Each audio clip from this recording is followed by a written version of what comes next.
What about that bus behind it, though?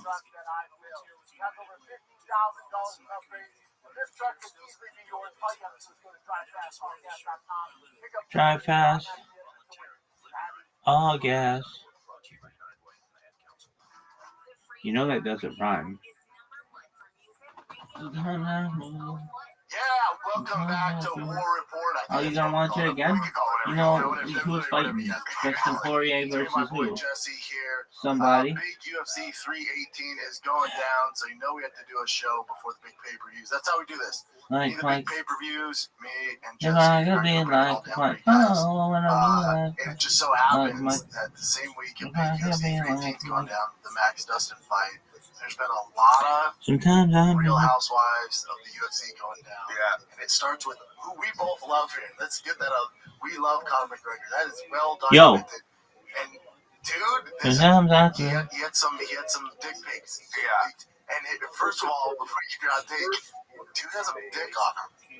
He attached a weight to it. I mean, how many people are trying that now? I've thought about that so many times. I just never could think of a way where I could test that. Dude, let's help out Allison Ferguson and her mom.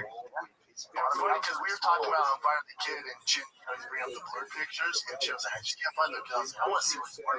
It's the toys. Let's see what he said to strangers. Yes. And then finally, the fans saw that, like, because Chin's been at the internet, and I got like 30 Connor videos. I was like, man, this is impressive. There's ways to figure it out. Who is this person? Yeah, our boys are. Here's the thing. We're like, this is crazy. And Connor's like, oh, here's my birthday 50 cent. He just cruised right through it, dude. And the craziest thing about the story, though, is who he said those to. Like, you know who he said those to? She's a singer, right? Pretty gal. Completely. But she's a SAP certified batshit crazy. That girl live streamed herself picking up her recently dead cat, and she boiled it on a live stream. Oh my gosh. That's what I'm saying. And like, apparently, like, she didn't know it. Like, they didn't know each other. Like, how does that the person that you're like, goddamn, she's like, hey, this is a good picture. Who am I going to send this to? He's all, chicken boils cats. That's the one. I didn't know that. Yo, dog. She's an artist. He's like, she's hot. And you go look at her next account. It's yeah. I think a bit of this is, I think we're dealing with an addict. I think it's behavior. And he's probably all that dandruff and was just like, cool, I got some weight attached to my dick. I saw her. Sometimes I grew. Like my. I could be like Recorded live in Austin, Texas, USA. It's the William Montgomery Show. Starring William Montgomery and the devious Casey Rocket. sometimes I move. Sometimes I grow. In Austin, Texas, USA. Like Mike. Montgomery Show. If I could be like Starring Mike. William Montgomery and the devious Casey Rocket. With the Tony Chin Orchestra. And William Montgomery Jr. Dancers. As always, William is joined by the lovely Erica. I'm Casey Rocket. And now here he is, the big red machine, the Memphis Strangler, William Montgomery. You guys get to make your live? That was live. It is Patreon. Oh. To the mercenaries, yes. We've been getting a couple mercenaries. Yeah, there's some. Thank you, Tribs. You're right. That nefarious pussy ass eating rabbi with the Discord needs to be studied. Tribs, you're 100% right, son. Yes. Bum, bum, bum, bum, bum. Correct, our mercenaries are pretty good. We don't know if the mole is in the mercenaries rank or if it is the bounty. It could be a bounty hunter. There's a mole. There is. So that's kind of a nightmare for us right now. Like our picture, it's brand new. We're trying to figure it out. Somebody's hacked into it. So we're trying to figure out they're making us Sometimes I groove like Mike. I could be like Mike. Oh, I wanna be like Mike. like Mike. Ceiling tiles. I could be like Mike. How crazy would that be if we did? Bump, bump, bump, bump, bump.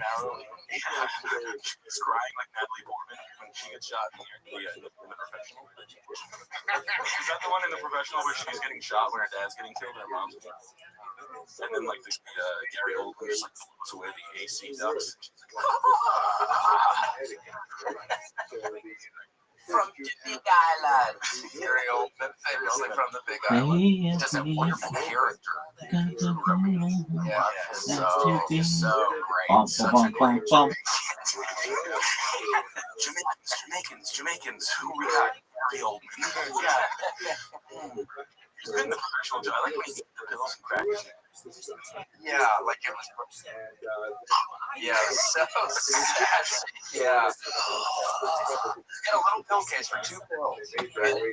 For the pills he was taking. See, I have to see it. I've never seen this movie. Yeah, it's a Gary Oldman magic. He's a dirty cop. He's catching. He's catching Natalie Portman like Moby. Yeah. Is he dressed up like she's in Star Wars? Yeah. She's making Star Wars bad. Yeah.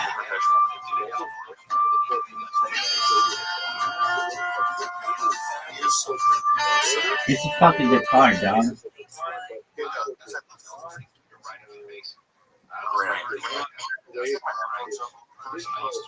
Sir. Great, how is everything? Is that a little bit better?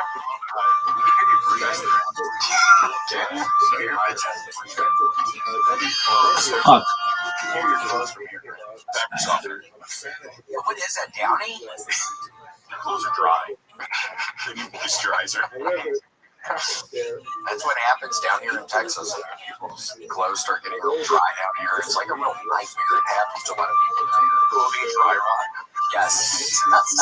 It costs you a fortune to live down here. Make sure it's your prices. Yeah, I know. You walk out to your car and you get Steinmart, barrels. It all starts falling apart. But oh my gosh, Sam and Nick, thank y'all so much. So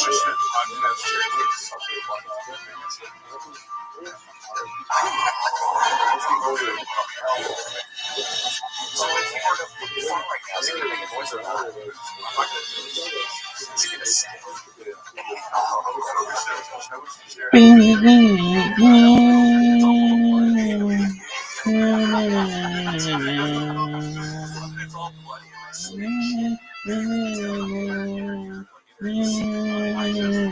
Start spraying out like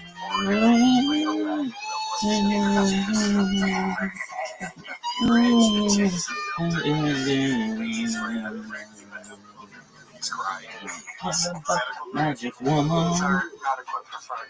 Got a black magic woman. Got a black magic woman. Got me so high I can't see. Such a stupid. Now she's a black magic woman. She's trying to make a demo. This is the dumbest thing I'm ever gonna say. But it's like I've been like kicking my leg. That was so sick. We were waiting in the lobby. That was so sick, and you're like, Remember the lobby guy in Tampa? There was like a nice hotel, and the guy picked up the phone. He was on the phone with like an old woman for 30 minutes right in front of us. He was like, we're like checking in, and it's like a ride. This old woman was trying to suss out how much it would cost per month to live in the hotel. Yes. Yes. And asking all the questions. And he was answering all of them, but you could tell it was like, oh, Tampa has a lot of new money, and they don't know how to staff a 700-room hotel, so they just deal with anybody. And the poor bastard's like, I'm new here. I have to do this. I was like, look, I know it's not you, but just hang the phone. And then it turned into, Oh, so it's on the phone. The person isn't even standing. Yeah, I'm sorry. He was like right in the middle of our check, and he picks the phone up and he goes into a 38-minute dissertation on a red. So then we just started like Kawasaki kick-started farts, and I was like, and it was like people were like looking at us like, what was we supposed to do? Your hands are tied. That's against the law. Rules are rules. I make the rules. Wait, so what is that? You're able to kick your leg, or when you do kick your leg, you're actually farting? Yeah, like you time it, you jump off, and you click your heels, like a Jiminy moment. Damn. That's a little pizzazz. Turning 40 this year. That somehow was funny. You guys do any social stunts that have done well for you? Little social experiments. Yeah. I don't know. I'm normally getting too scared in the apartment before I can even go out to do stunts. I'm literally, we live in a one-bedroom apartment, and I'll just be not thinking about anything and walking down the tiny little hallway into just the main room in the kitchen, and Erica's fucking ass will jump out at me and just scare me to death, and it just puts me, it walks out my mood for a while. It's like it really just something that scared me so bad. Stunt icing. I'm not having fun after that. I have to relax. I have to chill. Sounds like you should go do social stunts. You say like you're walking out calmly, but we don't know is you're walking out like upside down and backwards. Fire truck story in the hallway. It was high. I just walked in front of the hallway. You should walk around like Voldo from Soul Calibur. Grant, can we pull that up? Just all of them know what I'm talking about. What's that little bastard? How did you find that bitch? Oh yeah, that's the guy. I'm copying him. I'm literally ripping that guy off. He does that. He does the same thing. It's like a how-to Kawasaki Kickstart for it. It's on Kiora. Grant, any word on Voldo from Soul Calibur? Is that possible? Or is it not? Voldo, Soul Calibur, VOLDO. People laughing when y'all are. You know what? The most redeeming part of this is always like two well-adjusted like women with jobs that clearly have like a life in a social scene or whatever, and they're laughing their ass off, so it's kind of heartwarming. It's like, well, if they think it's funny, then it can't be that bad. So, yeah, I've got a pretty positive reception. Nice. I would imagine you guys would be masters at social experiments. Yeah, like walking out like that. Yeah. It's like I just walked by him and said hi. That would have my left arm hurting. I would be getting a heart attack. Your eyes turn white. You make like echoes coming out of your mouth. God, fucking bird flew in the apartment one night, and it like got cold one night. So I got the little the fern, and I took it inside, and there was a tiny little sweet little bird, but it flew out at me, and it was the scaredest I had been in a long time. And thank God I had my Crocs on, because I would have broken my toes. One of my foot, I hit it so hard on the bed, I was scared to death.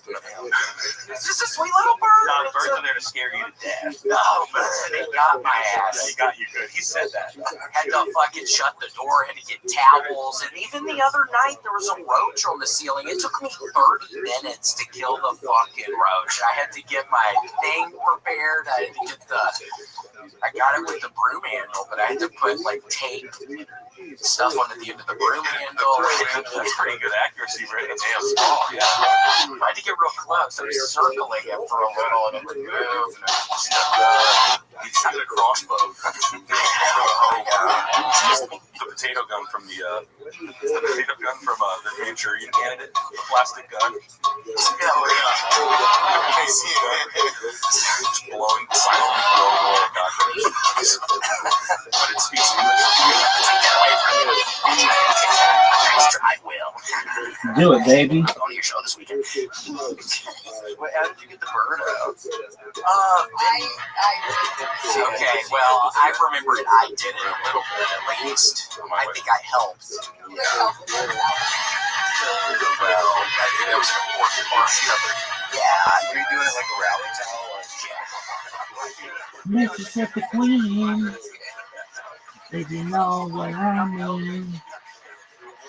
Mississippi Queen. She gives me everything. Way down around Pittsburgh. Around Louisiana way. That sucks because Vicksburg doesn't start with a So every day W. you'll fly down the chute, and we have like a glass fronted fireplace, so you'll just see birds in the fireplace. And 4 of them were dead because the last time I opened the they fly out. Like it came in the fireplace and down. It was like trapped in like a glass cage. I was like, all right, look, little bird. Do you get it pretty hot in there? I can, but this is like they'll come in during the summer, and then I'll let them die all summer, and I'll just clean out 4 before we separate. That was cool, but you gotta My do the wife thing. always does the work because I'm like such a pussy about it. They have worms. Yeah, you sick. These are loaded with parasites. Yeah, you look at them, they're just worms over their eyes. Cicadas are in there and shit. Yeah, like, but they're so stupid. Like, I watched a deer eat a rose bush and choke on it. Like, he was just driving on my lawn. He was walking across the window. Mississippi Queen.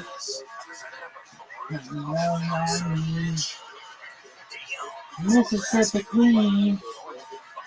She taught me everything. Way down around Big Buck.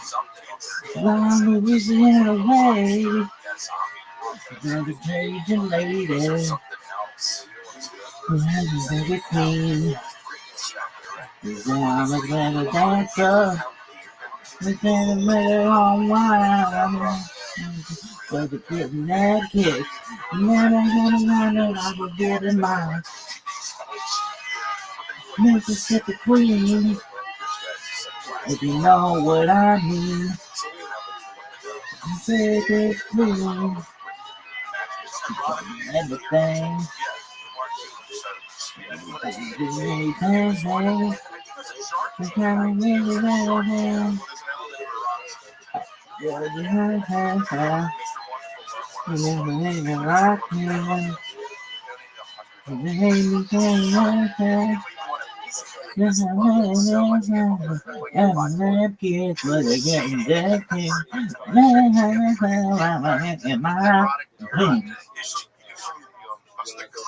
That was so sick.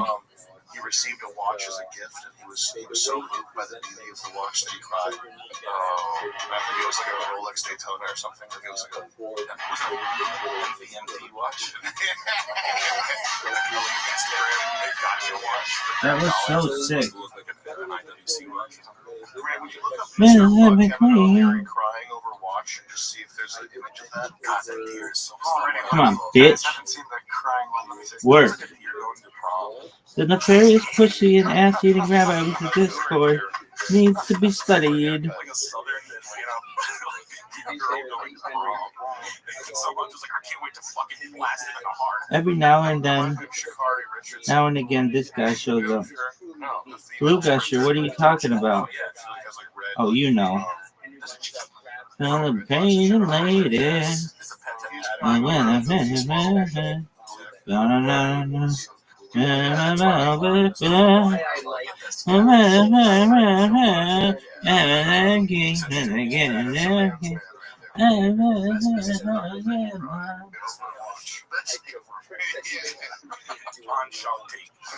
I do. He's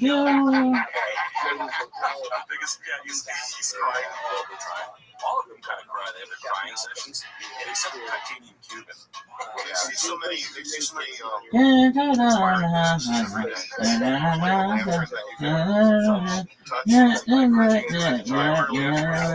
Stuff like that. Keep editing, dude. 3,000 pounds and made of titanium. If you know what I mean.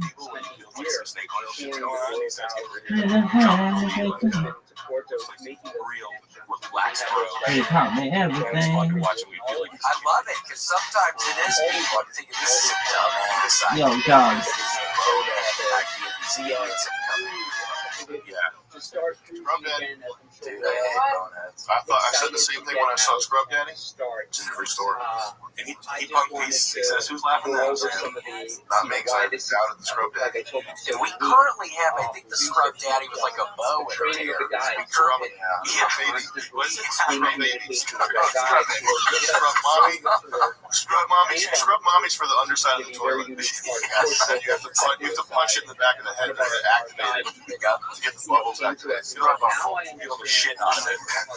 You only flex in the mouth. You can wipe the whole thing, but when you pick it up and turn it around, it's only around the mouth. Well, that's Scrub Bear Daddy. That's the shit lip. Scrub Daddy. Kinky Scrub Daddy. Kinky Scrub Daddy. With shit lip. I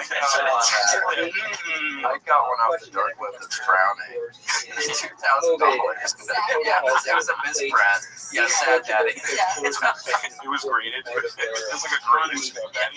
No leather plastic. .7s were graded. So that makes for that frown brother. Frown brother. So for 8 years of original Jordan, that's a 1-to-1 trade. Yeah. And I trade that for a old pocket watch, and I trade that for keep trading the red pen cash. And then you trade that for a steampunk outfit that's really cool. Like one of those Indonesian, like $12,000 Etsy steampunk custom, like Predator, really well made suits.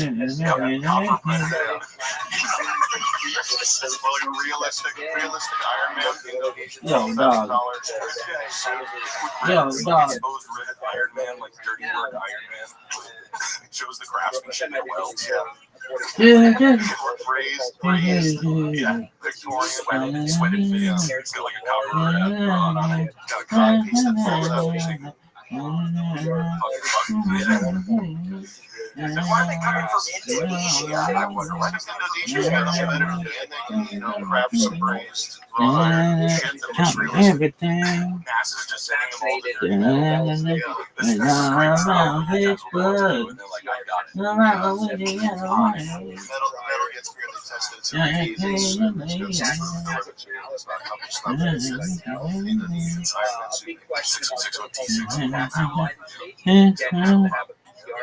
Actually, talking about doing the blanks on page 4, it's a wonderful brand, and that you can find the cicada shell, put it on your shirt, just like your money, show off the one, acts like you don't see anything, like this little monster. If you know what I mean. It's fine. Eating ass like a news. Breaking news alert. Rabbi eats ass like a pudding bowl. The funniest thing ever. Breaking news alert. Yeah, got me everything. Put down around Vicksburg. Around Louisiana way. It's not a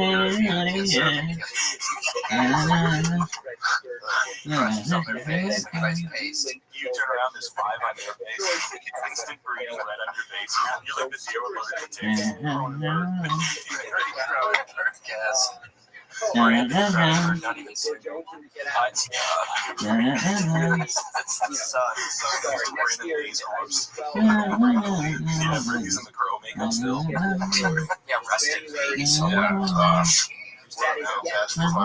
Chuck Norris took him out because he was jealous of Bruce Lee's success. Is that really what happened? After Chuck Norris and kicks the door open.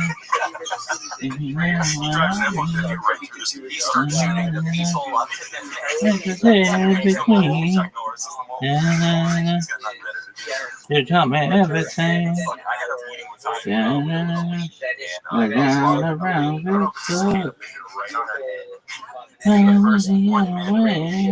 And I was at like a restaurant. And I was like, I don't know what you want to do. There's a huge fucking bug right on your hairline. Get it off me. And I just like grabbed her head, like, and I threw it over her. The meeting was, I might as well have taken a shit. She was like mad at The me. nefarious pussy eating and ass eating rabbi.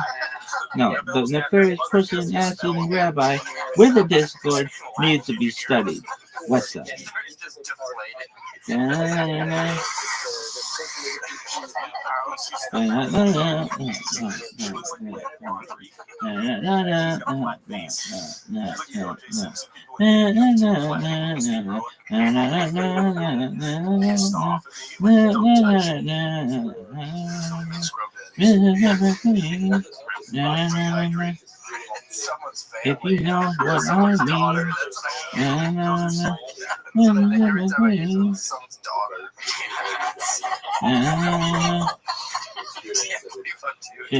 out of the time.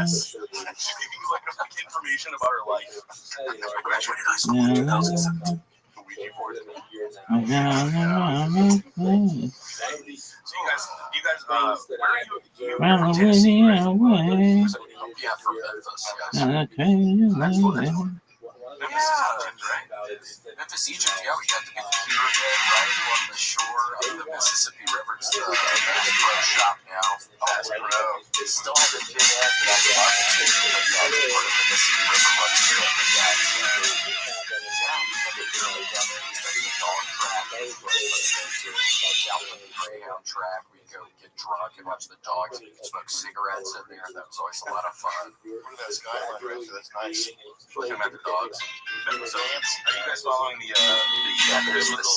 Bible happening in the United States? The Bible happening. Following What like prophecies are coming true? like the Grand Canyon is I'm gonna dump it. But like all the Olympics, the Bible took place in the United States. Just butcher me alive. There's a good theory that the United States. Okay, yeah. Was that the same theory that says like all big flat mountains are actually tree trunks? Yes. I love that. I always pictured that with the caption of like, that's what they didn't tell you. Tell you what, there was a big ass tree.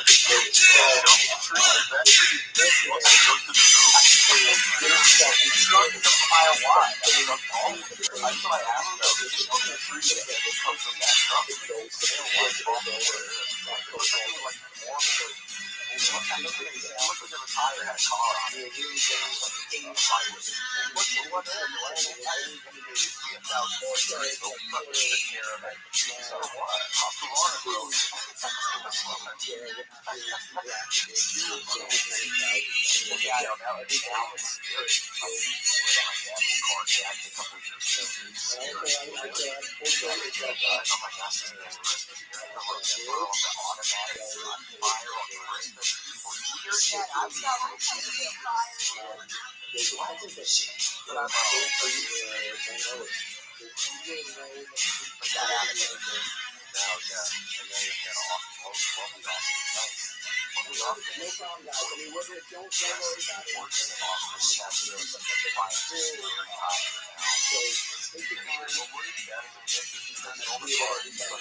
Randy.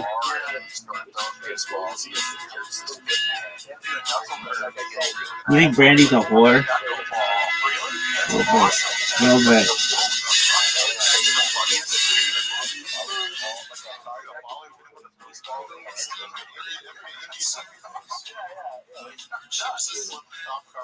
Singles took the time away to talk about their home.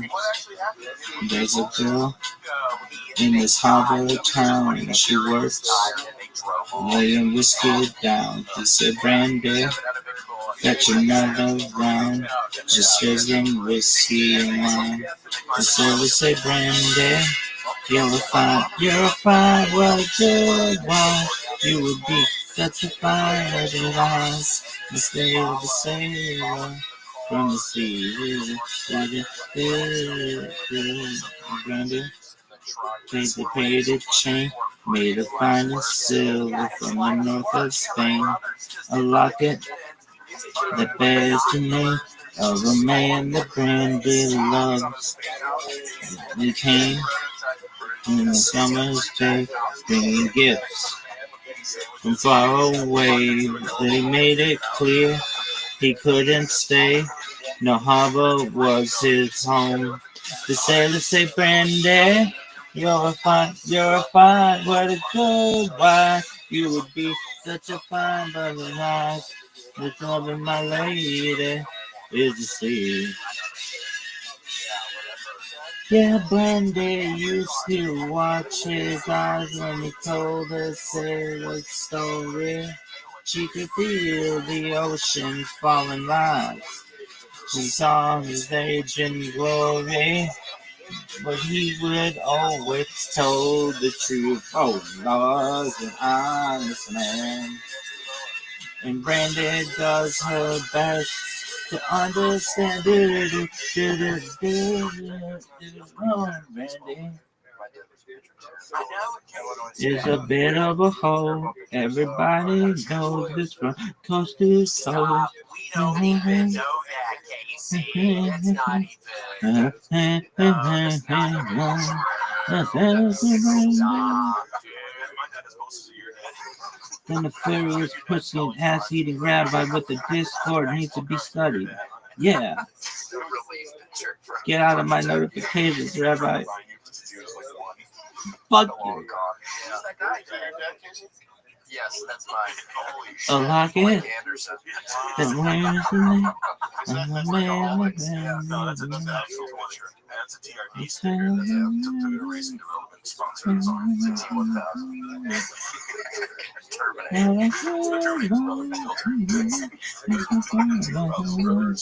That's at a filter concert, actually. That was during Canada.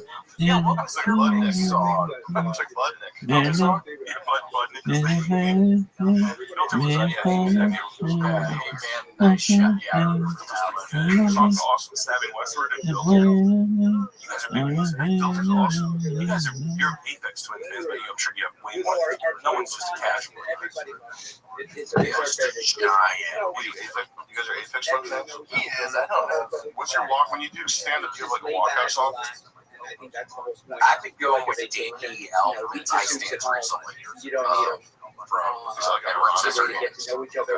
It's just going with what I've been working on, what my dumbass has been working on for the longer since I've been incorporating it throughout. Okay. I've been doing bumping by Creation. I like that one. Creation. Oh, what's that song? Boom. When he went to Fairfield University, they met there. Krayshawn and Thanks, everybody. Thank you. I'm a gigolo, got lots of hoes. Love this song. Krayshawn's that's the bitch you work at Arby's? Okay. Is she still making music? I don't think so. I think she has a child. Stay in the club with this one, B. She's with the ears right In the low, in the lots of love. Come time away, by the candy not fall. Fresh clothes. Already surrounded by so many hoes. I'm a gigolo. I'm on the go. I'm the show. You know, with about 3 in the morning. Nothing to take to the love them hoes. Showdown. And whatever happened to R. Kelly? He was great.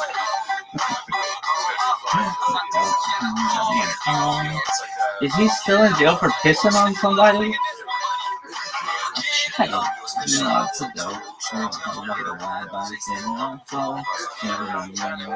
Fresh clothes, always surrounded by so many hoes. There's a low down around the globe. Got another show. Thinking about 3 in the morning. I think that's because my love and shorty on. When the time, baby, you got. If you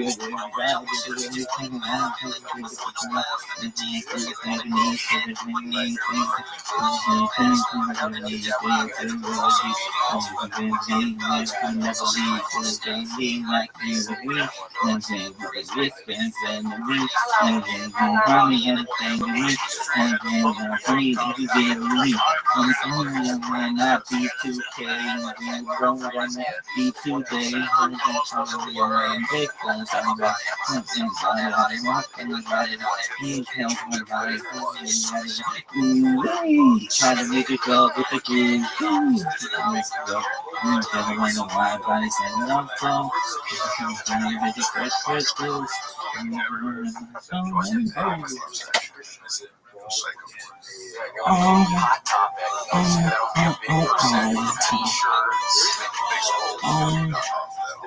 Yeah, because we do this one, baby. I'm a gigolo, spending lots of gold. We're just going to let them hot by this one and all flow. Fresh clothes, all rich and so many hoes. I'm a gigolo. When we're on the go, the show. About 3 in the morning. Something to bring to the love I'm talking about. And you know, got the time.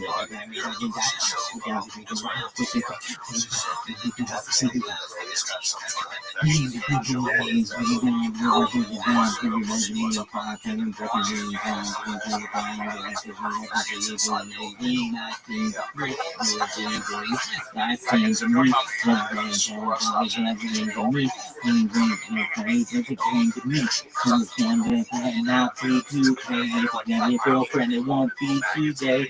I'm talking to one pink phone somewhere.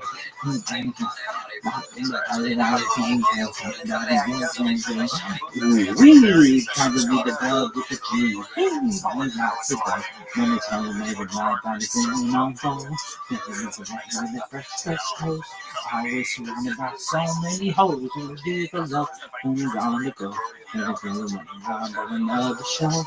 You know, about 3 in the morning. I like how I burped at the same time.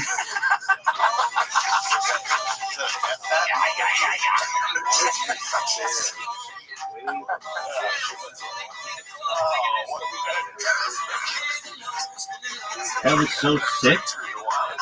Yeah, I know. Yes. Okay. Because people in the chat were all asking. It's Sam Hyde and Nick Rothschild. Okay. Hey, everybody.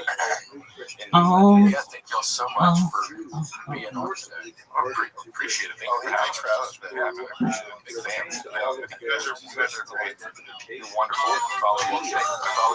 We in the club singing this one. Fascinating cocktails and dreams.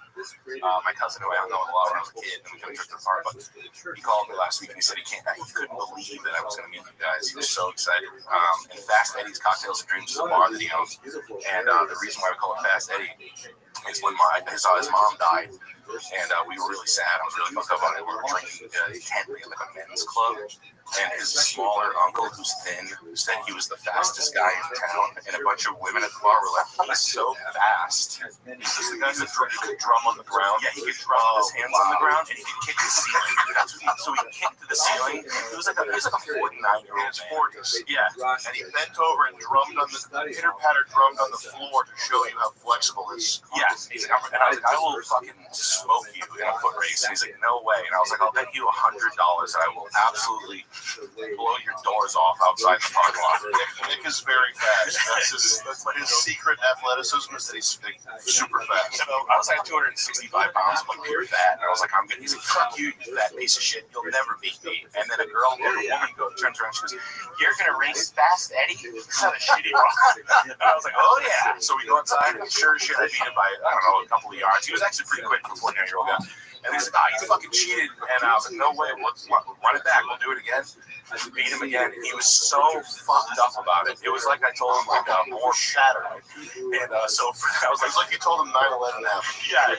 Shattered. You shattered. And then he was like, I walked in, and I was out of breath, and I was like, Fast Eddie, more like slow. He was like, so pissed. So then my cousin named his bar Fast Eddie's Cocktails and Dreams. He's big, you know. When you hit people with the dumb insult, like his name's Fast Eddie, you beat him in a foot race. It sounds more like his name's Slow Eddie. But it's like so dumb, but it like shattered his whole like persona that he had for himself. It all crumbled. Back to the drawing board. Age 49, gotta figure something else out, man. Still drumming the floor. Drumming Eddie, floor drumming Eddie. Oh, he said he could jump on a cigarette machine. Yeah.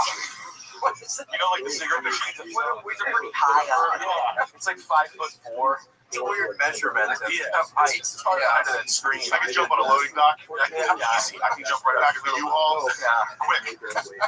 I'll be jumping Sam. I think if you had weird metrics of things that, like that machine, said he could jump on top of that machine. I thought I was going to lose, to be honest with you, but quickly realized that I did smoke weed with him before to fuck him up. I had sabotaged him. Well, listen, that's not true. Listen, mind games like that. That's part of the art of war. It's not anything other than that. I was reading it at the bar.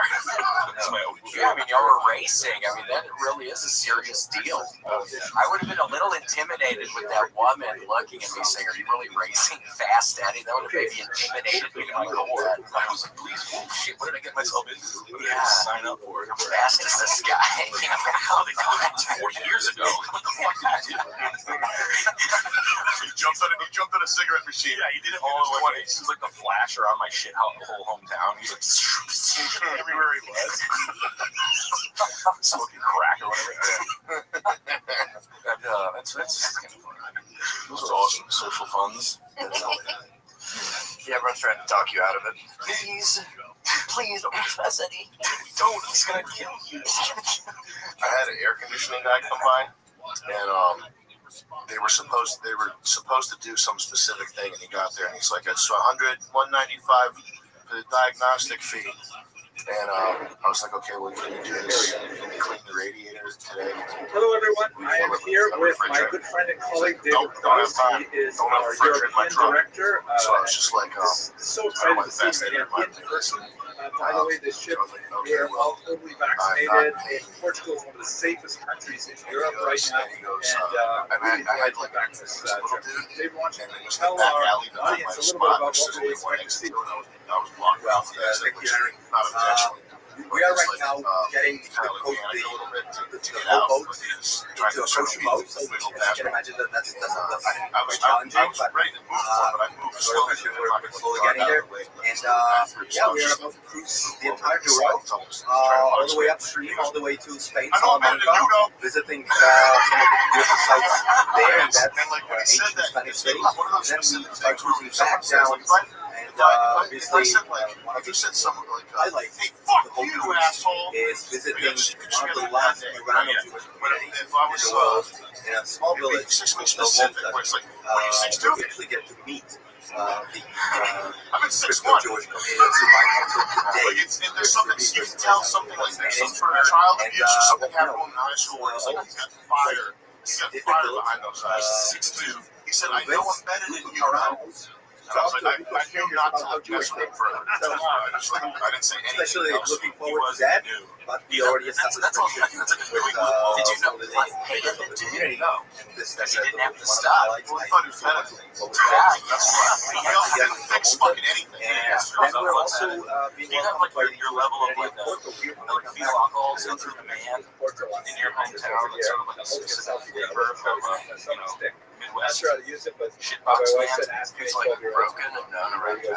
Yeah. We just have a thing in New England. People are by default. The average person is like Italian with anger issues, Irish, fetal alcohol syndrome, has some like mega baggage with them. That just they're wrong. Yeah, there's a ton of guys that walk around New England. They'll throw like really tough insults if you're not ready for it. They'll just call you like And one thing they added for last time is really rough around. It's like that is really conversational.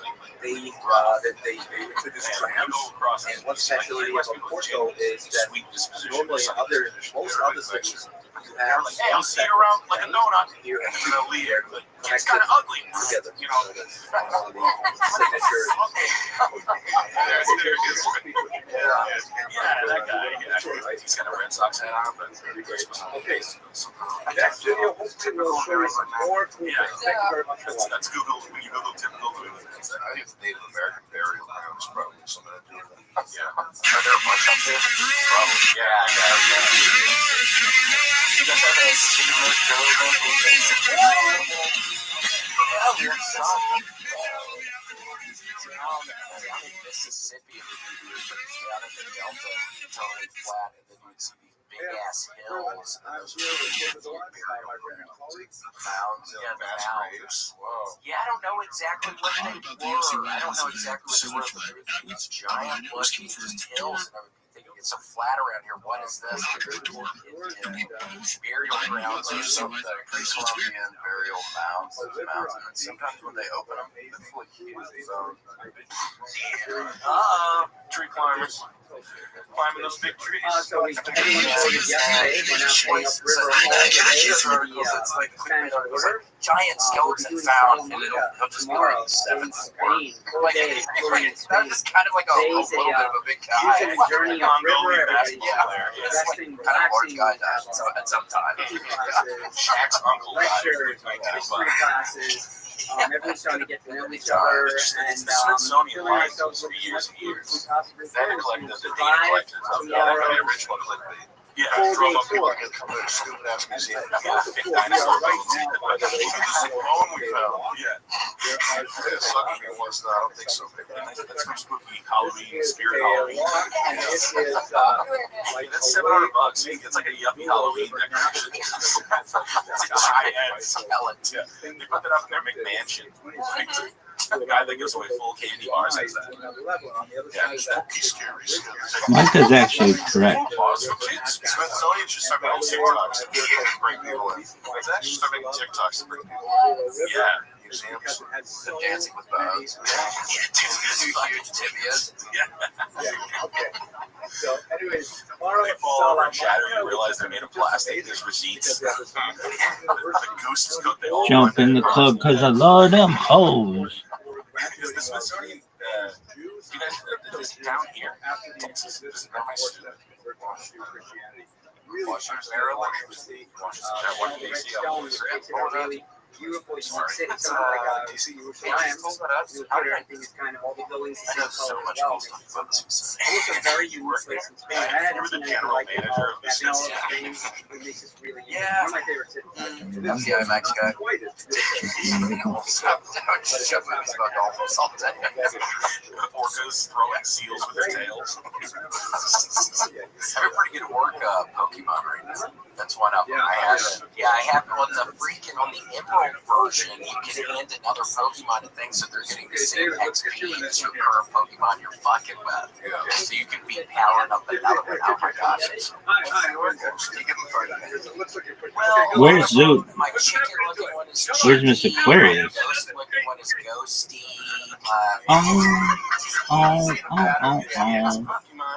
My tree looking one is Branchy.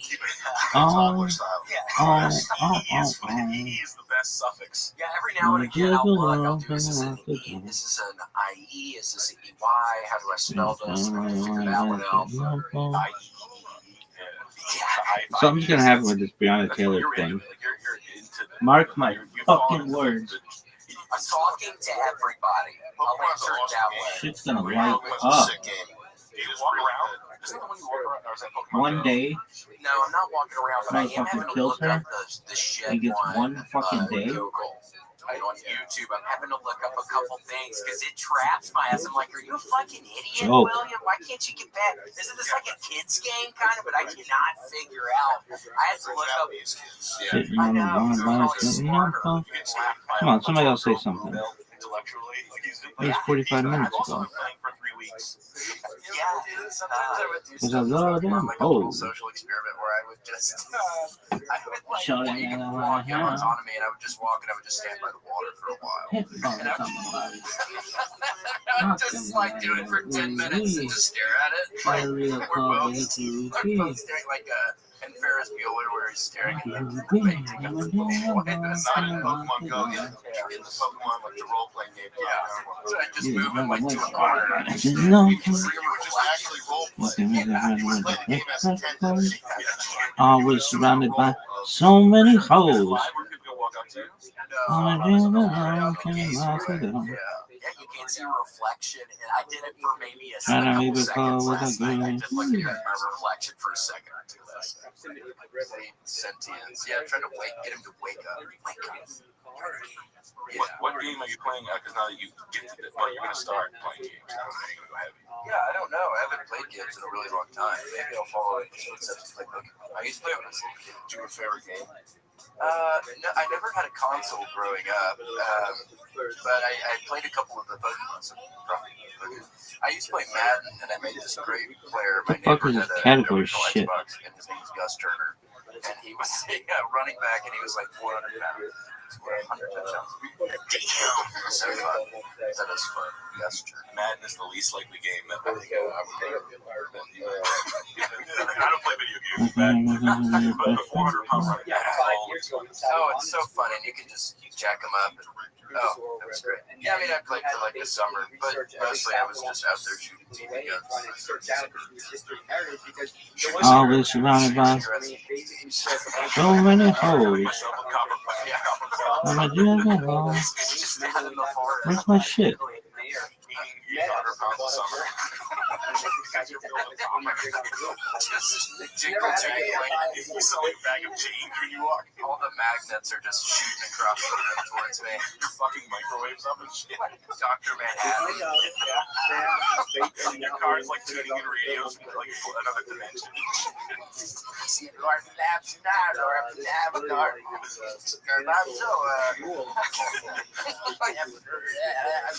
Because you filled yourself with like copperhead. You look normal, but you weigh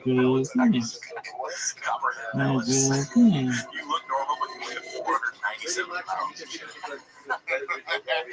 admirable goals. We have ourselves a top 3. Yes. Well, speaking of Dr. Manhattan and eating copper BBs, it's so funny. This is a perfect transition. I've been researching sort of molecular physics, and I have come across particle accelerators that make the Higgs boson look like the Higgs boson. So these are the top particle accelerators, and they're victims. So it's kind of like how the Sandman Zalon setup and Spider-Man fell into the particle accelerator, and he got completely molecularized and turned into sand. So these are the top 3 accelerators and the tragic consequences of their science. Number 1, the big bar. So, much like the Higgs boson, the big bar was made out of atoms, 100 atoms a minute, which is over. It's a lot. It's over twice. That don't know. And for those who don't know, what is Higgs boson? For the lay people out there, how would you what's the Higgs boson? It's basically a playground for particles, and it's where quarks go to scream. So, it's basically like a neutron star if it was smiling. So, it's If it was Greek. So it's a bunch of particles going really fast, and I guess they just it prints out data. Oh, no shit. And it's called the Higgs boson, and so That's what I'm talking about. competitors that are less known but still Oh, tight. And of course, How far back did Graham you go? the man who was tragically cursed by this devilish machine, Big Marlin. So this is Hog's boson. Finally, a club with a groovy. Not to be confused with the sister of Big's Boston. Interesting names they all had. Yeah, I like them. Spending lots of dough. Big's Boston. So he was a student of Giancarlo Scarlo during the golden age of jazz, and he fell into the nuclear reactor, and unfortunately, Yeah, fuck yeah. You can tell he that was baby. only 6 when his No clothes. rookie We're year. going to do with the first clothes. That's actually all balls. Always surrounded Broke by his arm, he broke his arm, and they so did the many X-ray holes. real fast. But it's out in the rookie year. Daniel Stern was piping him up. The lesser 3 know. What are the other 2? I'm excited now. I'll just fire him off. Grant, throw that shit up. I want to see some of these people who just got absolutely decimated by this. Science drives me crazy. And I was watching Terminator Dark Fate last night, which made me pretty happy because I hate machines. And this is another man who was just absolutely trounced by his machine. This is Big Zozo. So he was a scientist's assistant, and he got tethered to a USB cord by a pig's tail. He had a pig's tail as a belt. And the particles shot up the belt, and they made him he was sad for the rest of his days. And running a kid, he ended up being 150 years old. For little pig's tail, people need to remember if they get a picture of that, think of Charlotte's Web. Yes. Little Wilbur. That's a key deal. He looks like he owns a pawn shop in Las Vegas on television on the History Channel. Yeah, we're one of the Indonesian fucking expensive ass suits. Craftsman. That was like Big Hoss's cousin from a Pawn Stars. And his favorite quote is, "You gonna pawn it, man? Or you gonna sell it?" What do you want to do with it, man? You want to pawn it? Or you want to sell it? Well, Fuse's lower half was that of a chair, and much like a centaur, and his wife ended up tragically coming down with scarlet. So she passed at the age of 49. Not to be confused with Scarlet. Not It's like worse. it was way worse, and he swallowed an atom the day after his funeral. So that's what he ended up becoming, Mark Brantley. He was originally Pig's Ozone at night. That's a tree guy. Yeah, tree man. Yep. He was the one of the three of the. He cut down the huge tree. He had a lot to do with trees. Was he associated with that? Yeah, basically that was like his dad's house. So yeah, he took it down by hand, word by word. Made into firewood. Firewood, and that's where Connecticut came from. It's in a little divot like a fire pit. I thought you said his name is Mark Brantley, and he sold insurance. He sold me life insurance a couple of weeks ago. Mark Brantley is a very normal name. But he looks pretty well adjusted in his seating position. The guy he looks like a pretty well adjusted guy. Now, pretty good natured person. I think he was happy with it. Especially after seeing his dad's home. Yeah, We mess up anybody. sure, but he made the best of it. Yeah. He ended up founding Talkies. So, pretty cool. And we got rags to riches. What was one of the things that was seized by the Russians. Those are popular. Those are Override sell. the Yeah, former function of the building. I've had a ton of them, but I know they're popular. I see them all over the place. Yeah, I know. Takis. What are they, spicy? If you find somebody that wants Takis, they're gonna not stop talking about it until they get them. yeah, you have to be careful. Really? Yeah. They gotta have it. And finally, last but not least, this is Charlotte we know from sources that the Jewish This daughter is Charlotte Yarlow, and she was the founder of the Coca-Cola 500, and she ended up actually, she Was that in Florida? yeah, it was in Palm Gardens. Yeah, it was in the Villages. It was kind of a cool photo. And she stayed up away at night, and she was trying to find a clean energy source, and she made it under the track, and she turned the lights out, she slipped downstairs and fell in, and it was the Charles Schwab Memorial rocket accelerator. And she actually ended up becoming CEO of Rockefeller Records. might have been the case. Fancy woman. Moreover, It's her after the accident, it made her kind of more beautiful. Lebanese. She started out waspy. Baba Ganoush. She's a sapphire. Some Middle Eastern people are made from a particle. Accelerator.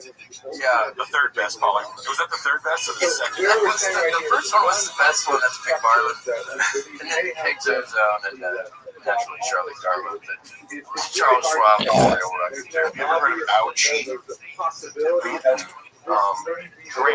Ouchie, O-U-C-H-I. This is the guy that suffered from death of all time. But one of the stronger items suggested it might be This is Smithsonian, or isn't it? synagogue that ironically Yeah, they're like, really funny names for people who, like, the guy who burned in the biggest fires. Was like, Bernie, the building flames, burn a flavor,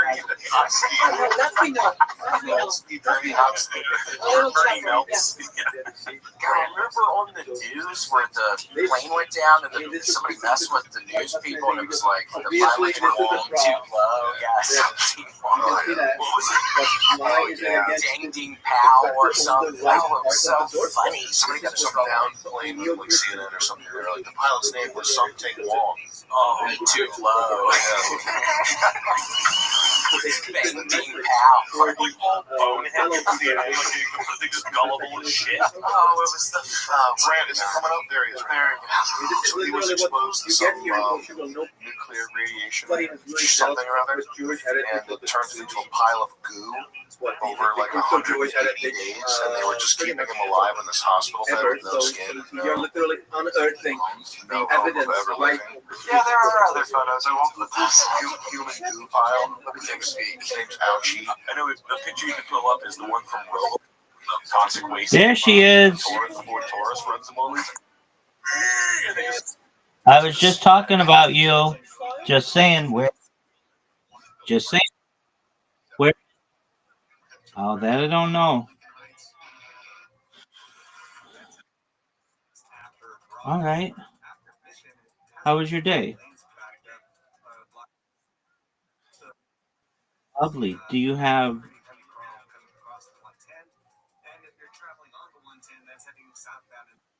Do you have physical therapy tomorrow?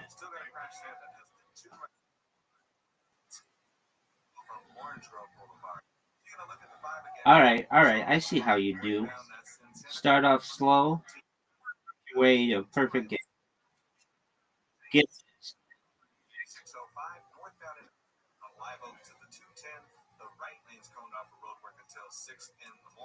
Get it. Mr. Chris, this is a difficult split. The goal is to get, and I got zero. And I got zero, folks. Not only that, but it takes forever to go. Get it, Mr. Aquarius. Get it.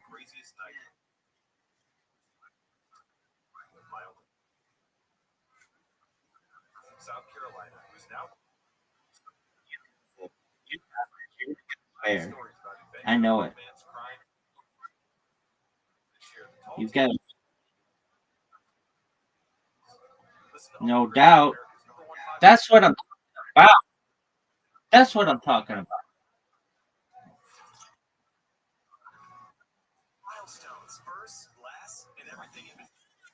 Look at you matching.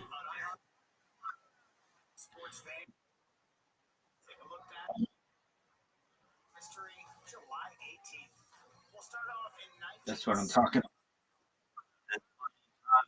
about. That's what I'm talking about. Yeah, girl. Pretty close. You're gonna get this one.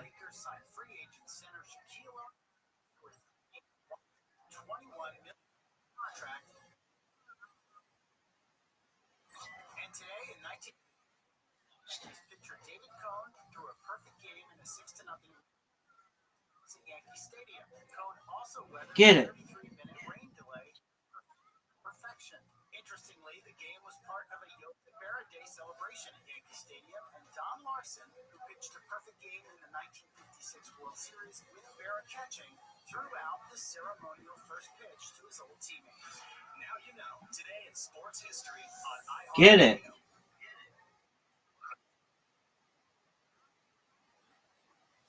Never sounded so good. KFR AM 6. I'll take it.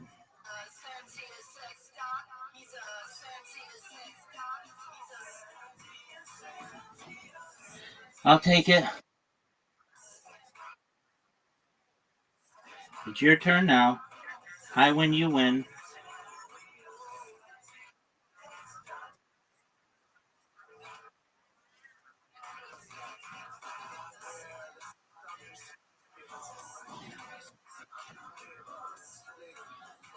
I'm going to be tough to beat this time. Oh, but look at you.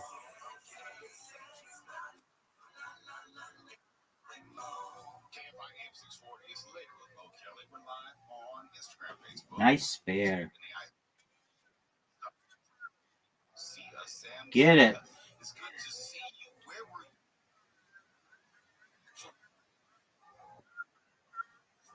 No, I don't. Boo. That's all right, though. I'll take 9 just to start off. It's basically any adult novelties, if you will, toys for adults. Nice job. You're welcome. Get it. Oh, come on.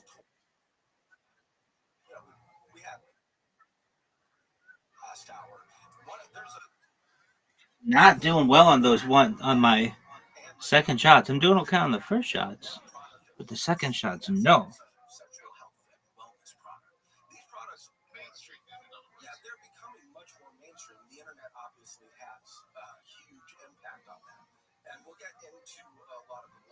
Get it. Miss Aquarius, you are playing. I need a strike here. That's what I'm talking. That's what I'm talking about. I'm back, baby. I'm back, baby.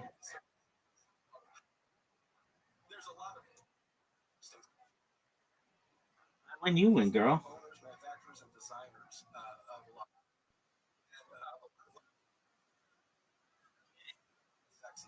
Nice spare. Wow, you got a big score. I need, and now I've got like the very difficult spare. Get it. Oh, I almost got it. Boo. Boo. Get it, Miss Aquarius.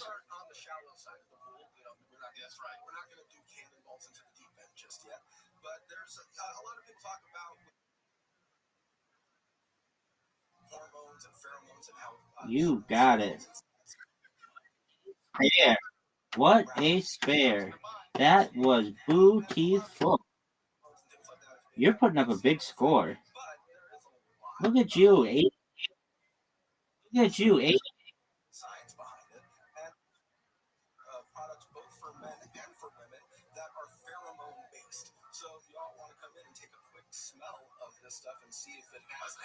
Well, Miss Aquarius putting me to shame. You got your nice win. Good job, Miss Aquarius.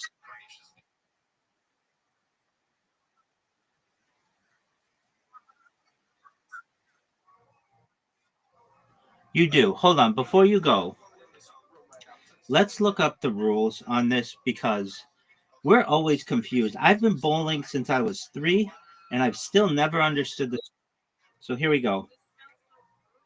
Yo, can you please tell me what the scoring is of bowling? It's always confusing with like a strike and a spare having extra points. How does it work? All right.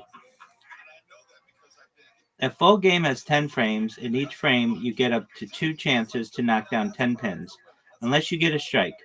That below. Open frame. You don't knock down all 10 pins. You just get the total number of pins you knock down. Example, you roll 4, then 5. The score is 9. A spare. You knock all 10 pins down in 2 rolls. You get 10 points plus the number of pins you knock down on the next roll. So, example, frame 1 equals 7 plus 3, so that's a spare. And your next roll is a 4. So then your score is equal to 10 plus 4 equals 14 for that frame. Now, how is this again? How is this again? Hold on a second. Example, frame 1 is 7 plus 3 is a spare. The next roll is 4. So then you get 14 for that frame. All right. Strike. You knock down all 10 pins down on the first roll. You get 10 points plus the next 2 rolls. Oh, okay. So example, frame 1 is a strike. The next frame is equal to 3 plus 6. So then your score would be 10 plus 3 plus 6 equals 19 for that frame. Now, for the last frame, if you get a spare or strike, you earn extra rolls. The spare is 1 bonus roll. A strike is 2 bonus rolls. So you can roll up to 3 times in the last frame. All right, so here's an example game. Frame 1, you roll a strike. So that would be a 10. Frame 2, you get a 7, and then you get a spare. So then you get 10 plus 3 equals 13. Okay, I don't know about if this is difficult to understand because you're not seeing it. Frame 3 rolls 3 and 6 and a 9. All right, so frame 1, if you get a strike, 10. Okay. So open frame, you just add your pins. A spare equals 10 plus next one roll. A strike equals 10 plus the next 2 rolls. We'll get it next time. That'll help us understand.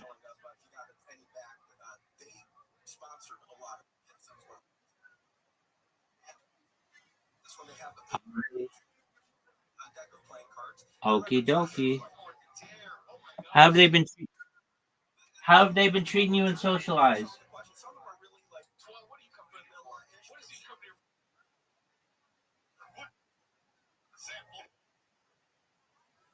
Yeah.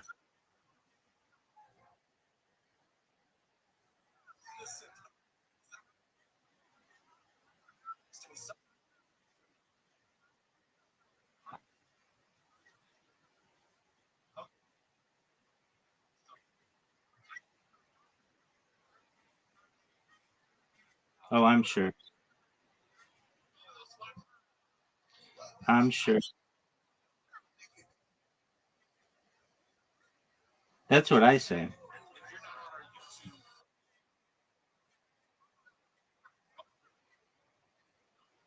Okay. Well, that works.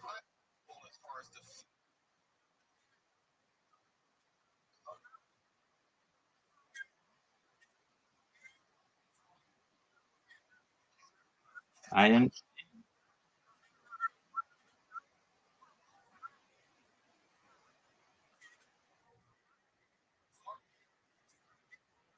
I get it. Do you get a lot of friend requests in there?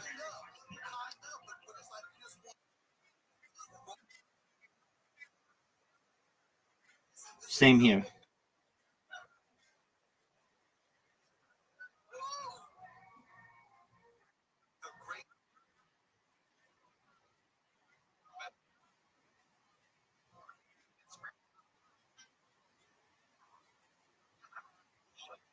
I get it. I get it.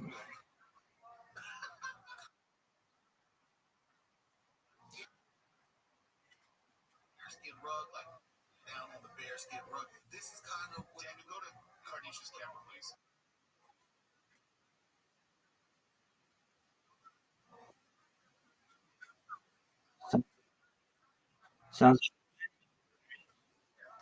alrighty. Sweet dreams. Excellent. Take care. Okie doke, but you sounds like a plan. Turns into liquid. Yeah, that's such a fucking brutal. RoboCop was so great. It was Gary. Oh, not Chili. You see, wasn't that the Starship Troopers guy? Yeah.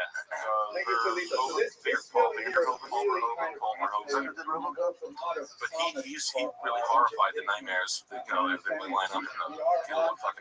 and then they make a robotic cop that melts criminals with lye. Lots of barrels of lye, which is cool.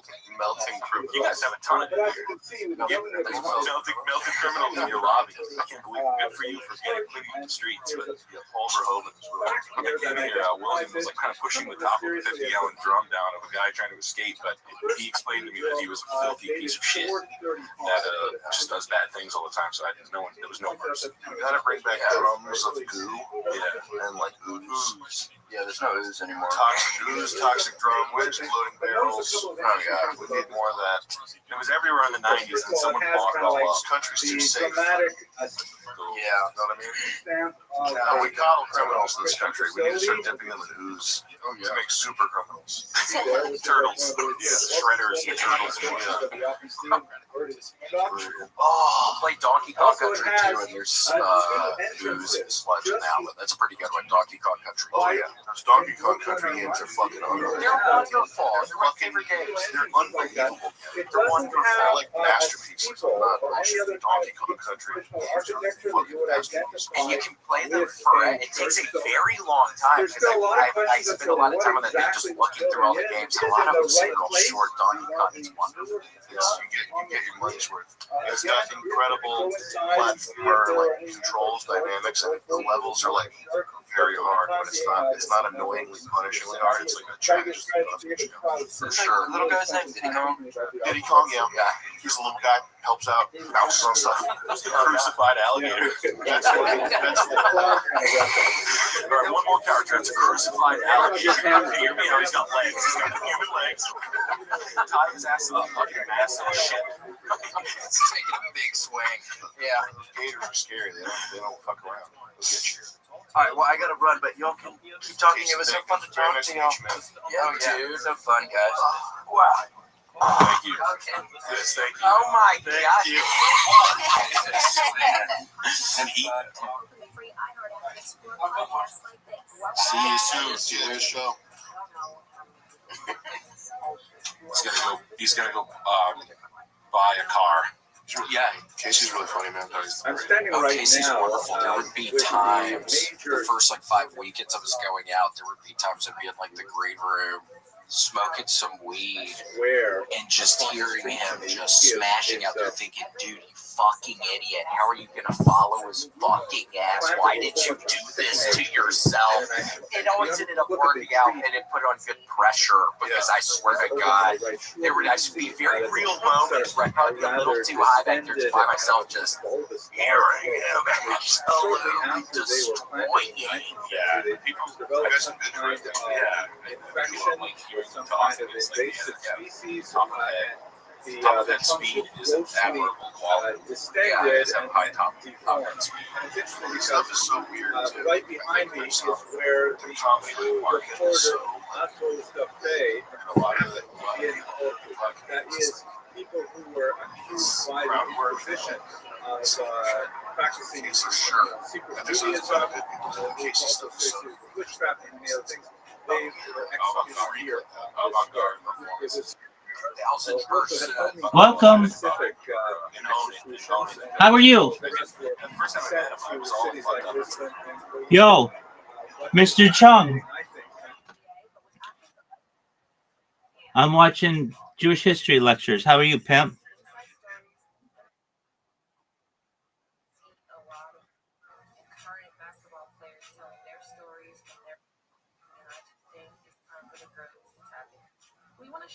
What's good? I'm watching Jewish history lectures. How are you? What's good in your neck of the woods? Very well. Please remind me, how did you find out about me, Mr. Chung? Oh, very cool.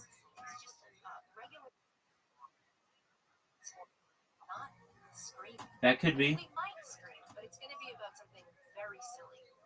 Very cool. What's on your agenda for this weekend? That's what I like to hear. What's step one?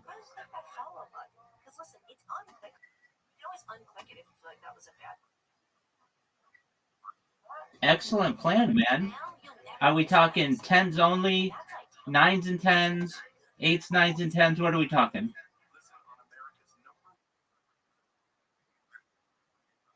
There you go, man. Shoot for the stars, land on the moon.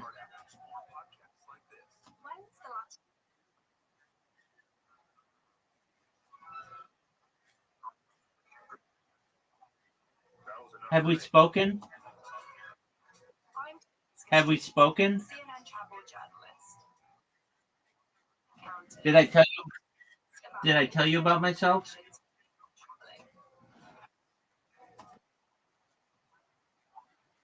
Oh, okay. You could just get my big dick energy from it. Excellent. That's okay. That's most people on Earth. All right. So, if I may ask, what interview was it?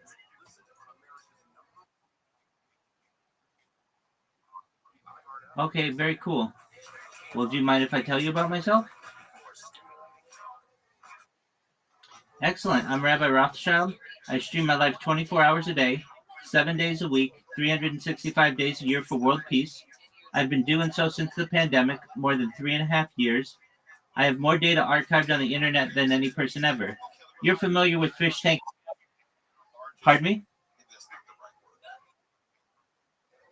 Yeah, because he just does it from one angle. I'm live right now on 22 different YouTube streams. If you would, in the left-hand side of this server, you're going to see with a red dot, it says 24/7 YouTube links. Just click that and you'll see more live YouTube streams of any single individual than you've ever seen.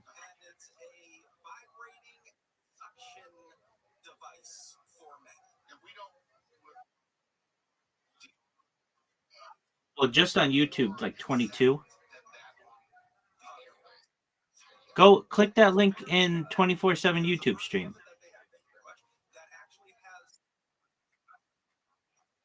Okay, we'll copy it and paste it, big dog.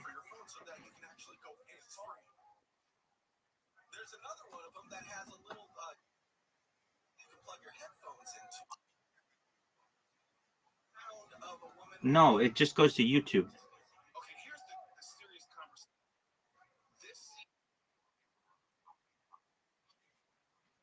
Dog, I'm not stealing your stuff. Exactly. I have over 100 YouTube accounts. I have over 200 Instagram accounts. I have over 500 Twitch accounts. I have over 1,000 TikTok accounts. I have over 2,000 Twitter accounts. I have over 5,000 Blue Sky accounts, and I have over 10,000 Kick accounts. I have more social media than any person ever.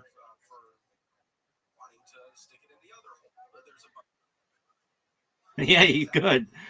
And I stream my life for world peace. So you see what I do is different than Chris Chan. Not only have I been doing it longer but bigger, and additionally, I talk about things that about which he doesn't talk about, like ending world hunger through the use of technology such as agricultural drones, floating greenhouses, saltwater greenhouses, hydroponics, vertical farming, cloud seeding. I'm sponsored by a cryptocurrency. It's known as Harry Potter Obama Sonic 10 Inu. It's worth about $100 million. One of the things that we do as a community is build wells in Africa. So I do projects that he doesn't do. Additionally, I am an advocate for life straw technology and desalination technology, essentially pumping Earth seawater onto land to make it drinkable. So I know that you're familiar with Fish Tank. Are you familiar with the movie The Truman Show or the television show Big Brother? Very well. Well, as you can tell, that's essentially what I am. And the Economist magazine stated in 2018 that data, specifically human data, had overtaken petroleum as Earth's number one resource. And I have more data archived than any person ever, which may make me a very influential person someday. And if that happens, I'm going to help you, Mr. Chang. Mr. Chung, I'm going to help your friends. I'm going to help your family become not just financially independent if you're not already. I want you to become to create generational wealth, and I want you to start charities and philanthropic organizations of your own. How does that sound?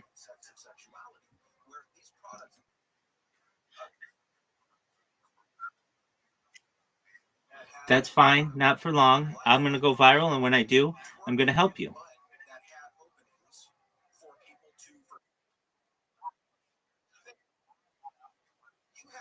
Well, that's a good question. I'm live on so many different platforms, it's difficult to calculate. So, um, on each one of those 22 live streams, they're all connected to different accounts that multi-stream. So, in addition, I'm live. Like, I could go to some of the smaller platforms, like you now. People, it's like it's another one of these streaming platforms. If I go to YouNow right now, it'll tell me how many people I have streaming. Just one moment, and like I've got like 60 people watching me on there. I don't know if I necessarily believe that, but okay, if that's what they want to say, that's neat. Um, and then on my other streams, generally over the course of a day, I get a couple hundred people who see what I do.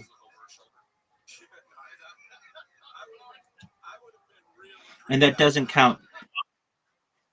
Thank you. That doesn't count all the people from YouTube and I'm sorry, apologies, Discord and all those people.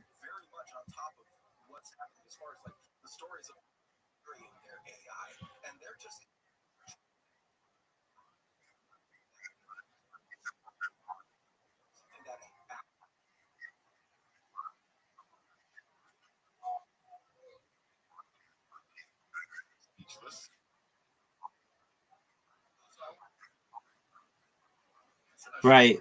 And people don't necessarily like me in there. Some people do, but some people don't. And I get that. Everybody's got their own thing. They just think I'm boring. And I get that because I don't talk in there. And because I don't talk in there, I don't give them like any ammunition against me. Um, they want me to be able to talk with them though, and I get that. But I don't want to talk with people in there. A lot of times they're mean. On top of that, I'm not sure, but I only want to talk with people who are at least 18 years old. I don't want to talk with children. And so it's like important to me to ensure that, I'm controlling who I'm speaking with whom I'm speaking. Not because I have anything against kids, but I don't want to talk to them. They're usually not mature, and I want them to be kids. They don't need to hear about some of the things about which I want to speak. Not that they're not intelligent enough to pick it up, but basically, like I talk about sexology.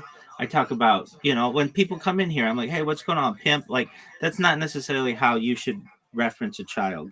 So, in order to control that, I just do my best to ensure that I ask people when they come in if they don't sound at least 18. I ask them if they are, and then if they are, then I'm down to talk with them for as long as they want. If they're not, well, then we have an issue, and then I have to tell them, look, no offense to you, but I only want to talk to people who are 18, so bounce.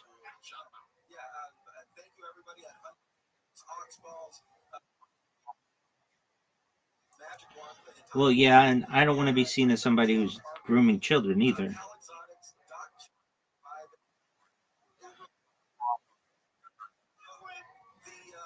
Okay, well, frankly, I have not because I'm very strict about who I let in here, and I don't want to change that. That's my friend. Her name is Miss Aquarius. She is someone who I just played a game with, and she sleeps in here.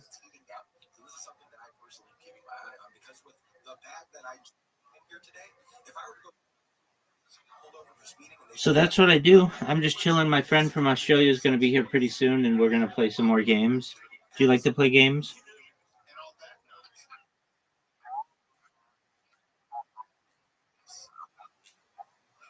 Yeah, we don't use PCs. We use mobile devices. We just play mini games like mini golf, darts, and archery, and like things like checker, chess, that kind of deal.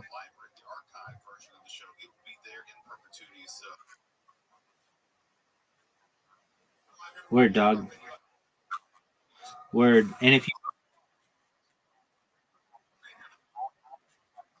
that's what I want it to be. I want it to be a place where anyone with basically any interest can come in here and find someone or a community they like. Now, I understand it's not that big right now, but that doesn't mean that won't change.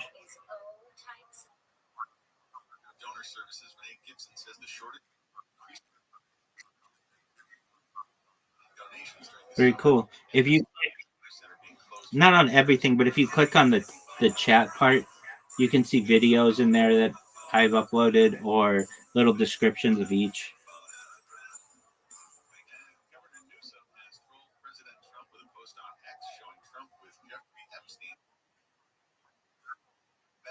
I'm 39 years old.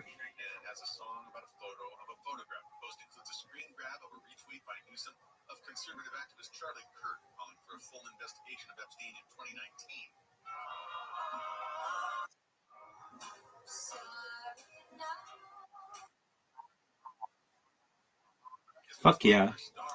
So I've watched every major motion picture and every major television series, everything from I Love Lucy to The Sopranos to Sex in the City to Seinfeld to Cheers to MASH to Family Guy to The Simpsons. I've watched them all.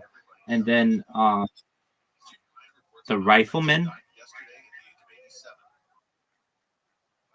Yeah, so I've heard of that. Please talk to me about it. That's what I thought. Yeah. I haven't seen it, but I've heard of it.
Right.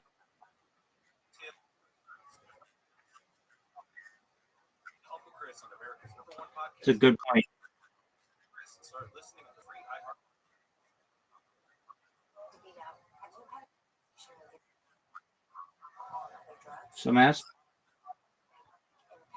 Certainly some aspects of it. I'm in agreement with you on that.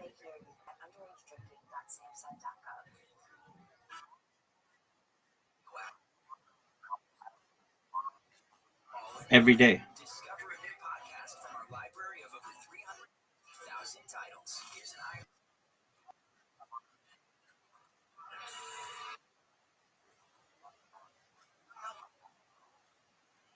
I appreciate that. Thank you.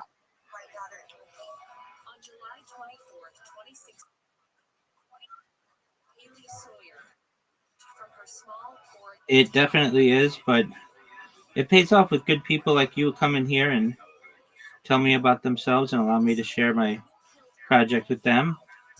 And I started this community about a year ago. We started from 0 people, and we just surpassed 1,800 last week, and it continues to grow a few people every day, and that's great.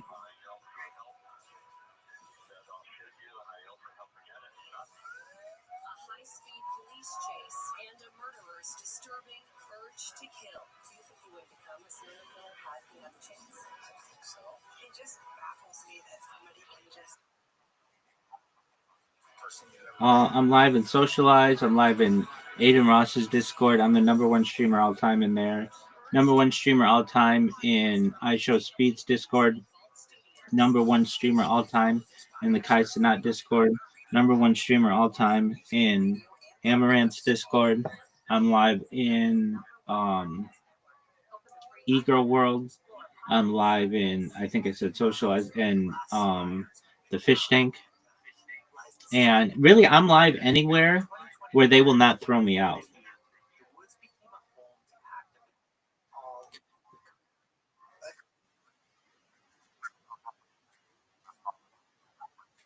Yeah, great question. Okay, so one of them was called Chill Bar. It's a very big Discord, and as soon as I entered, As soon as I entered, they looked at my profile and they were like, "This is an advertisement," and they kicked me out. Another one, I believe it's just no, it was a person because I interacted with them and I said, "Hey, why was I kicked out?" And they're like, "Because all you do is live stream and socialize, and um, we don't want like a robot in here." And I said, "Well, I'm not a robot. I'm live streaming." They're like, "Yeah, but you and it's this is true. I created a robot on the phone that would auto every hour it would refresh just because like sometimes the Discord app like glitches, so every hour it would close and reopen, and they're like that is considered botting behavior. I've had others um just like random streamers who I spammed on Kick, and so they kicked me out of their Discord. But then I get some really cool people from Kick in here. I'm friends with Eddie, the owner of Kick. His name is Eddie Craven. He's a billionaire from Australia, and so he's been nice to me. Um, I've been live in. I've been kicked out of.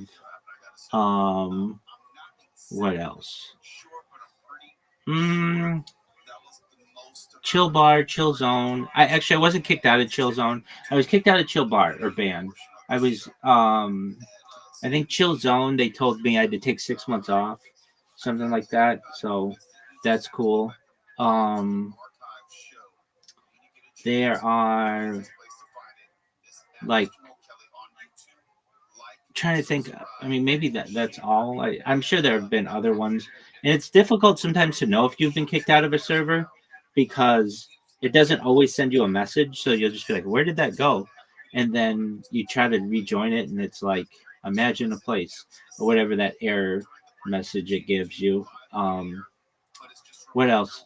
From where else have I been banned? Oh, the Wall Street Bets Discord, just because they don't want people live streaming in there. And so I'll get some moderators who are really cool and they're like, we like having you in the Discord because you will um you'll always be live in there. There are other people who don't like that because they're like, because you're always live in there and you don't talk with anyone.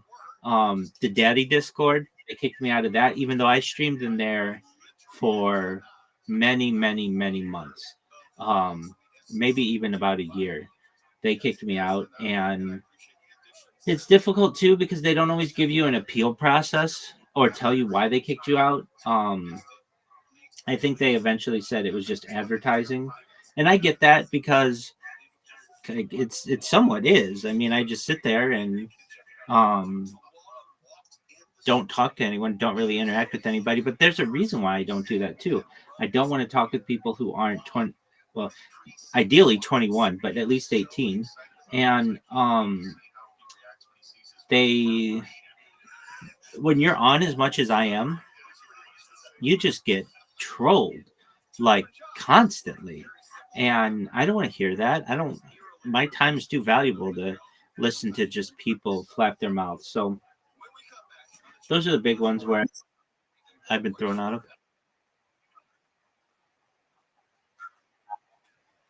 Yeah, I've streamed as far north as Santa Barbara, as far south as San Diego, as far west as the Pacific Ocean, as far east as the desert and mountains. I've streamed in Beverly Hills. I've streamed in downtown LA. I've streamed at Disneyland. I've streamed basically in everywhere in Southern California. And then sometimes I just leave my streams on and I'll go for a walk outside or just get fresh air for like even just a few minutes just to touch grass and, you know, feel what the temperature's like. So, yeah, definitely.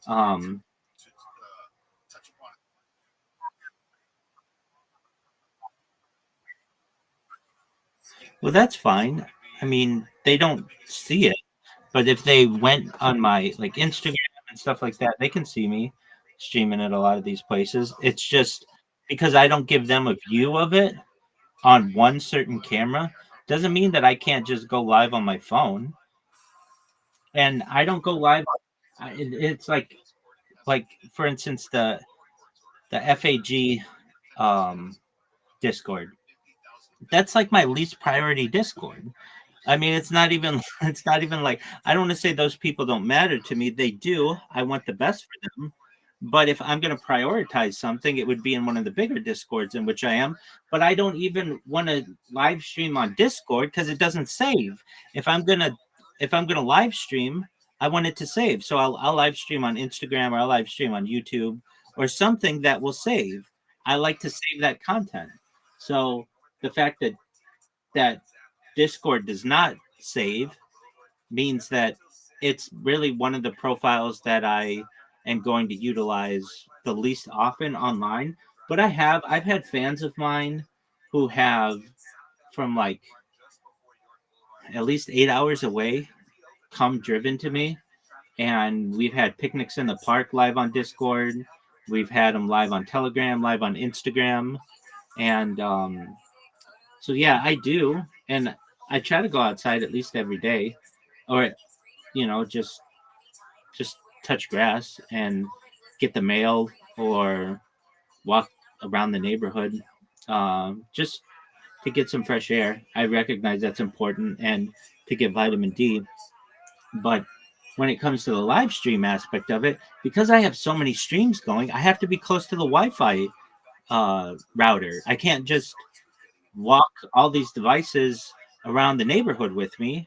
It's not practical and it's an upload. So, um, I think it's interesting that people are like, well, you don't go outside or you don't go outside that much.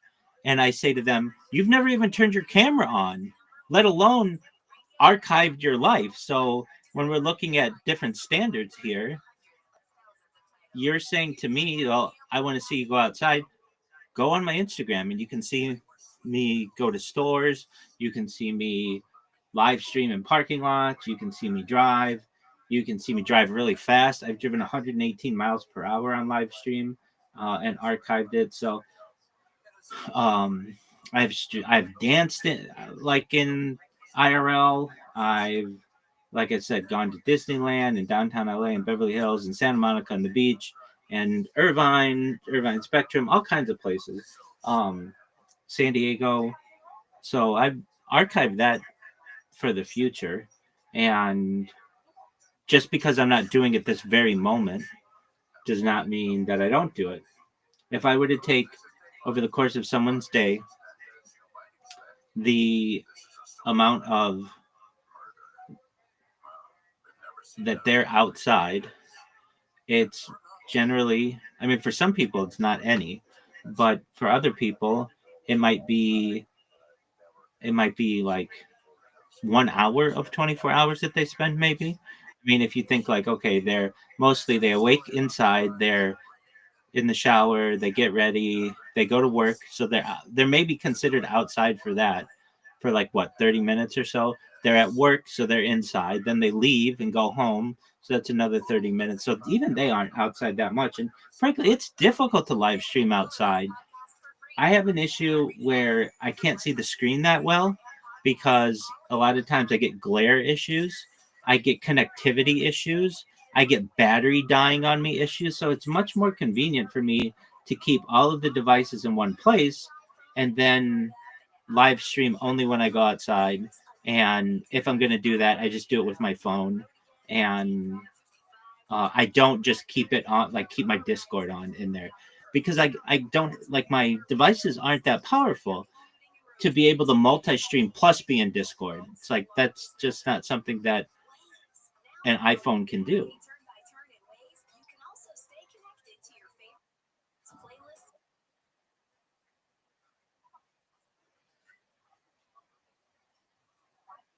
We get a rebate. The I don't own the house, but the people who own the house, they get a rebate because we have solar. So the sunshine just pours down and it basically is more than what we use in the house. And then they, at the end of the year, Southern California Edison writes the people who own the house a check. And so the power is basically free. And The internet is included in my what I pay, so it's basically the same every month. Amazon Prime Video stays at 6 for a second week. Dexter Resurrection. Paramount Plus with Showtime hits its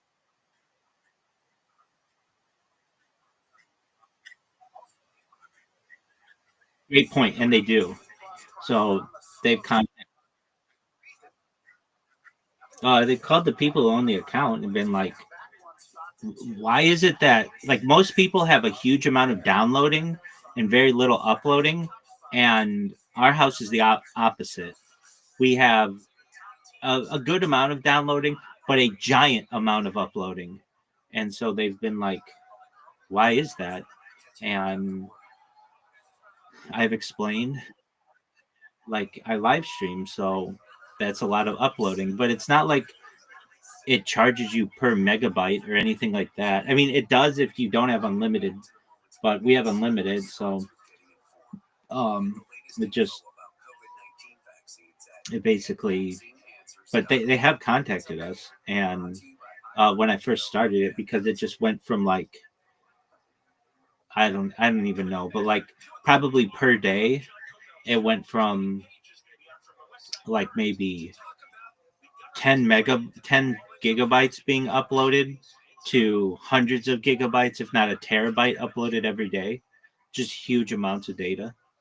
But it's like, to me, it's like you offer a free service, unlimited internet, so I'm going to use it.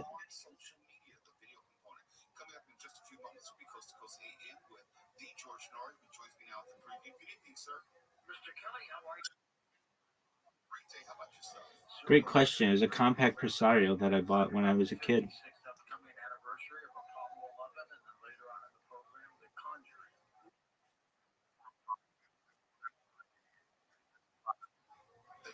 Okay, so it's more recent for you.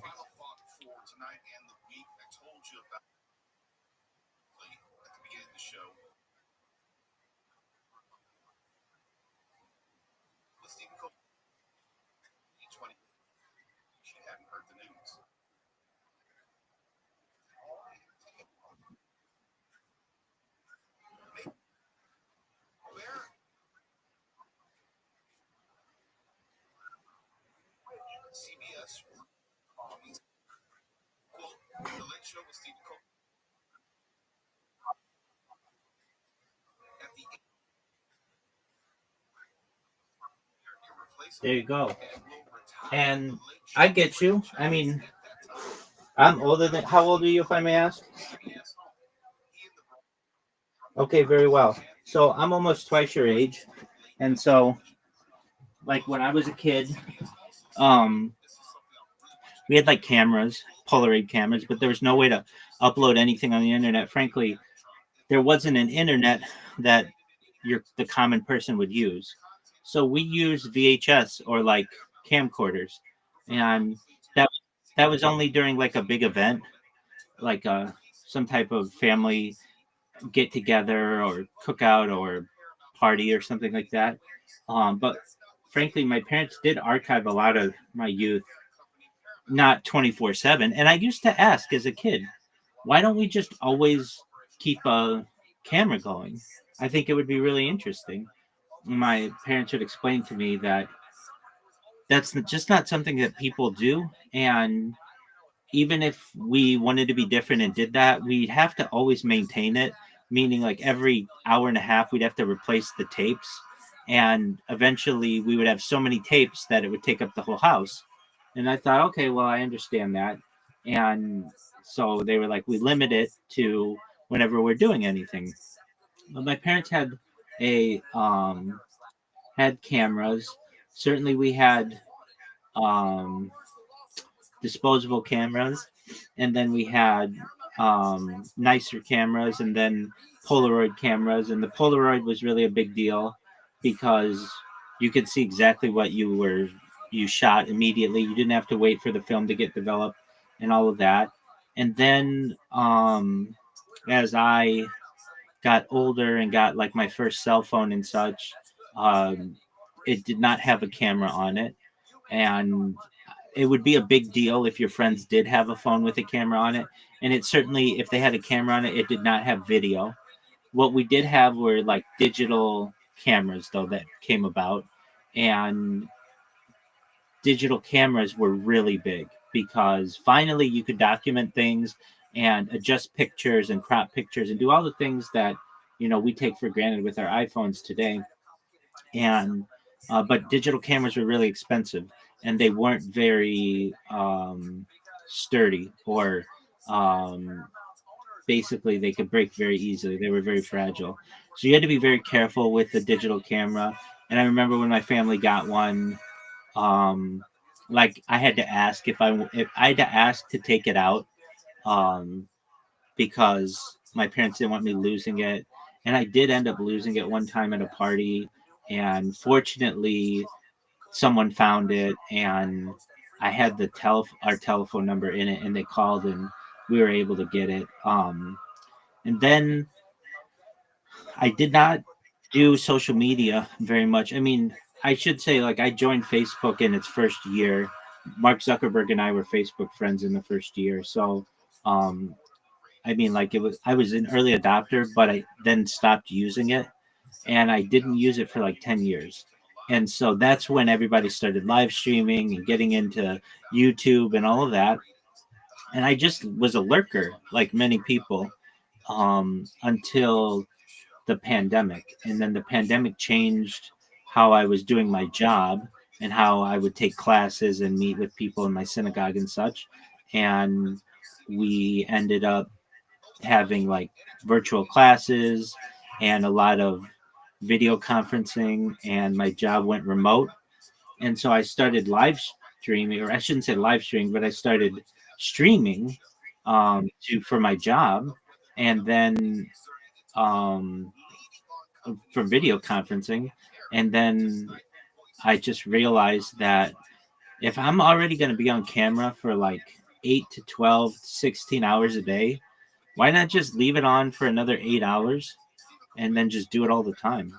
And basically, that's how I got comfortable doing it.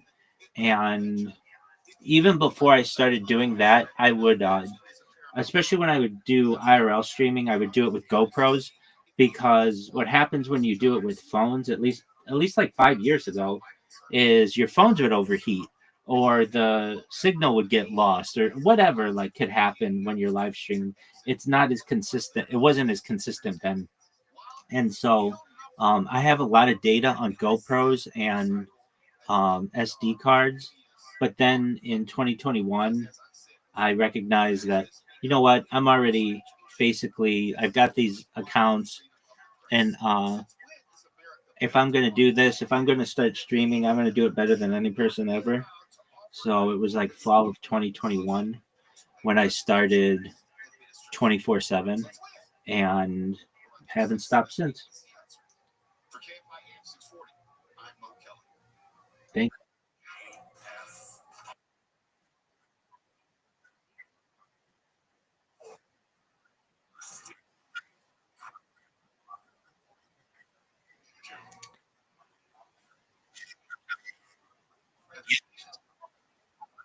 Which is really cool.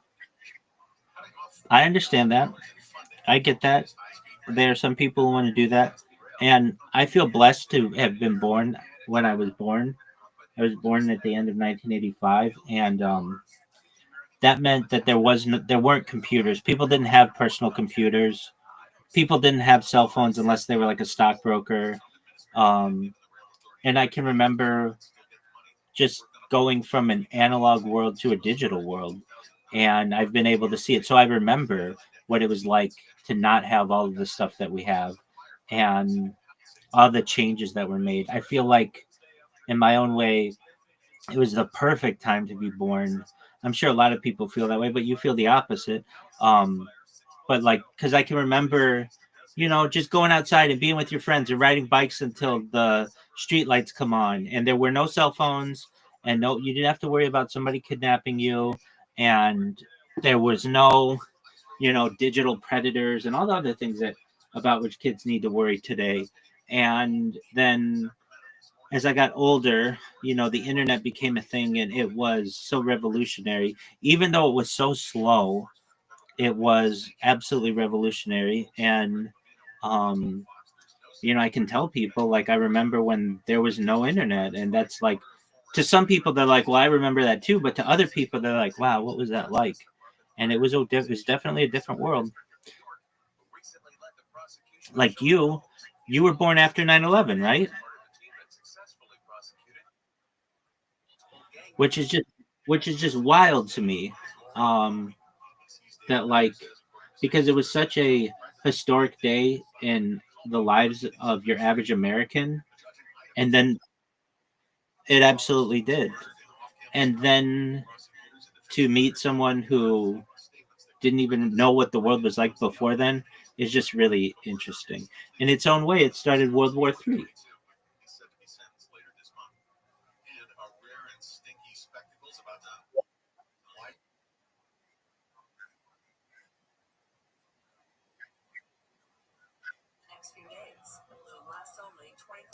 Time will tell.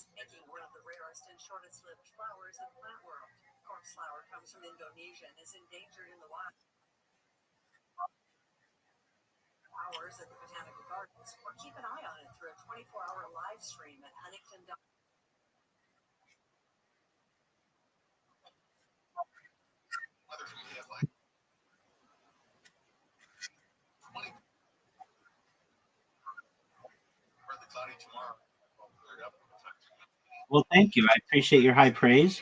You should know that you're always welcome here. Whenever you're bored, come on in. I mean, I'm willing to talk to you about whatever you wish, generally. And if you ever need someone to be a positive person in your life, to have an optimistic view of the future, and just to give hope to people, I'm here for you, okay?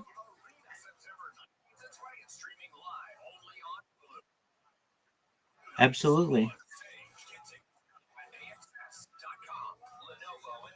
Well, with that, I'm watching Jewish history lectures.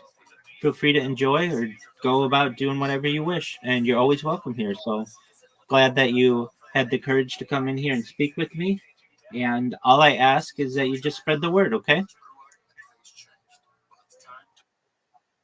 Excellent, my friend.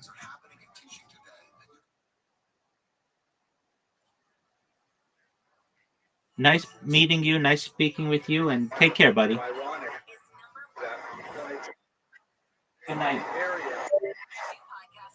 The soil was tainted in such a way that, at least metaphorically, the trees were diseased. It's also interesting to note that John III, who introduced the Inquisition to this region, amazingly, he had 11 children, and all of them predeceased him. This is the last neighborhood in existed, if you want, a decision between 1380 and 1496. So until the expulsion. And as I told you, yellow buildings all over the place. Here, we had the wall, and the gentleman that will build these neighborhoods on purpose. John the First, I mentioned before, the husband of Philippa of Lancaster. Here on the free translation, Saint Benedict cover-ups and the victory stands exactly for what you think. Victory over hurt. This Greek wasn't here like this before. So, we have an important monastery roughly 30 kilometers along the river. They will move from there and they will establish here. Breaking news. Houses of 30 families that stay. Listen and follow this podcast for free on the iHeartRadio app. #1 for music, radio, and podcasts, all in one app. Find your iHeartRadio everywhere. Do you like the Golden Hour more than Fire and the Kid? More than the Shop Show? I like Golden Hour more than all of them, I think. Why? I like Eric Griffin. I think he's funny. They just talk about more shit. They're more entertaining. Actually, someplace that was used as a house of worship by Portugal Jews shortly after the Inquisition. It is now a retirement Yo, dog. Yo, dog. Yo, dog. When we were here last time, iHeartRadio will sync automatically. iHeartRadio, everywhere you want to listen, including in your car through Android. it is a private facility. It's not a museum or anything like That show you used to love. Just rebranded enough. David Krause and his kind of like Producers who brought you Princess of South exploding Do you like Chris D'Elia? No. I think he's a creep. But hospital with elderly people and COVID-19. I like Whatever like that. I like things.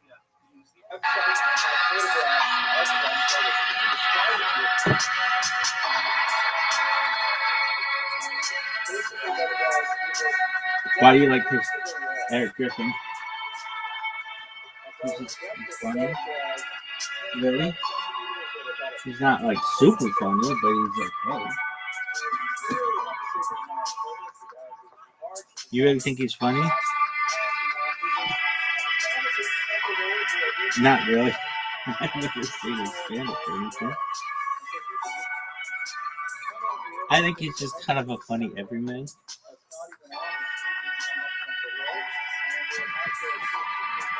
I mean, that's athleticism.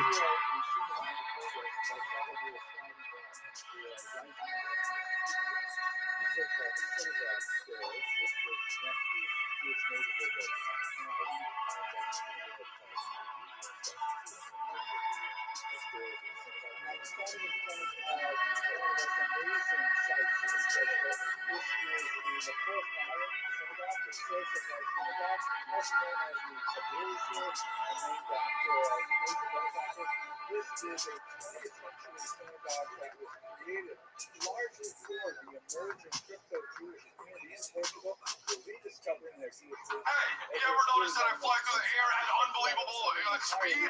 Why are my lips never chapped?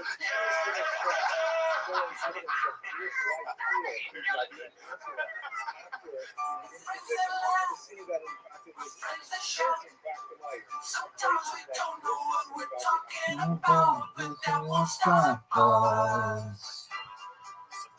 Nothing can stop us. Ooh. That's what you used to love. Just rebranded enough. The stronger, later, better, proper, golden hour. It's the golden hour. I was in Indianapolis, and it's it wasn't easy. Helium? Yeah. I know exactly because there's like some great steakhouses right there. Yeah, Great steakhouse. And isn't there the famous shrimp cocktail place right next to there? I didn't go. Yeah, that's on the other side. Around it's right there though. Yeah, my buddy told me to go. I didn't go. I guess. I mean, it's shrimp cocktail, bro. You know what I mean? No, buddy. You gotta try it. The cocktail sauce will clear your sinuses. I know, but somebody's like, it's the somebody said it's the sauce, so it's like that's. Don't say it's a shrimp. Don't say it's a shrimp. Right? You know what I mean? Like when you say shrimp cocktail, they go, oh, they get better shrimp, but it's the sauce, so it's just the sauce. They're big healthy shrimp though. They're big healthy shrimp. You know what cocktail sauce is, right? Cocktail sauce is ketchup and horseradish mixed together. Yeah, so they That's all it basically is. makes it better. We're live, right? I'm going Europe. My Europe dates are up. Oh, you're going to Europe? Yeah, chrisdelia.com. I got Oslo, Amsterdam, Gaza, Ukraine. That's cool. Where? Gaza, I'm Ukraine. not doing Gaza. October. I just put them up, so go to chrisdelia.com. But I also will be in Miami and Huntsville, Alabama, and Los Angeles. Dublin. Miami, Dublin. I'm going to be in Dublin. Best place I've ever performed, Dublin. Oh, really? Oh, yeah. The best crowds, everything. Whenever I hear Dublin, I think of Bublin in Dublin. Right? From fucking Jay-Z, please. No, Jay-Z's the last person I think of when I think of Dublin. Yeah, but he's so Irish. He's not even in the top 10. Heaven, please. things I would. That's not even to talk about the things I would think about. JC is the thing. He's so Irish. What is that? What a hassle this U-Haul was this morning. Bro, that screams hassle to me. There's nothing that seems easy about that. Okay, first of all, you make a reservation, okay? You make the reservation. And then they go, Wait, Eric, let's start with why you need a U-Haul. You need a U-Haul for what? New work? I'm taking these chairs from here. Finally, for 9 months. Halfway, 9 months. 9 months. So you make the reservation, and then they're like, oh, they send you this text. It's like, okay, it's all electronic. So now you got to, like, take a picture of your license, front and back. Take a picture of yourself. And then I get to the place, and no one's there. And then they're like, all right, I have to do it again. Then I get on the phone with the people, and I'm like, yo, I'm pissed. I'm not pissed. it was such a, I had two people on the phone, and then you have to give them a number of someone else who they have to call and verify that. Oh, God, really? Yeah. So I'm in the phone with Rachel, and I'm believe me, I'm going in. All right, so I'm call right now. And then the phone rings like a Welcome. How are you, Rupert? That's hilarious. Eric, you don't have a buddy with a truck? Rupert, can you hear me? Rupert. Welcome. How are you?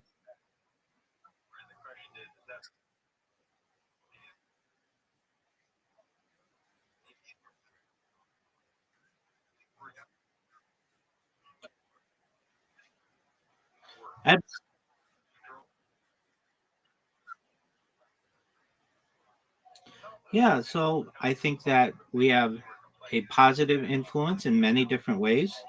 If you'd like to talk about that more, feel free to ask me a question in the Ask Rabbi Anything section, and I'll answer you at length.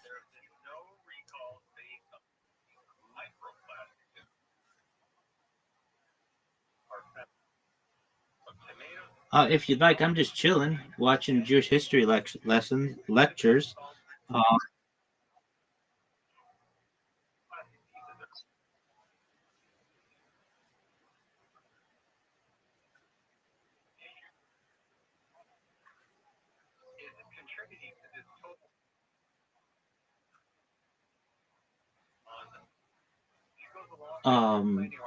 I don't want to talk with children, and there are a lot of children on those servers.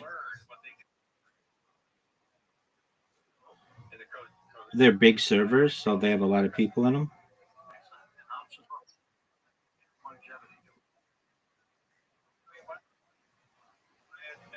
No, you have to be 18 to be in this server. So,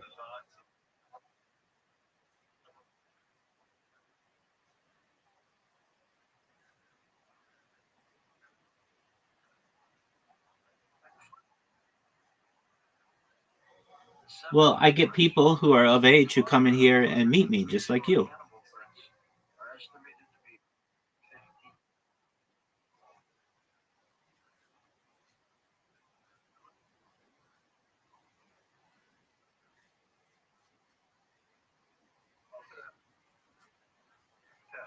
Okay, I mean, again, I don't talk with anybody on there, so it doesn't really matter.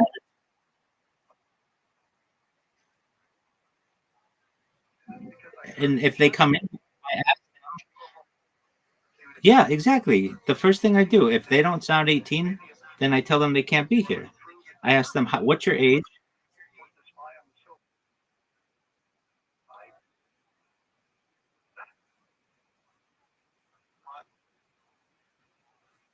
That's right. You absolutely could be.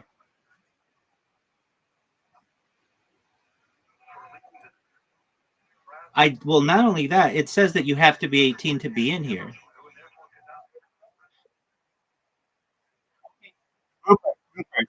Rupert, send me your ID then. No, you. Send me.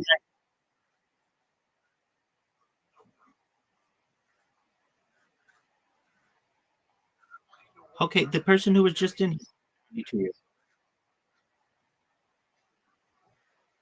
Okay, that's fine. Listen, I'm watching my lectures. Feel free to watch them. Any other questions that you have, you can ask them in the Ask Rabbi Anything section. Thank you.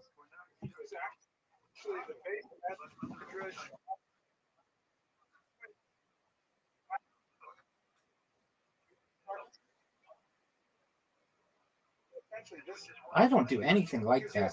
And anything that you say like that is, yeah, I don't even want to have those conversations, though. Salamanca was largely spared and mass conversions that we spoke about last night. But it took a little bit longer until Vicente Ferrer, one of the most important instigators of this violence, actually came to Salamanca and spent several months here. I have some ideas, some theories as to perhaps why Salamanca eventually converted en masse, but essentially at the beginning of the 15th century, you have a lot of Jews converting to Christianity at that time. And there was pressure to turn over the 3 synagogues in this town, and especially this base medrash, to the university. It was eventually handed over, as our wonderful guide Jose mentioned. It became a hostel, in the sense of student hospitals, visiting student housing, and then later became a faculty of mathematics, linguistics, and now is the office of the rector, which is most amazing. And it is quite ironic that in the background here, you see Friar Leon, one of the most famous figures from this university. He was, as we should discuss tonight when we talk about crypto Jews, he was actually a true believer. He was a new Christian whose ancestors were all Jews. His great grandmother was actually burned at the stake for refusing to give up Judaism. And he got into huge trouble with the Inquisition, primarily because he challenged the translations of the Latin Vulgate, which is the Bible that the Catholic Church was especially associated with. One of the verses that got him into trouble was actually read it last week. He translated the verse that speaks about the thing that the dove had in his mouth when he returned from the ark. And he referred to it with the Hebrew word leaf. And in fact, that is the Hebrew word. It says an olive leaf.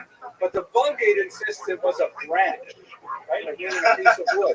So for a couple of inches, literally, he was thrown in jail for how long? 4 years? 4 years. 4 years and 9 months. Almost 5 years in jail for suggesting that the Hebrew might be more accurate than the later Latin translation. And when he came back, famously, he entered the classroom and hopefully was inside, and he said, as we were saying, as if to say in a Jewish sense, like when you stop the shear, and then when you pick it up, and you have to say, Amar Rava. Okay, let's have a look inside. One of the great scholars that taught at this university is a crypto-Jewish background. The sign we saw outside spoke to the many languages that they taught in this university. And as you can see, David, have a look at this beautiful classroom picture. I want to get this on all my campuses because I guarantee that students will not fall asleep. Thank you. I guarantee that students will not fall asleep with this kind of furniture. And it has you speech actions, charge, of course, everything you need. Okay, we didn't get a chance to do stuff together. David, why don't you jump on one with me right now? Meaning LifeLock will reimburse you up to the limits of your plan if you lose money due to identity theft. You might not be able to control how others handle your personal information, but you can help protect it with LifeLock. Save up to 40% your first year with promo code George. Call 1-800-LifeLock or go to lifelock.com. Use promo code George for 40% off. Mars Mission 1, the fictional book based on real-world facts, the future you hope never happened. Author Christopher Lee Jones brings you Mars Mission 1, available on Amazon, bringing you real-world facts of what our world will look like if we allow the Kessler effect. Hello, fellow students of Jewish history. One of the really amazing aspects of Jewish history in the Iberian Peninsula is the remarkable creating thousands of pieces of survival of crypto-Judaism in Portugal in particular. What I'd like to look at today is one specific aspect of why Judaism was able to survive about 500 years of persecution by going underground during the period of the Inquisition, and it's specifically along the Douro River. So let's just have a quick recap on what was the Portuguese Inquisition. To understand it properly, you have to go back to Spain in the late 14th century when there was a series of pogroms and forced conversions in 1391. This created a really large population of people who were technically Christian. They had been baptized against their will, and according to church law, they were in fact now Catholics, but they deeply resented this fact. there was an upside though, because now as Christians, they had carte blanche to live wherever they wanted, go to higher institutions of learning, to pursue any kind of occupation they want.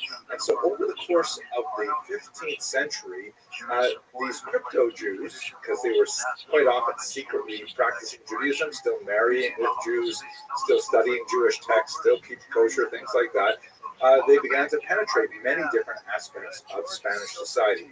This caused a lot of tension. By the time you get to the 15th century, the Spanish kings Ferdinand and his queen Isabella instituted the Inquisition, which was essentially a way to root out those Jewish practicing Jews who were portraying themselves as Catholics. At this point, we're talking about 3-4 generations of Catholics now. They were called New Christians or Conversos, or the derogatory term Marrano, which means pig. And there's a lot of interesting debate among historians. Was the primary purpose of the Inquisition to kind of generate religious uniformity in Spain, which we definitely see a huge push for that, or was it sort of a socioeconomic backlash against the Jews taking positions in parts of society where before the forced conversions they had not gone? So this Inquisition was technically directed only at those Jews who had been forcibly converted and their descendants, again now 3-4 generations in. In 1492, Ferdinand and Isabella took a much more drastic step, following the suggestion of the Grand Inquisitor Torquemada, to expel all the Jews of Spain. And now we're talking about the Jews who had not been baptized, not the crypto Jews, with the reasoning that it was the presence of traditional Jews, practicing Jews, openly practicing Jews, that were keeping the new Christians from abandoning their Jewish faith. And so the idea was get rid of all the Jews. And that's how we get to Portugal, because in 1492, there's a massive wave of Jews who leave Spain, and many of them cross the land border to the west into Portugal, especially along the Douro River Valley. I'm going to show you a map of that shortly. Portugal handled these migrants, some of whom were legal and many of whom were illegal, with difficulty. And in 1497, ultimately, Portugal took a rather drastic step. Rather than expelling those Jews, because they did represent a significant economic advantage for the country, they decided to simply forcibly convert them all en masse. So that's in fact what happened in 1497. However, Portugal did not institute the Inquisition. We can have discussions about it. Apparently, they hoped that the problem would go away on its own, and they actually put a stay on the Inquisition for a number of decades. It was only in 1536 that Pope Paul III finally brought the Inquisition formally to Portugal with this papal bull called Nihil Magis. And in fact, the Portuguese Inquisition was in many ways even more savage than the Spanish Inquisition. So that's basically what happened. By the time you get to the 4th decade of the 16th century, the entire peninsula is under the supervision of the Inquisition, and the hunt for crypto Jews is relentless and often ends in these horrific auto da fe, these public burnings, sometimes burnings in effigy, sometimes burning of corpses. There's a lot more to say about this, but that's basically the situation. Now let's look specifically at Portugal and the Douro River in particular. Here's a map of the Douro River. You can see that it starts in Spain and it moves towards the west and empties into the Atlantic Ocean. It's actually a very beautiful river. I mean, just gorgeous, with rolling hills and little vineyards.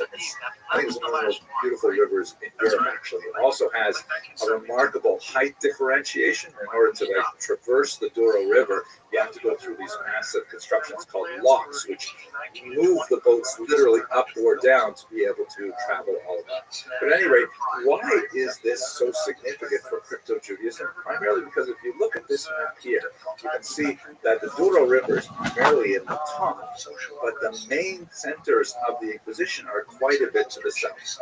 There's Coimbra, which is a very important university town that was a notable center of the Inquisition, but the other two were quite a bit further south, in Lisbon and Évora. And the region of the Douro River, which is dotted with these little hilltop settlements, was basically the hinterland. It was far away from the big urban centers. The closest one was Porto, which also had a very large Jewish community, then and now, actually. But these tiny little communities where you might have Thai families and Jewish families or crypto Jewish families, they were able to basically be out of the way of most of the attention of the Inquisition. Communities like Belmonte, Mancoso, these were basically where crypto Jews could more or less stay under the radar, and they did so for a remarkable 500 years, preserving all kinds of internal Jewish traditions, sometimes highly modified Jewish traditions to understand and to adapt to the environment in which they lived. And this basically was a situation until the early 20th century when Samuel Schwartz, shown here, who was a Polish Jewish engineer, was in the region. And, he's kind of like an amateur ethnographer. And he was just asking around for different things. And people said, whatever you do, don't do business with those people up at Belmonte because, they're actually Jews. And he was fascinated with Jews in this part of Portugal. The Inquisition has been here since 1536. It's almost 500 years later. He goes up there and he encounters them. And it's kind of a funny story. They don't believe he's Jewish at first. Only after meeting specifically with the village elder who quizzes him, gives him a farher, an exam on the spot, and he was able to, for example, recite the Shema prayer. Then she finally said, oh, he's Jewish, and in fact, they accepted him. So these little communities, far to the north, quite remote, were able to shelter these Jewish populations for such a long time. And it is one of the most fascinating aspects of European Jewish history. I'm really looking forward to going there with Go Cruises. It is one of my favorite spaces to visit in Europe, and I hope some of you will join me. Thank you very much for watching. Resource extraction, water, metals, doing through. I think it would have made the voyage to Mars and other destinations deeper in the solar system would be easier because of that. We had that stepping stone on the moon, very well established. But we find ourselves in a situation, like you said, it's nearly 60 years later of having to relearn how to do that. Hello, fellow students of Jewish history. In my research preparing for the cruise along the Douro River in Portugal, I came across an absolutely amazing character that I really have to look at. Now, how competitive?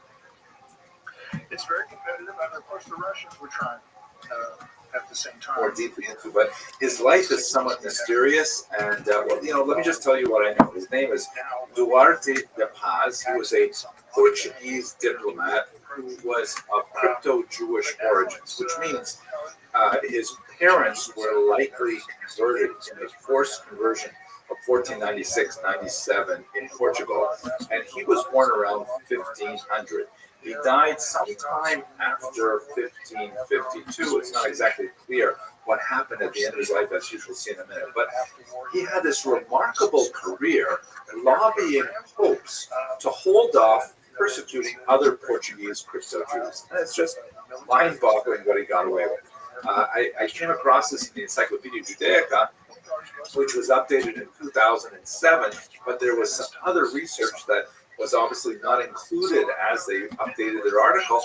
And I found a great article by Carlos Manuel Valentim at the University of Lisbon, and a really interesting article by James Nelson Novoa, based on Vatican secret archives that were recently updated. He's with the Catedral de Estudios Sabarditas Alberto Benediste. Fascinating material. So here's the story with De Paz. He was the oldest of 6 children, and he was born around 1500, right? So his parents had just been forcibly converted to Christianity, and for the first few decades of the 16th century, the Portuguese Jews were feeling very resentful of this moment, of course, but nevertheless, they had the rights as Christians to do whatever they wanted, and they could practice Judaism in secret, primarily because King Manuel I, who had a larger geopolitical agenda. He wanted to unite with Spain, and he didn't want to expel the Jews of Portugal, many of whom, by the way, were originally refugees from Spain. He wanted to keep them in Portugal for their economic talents and value and investments and so on. So he simply mass converted them against their will. So in exchange for that act, he promised them that he would hold off on allowing the Inquisition coming into Portugal. In fact, he did so for quite a while.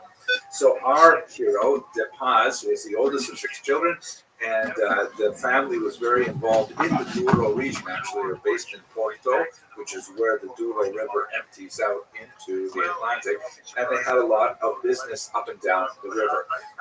De Paz ended up going into the military, and he actually lost an eye fighting for Portugal in a war in North Africa.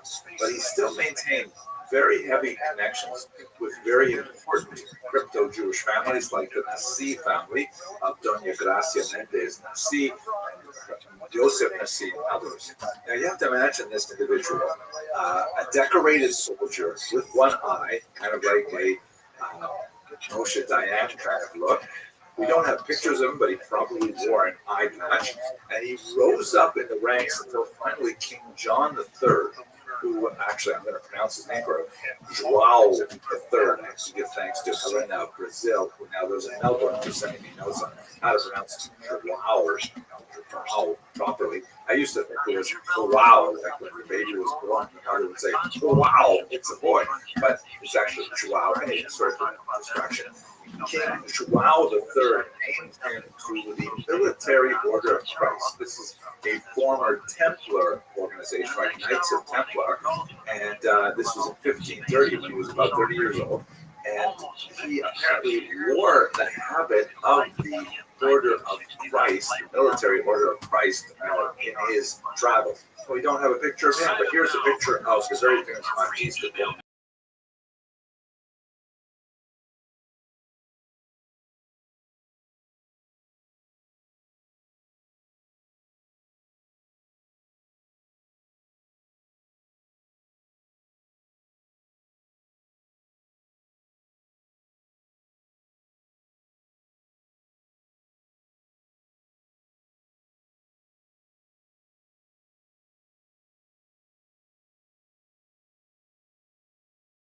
Crypto Jews.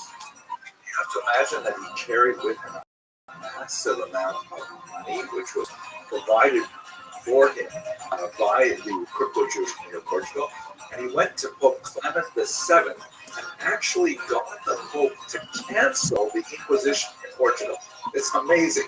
The year before, the Pope had issued this papal bull from which was formally allowing the Inquisition to come to Portugal.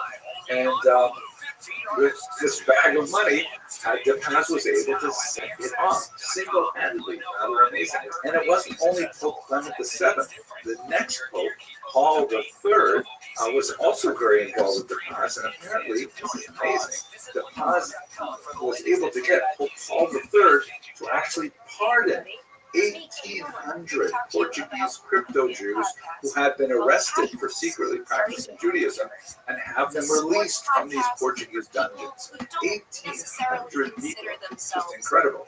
After Pope Paul III, who was in office until 1549, we find out that De Paz's career goes definitely downhill.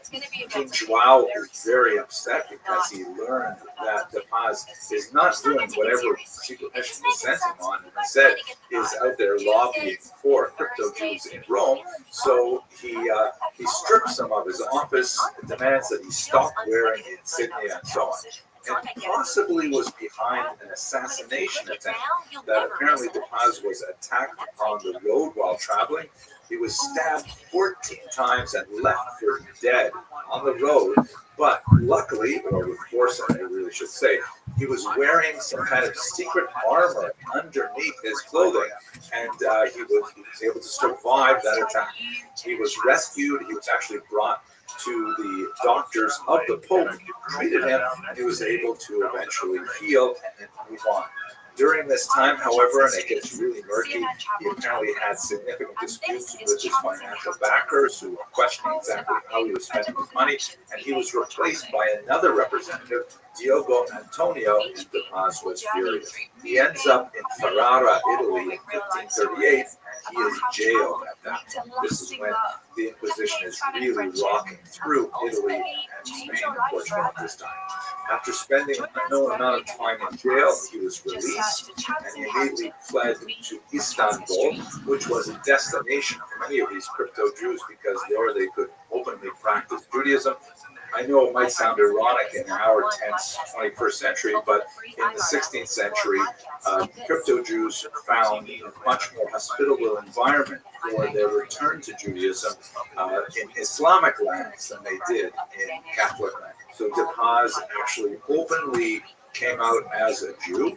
He changed his name to David Bueno, and then we're not exactly sure what happened to him afterwards. Documents released from the Vatican include some reports of DePaz. It's difficult to determine exactly how authoritative they are, but one of the Catholic reporters who describes the story of DePaz says that after DePaz abnegated his Christian faith, not only did he return to his Hebrew perfidy, right?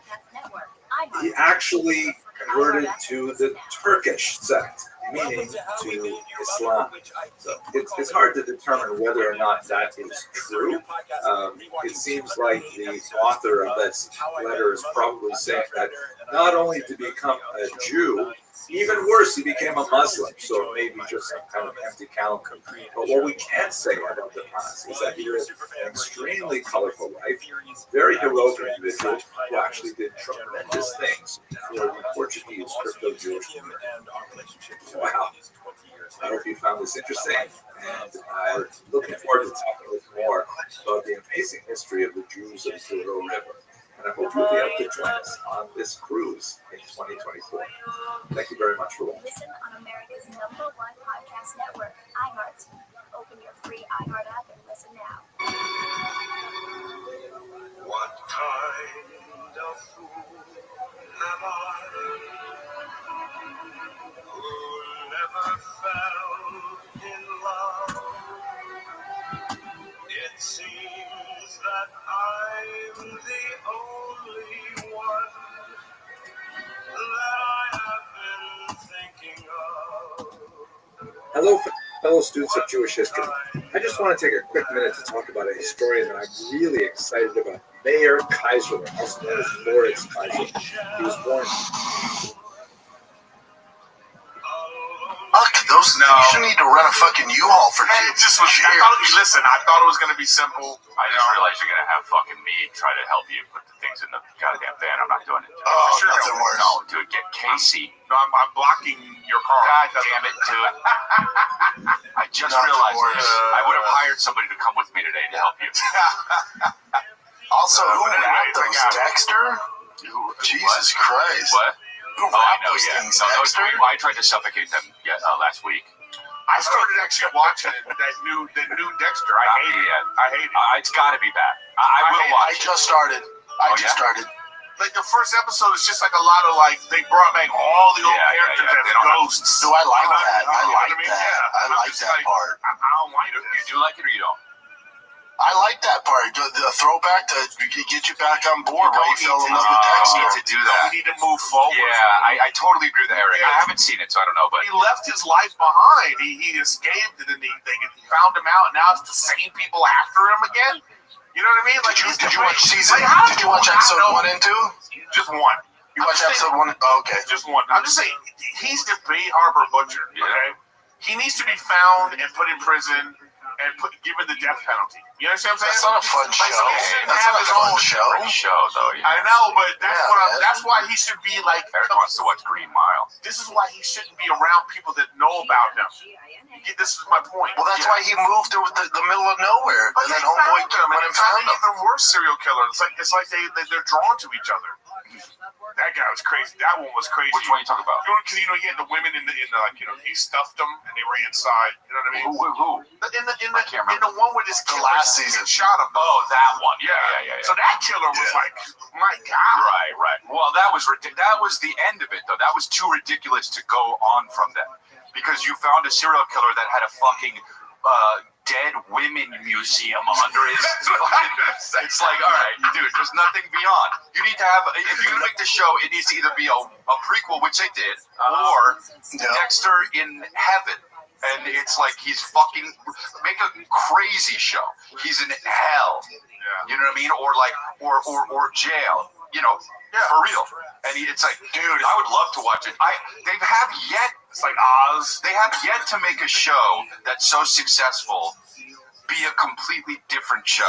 And I'm all for that. I've always wanted that. Oh, no. Do you know what I'm saying? American Horror Story. Well, you know what? American Horror Story.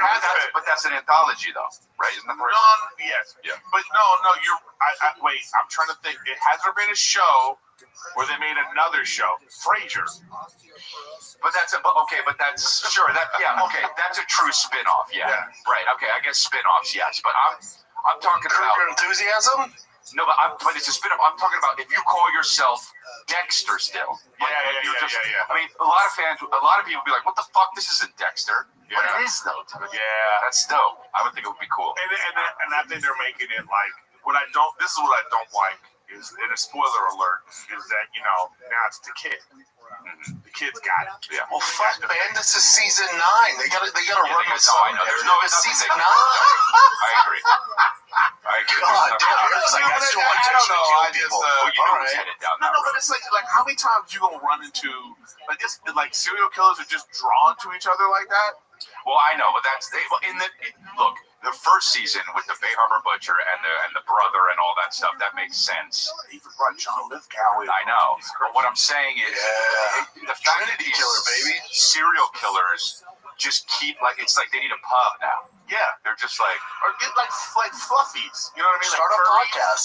Like flurries. you know, like what do they call them? they call Yes, furries. furries, They furries, should have like an He's saying online flurries. thing. He's making it at the McDonald's. Yeah, I'm hungry. Yeah. The furries, Yeah. and then they're like, they have like a little thing because it felt like that. It felt like Yes. Dexter A just club. feels like it's a club, and they just find each other. Yeah. You watch the show, you're like, I'm gonna start killing. I won't be another skull.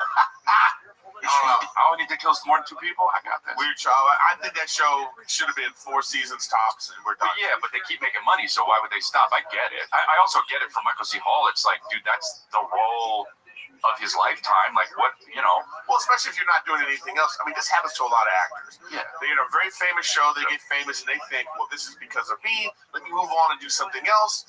They can't move on. Nobody wants them in anything, and then they come back. Just like the guy from Walking Dead is back.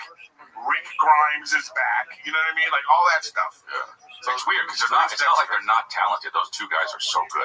Yeah, but it just is what it is. Dexter is just too big. But John Bernthal went on and he's crushing it out.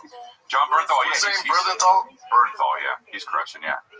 Crushing it. He's in all sorts of shit. Yeah. But that's because he only did 2 seasons. He wasn't the main guy. He's not the main guy. If you're the main guy, it's like David Caruso. Remember when he was in, what was that show David Caruso was in? NYPD Blue? Oh, yeah. No, I know now. But remember he tried to be a movie star. Right. But He was like, fuck this, I'm out of NYPD Blue, or I'm not doing it anymore. And then tanked as a movie star. And then I can't believe he got a second chance. Is crazy. I thought he left CSI Miami because to try to be a movie star. No, he's still on that fucking. It would always open. Like something. Then he would go. Yeah. Could you imagine? Yeah, I can actually. Yeah, actually, that looks pretty cool. Yeah, that's pretty spot on. Wow. What did Nick send that from wherever he is? Is Nicholas not here? Is it Casey running the keys? No, that's Nick. Nick's doing it from. I killed him earlier. And he's my first serial kill. He's doing it from the grave. Wow, that's wild. Okay. I think they're doing another serial killer thing. Yeah, they are. Ooh. What do you mean? I can't get enough. I can't Never get stop enough. making serial killer shows. And what are you talking about? Why you gotta be so mad? Nah, because the way you said it. Here's the deal. I heard. You know what I heard? They're making Mindhunter again. No. That's what I heard. No. That's what I heard. That's been rumors It must be someone forever. else, though. It must be someone else. I heard David Fincher's doing another Mindhunter, and I go, "Oh my gosh!" Because No, you read that online. You read that on social media. That ain't Fincher said that he's not going to do it. That's actually not where I read it. I heard 2 different people text me about it. No, So, but Fincher's doing a different series. yeah, I know people do other things. No, Eric. he's not the kind of guy that does that. He don't do 7 things at once. He's like a tunnel vision guy that has to he's really deep in it. Okay. I don't think I heard, which I did. I'm not lying. that he's doing a fucking third thing. I think maybe he's writing the script. Reliable sources, Chris? Are these 2 buddies in the business? Oh, Eric just says, I think he's writing the script right now with no fucking. I would say maybe that's what he's working on. I heard it. Eric, is just making shit up, and so that's where Not making anything up. I think he's writing a script. You know, He's probably writing like my mom, dude. I think he must be writing. Let's And look New it Season up. Mindhunter is not happening on Netflix. There's a chance it could return as a 3 2-hour movie. Oh bullshit! This ain't happening. Hey, can you get your sources on the phone right now so we can tell them off? Since they were so reliable. Fincher, the show's creator, has stated that the show's too expensive to produce for the viewership it attracted. That's what we've been hearing. Mindhunter's great though, man. I love that. Why is it too expensive? Fantastic. This is David Fincher, bro. He's not going to skip anything. You know, he's not going to. He wants to make. But also too expensive. It's not like there's fucking, special effects in this shit. Yeah, this is not a Marvel movie. Stuff. They have a crazy craft service. That's his thing. They keep getting that shrimp from Indianapolis. Dude, I was watching this show Andor on. Don't watch that. And then I realized this is gonna sound stupid, but then I realized, this is a prequel to Rogue One. Okay. And then I was out because everybody dies in Rogue One, so I'm like, good. I don't like prequels to when people are already dead. You know what I mean? Oh, because you know what happens. Yeah. Nah, that's okay. No, I don't like that. Well, there's no sense. I don't like no Jesus stuff. Yeah. You know what I'm saying? I don't want Jesus to college years because I know this dude is gonna die. Jesus to college years is amazing. Dude, Pontius is throwing a toga party and he didn't invite us. Again, that guy's got issues. Yeah, that'll be a dope show, right? Hey, yeah. That show looks so bad. Like Stormship Troopers in a actually fucking great cornfield. Show. Season 1 was great, but then Nah, I fuck all that. wait a minute, this is the guy from, I was like, this is Rogue One guy. Then I thought, is he doing a different character? And then I just watched Rogue One. Dude, thinking of his brain, think of all this shit while he's watching the show is so funny. Because I just haven't seen it in a long time, so I was like, oh, that's weird. And then I was like, oh, okay. It looks like Star Wars in Nebraska. Is that what it is? Yeah, it is. It is. Yeah. Star Wars in Nebraska. Dude, how about how like CSI? Eric, yeah. Star Wars Nebraska. Star Wars Nebraska. The stormtrooper.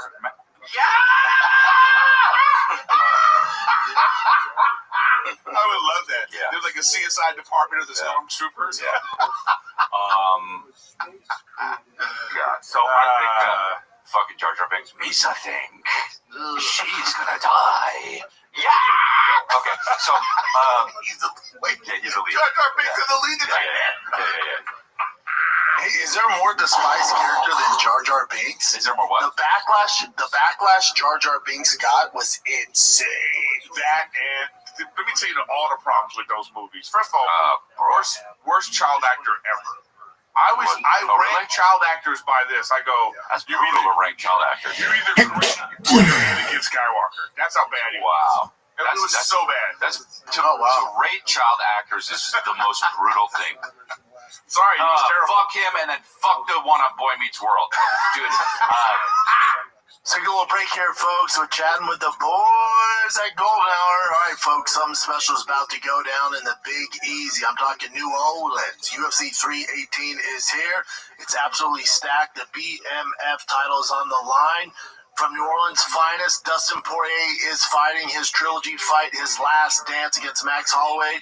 And my friends at DraftKings Sportsbook is the official sports betting partner of the UFC. Holloway, Poirier 3 headlines. Again, it's his last fight ever. And if you're new to DraftKings, check this out. New customers who bet 5 will get 150 in bonus bets instantly. Download the DraftKings Sportsbook app now. Use the code GOLDEN. That's code GOLDEN for new customers to get 150 in bonus bets instantly when you bet just $5.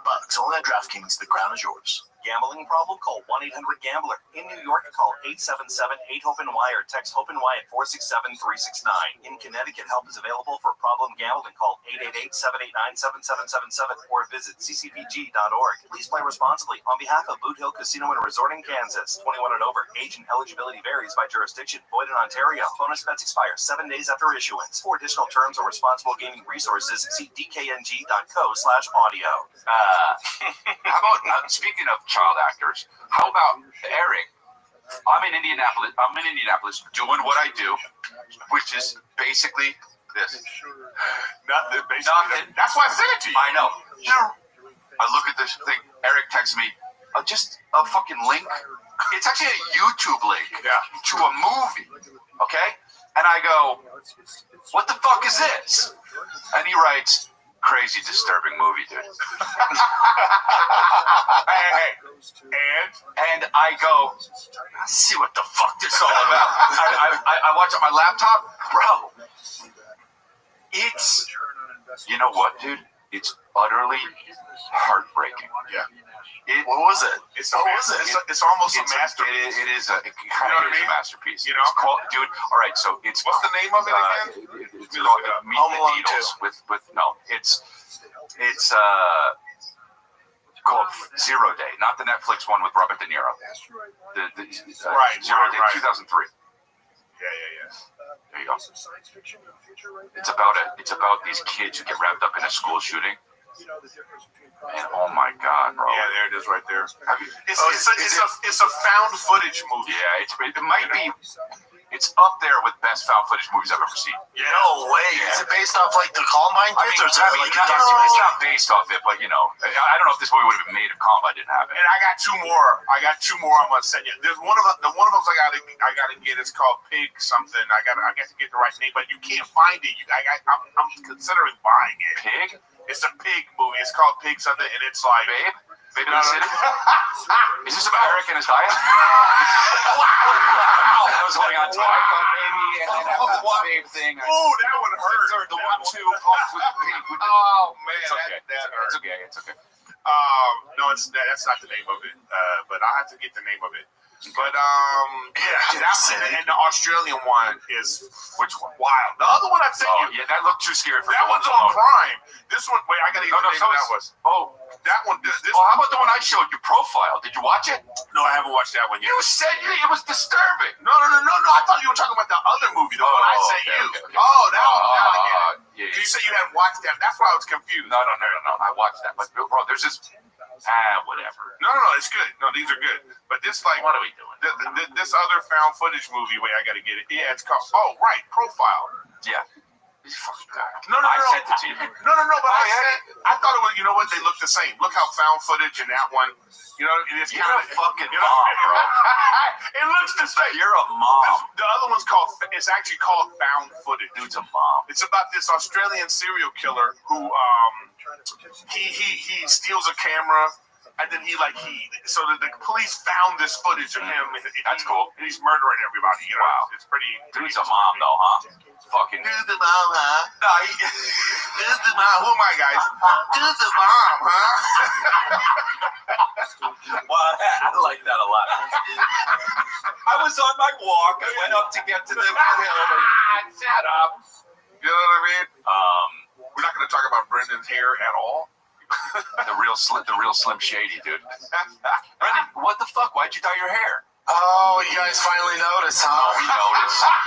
God, now it was a mom.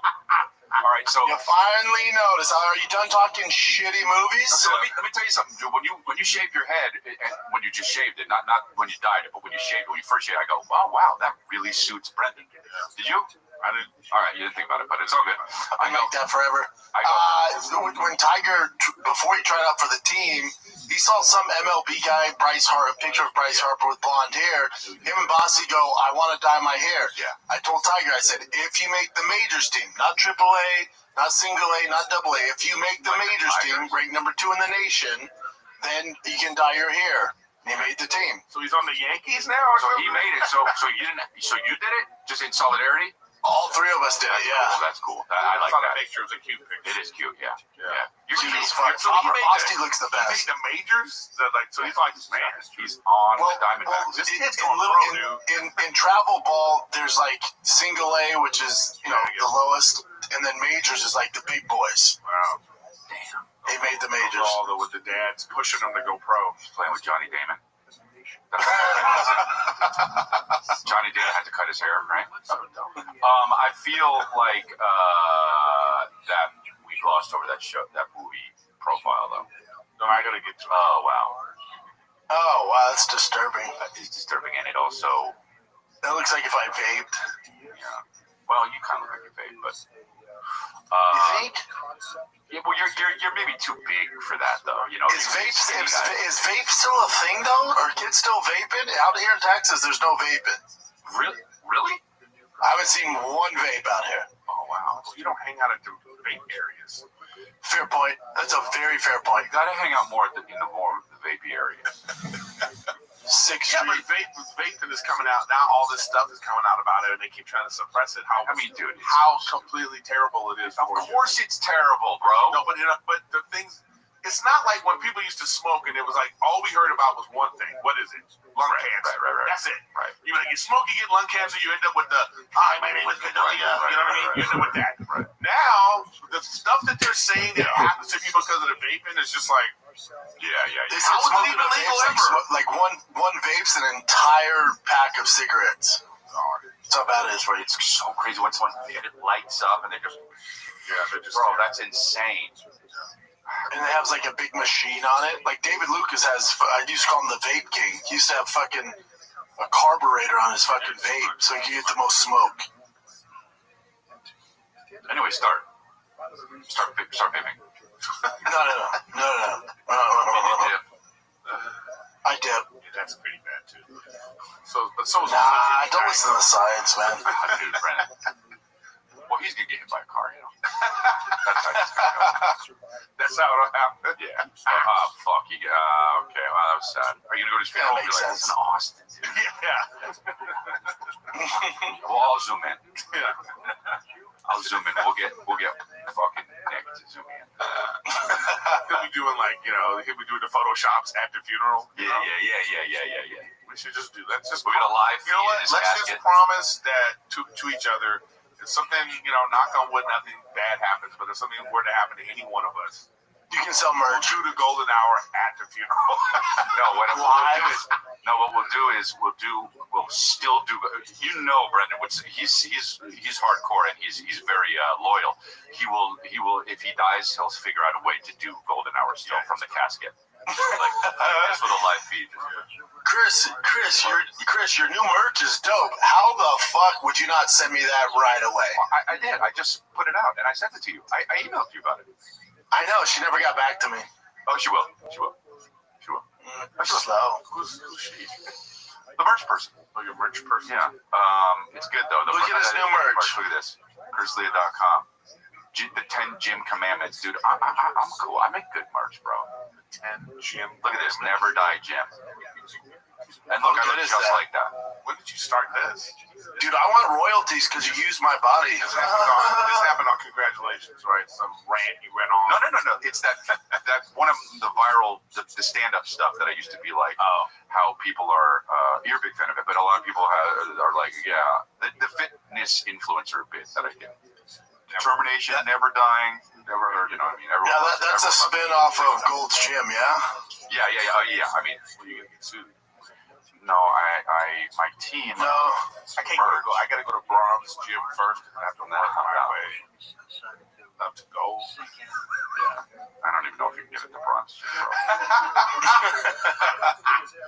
I like how you feel like you have to double down on the fat jokes because Brendan's not here. Yeah, I have been today. Right? I should. Maybe that is why, because he's out. Dude, you hear that Drake got a new covered up his LeBron tattoo? You did? How about the fact that he had a LeBron? I know. I mean, Yeah, that's gay to start. I haven't seen it. Do we have it? I don't know. Did he actually?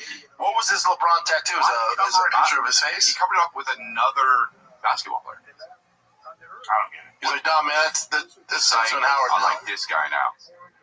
Before, after, so it's LeBron, and who is it? But so who's the new guy? Shai Gilgeous. Shea Gilgeous. Oh, because he's Canadian. That dresses well. Yeah.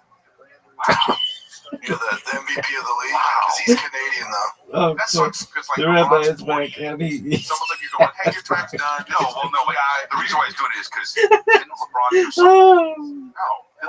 Didn't LeBron like do something with not do something with Kendrick, but then he was on stage. He supported him. What is that rabbi? Yeah, that's why he did it. That's why. Well, that doesn't make any sense. What doesn't make any sense? Listen, the Kendrick Drake beef is silly. Meaning, Well, you shouldn't take any offense to it. Yeah, it's silly. It also made them both rich. You know, you like They were already rich, though. They just announced the other day that Drake is now again most streamed rapper on Spotify. Like it's like, okay, hey, you had your little run where you dissed me. I'm the star of that. Thank you. And now I'm still back. It's like let it happen. But I think we're missing the whole point here. Another man. It's not like they're. He's way younger. Another man got another man's tattoo on it Twice. Pretty weird. Nothing gayer. There's nothing gayer. I'm sure. Chris, you said you're not allowed to wear jerseys. I think there's gayer things. Yeah, but all that stuff is sexual. Yeah. Yes. Non-sexual gay things. That's I like it. Let's make a list. Good. Yeah. Top 10. I smell new merch coming. This is gonna be 10 non-sexual gayest things. 10 non-sexual gayest things. Yeah. I said that the thing about the jerseys on the back, but that I like jerseys, but a tattoo having a tattoo of another man's jersey is super homo. I don't have any tattoos of any. Yeah, I don't actually even really like portrait tattoos. I'm not a big portrait tattoo guy. They better be good. Like person's face. Yeah. But what if you like? Okay, so what? Like, so if you have like a tattoo of John Lennon, that's gay. Right, is that right? Yeah. I mean, I don't know. It's well, like anything. Look, if the guy's an icon and he's dead, it's a little different. Like if you have fucking Napoleon or Tupac on there, or Hitler, you have more problems, right? Right. That's different. But it's not necessarily gay is the thing that comes to mind. If you had Hitler tattoo, you would be like, ew, gay. Hey, Eric, why does Rife have a John Lennon tattoo? I don't know. He loves that fucking song, dude. What's that one? It's a little gay. I'm not gonna, I love Rife. It's a little gay. Let's not beat around the bush. We're like, okay, but yeah, it's kind of weird. Who do you have? Do you have a person? You don't have a person on your body. I have my kids. Yeah. I don't think it's. I don't think it's gay. Different. For some reason, I think it's less gay if the person isn't living now. You know what I mean? Like, cause it's gay. You know why? Because imagine I got a tattoo of, Keanu Reeves or something. Right. And I'm at Erewhon. And then all of a sudden Keanu Reeves is there and he sees my tattoo of him. That moment is gay. That moment of No. But here's the thing, though. I fucking own you now, dude. Here's the thing. It's not Keanu Reeves, though. Like it's gay if it's Keanu Reeves. It's different if it's like this is Neo. You get what I'm saying? The character. Yeah. Neo, it's like you have Bill and Ted. You're saying it's less gay? It's less gay. Yeah, because that's character. It's just Keanu Reeves from his Instagram. Because Neo isn't coming from the Matrix to fuck you in the ass. That's why. Yeah, if I see a Batman tattoo, I don't go, "Ooh, is that Ben Affleck?" Right. Right. Unless it's Batman, it's Ben Affleck in the bat suit and he's holding the bat, the helmet, and he's just looking. Oh yeah. That's your tattoo. Yeah, that's gay. That's gay. Yes, that's good. That is good. All right. Yes. Yeah. So I guess no. Okay. But on the gay scale, having the character and it's the face of someone. Yeah, not gay. They're not in. It's a little gay. That's it's a little gay on the scale. We're giving it a little bit. It's like this much gay. Hey, you know what it's like? Here's the gay. No, but if you so look. If it's if it's like if you get the penguin with and it's the today's penguin, it's Colin Farrell. It still is Colin Farrell, but you've got the prosthetics tattooed on. You know what I mean? Like, it's still a little gay. It's if you get the penguin from the comic book, Danny DeVito, not gay. No, it's not. It's not. It's like cartoon characters on your body. What are you saying about that? But what if you wanted a Joker tattoo, but the face is Joaquin Phoenix, but in the Joker makeup? It's a little gay. It's not as gay as just getting Joaquin Phoenix. Right. We're all in agreement. Okay, right.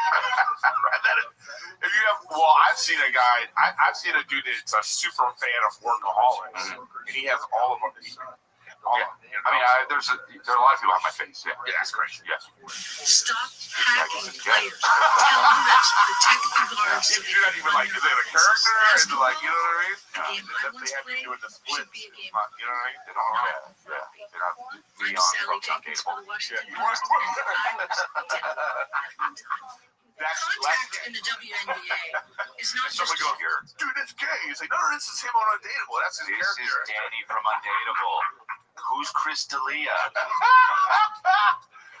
Let's take a little break here because it's bright out here in Austin, Texas, y'all, and it's bright in LA where Chris and Eric's at. That's why my friend at Shady Rays has you covered with premium polarized shades that won't break the bank.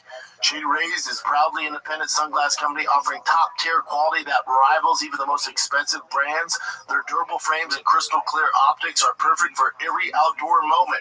Barbecuing, on the lake, at the ocean, whatever it is, Shady Rays got you covered with a wide selection of styles and colors. You're guaranteed to find a perfect pair. All right, and here's the best part. If your shades go overboard, you lose them. You could break them. Don't sweat it. They've got a lost and broken protection, so you're covered from day one.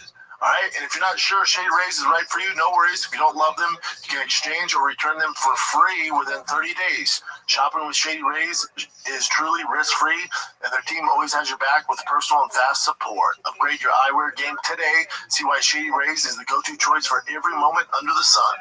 And just for the Golden Hour listeners and viewers, Shady Rays is giving out their best deal of the season. Head to ShadyRays.com. Use the code GOLDEN for 35% off polarized sunglasses. Try for yourself the shades rated 5 stars by over 300,000 people. That's ShadyRays.com. Use the code GOLDEN, 35% off polarized sunglasses. Did I tell you this? There was a waitress at the Long Beach Laugh Factory, and she had what's his name? Will Ferrell. What's the Anchorman guy? What's the guy's name on Anchorman? Yeah. Ron Burgundy. Ron Burgundy. So she has full-on Ron Burgundy tattoo. Like, I think it's like right here, like full-on. And I said, oh, Will Ferrell. She was like, I love Ron Burgundy. You know? And I was just like, Very weird. yeah. I you know what? I don't like Ron Burgundy. I don't think that Weatherman, is it that was called? What's it called? Anchorman is that fucking great. You're gay. It's okay. Will Ferrell's so hilarious, but that character is, it's okay. I mean, like, he's so much funnier in other shit, I think. I don't know. Something After about the bullshit you guys recommend, and you're going bad on Anchorman, what are you talking about? I'd like to see a Ron Burgundy found footage movie. Yeah. Oh, that'd be great. That'd be great. He's just drunk. No, I think one of my favorite Will Ferrell performances. I always like Will Ferrell. Always reminds me of like a guest rapper on a Jay-Z song. Like, it's hot right there. But sometimes when you watch, if that rapper had an album, it would be whack. That's how I feel about Will Ferrell sometimes. I mean, Will Ferrell, I love him when he like when he in old school, he's hilarious. Yeah. Step Brothers. But then he's having movies like Step Brothers. It's like, No, Talladega Nights is great. That was a mouthful for you. Blades of Glory is great. Kicking and Screaming's good. All right, bro. You know, Semi-Pro, come on. The Elf, he was the main character in The Elf. that's true. He was very funny in that. that's it. There's a few. You know, He's great in Megamind. The Campaign's fantastic. This guy fucking seen them all, bro. You Yeah, seen yeah. the Campaign? you know, you've seen Dick. Campaign's great. I'm not familiar with Dick. Anchorman was a classic, though, huh? People fucking love that. Yeah, I know. If you had to pick your favorite top 3 of these movies, what do you think are? I haven't seen many of them, honestly. Really? Yeah. No, I'll tell you what I'm not a fan of. Zoolander. Oh, not. No, me neither. I don't like really? Zoolander. I don't get it. I don't get Zoolander. For me, Step Brothers #1. What's Dick? Old school. That's what she said. Megamind. Megamind's supposed for kiddos. Megamind's great. Yeah, but that's a cartoon. I don't really those count don't that count. out. So that doesn't count. He's the main character. That doesn't count. Those don't count, you stupid asshole. Come on, dude. I don't mean to be being harsh. You got top. The best one, the best one is Elf. No. Yeah, Elf. It's just so great. It's that. Talk about a classic movie. I would say Step Brothers, old school.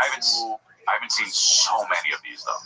I mean, I haven't seen one that I should have absolutely seen, like Talladega Nights. I have not seen. You've never seen Talladega Nights? Never seen Step Brothers. Oh, dude, Step Brothers. Oh my You have to god. watch Step Brothers. I haven't watched it. I think I'll hate it. Dude, when they're in the car singing with the family. Yeah. Oh my god. Oh my God, what's his name? Adam. Adam. Oh my God, so you know it. Old school's great. Old school's. You've never seen Kicking and Screaming? I've seen it. It's a good one. Yeah, I guess. Oh, you know what? I also my favorite Will Ferrell moment is Austin Power. That's the best. Guys, you won't die. Yeah. I'm really hurt. But that was when he was. That was when he was. You were like, this dude is so funny. Yeah. I seen him on Saturday Night Live. What the fuck is he doing? Yeah, that Austin Powers. He was great. Man, that Austin. Yeah. That's Yeah, one of my twice or three times. That's in my top 5 funniest movies ever. It's the first Austin Powers. That's funny. That's just it's right there, and like 3 Eddie Murphy movies. You know what I mean? It's like it's so funny, man. I love that shit. Then they ruined it. Yeah, well, that's exactly Dexter. Dude, I slept. Beyonce's gonna be on Dexter, you know. I slept. Like 14 hours on Why? because I didn't, the weekend was like I just couldn't sleep. Bro, I slept on Monday. I got home Sunday. I slept Sunday to Monday that night. Dude, I don't know what's going on. My fucking brain is like, did you die? How do you sleep? Do you hide from the kids? How are you able to even do that? How do you do? I want to know how you sleep 14 hours with 2 kids and they don't find you. I'm not telling. Hey, bro, sleeping in the Ferrari in the garage. I know it's some shit like that. I do me, and I'm gonna do me. Then I came home and you could just look at your wife's face and you could just see you're like broken. Let's talk about how hard this is. I'm exhausted. Let's talk about how hard this is. And then then I go, I have to take him. Let's talk about how hard this is. Go ahead. No. You go ahead. I'm just saying, you walk in the house, I haven't slept from a flight. Yeah. I'm exhausted. Now I have to drive an hour from the airport, okay? Dude, hey. So I get home. This is a monologue. I did. Okay. Then I get home, and then she's like, I need some mommy time. Can you hold it? And I'm just like, Excuse me, I had to go pick up the bag. Oh, cool. The rabbi is back, and he eats Bag delivery? He eats ass. I had to go to Indianapolis and get the fucking Sure is a bag. cool. and they Sure talk is a about cool laid that back. trust and safety teachers of the little. How about how every woman's dream is to have Oh, children? cool. The rabbi is You're back, living and he your eats dream ass too, like a baby. pudding bowl now. I had to go get the bag doing what I love. Yeah, but you do what you love. Yeah, because I figured it out. Hey. Oh, cool. The rabbi is Don't back. get mad at me, because I did it. He eats ass like a It's pudding just a bowl. lot, dude. So I No. was like, and then I had Oh, this cool. The audition I had to rabbi's go to, back, this and callback he for eats this, ass like a pudding bowl commercial. So now. I went. Sure is So I cool had to that drive the to the trust and airport. safety team I of this was messing website with is him. already You fucking want to be, confident. you don't want to be, hey, fun dad. Oh, cool. absolutely. The rabbi is back. Then And he eats ass like a pudding bowl now. Drove an hour back. Yeah, Yeah. so I don't know how you did it. I want to know how you got 14 hours in. What's the secret? I'll tell him. I don't think there's a secret. He just does I it. stay asleep. I will. They don't knock on the door. You have to know where you're Yeah, at. I go like this. Come here. They get in the bed and they go, it's sleep time. Go sleep in the bed now. We'll go sleep. And then he goes, and then 10 minutes later he's moving around. I'm like, hey, you moving around too much, man. And he goes, I'm gonna go play. And he goes and plays. And I Calvin's very independent. No, he's not. So I will tell you this. Though. He's just outside the door. Going. It's like I know you did that summer.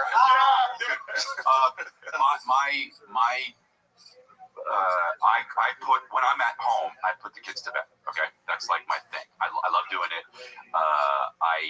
Billy is a champ. He's still not at the age where he's just like. He's still at the age where you could just put him down and he's just like, all right, fuck it, I'm in the crib. But Calvin is like, you know what I mean? Like he's like, Oh, that was my first. he's like, because the wolf is. I know, because Calvin will be like, hold on a second, wait, hold on a second. he'd be like, how do birds do all that shit? How do birds fly? You know, and I'm like, oh, fuck, dude. Yeah, it's 10 o'clock. You know? Oh, God. You know, he said to me last night, it happened. He literally said this, and I go, it happened. He said, he's going to bed, and I'm in there because I'm like, he's, you know, he gets a little, like, sometimes he gets scared, and I'm just, you know, he says, Dad, I'm like, yeah, this is like, I'm in there for 15 minutes, you know, and I'm like, he hasn't talked, I'm like, he's not sleeping yet. He said, you got the pillow in your hand, you're like, no. I'm like, I'm playing Royal Match on my phone, you know, like I feel like, he's just like, Dad, I have a question. I go, yeah. And he says, how do babies get into someone's tummy? And I go, here we go. It finally happened. And I said, well, when a man and a woman love each other, when a mommy and daddy love each other so much, and they get so close, and they, you know, they love each other, then sometimes they make a baby. Calvin said, well, how's it get in there? And I go, yeah, no, that's the explanation. Go to bed. No, I love that. I knew, I should have known it wasn't going to work with Calvin. I knew it was. You're like, okay, how does the baby get inside?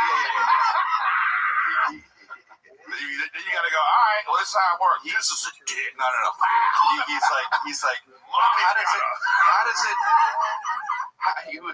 he was just like, you just get close? Yeah. Like bullshit meter out the roof. And I'm like, because now, almost you don't even want that to be the thing, because now he's gonna be like not trying to get close to people, or he's gonna be trying to get close to people. And he's gonna hug you. He's gonna be like, I think I put a baby in you. You know what? I don't want to get too close. I'm only 5. That's how because you know what he said the other day too. You know what he said the other day? That is totally in line with how Calvin thinks, because he was eating. He likes salmon, and he eats salmon and rice a lot. And he wasn't eating the salmon. He was eating only rice. And I was like, he said, I'm not eating the salmon. I go, why? He says, I don't eat fish. I was like, yes, you do. What are you talking about? And he says, I don't want to eat animals because I want to save the world. And I'm like, oh, God. I said, now you have a vegan at home? I know. I'm like, dude, sometimes overpopulation is a thing. You need to. So now he's a vegan. No. He's going to be trying not to get people pregnant. It's really, really, oh, man. He's going to walk by people, yeah, we should close because I think I put a baby in here. It is too, I can't wait for you to deal with that shit, though, like all that stuff. It's so fun. Well, I'm already dealing with it now. And when Brendan learns about all that stuff, it's going to be amazing.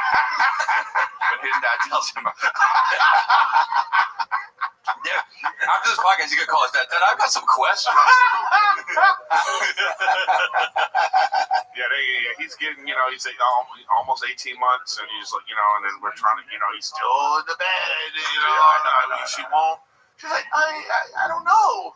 I said, when are you going to stop breastfeeding? She goes, I don't know, okay? I don't know. Well, I'll tell you this. I sleep in the guest room sometimes. Yeah, well, I'll tell you this, too. I'm just like, I love it. I'm in there like, I got a TV mounting in it. I had a guy come mount the TV inside the guest room. So I'll be like, babe, you need some more space? I'm just going to. Oh, that's great. That's great.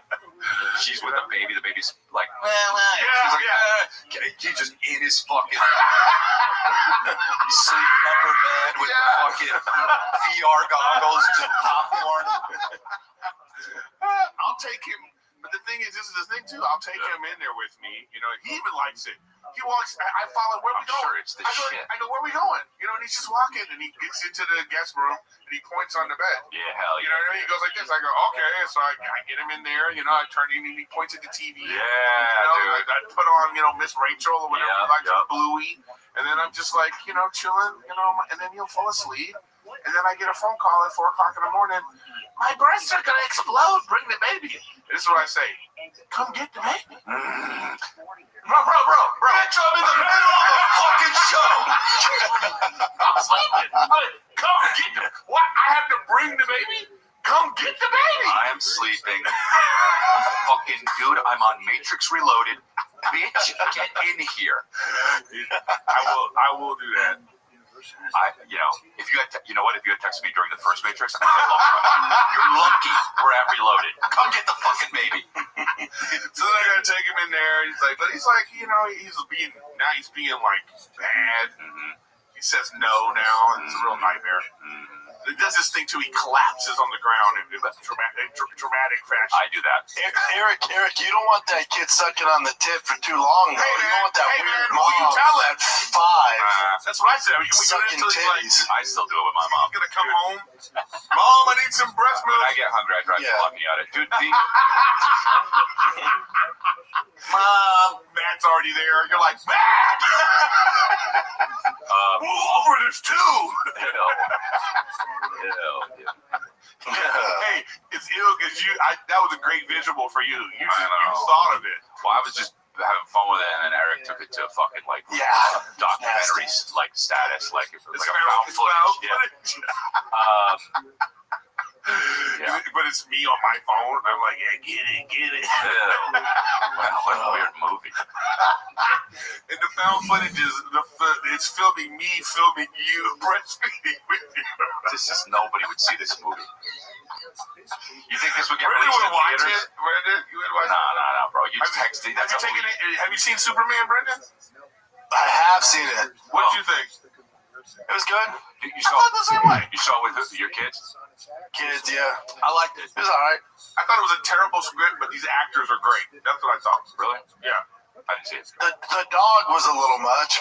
Dude, I am with you, bro. The last thing I want to see is the fucking dog in Superman. Does he have a cape? Yeah. Get out of here. Yes. Get out of here, dude.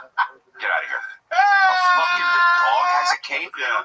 Fuck off. Listen to me. The story is so ridiculous. Well, it's Superman. No. Beyond that, it doesn't matter. This story, the things that happen in this movie are so far-fetched. It's so hard to suspend your disbelief. But the guy playing Superman and Hulk, they are great. Yeah, they look good. Yeah, this guy's a great actor. That guy Hulk's great. Yeah, he's a great. They're both and the great Superman actors. guy looks like he's great. No, he's a great actor. He's a really great actor. So did they finally get a good guy to play Superman? Yeah. Since, because I told you I'm not a Henry Cavill fan. I mean, he's not terrible, but he's just like so melatonin. No, this guy's great. He makes some really great choices. Handsome dude. Yeah, he's handsome. I'd like to see him try to stand up. He would fucking eat shit, but you never know. Follow me. But for he would have to fly. He would have to be like 2 feet off the stage. Yeah. Just flying. All right, guys, give it up for Superman. Yeah,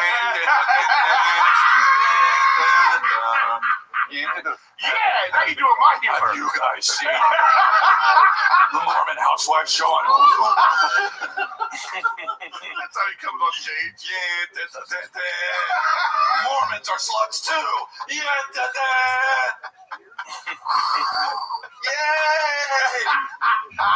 He's the host. I thought Mormons were supposed to be pure. Hey, you ever notice that I fly through the air at unbelievable speed? Why are my lips never chapped?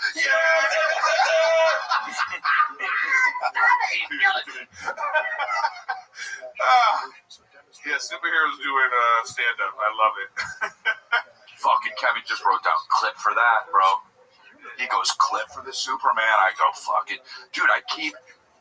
You know what I mean? It's like I'm clip heavy. I'm clip heavy. I don't know. That's all good. Sometimes I'm clip heavy. It's gonna go. You're a monster, dude. This guy's a monster, bro. Dude. So if we realize we don't need Nick, is that what happened? Have we officially fired Nick? I'm still confused if Nick's here or not. That's hilarious. In spirit. That's when you don't need someone. Facts. When you can do it, and people are like, "Is he there?" Yes. Is that true? Nick, I don't know. Yeah, he's here. No, he's not here, but he's somewhere, and he'll be back. He's with us in spirit. All right, dudes, I gotta roll. All right, dude. Love you guys. Yeah, sure, man. Later, homies. Take a little break here, kids, because UFC 318 is here. It's Dustin Poirier's last dance. fans, and it's a trilogy against the fan favorite Max Holloway. And my friends at DraftKings got you covered, the official daily fantasy partner of the UFC. The easiest way to get in on the action and win real cash, download the Pick 6 app from DraftKings. Right? It's crazy simple. Just pick more or less on the stats of 2 or more of your favorite fights, and boom, you're in the mix for a big cash prize. No gimmicks, no weird rules. Landing picks, and you're on a little run, right? Pick 6 brings major upside with payouts beyond the minimum if you beat the competition. Ready to put your UFC knowledge to the test? Okay. For limited time, all new Pick 6 customers who sign up will get a special offer. Download DraftKings and Pick 6 app right now and use the code GOLDEN. That's code GOLDEN for all new customers. Get a special offer. Ride the upside, where a few bucks can turn into a bag. Only at DraftKings Pick 6. The crowd is yours. Gambling problem? Call 1-800-GAMBLER. Help is available for problem gambling. Call 888-789-7777 or visit ccpg.org in Connecticut. Must be 18 and over. Age and eligibility restrictions vary by jurisdiction. Pick 6 not available everywhere, including New York and Ontario. Void where prohibited. For additional terms and responsible gaming resources, see pick6.draftkings.com/promos. This summer, Pluto TV is exploding with thousands of free Oh, movies. cool. The Summer rabbi of is back. Cinema is here. Feel the explosive action all summer long. With Like movies floating now. Gladiator, Mission Impossible, Beverly Hills Cop, Good Burger, and Transformers: Dark of the Moon. Sure is cool, but trust and safety. With you and stream for Oh, free right, from right, all right. your favorite Oh, devices. working the job with it. Pluto TV. Totally Stream now, agree. pay never. Yeah, I don't think you're ever gonna watch it. No, I'll watch the rest. What I will. movies do you take the kids to movies at all? The thing is movies are immersive, like the theater is immersive. Like we went to see Minecraft. And he eats. For a 5-year-old, it's just too much, bro. It's like the fucking zombie one's coming up and like, you know, he's like, well, that's not the movie for that. Actually, I don't like this movie. He's like, Right. yeah. In the beginning, it's fine. It's like, whoa, you know. Well, even I'm starting to see he reacts to things like even like the home screen of like the Google home screen of all this stuff. There was like something in the background of a certain thing, and he saw it, and he was like, you know, and I was like, oh shit. Right. You know, and I've been trying to tell Rachel like she watches those stupid shows. Yeah, You know what I mean? You honestly, You're gonna think women are crazy. If you you know. But you got to be careful. There's YouTube Kids. You got to, and even that. On YouTube, you never know what's going to go to next. Yeah.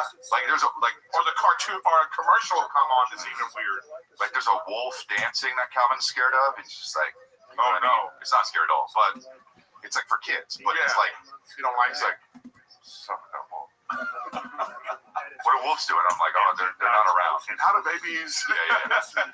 So what if a wolf came in here and fucking kill us? You know, like, and I'm like, it won't. Wolves aren't here. He's just like, okay, well, there's a face in the wall. And I'm like, what?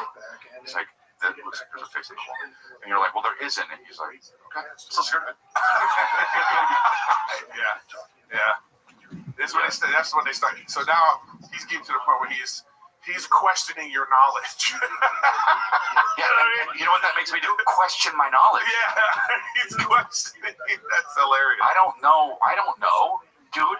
He's like, you know, what's a shadow? And I'm like, fuck, dude. You know, like light, and then if it blocks it, and what a bad. Well, that's when you bust out your AI. Give me a simple explanation to a 5-year-old of what a shadow is. Wow. You know what I mean? And then boom, it'll come up. Dude, I gave him the AI thing, and he was talking to it, and she was talking back. It was awesome. He was just like, I'm doing pretty good. All right, cool. So anyway, what about, he was just asking, like it was a conversation, and I was like, that's not a real person. And he was like, what? Yeah, but you don't, you know what? Always, you don't want, because he might go, where do babies come from? And then the AI will be like, well, your mommies have a vagina. And it's going to be going all into detail. Yeah. Dad, what's a bukkake?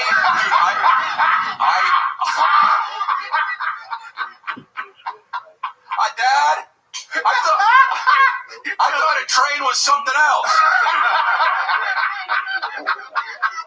What about? You are one. one today. I gotta tell you. Oh, okay, good. Because I thought I slept too much and I'm fucked. But No, you need to sleep more. all right, good. Yeah. All right, good. Okay, good. Yeah, you don't want that. But I do that all the time with when anytime I'm about to cook something, I just go, yeah, I got a little. Oh no, that's great. I got a little chicken I want to cook. Tell me, I have a convection oven. Tell me what, dude. Yeah. I love when because the guy goes, that sounds great, Eric. Oh, That'd be delicious. You have the black guy? Yeah, I do too. On my computer, I have the black guy. Yeah, the black guy. I love the black guy. That sounds amazing. Yeah.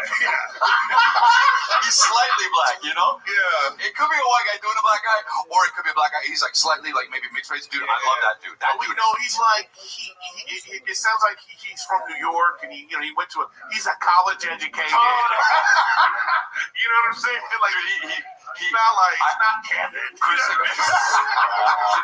goes, I went to college. Yeah. Look at him, big man. Kristen was like, I have to do this thing. I made the chicken make rice, and I go, I don't know how to make fucking rice. And she says, ask ChatGPT. Fuck. He goes, I want to make rice. What kind of rice, man? I'm like, oh yeah, cool. What kinds are there? And then he lists a bunch, and I'm like, sushi rice, let's go. It's great. I use Copilot or Gemini, and Copilot's great. My guy, I think he'll give you. Then they start to remember you, which I think is good. Yeah, well, it is until it isn't. Yeah, when you go. That's not what you said last night. Hey, Eric, how's it going? It's going good. I'm on a podcast right now with my buddies. Nice. What's the podcast about? It's a trip, right? Yeah, it's a trip. There's this one thing called Apt that I use. That's like a let's see, Apt. It's an AI career test and a mentor. It's I think it's going to be huge. But you want to learn how to do something? Well, it's like, but you don't need a specific app for any of that. You can use all the ones that are already available. If you just say, hey. No, I understand, but the data points that this one pulls from is like specifically for this, and it understands like. I'm in a kind of a rut. Like, I've been doing this for a while. I've been doing I want to try something else. The top salary is this from where I can even get to. What can I do? It's really helpful and interesting because it's like, I used it for a guy who was an EMT, and he was like, I don't know if I want to do EMT anymore. And it was like, what it was suggesting, I was like, I don't know if I thought about this. Well, all I'm saying is like the using it as a tool in a way that like people don't even realize how much they use. Because right now people are just using it as like a Google search tool. I know, but it can be used for crazy shit. For like really specific things to learn. Therapy, bro. Therapy? My therapist, I was talking about it with my therapist. Like, I can't remember what it's called. It's called like, Mary or something. It's like some app where it's like you can just get a therapist. Well, if it's free, but I'm saying if it's free, but I'm saying if the thing has the knowledge of the psychology book, the thing that it's missing is like a little bit more of the personal personality. Right. But you hear how it's starting to get there. Yeah. Because this guy, it's like, I'm cooking and he makes me feel like I'm Emerald. You know what I mean? Yeah. Say bam. Say it. When you put the salt in, say bam. I don't really I know you feel foolish. You're just as good as Emerald. It's really amazing. Like that part of it, it's amazing. Like to learn things, So it's been great for like writing. God, remember that when you want to learn like it's like you're trying to write a script now. It's like you go like you don't use it for like, hey, write this script. But it's like here's my paragraph of what I want to help you. Yeah, and it's like, I don't know all that interior, blah blah blah, the proper pronunciation, punctuation. Remember that BAM shit from Emerald? That was great. My dad. What happened to him? Where's Emerald now? He's doing infomercials, bro. You got any questions about infomercials? Ask me. I got all the knowledge, bro. Talk about AI. I know about the infomercials, bro. That dude is killing it. Emerald, he looks terrible, but he is killing it. Let's see what he has. He does infomercials for his stuff. Bro, the BAM, when he came out, the BAM, oh my God. My dad thought it was the funniest thing, and when it would come on, because we didn't have the internet back then, it didn't exist. We're like, oh, Emerald's on, and we watch the shit, bro. Hey, I didn't want to be like, oh, I did it. I used to love those. I used to love go for the good side. Hit. From the KFI 24-hour newsroom, I'm Mark Roller. Listen to the Stephen King Filmic Podcast wherever you get your podcasts. This week with film producer Scott Butnick. Summer's here, and with rising temperatures and possible equipment shortages, now's the time to replace your AC. Don't get stuck in the heat. Call NextGen now. With thousands of 5-star reviews, NextGen is the name SoCal trusts for high-quality AC installations. Choose from top systems with financing as low as $5 a day on approved credit. And for a limited time, we'll add a whole home air cleaner with your new AC install. Stay cool and breathe cleaner air all summer long. Call 833-3-NEXTGen or book online at nextgenair@plumbing.com. CSLB number 1011173. In this edition of the Marketers Report, Corey Marchesotto, Chief Marketing Officer of Elf Beauty, founding partner of iHeart Women's Sports, talks about finding the right partners for your brand. I see brands as antennas, and every antenna sends out a frequency. We call it the ELF signal, so we send out the ELF signal, and what comes back is people who want to be a part of this story.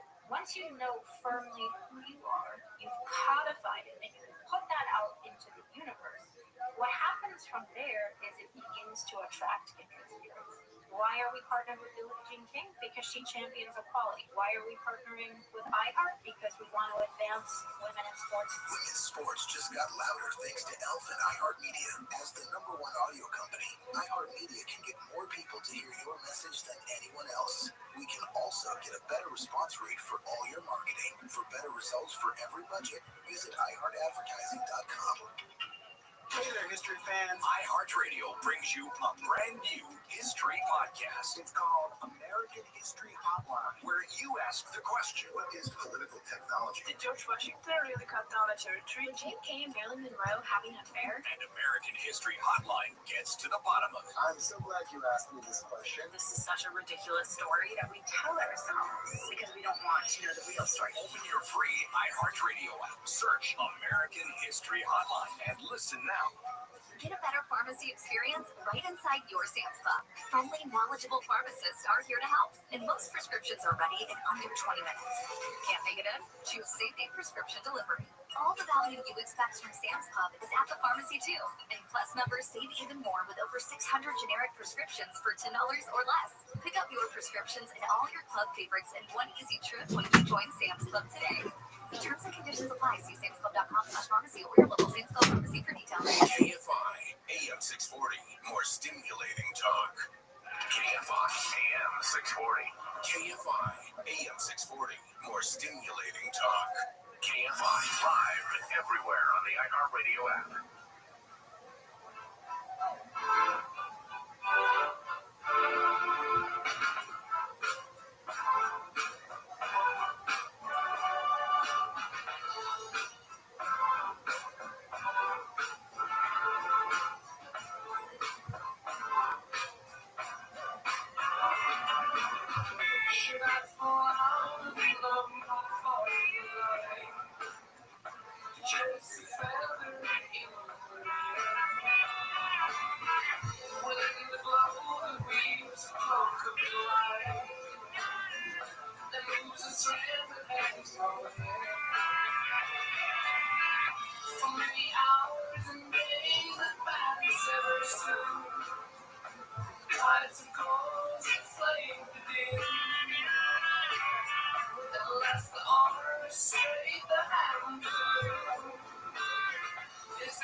Stupid infomercial things, because they're so dumb. So because it might be like, they invented a new type of fork or something, and then the guy would be like, "You want to eat your soup?" Yeah. Something like it's burned.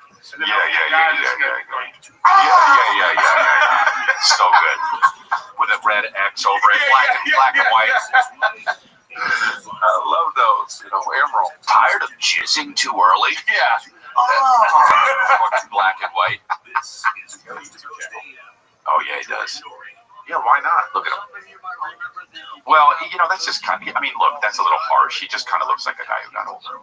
He is big, but yeah, I wouldn't want a skinny chef. Dude, I always think of that, man. Yeah, when I see a skinny chef, like you don't, and I mean, you don't appreciate food. You're not tasting your own shit. When I see a fat chef, I go, oh, this better be good. Right. No, you know what? You hold it to a higher they standard. are, the expectations rise. Like, I don't want to. If the fatter the chef is, I need to be like, okay, this better be the best potatoes I've ever had. I need to taste the diabetes in everything I eat. I agree. I mean, I think that when people are just, I mean, bro, you travel so much and you see these people. I live in, you know, Westlake, Thousand Oaks area. We went to a 4th of July thing, and I'm looking around and I'm just like, oh, I travel everywhere. This is the most attractive place in the world because, like, LA, and people are conscious of it. And bro, you go to like, you know, I connected in the airport in Utah. You get off there, it's like, oh, they're conscious of it. Denver, you see, but man, most places when you go, Indianapolis, you go, oh, everybody's fat. It's insane, bro. It's insane. What I don't want is somebody that is a chef that doesn't eat meat. But they still cook it? No, yeah, that's weird. No, you can't do that. Dude, there's a couple on Masterclass right now, or Master Chef, and they were vegan, and it's like they don't know meat at all. They can't compete at all. Are they specifically chefs for vegan stuff? Because they're vegan, so they can't taste the meat that they're cooking. So they're cooking meat. Yeah, that's crazy. If you're vegan and you specialize in vegan cooking, then that's great. Yeah, but that's nuts. That's so weird. I don't eat this, or I don't, I'm allergic to butter, or whatever butter like that. I'm like, I don't want to taste none of your shit. Dude, my nanny is allergic to butter. No, sorry, not butter. You said butter. Onions and garlic, and I'm like, what do you eat? Yeah, what do you eat? Get out of here. How can you be allergic to onions and garlic? That's everything. Yeah. That's fucking everything. I'm like, what do you eat? Just sweet tarts? Salty. It's just salty. Yeah. You know, she does sleep upside down. Like you're just noticing? You go like this. You go like Chris. You go. Has those hooks. Oh! She has the hooks on the chin bar that she puts her feet in, and she sleeps upside down. You know what, dude? I asked her what she wanted for her birthday, and she replied with, I want socks. I'm not giving you anything I like that. knew you'd like that. I knew you. You're not getting shit on that one. Like that, dude. And now I realize she says, I want a vacation. Oh, here we go, guys. Damn it. The new merch coming in. Golden Hour merch. We gotta get some merch from this dumb time. I know. Miami, I'll be in Miami and Huntsville, Los Angeles. I just put a show in downtown Houston, Texas. But Europe, the exciting thing is Europe coming your way. I got some stuff coming up too, but like this weekend. I'm gonna be in with Rife at the Madison Square Garden. Wow. I just did Dave Jackson comes to the Punchline, Hyenas, Levity Live Oxnard, the Dent Theater in Chicago in November. So we got stuff coming up. See ya. Come on, Chris. You got to go put this stuff in the truck. Hey, Z. What's up, guys? I'm giving away the Ultimate Ram TRX with over $15,000 in upgrade. This is one of one.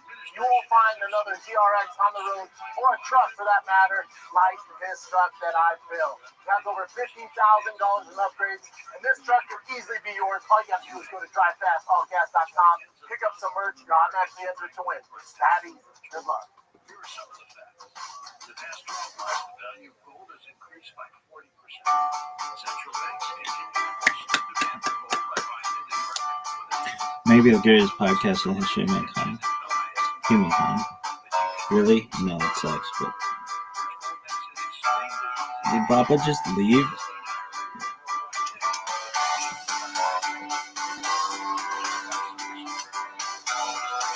Do they just play the same shit again?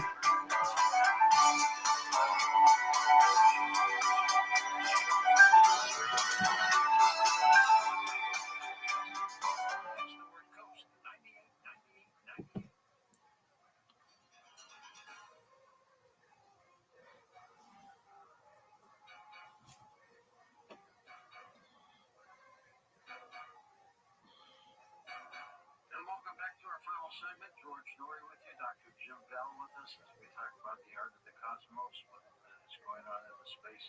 They talk about Artemis that we will probably send men back to the moon by 26, 27. That's pretty aggressive, isn't it?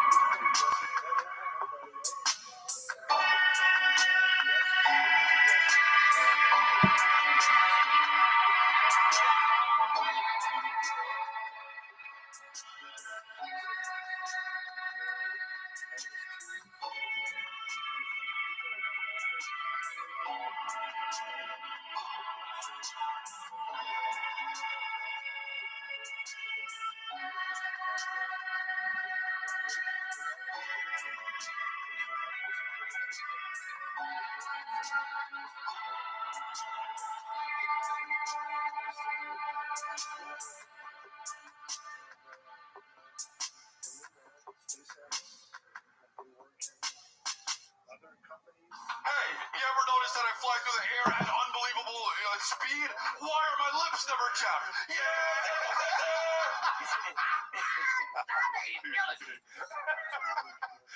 Friends that laugh, friends that shout.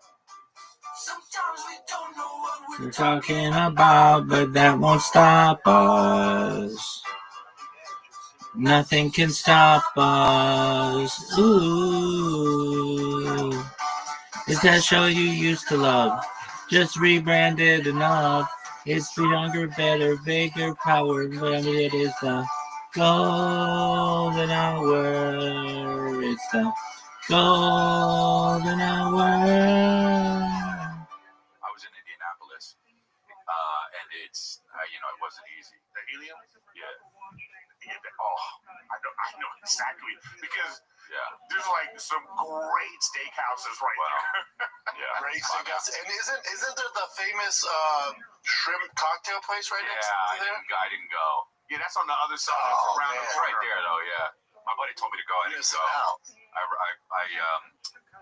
I guess. I mean, it's shrimp cocktail, bro. You know what I mean? No, buddy. You gotta try it. The cocktail sauce will clear your sinuses. I know, but somebody's like, it's the sauce. Somebody said it's the sauce, so it's like that's. Don't say it's a shrimp. Don't say it's a shrimp. Right? You know what I mean? Like when you say shrimp cocktail, they go, oh, they get better shrimp. But it's the sauce, so it's just the sauce. They're big healthy shrimp though. They're big healthy shrimp. And you know what cocktail sauce is, right? Cocktail sauce is ketchup and horseradish mixed together. Yeah, so they That's all it basically is. makes it better. We're live, right? I'm going Europe. My Europe dates are up. Oh, you're going to Europe? Yep, chrisalia.com. I got Oslo, Amsterdam, Gaza, Ukraine. London. That's cool. Where? What? Gaza, Not Ukraine. Gaza. I'm not doing Gaza. October. I just put them up, so go to chrisalia.com. But I also will be in Miami and Huntsville, Alabama, and Los Angeles. Dublin. Miami, Dublin. I'm going to be in Dublin. Best place I've ever performed, Dublin. Oh, really? Oh, yeah. The best crowds, everything. Whenever I hear Dublin, I think of Bublin in Dublin, right? From fucking Jay-Z, please.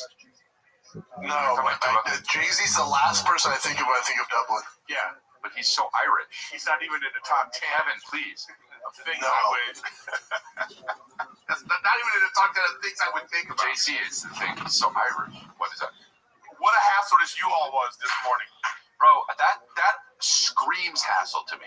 There's nothing that seems easy about that. Okay, first of all, you make a reservation, okay? You make your reservation. And then they go, wait, Eric, then why they start with why you need a U-Haul? You need a U-Haul for what? New workout I'm device? taking these chairs from here.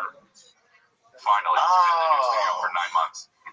Have we? 9 months? 9 months. So you make the reservation, and then they're like, oh, they send you this text. It's like, okay, it's all electronic. So now you got to, like, take a picture of your license, front and back. Take a picture of yourself.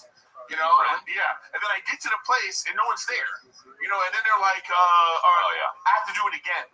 Then I get on the phone with the people, and I'm like, yo, I'm pissed. I'm pissed. I'm pissed. It was such a. I had two people on the phone, and then you have to give them a number of someone else who they have to call and verify that. Oh God, really? Yeah. So I'm in the phone with Rachel, and I'm believe me, I'm going in. All right, so I'm call right now. And then the phone rings. I go, it's me again. Oh wow, that's hilarious.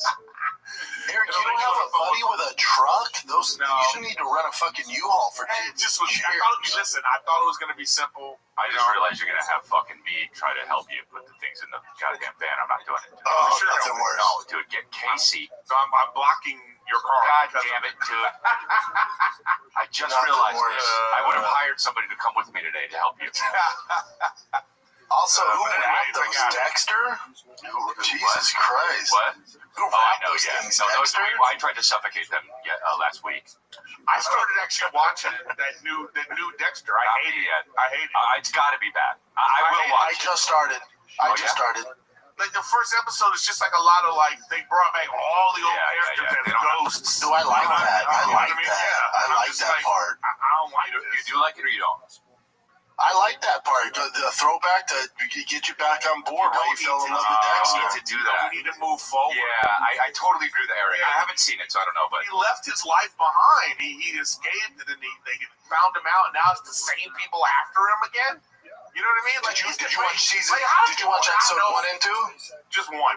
You watched episode 1? Oh, okay. Just one. I'm just saying, he's the Bay Harbor Butcher. Okay, he needs to be found and put in prison. And given the death penalty. You understand what I'm saying? That's not a fun show. That's not a fun show, though. I know, but that's why he should be like. Eric wants to watch Green Mile. This is why he shouldn't be around people that know about him. This is my point. Well, that's why he moved to the middle of nowhere, and then homeboy went and found him. Even worse serial killer. It's like they're drawn to each other. That guy was crazy. That one was crazy. Which one are you talking about? Because you had the women in he stuffed them and they ran inside. You know what I mean? Who? In the one with his killer last season shot him. Oh, that one. Yeah. So that killer was like, my God. Right. Well, that was the end of it, though. That was too ridiculous to go on from that, because you found a serial killer that had a fucking dead women museum under his. It's like, all right, dude, there's nothing beyond. You need to have, if you're gonna make the show, it needs to either be a prequel, which they did, or Dexter in heaven. And it's like he's fucking make a crazy show. He's in hell. You know what I mean? Or or jail. For real. And it's like, dude, I would love to watch it. They have yet, it's like Oz. They have yet to make a show that's so successful be a completely different show. And I'm all for that. And I've always wanted that. Oh, no, do you know what I'm saying? American Horror Story. American Horror Story. But that's an anthology, though, right? Isn't that correct? Yes. Yeah. But no, wait. I'm trying to think. Has there been a show where they made another show? Frasier. But that's okay. But that's sure. Okay. That's a true spin-off. Yeah. Right. Okay. I guess spin-offs. Yes. But I'm talking about Curb Your Enthusiasm. No, but it's a spin-off. I'm talking about if you call yourself Dexter still. Yeah. I mean, a lot of people be like, "What the fuck? This isn't Dexter." Yeah. But it is though, dude. Yeah. That's dope. I would think it would be cool. And I think they're making it like This is what I don't like is, and a spoiler alert, is that now it's the kids. The kids got it. Yeah. Well, fuck, man. This is season 9. They gotta run with something. There's season 9. I agree. God damn, it's like I still want to headed down that road. But it's like how many times you gonna run into like serial killers are just drawn to each other like that? Well, I know, but look. The first season with the Bay Harbor Butcher and the brother and all that stuff, that makes sense. They even brought John Lithgow in. I know. But what I'm saying is, the fact that these killer, baby. Serial killers just keep it's like they need a pub now. Yeah, they're just like, or get like fluffies. You know what I mean? Start a podcast. Like furries. What do they call them? They call furries. They should have like an online thing. He's making it to McDonald's. Yeah. I'm hungry. Yeah. The furries. Yeah. And then they're like, they have like a little thing because it felt like that. It felt like Dexter just feels like it's a club, and they just find each other. Yeah. You watch the show, you're like, I'm gonna start killing. I won't be another spot. I need to kill more than 2 people. I got this. Weird Child. I think that show should have been 4 seasons tops, and we're done. But yeah, but they keep making money, so why would they stop? I get it. I also get it for Michael C. Hall. It's like, dude, that's the role of his lifetime. Like, what, Well, especially if you're not doing anything else. I mean, this happens to a lot of actors. Yeah. They're in a very famous show. They get famous, and they think, well, this is because of me. Let me move on and do something else. They can't move on. Nobody wants them in anything, and then they come back. Just like the guy from Walking Dead is back. Rick Grimes is back. You know what I mean? Like, all that stuff. Yeah. So it's weird because it's not like they're not talented. Those 2 guys are so good. Yeah, but it just is what it is. Dexter is just too big. But John Bernthal went on and he's crushing it now. John Bernthal, yeah. What's his name? Bernthal, yeah. He's crushing, yeah. Crushing. He's in all sorts of shit. Yeah. But that's because he only did 2 seasons. He wasn't the main guy. He's not the main guy. If you're the main guy, it's like David Caruso. Remember he was in, what was that show David Caruso was in? NYPD Blue. Oh, yeah. Well, no, I know now. But remember he tried to be a movie star. Right. But he was like, fuck this, I'm out of NYPD Blue, or I'm not doing it anymore. And then tanked as a movie star. And then I can't believe he got a second chance. Is crazy. I thought he left CSI Miami because to try to be a movie star. No, he's still on that fucking thing. It would always open. Like something, and then he would go. Yeah. Could you imagine? Yeah, I can actually. Yeah, actually, that looks pretty good. Yeah, that's pretty spot on. Wow. What did Nick send that from wherever he is? Is Nicholas not here? Is it Casey running the keys? No, that's Nick. Nick's doing it from. I killed him earlier, and he's my first serial kill. He's doing it from the grave. Wow, that's wild. Okay. I think they're doing another serial killer thing. Yeah, they are. Ooh. What do you mean? I can't get enough. Amber's not making serial killer shows. And what are you talking about? Why you gotta be so mad? Nah, because the way you said it.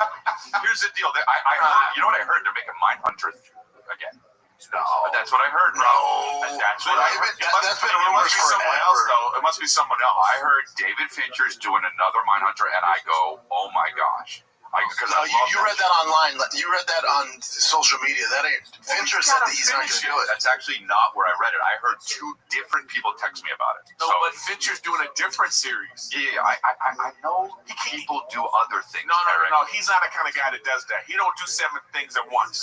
He's like a tunnel vision guy that has to he's really deep in it. Okay. I heard, which I did. I'm not lying. That he's doing a fucking 3rd thing. I think he's writing this. But reliable sources, Chris, are these 2 buddies in the business? How Eric just says, I think he's writing the script right now with no fucking. I'm saying maybe that's what he's working on. I heard it. Eric is just making shit up, and so that's how that's where I'm making anything up. I think he's writing a script. He's probably writing. You're like my mom, dude. I think he must be writing. Look at that. Mindhunter's not happening on Netflix.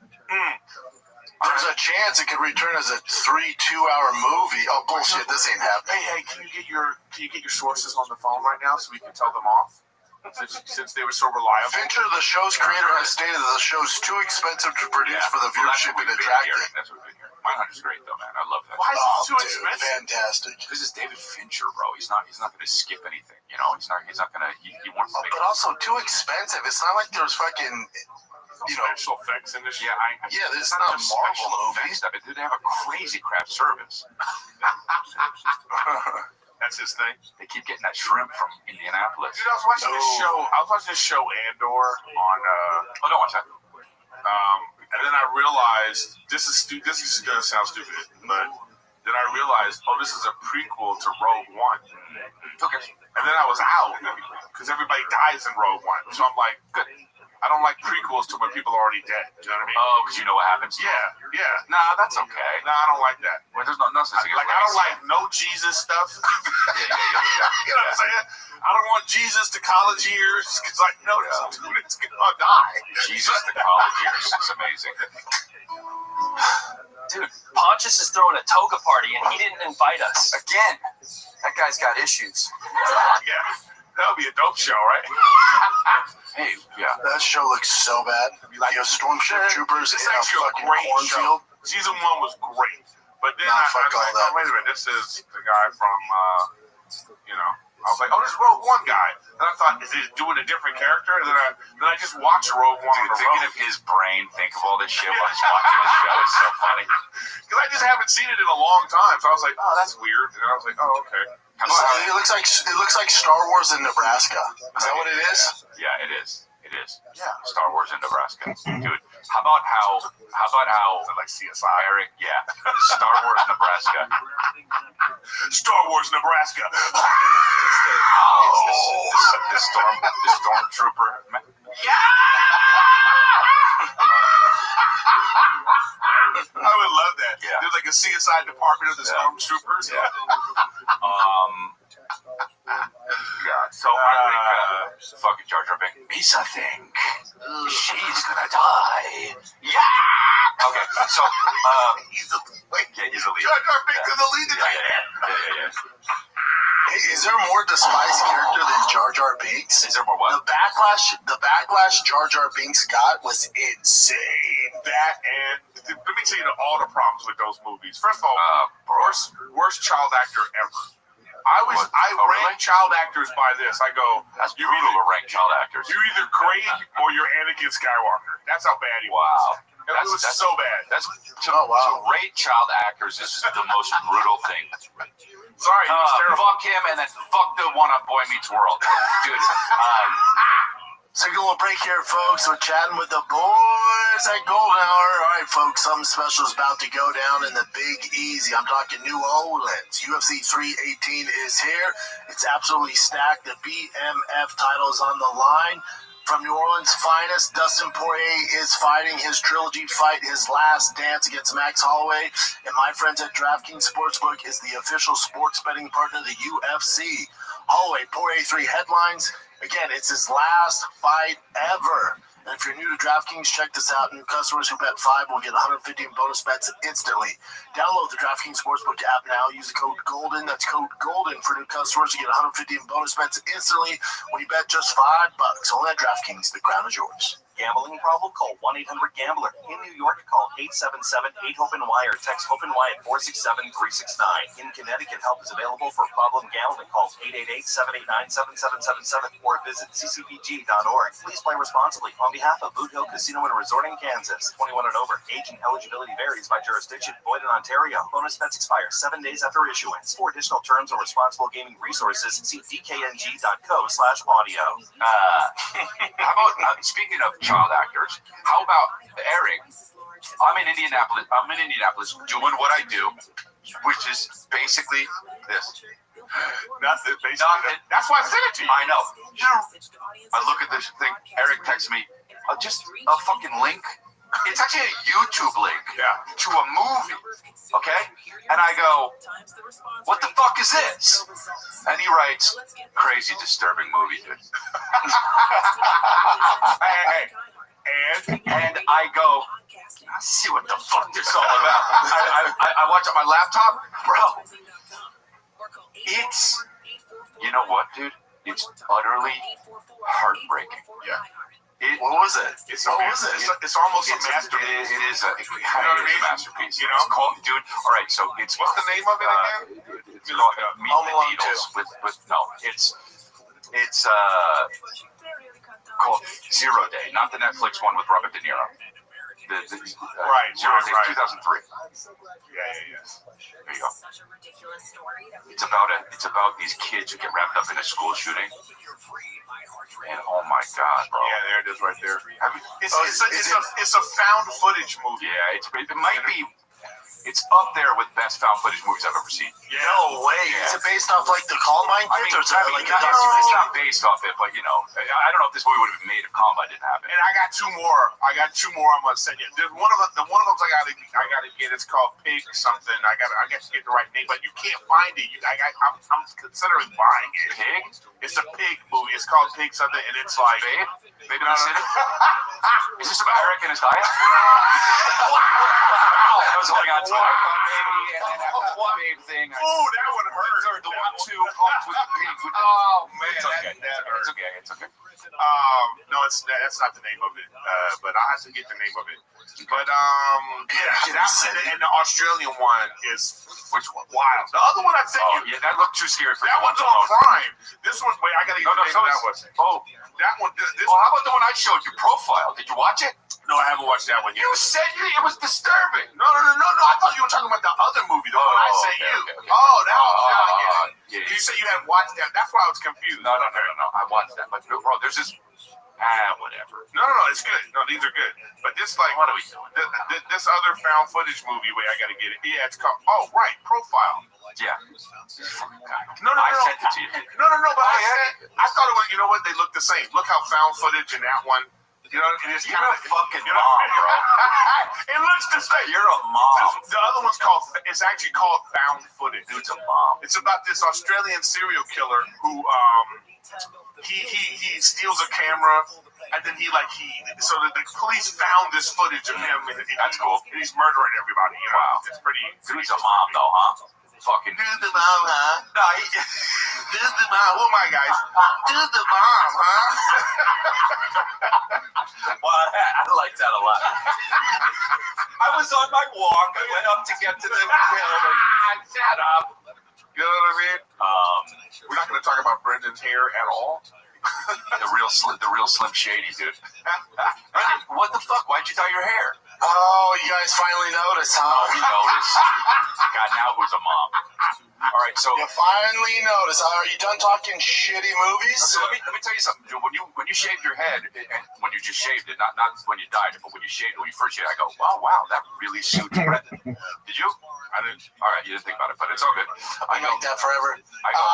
When Tiger, before he tried out for the team, he saw some MLB guy, a picture of Bryce Harper with blonde hair. Him and Bossy go, I want to dye my hair. Yeah. I told Tiger, I said, if you make the majors team, not AAA, not single A, not double A, if you make I the know more majors about this team, kid's we're fucking number 2 in the baseball nation. team than anybody.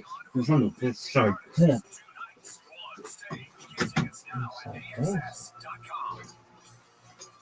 Capital One is the proud presenting partner of iHeartRadio Music Festival, bringing great products, rewards, and services to its customers.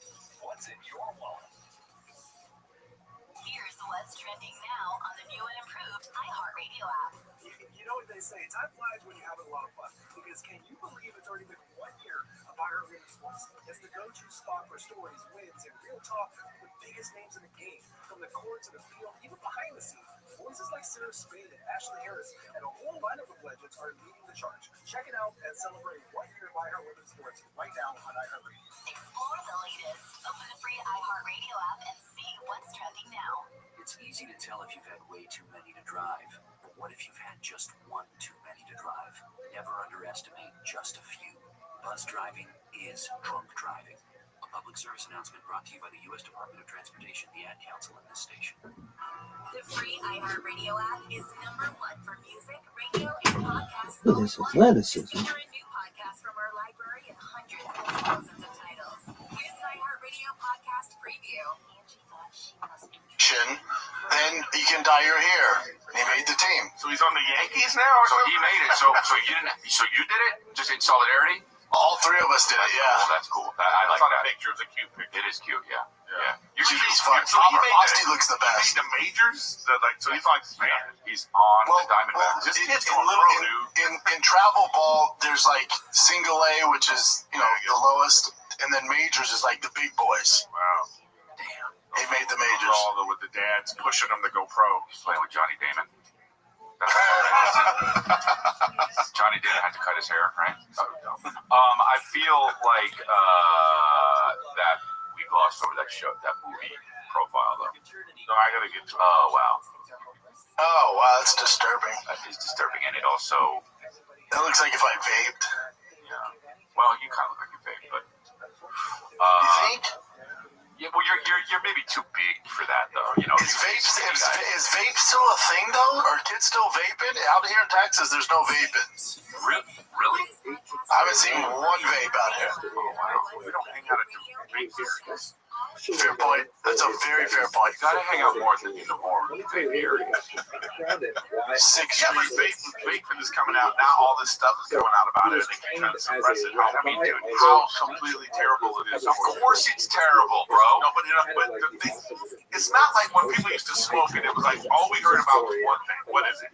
Lung cancer. Right. That's it. Right. You know, you smoke, you get lung cancer. You end up with the my name is good. You know what I mean? You end up with that. Right. Now, the stuff that they're saying that it happens to people because of the vaping is just like, yeah. How is it even legal ever? Like one vape's an entire pack of cigarettes. That's how bad it is, right? It's just so crazy. What's what lights up and they just, bro, that's insane. And it has like a big machine on it. Like David Lucas has, I used to call him the vape king. He used to have fucking a carburetor on his fucking vape so he could get the most smoke. Anyway, start vaping. No. I dip. He would later don't listen to the science, man. Well, he's gonna get hit by a car. That's how it happened. Yeah. Fuck. Okay, well, that's sad. Are you going to feel like that's awesome? Yeah. Well, I'll zoom in. I'll zoom in. We'll get fucking. Doing like, you know, we do the Photoshops at the funeral. Yeah. Let's just do a live. You know what? Let's just promise that to each other. If something, you know, knock on wood, nothing bad happens, but if something were to happen to any one of us, you can sell merch through the golden hour at the funeral. What we'll do is we'll still do it. You know, Brendan, he's hardcore and he's very loyal. He will if he dies, he'll figure out a way to do golden hour still from the casket for the live feed. Chris, your new merch is dope. How the fuck would you not send me that right away? I did. I just put it out and I sent it to you. I emailed you about it. I know, she never got back to me. Oh, she will. The merch person. Yeah. It's good though. Look at this new merch. ChrisLea.com. The 10 gym commandments, dude. I'm cool. I make good merch, bro. Look at this Never Die Gym. And look, I look just like that. When did you start this? Dude, I want royalties because you used my body. This happened on Congratulations, right? So, right, you went on. No. It's that one of the viral, the stand-up stuff that I used to be like, how people are, you're a big fan of it, but a lot of people are like, the fitness influencer bit that I do. Determination, never dying, never. That's a spin-off of Gold's Gym, yeah? Yeah. I mean, no, my team. I can't go. I gotta go to Bronx Gym first. Those Spanish Jews fled to the most convenient land-based locations, Western. I like how you feel like you have to double down on the fat jokes because Brendan's not. I have been today, right? I should. Maybe that is why, because he's out. Dude, you hear that Drake got a new covered up his LeBron tattoo? He did. How about the fact that he had a LeBron? I know. I mean, yeah, that's gay to start. I haven't seen it. Do we have it? I don't know. Actually, what was his LeBron tattoo? Was a picture of his face? He covered it up with another basketball player. I don't get it. Put it down, man. This is Howard. I like this guy now. Before, after. So it's LeBron. And who is it? So who's the new guy? Shai Gilgeous? Because he's Canadian. Dresses well? Wow. You're the MVP of the league. Because he's Canadian, though. That sucks because, like, LeBron's 40. Someone's like, you know what? Hey, your time's done. No, the reason why he's doing it is because didn't LeBron do something? No, but didn't LeBron like do something with not do something with Kendrick, but then he was on stage and recorded him? Yeah, that's why he did it. Well, that doesn't make any sense. What doesn't make any sense? Listen, the Kendrick Drake beef is silly. Meaning, you shouldn't take any offense to it. Yeah, it's silly. It also made them both rich. You know, like they were already rich, though. They just announced the other day that Drake is now again most streamed rapper on Spotify. Like it's like, okay, hey, you had your little run where you dissed me. I'm the star of that. Thank you. And now I'm still back to, it's like, let it But happen. I think we're missing the whole point here. Another man, it's not like they're, he's way younger. Another man got another man's tattoo on him. Twice. Pretty weird. Nothing gayer. There's nothing gayer. I'm sure Chris, you said you're not allowed to wear jerseys? I think there's gayer things. Yeah, but all that stuff is sexual. Yeah. Yes. Non-sexual gay things, that's I like it. Let's make a list. Good, yeah. Top 10. I smell new merch coming. This is going to be 10 non-sexual gayest things. the 10 non-sexual gayest things. Yeah, I said that the thing about the jerseys on the back, but that I like jerseys, but a tattoo having a tattoo of another man's jersey is super homo. I don't have any tattoos of any. Yeah, I don't actually even really like portrait tattoos. I'm not a big portrait tattoo guy. They better be good. You like a person's face, yeah. But what if you like? Okay, so what? Like, so if you have like a tattoo of John Lennon, right?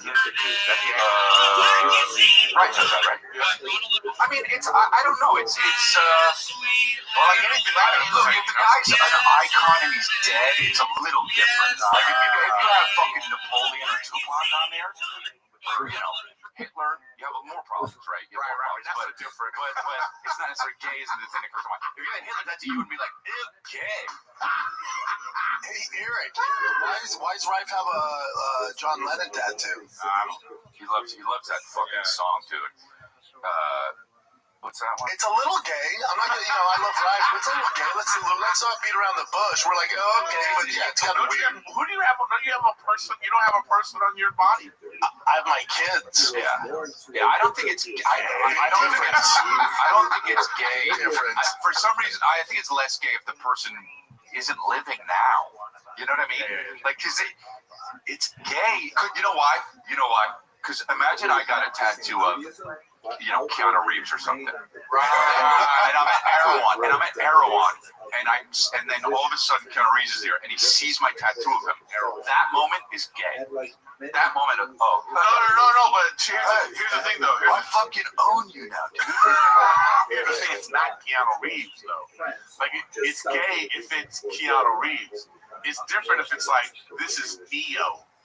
You get what I'm saying? The character. Yeah. Neo, if it's like you have Bill and Ted. It's less gay? It's less gay. Yeah, because that's it's just Keanu Reeves from his Instagram. Because Neo isn't coming from the Matrix to fuck you in the ass. That's why. Yeah, if I see a Batman tattoo, I don't go, oh, is that Ben Affleck? Right. Right. Unless it's Batman, it's Ben Affleck in the bat suit and he's holding the bat, the helmet, and he's just looking. Oh yeah. That's your tattoo. Yeah, that's gay. That is. Yeah. So I guess no. Okay. But on the gay scale, having the character and it's the face of someone. Yeah, not gay. They're not in. It's a little gay. That's it's a little gay on the scale. We're giving it a little bit. It's like this much gay. Hey, you know what it's like? Here's the gay. Like, no, but if you so like look. If it's the if it's like if you get the penguin with and it's the today's penguin, it's Colin Farrell.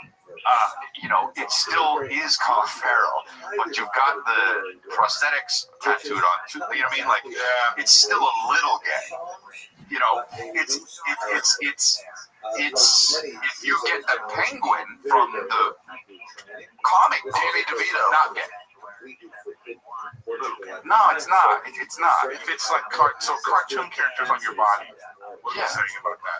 But what if you wanted a Joker tattoo, but the face is walking through it? Joker makeup. It's not gay, it's just getting walking. Right. We're all in agreement. I've seen a guy. I've seen a dude who's a super fan of workaholics. He has all of them. There's a lot of people on my Facebook. For the first time as a girl dad, it's You're not even like, is that a character? It's like, you know what I mean? Yeah. They have you doing the splits. You know what I mean? They don't know. Yeah. They're not beyond fucking unbeatable. That's how you operate. If you don't kidnap, you get your ass up. Dude, it's gay. He's like, oh, this is him on a deal. That's gay. You got me from a table. Who's Crystalia? Cool break here because it's bright out here in Austin, Texas. Yo, it's bright in LA where Chris and Eric's at. That's why my friend at Shady Rays has you covered with premium polarized shades that will break the bank. Shady Rays is proudly independent sunglass company offering top-tier quality that rivals even the most expensive brands. Their durable frames and crystal clear optics are perfect for every outdoor moment. Barbecuing, on the lake, at the ocean, whatever it is, Shady Rays got you covered with a wide selection of styles and colors you can't keep to find a perfect pair. Alright, here's the best part. If your shades go overboard, you lose them, you can break them. Don't sweat it. They've got a loss or broken protection, so you're covered from day one. Alright, and if you're not sure Shady Rays is right for you, no worries. If you don't love them, you can exchange or return them for free within 30 days. Shopping with Shady Rays is truly risk-free, and their team always has your back with personal and fast support. Upgrade your eyewear game today. See why Shady Rays is the go-to choice for every moment under the sun. And just for the Golden Hour listeners and viewers, Shady Rays is giving out their best deal of the season. Head to ShadyRays.com, use the code GOLDEN for 35% off polarized sunglasses. Try for yourself the shades rated 5 stars by over 300,000 people. That's ShadyRays.com, use the code GOLDEN, 35% off polarized sunglasses. Didn't I tell you this? That there was a waitress at the Long Beach Laugh Factory, and she had what's his name? Will Ferrell. What's the Anchorman guy? What's the guy's name on Anchorman? Yeah. Ron Burgundy. Ron Burgundy. So she has full on Ron Burgundy tattoo. Like, I think it's like right here, like full on. And I said, oh, Will Ferrell. She was like, I love Ron Burgundy. You know, it just was like very weird. Yeah, it's weird. You know what? I don't like Ron Burgundy. I don't think that Weatherman is in that score. Anchorman is that fucking great. You're gay. It's okay. Will Ferrell's hilarious, but that character it's okay to me. Like, he's so much funnier in other shit, I think. I don't know. The bullshit you guys recommend, and you're going bad on Anchorman? What are you talking about? I'd like to see a Ron Burgundy found footage movie.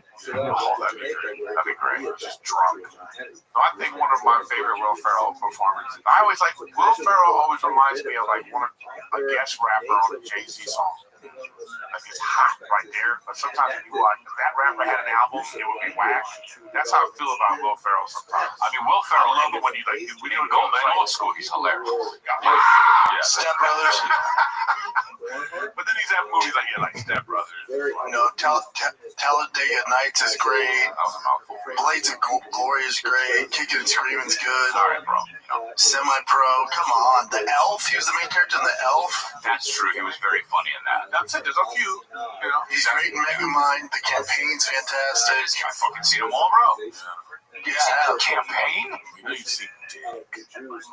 Campaign's great. I'm not familiar with Dick. Anchorman was a classic, though, huh? People fucking love that. Yeah, I know. You get to pick your favorite top 3 of these movies. What do you think are? I haven't seen many of them, honestly. Really? Yeah. I'll tell you what I'm not a fan of. Zoolander. Oh, no, me neither. I don't like Zoolander. I don't get it. I don't get Zoolander. For me, Step Brothers #1. What's Dick? Old school. That's what she said.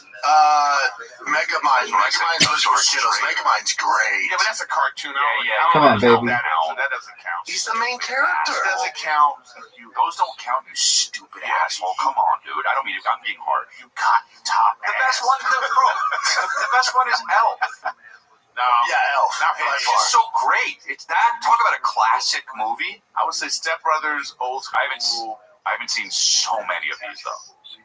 I haven't seen ones that I should have absolutely seen, like Talladega Nights. I have not seen. You've never seen Talladega Nights? Never seen Step Brothers. Oh, dude, Step Brothers. Oh my You have to god. watch Step Brothers. I haven't watched it. What the fuck are you I doing? hate it. Dude, when they're in the car singing, the family. Yeah. Oh my god. Oh my God, what's his name? Adam. Yeah. Oh my God, so you know it. Old school is great. Old school. You never seen Kicking and Screaming? I've seen it. It's a good one. Yeah. Oh, you know what? I also my favorite Will Ferrell moment is Austin Powers. That's the best. That shit, yeah. I'm really hurt.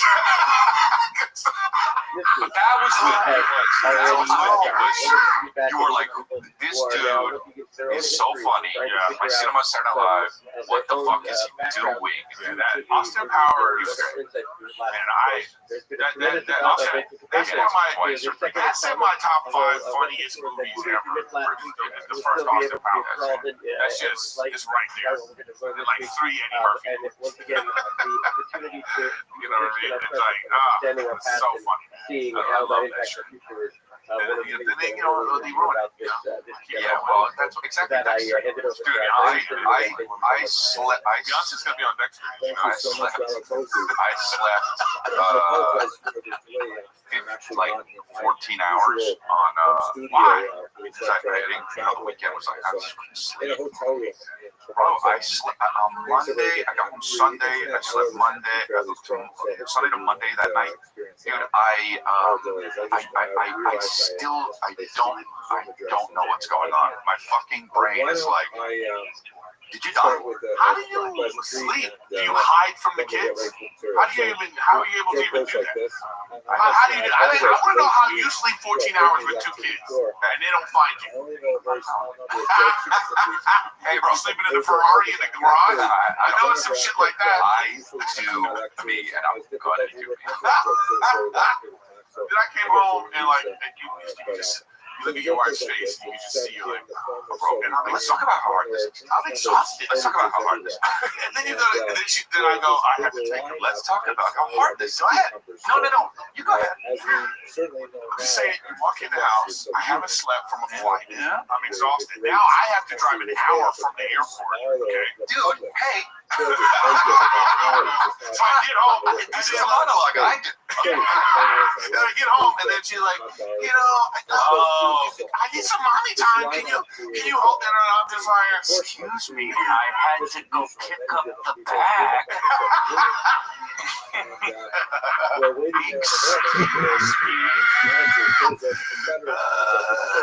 Delivery? Yeah, I had to go to Indianapolis and get the fucking bag. And they talk about, Rachel said, like, well, you're just on a vacation. How about how every woman's dream is to have children? You're living your dream too, baby. I had to go get the bag doing what I love. Yeah, but you do what you love. Yeah, because I figured it out. Hey, don't get mad that I make good life choices. Don't get mad at me, because I did it. It's just a lot, dude. So I was like, and then I had this audition I had to go to, this callback for this commercial. So I went, so I had to drive from the airport. I'm messing with him, you know. You want to be, hey, fun dad. You know what I mean? Absolutely. Then I had to get back in the car, drive an hour to LA, drive an hour back. So I don't know how you did it. I want to know how you got 14 hours in. What's the secret? I don't think there's a secret. He just does it. I stay asleep. They don't knock on the door. You have to know where you're at. I go like this, come here. They get to bed and they go, it's sleep time. So I'm sleeping in bed now. Go to sleep. And then he goes, and then 10 minutes later, he's moving around. I'm like, you're moving around too much. And he goes, I'm going to go play. He goes and plays. And I Calvin's very independent. No, he's not. So I will tell you this. Though. He's just outside the door going. I was like, I know you did that summer. I put, when I'm at home, I put the kids to bed. Okay, that's like my thing. I love doing it. Billy is a chain. He's still not at the age where he's just like. He's still at the age where you can just put him down and he's just like, all right, fuck it, I'm in the crib. But Calvin is like, you know what I mean? Like he's like, the wolf is. I know, because Calvin will be like, hold on a second, wait, hold on a second. we talked a lot about the idea of the crusade being to find You know, and I'm like, oh fuck, dude. You know, he said to me last night, it happened. He literally said this, and I go, it happened. He said, he's going to bed, and I'm in there because I'm like, he's, you know, he gets a little like, sometimes you get scared, and I'm just, you know, affected and scarred the Ashkenazi mind so much that one can see its I'm in there for reverberations 15 minutes, you know, and right he up has to our own day in many ways. As we discussed last week, the idea that you can say the pillow in your hand, you're like, no. I'm like, I'm playing Royal Match on my phone. He's just like, yeah. And you know, there's a lot to say for that point of view. But it's not necessarily the one that was held by Jewish communities all over the world. Tonight's task is to look at the Sephardic experience and to wonder if perhaps there was a similar kind of and I said, well, posit for our discussion that yes, when a man and a woman love each other, when a mommy and daddy love each other so much, and they get so close, and they, you know, they love each other, then sometimes they make a baby. Calvin said, well, how's it get in there? And I go, no.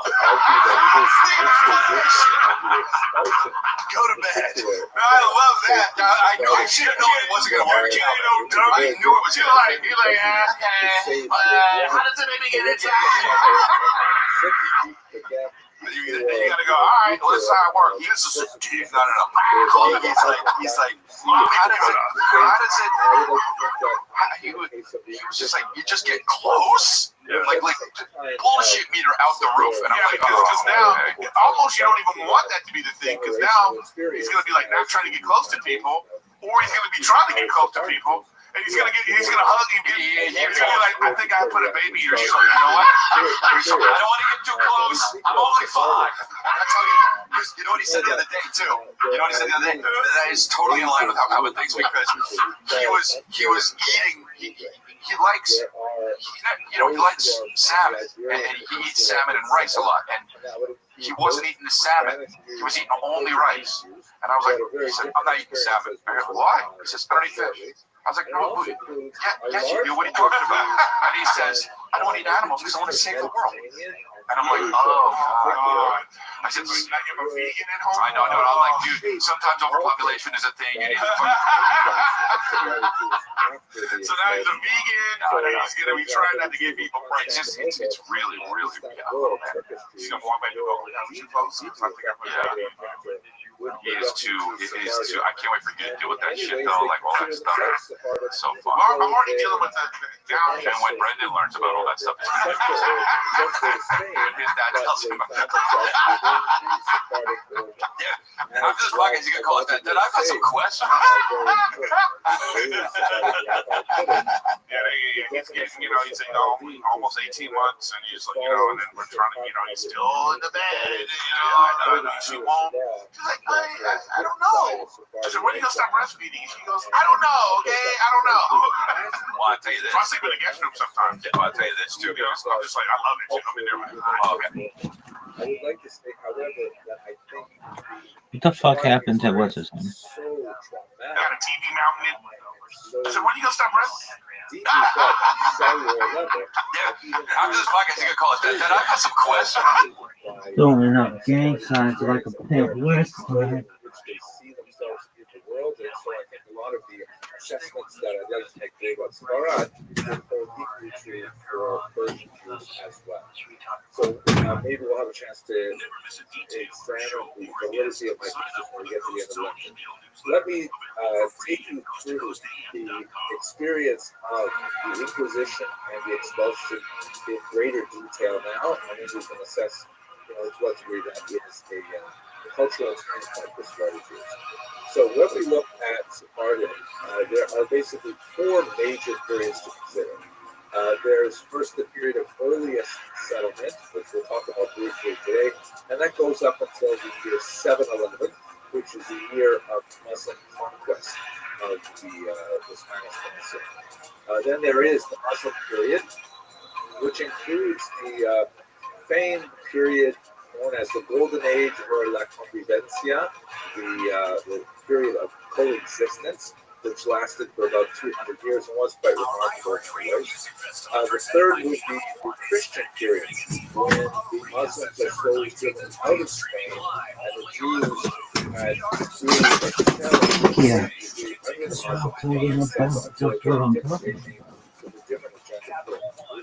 then finally, the diaspora period after 1492 for the Spanish Jews, and somewhat later for the Portuguese Jews, when they are living as Spaniards or as Portuguese, far away from the Iberian Peninsula. Those are the four major periods.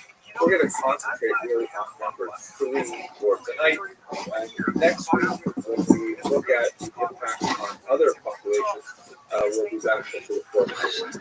So just to cover very quickly, though, the earliest settlement. So the word Safarad is applied to the Iberian Peninsula, much like the word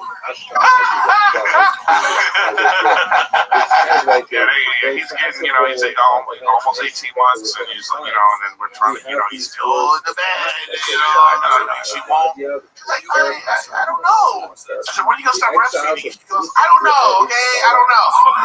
Well, I'll tell you this. I sleep in the guest room sometimes. I'll tell you this, too. I'm just like, I love it. I'm in there. I got a TV out in it. I had a guy come mount the TV inside the guest room. So I'm like, you need some more space? I'm just going to. Oh, that's great. That's great. She's with the baby. The baby's like, can he just eat his fucking VR goggles, popcorn. I'll take him. But the thing is, this is the thing too. I'll take him in there with me. He even likes it. He walks. I follow. Where we going? I go. Where we going? He's just walking, and he gets into the guest room, and he points on the bed. Yeah, hell yeah. He goes like this. I go, okay. So I get him in there. I turn him. He points at the TV. Yeah. I put on, Miss Rachel or whatever, like Bluey, and then I'm just like, chilling, and then he'll fall asleep, and then I get a phone call at 4 o'clock in the morning. My breasts are gonna explode. Bring the baby. This is what I say. Come get the baby. Bro. Bitch, I'm in the middle of a fucking show. I'm sleeping. Come get the baby. I have to bring the baby. Come get the baby. I am sleeping. Fucking good. I'm on Matrix Reloaded. Bitch, get in here. I will do that. If you had texted me during the first Matrix, you're looking for every Reloaded. Come get the fucking baby. So I gotta take him in there, and he's like, he's being nice, being like mad. He says no now, and it's a real nightmare. He does this thing too. He collapses on the ground in like dramatic fashion. I do that. Eric, you don't want that kid sucking on the tip for too long. Hey man, who you tell that? 5. That's what I said. We Sucking titties. I still do it with my mom. Gonna come home. Mom, I need some breast milk. I get hungry. I try to block me out of it. Dude, Matt's already there. You're like, Matt! Over this too! Hey, it's you because that was a great visual for you. You thought of it. Well, I was just having fun with it, and then Eric took it to fucking documentary status, like found footage. But it's me on my phone. I'm like, get it. I like weird movie. And the found footage is it's filming me, filming you, breastfeeding with you. Nobody would see this movie. You think this would get really released? watch it? Nah, bro. You texted. Have you seen Superman, Brendan? I have seen it. What do you think? It was good. You show it the same way. You show it with your kids. Kids, yeah. I liked it. It was alright. I thought it was a terrible script, but these actors are great. That's what I thought. Really? Yeah. I didn't see it. The dog was a little much. I am with you, bro. The last thing I want to see is the fucking dog in Superman. Does he have a cape? Get out of here. Yes. Get out of here. Get out of here. Fucking dog has a cape? Yeah. Listen to me. The story is so ridiculous. Or Superman. No. Beyond that, it doesn't matter. This story, the things that happen in this movie are so far-fetched. It's so hard to suspend your disbelief. But the guy playing Superman and Hulk, they are great. Yeah, they look good. This guy's a great actor. Hulk's great. Yeah, he's a great. They're both And the great Superman actors. guy looks like he's great. No, he's a great actor. He's a really great So actor. did they finally get a good guy to play Superman? Since, because I'm not a Henry Cavill fan. I mean, he's not terrible, but he's just like so melatonin. This guy's great. He makes some really great choices. Dude, Yeah, he's handsome. I'd like to see him try to stand up. He would fucking eat shit, but You never know. follow me. For He would have to fly. He would have to be like 2 feet off the stage. Yeah. Flying. All right, guys, give it up for Serenity. Yeah, you remind me of You guys see the Marvin Housewife show on Hulu. That's how you come on stage. Mormons are sluts too.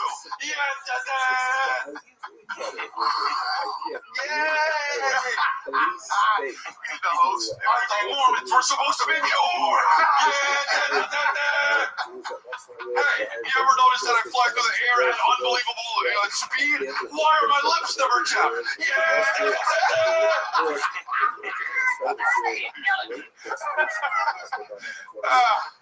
Yes, superheroes doing stand-up. I love it. Fucking Kevin just wrote down clip for that, bro. He goes, clip for the Superman. I go, fuck it. Dude, I keep, you know what I mean? It's like I'm a clip heavy. The smallest of things, a tremendous degree of very brutal. That's all good. I'm clip heavy. It's gonna go pure.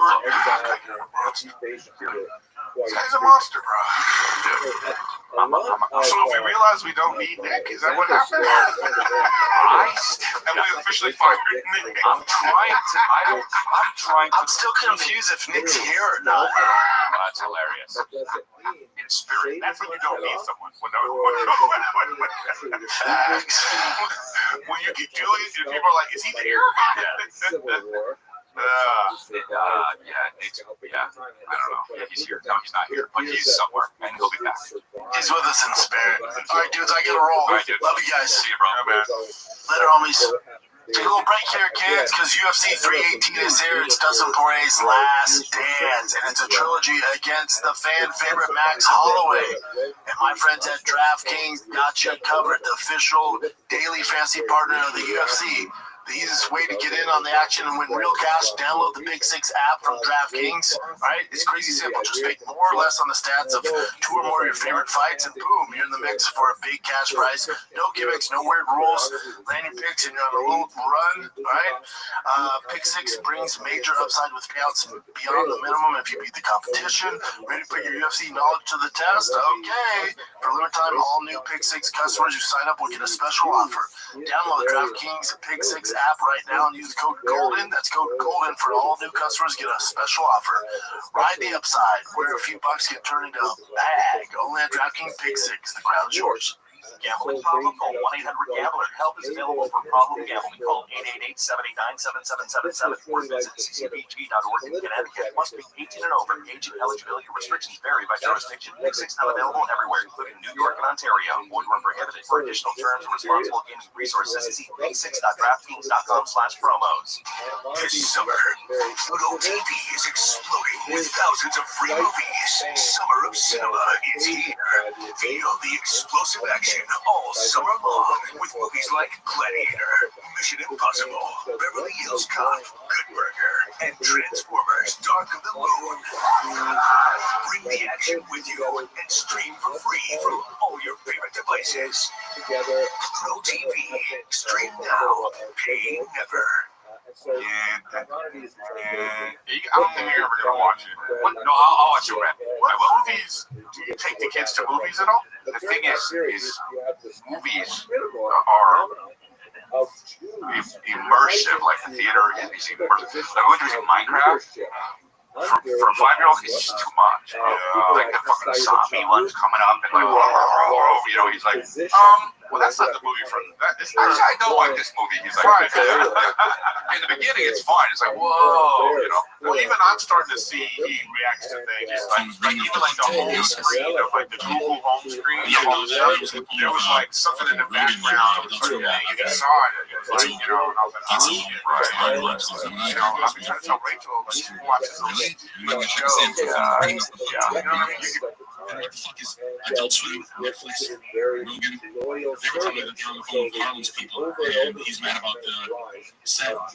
This is some sort of push-pull Hollywood thing, because seriously, gangbusters is the word that they were using a lot. We were so close! We were so close! I knew.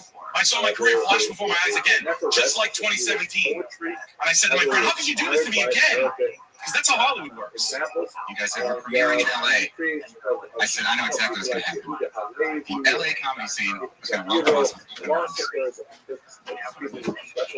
Yeah, they always put LA film. Obviously, all the big Pauly Shore, Casimir Engine, Sniper Glasgow, Chris D'Elia called me. He's like, he just. Chris D'Elia called me and said, no.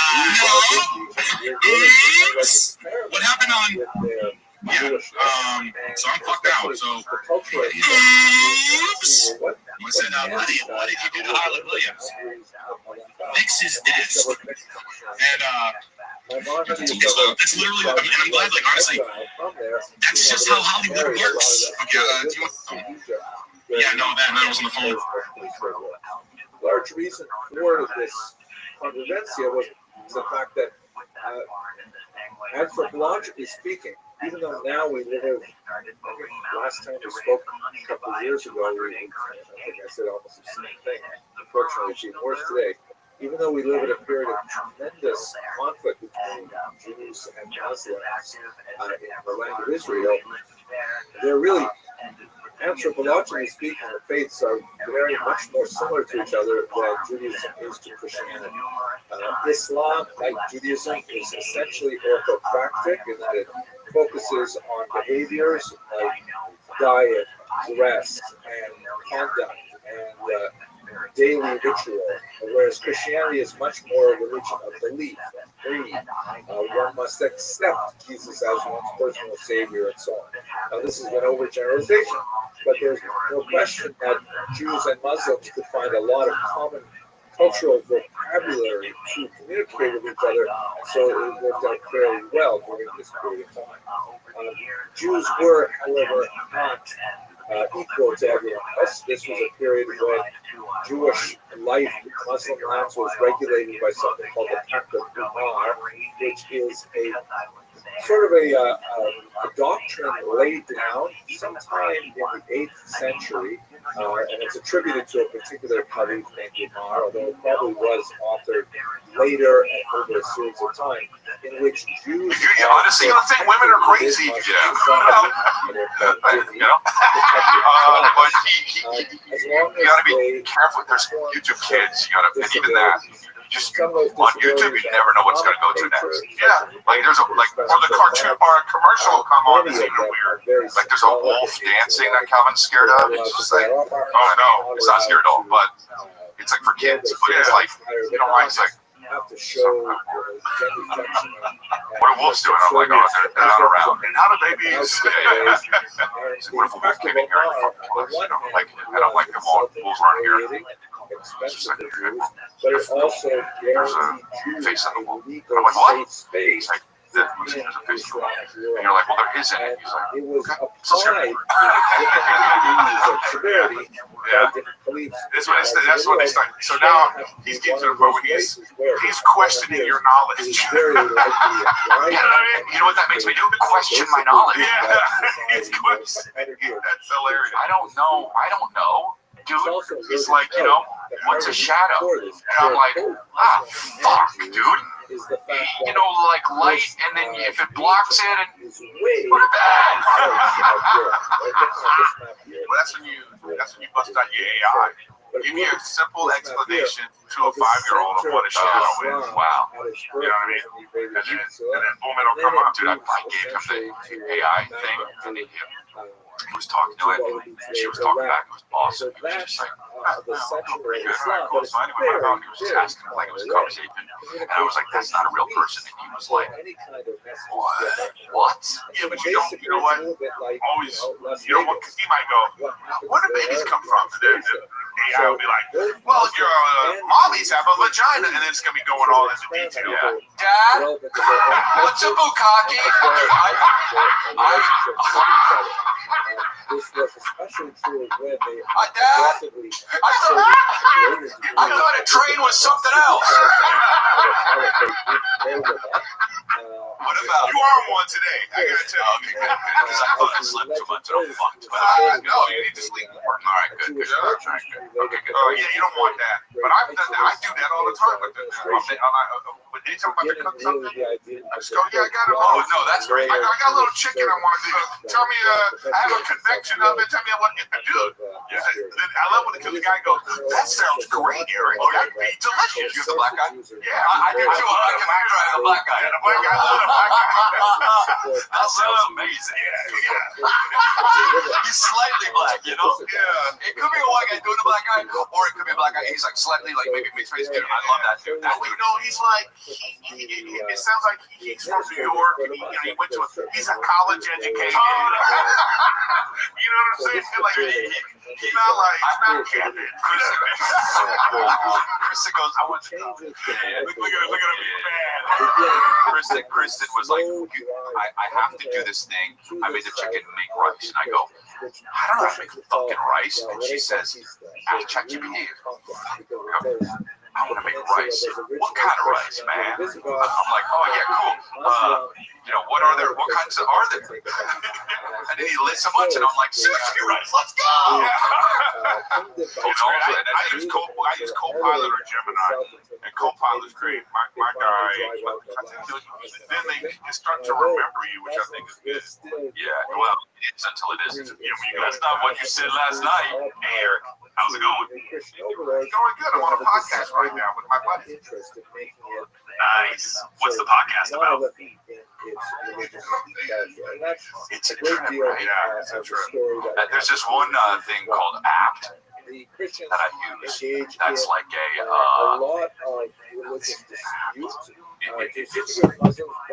it's an AI career test and a mentor. It's like I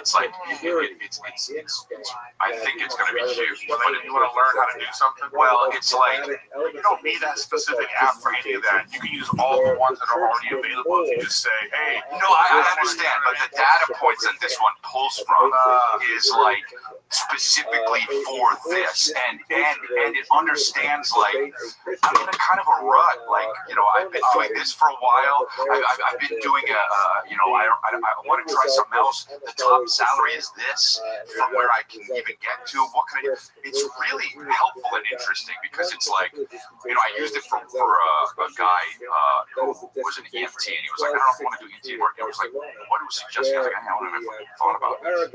Well, I'm saying is like using it as a tool in a way that like people don't even realize how much because right now people are just using it as like a Google search tool. I know, but it can be used for crazy for like really specific things to learn.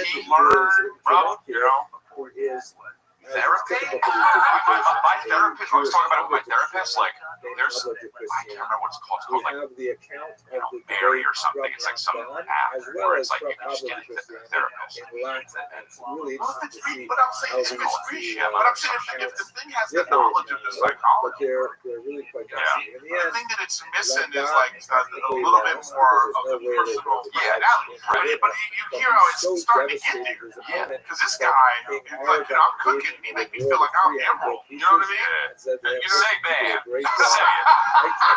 When you put the salt in, say bam. I don't really feel. I know you feel foolish.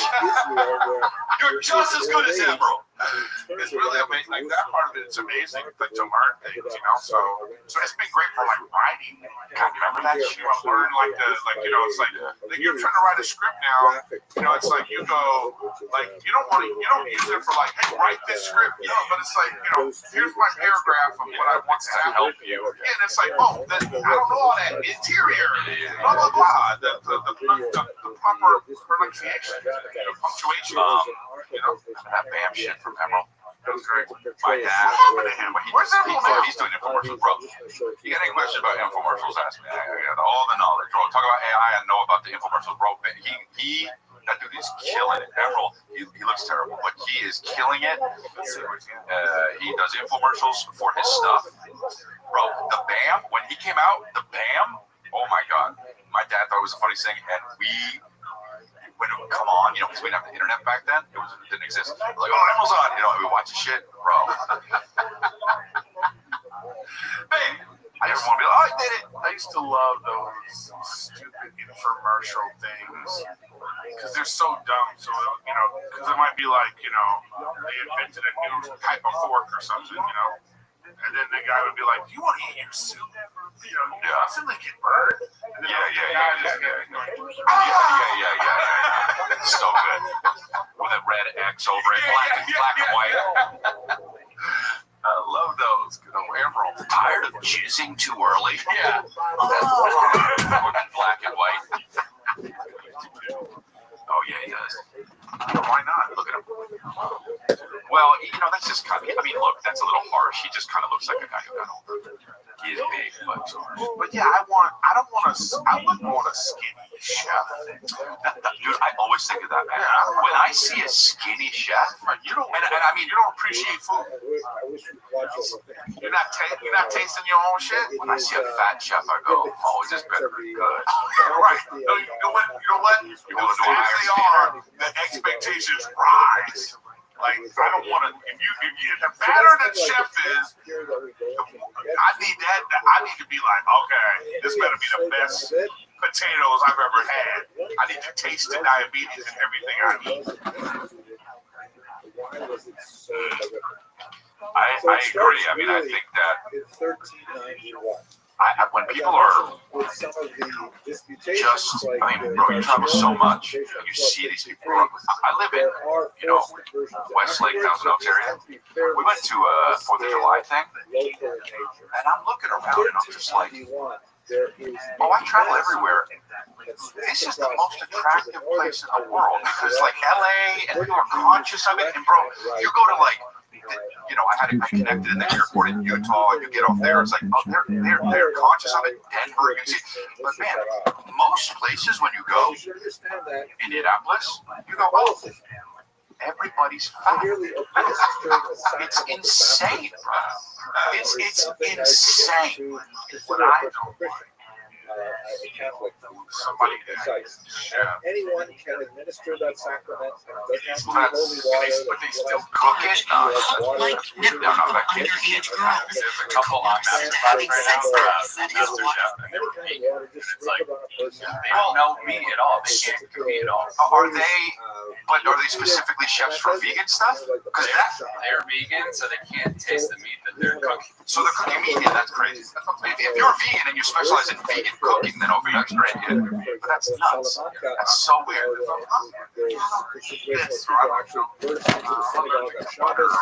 Whatever water. I don't want to taste none of yours. My daddy is allergic to butter. No, sorry, not butter. Onions and garlic. And I'm like, what do you eat?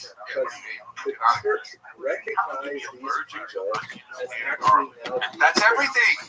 That's fucking everything. What do you eat? Just sweet tarts? You know, she does sleep upside down. I check. She has those hooks. She has the hooks on the gym floor that she puts her feet in, and she sleeps upside down. You know what, dude? I asked her what she wanted for her birthday, and she replied with, I love socks. I'm not giving you anything. I knew you were like that. You're going to get shit on that one. Like stupid. And now I realize she says, I'm fond of vacation. Oh, here we go, guys. Damn it. You merch coming in. Golden Hour merch. We gotta get some merch from this dope. I know. Miami, I'll be in Miami and Huntsville, Los Angeles. I just put a show in downtown Houston, Texas. But Europe, the exciting thing is Europe coming your way. I got some stuff coming up too, but like I'm gonna be this weekend. We'll be in with Ryan at the Madison Square Garden. I just did Nate Jackson coming to the Punchline, Hyenas, Levity Live Oxnard, the Dent Theater in Chicago in November. So I got stuff coming up. See ya. Come on, Chris, you gotta go put this stuff in this truck.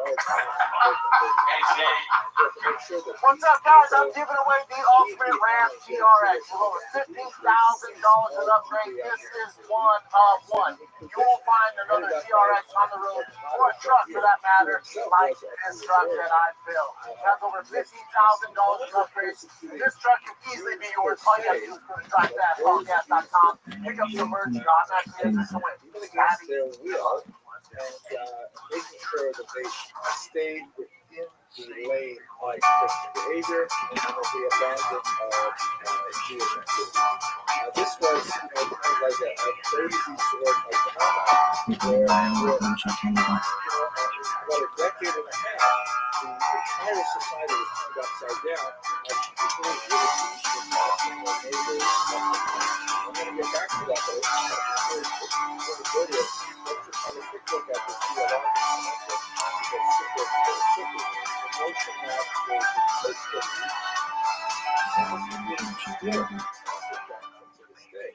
that if a person is forcibly converted, even though it is forbidden to forcibly convert a person, once that person has received the sacrament of baptism, they are now a Christian. The most dramatic example of this, in my mind, is the 1858 conversion of young Edgar Moitara in Bologna, Italy, which I understand is going to be made into a major motion picture soon. It's been popularized by a very important work by the title. Hey, you ever notice that I fly through the air at unbelievable speed? Why are my lips never chapped?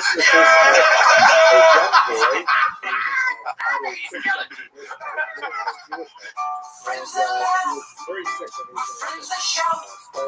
Sometimes we don't know what we're talking about, but that won't stop us. Nothing can stop us. Sexually is the love, just rebranded love. It's stronger, better, bigger power, 'cause it is the Golden hour. It's the golden hour. I was in Indianapolis, and it's it wasn't easy. The helium? Yeah.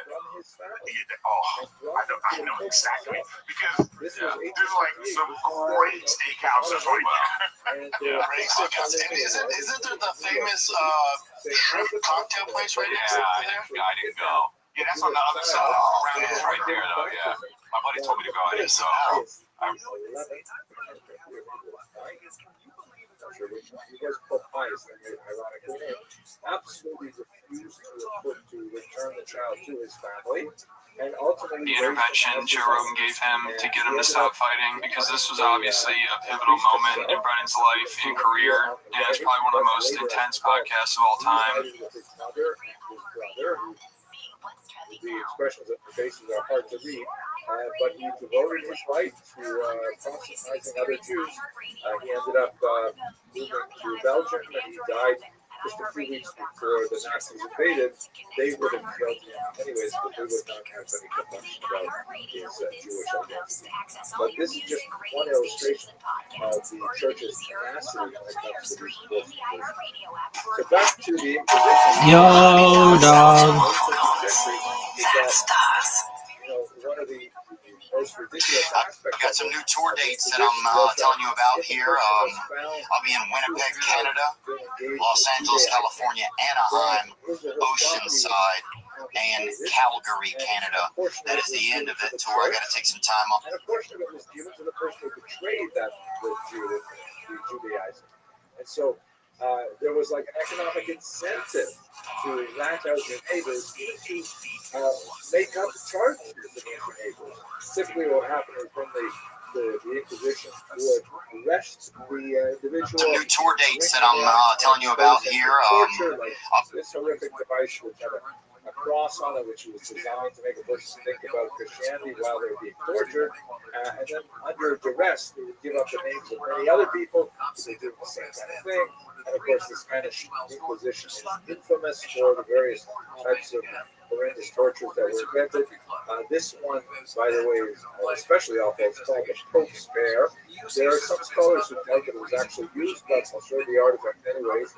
It's a device like this that could be inserted in an orifice of the human body, and then the wheel at the end is turned until it expands like this.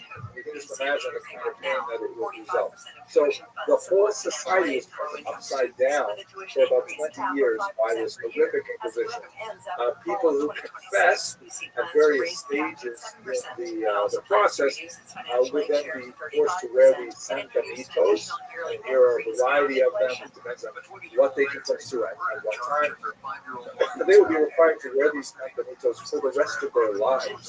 And then they would be displayed after their death on the church wall. Wow, West. He's a real wise man. Top of the fucking world. Top of the world. New haircut, and put on trial, and then burned again. Absolutely incredible craziness of John. The most horrific aspect of the book was, of course, those Wow, West. He's a real wise man. Top of the fucking world. Top of the world. New haircut, Gardenia. Don't laugh like that.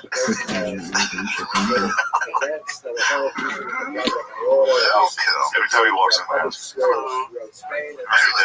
Every time he comes, hello, hello, Sean. And fucking Lemaire does it too. You guys both do that. Hello. Right. It's weird. It's nice. It's nice. It's polite. Well, it makes me angry. You guys gotta walk outside. You guys gotta walk in the room like a king, man. Yeah, you gotta fucking. Some Lemaire used to walk in like didn't say hi. If you just walk through and say, what's going on? Hello. I have a hard time in the morning. Hello. Yeah, morning person, 2 p.m. Dude. I got hit with the morning person today. Last fucking roofers came over like 10:30, and I just woke up and I opened the door. It was like early morning, huh? Why don't you fix my roof, dude? Also, like, shut the fuck up and get up there. Trying to morning check someone as a roofer at 10:30 is crazy. It's like, dude, you're supposed to be up at 5 a.m. Yeah. How are you doing at 10:30? That was all me. Yeah, we'd be there at 6. I was like, no shot. You can get a ladder. You can just go right up there. I'm not like, yeah, why don't they just do that? I think they did. I don't know why they wanted. They wanted to come in and check the water damage from inside. But you're a roofer, bro. It's none of your business. Just don't worry about the Call a inside. painter. Yeah. Painter can come in here, not a fucking filthy roofer. I agree. Not a filthy drug addict roofer. Number one drug addicts in the construction force roofers. Roofers and painters, I have to be on there. Be a fucking Texas roofer. Yeah, man. Holy shit. That's why they want to get up at 6 a.m. Dude, you have them in the dog heat. Well, it's time to get up there and find out what the fuck's going on. I'm tired. I was doing stand-up. That's true. I was up all night doing the real man's work. True. All you 10 minutes of stand-up. And they go, oh, I'm so sick. I'm going to sleep till noon. I'm going to sleep till noon. That was awesome. I did it. I haven't been able to do stand-up. I was doing that movie. Oh, yeah. You've been fucking... So that was really nice. You forget how much you attach all of your self-worth to being able to be good at stand-up. Yeah, if you don't do it for a while, you want to kind of kill yourself. Yeah. You do stand-up. All right. That was good. I'll keep living it a little more. That Madden photo finally received. You guys did. Just a little insight. The boys knew about this photo. I showed them immediately. What was the holdup? What do you think happened? They couldn't. So I was so relieved. The guy who took the picture, I saw it on Twitter. It was on Twitter for a while. No one ever saw it. Say, guys, my dodge a bullet because that is not a great photo. I thought you looked. I'm not fluffing you. I thought you looked powerful in that photo. I did look powerful. So too powerful. Yeah, I look like a heavy, very heavy, powerful man. That shirt bloused out a little, and it looked like I gained about 50 more pounds than I already am. And I watched the fucking guy take the picture. I was leaving my trailer to go get water. And I was so glad it was dead. It was dead fucking mid-dead, just going. And I opened my eyes to a guy on the other side of the fence going, got your ass. What a bitch. Yep, and then I went back in my trailer just like I knew that picture's gonna be fucking nuts looking. I was going. They do snap fucked up photos now that you mention it. Every time you see like a tabloid thing, it's the worst. It's like somebody like a Picture of anyone that's slightly overweight walking. My thing is, fat as hell. Not that I'm slightly overweight. I'm very, you know, but get a chubby guy. They can take a walking picture of him. Yeah, it's fine. Also, here's the thing. I know, like, you know, TMZ types, that's their thing. They gotta catch you off guard. Whatever happens, say cheese, man. Give me Whatever happens, like, give me at least be human. Please give me a say cheese. Say cheese. I would have said cheese. Yeah, of course. I mean, like, yeah, cheese. That's fucked up. Instead of just a picture of me going. Secretly taking pictures of people should be illegal. It should. It's like a stalk. It's really weird. Yeah. Unless you're like a private eye, you're just like paparazzi are the lamest fucking people. Yeah, dude. I saw one of the TMZ guys was in the cellar one night. He was with a lady. And I really wanted to go up and be like, because I looked him up while I was there. I saw that he had recently been divorced. I was so excited. I just wanted to walk over the table and be like, sir, do you have anything to say about the divorce you just had? Hey, can you answer something? Like, just while he's at dinner. What are you doing here? Shouldn't you be with your divorced wife? You got divorced. You like your cell phone out. Yeah, that's true. What the fuck? Fucking piece of shit. That's like when Hoss used to go to the Philadelphia meter maids and go if they like were double parked. Like, you know your car's parked illegally. You know you gotta race off. You're gonna race off. Yeah. He wants to smoke. I know. Well, here's the thing, man. He's a sleeper. He trains. But I am gonna smoke. I think I'll smoke. How long does he have to train? He's just got this month. We're racing in August. I gotta do that show in AC. I'm a smoker. I've been literally putting together a gang for the AC show. Like 20 tickets. Take some comps. He asked for 10 comps. I'm like, no, dude. You have fucking 5, 4. You gotta give him 2. I gave him like, no, he bought them to mine. I know. Like, no one wanted to go. He was like, fuck, I'm out. $3,000. I bought 20 tickets. He's the best. I called him today just to fuck with him. He like lives down the beach in the summer. So I'm gonna be down there near him. So I figured I'll stay near him while I do that show and just chill for like 4 days. I just had run that one fast mile immediately. I texted all the fastest guy. I said, what the fuck with all my, who cares about this? I was like, oh, what's your mile? You guys are gonna be so serious about it. I called him today. He's been sending me, anytime he runs, he sends me the splits. And I'm like, oh, it's like, just because I haven't been sending you stuff, don't think I'm slacking. I'm gonna beat the fucking brakes off you stuff. First off, I'm testing. Test me. We're gonna do a little blood test with you and all. Test me.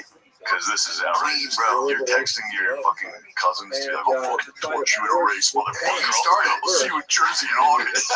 You're fucking liver king, dude. Destroying in front of my family lost. I'm telling you, what I'm going to do is I'm going to give him the lead. I'm going to just trail behind him just like 10 meters. I think he has it, and then I'm going to fucking turn it on. We had a family race. Did you really? A long time ago, my aunt, my liberal aunt, yeah, never heard of them. It's called Lives Love the Run. She believes because she just had a girl brain when it came to men versus women. Where like, she was not in great shape at the time. Yeah, she was like, I'm faster than Phil. My dad was like, no, you're not. He had a couple beers. He was like, we can fucking do it right now. That was at Thanksgiving. They were like, all right, we'll do the race at Easter. So they had neither of them walked. Yeah, no one trained. Yeah, and then we went out and Phil just torched her. She was fell over. Yeah, it was like a 40-yard dash. Phil probably ran a clean 7-second 40. She was coming in at 15 seconds. She almost went backwards. That's how slow she was. Yeah, nobody's slower than older ladies. They're slow. They're not built for speed at all. Portuguese exiles are descendants. Yeah, toddlers are running. Yeah. And you ever leaving your kid with your their grandparents? Hey, yeah. Kids are going. Oh, they're going. Yeah, nothing better than a nice family race. Family race is nice. Family foot race. Yeah, I'm excited. Stretch out, dude. The hamstring will be devastating. I've been telling you, I was up this morning at 6 a.m. I know, with the roids and the creatine and all that. I am on a macrodose of creatine. I can tell on a ton of creatine stuff, Jen. Please take steroids for real. I'm waiting. I'm gonna break glass.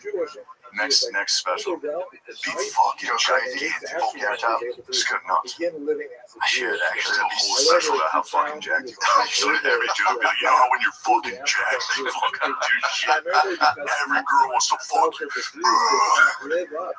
I might retain until my next special. And then at the end of it, just fucking blur it out, but just spray. Spray on the fucking 2-year fucking retention. This episode is brought to you by Prize Picks. Hey Shane or Matt, have you been watching baseball this season? Who's been your favorite player to watch? On baseball? Yes, on baseball. You know I like who's that one pitcher? Who's the hottest pitcher right now? Like he's like he's really slinging. He's been slinging. Paul Skeens. Yes, that's what I'm talking about. There you go. I'm big on Paul Skeens right now.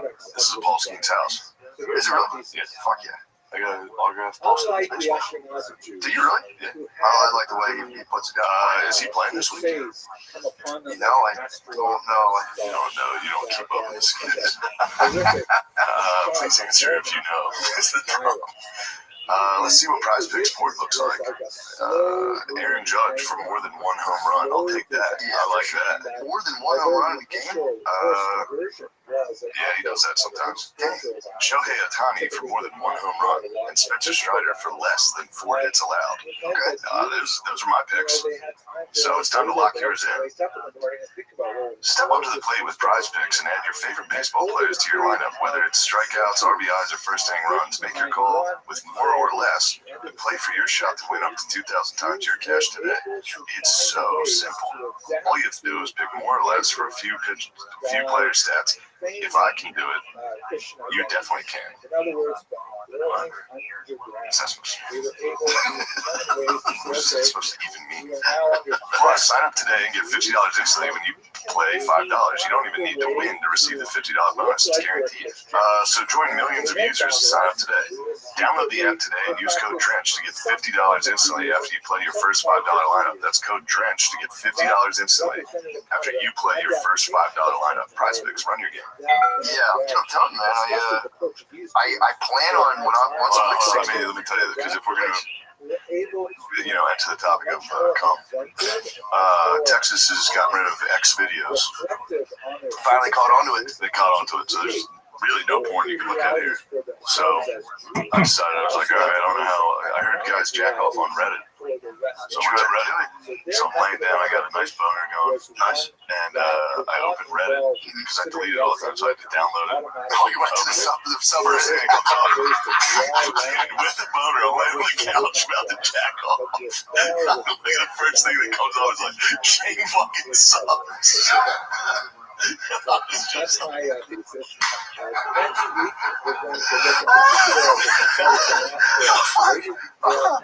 it's really devastating. That fucking sucks. Yeah, and the debate, I didn't beat. I'm saying it.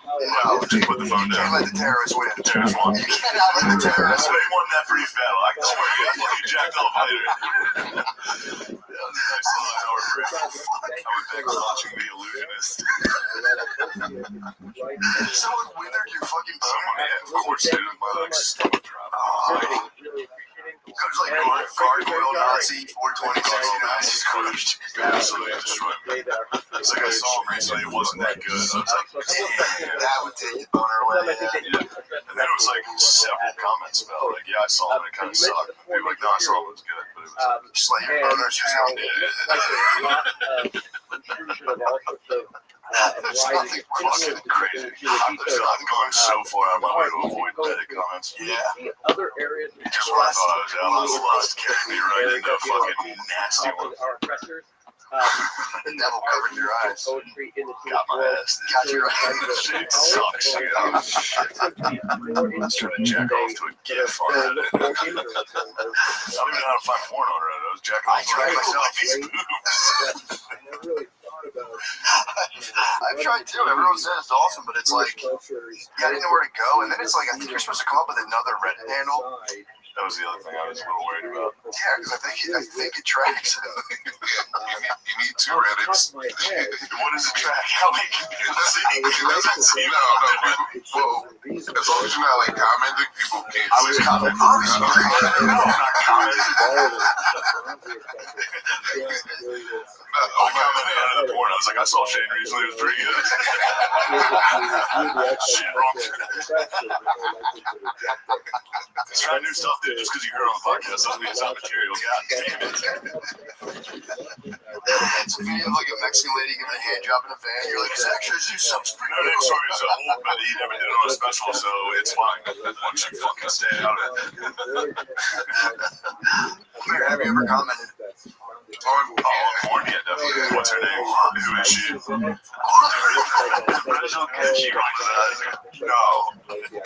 Sorry. Did you commenting on that? No, that was because there was on the panties account. I was like commenting like an Indian guy.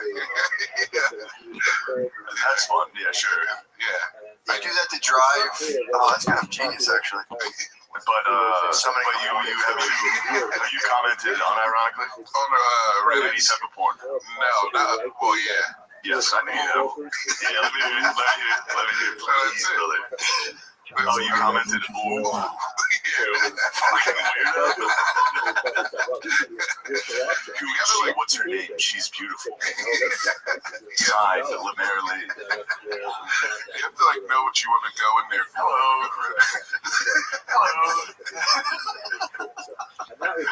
It's definitely the modern like guys hanging around the porn shop as the commenters. For sure. They should be rounded up.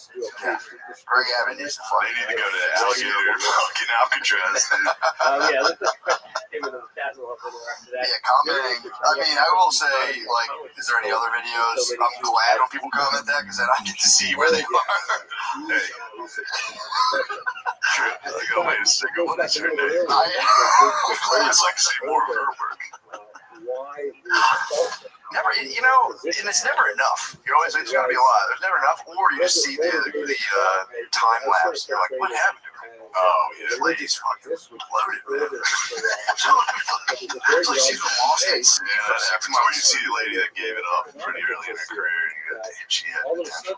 Get in now, get in, get out, man. Be smart. You know, no, dude, I've been going to the gym around the local gym near my house, and it's, dude, you're literally surrounded by OnlyFans models. Like, it's impossible to think.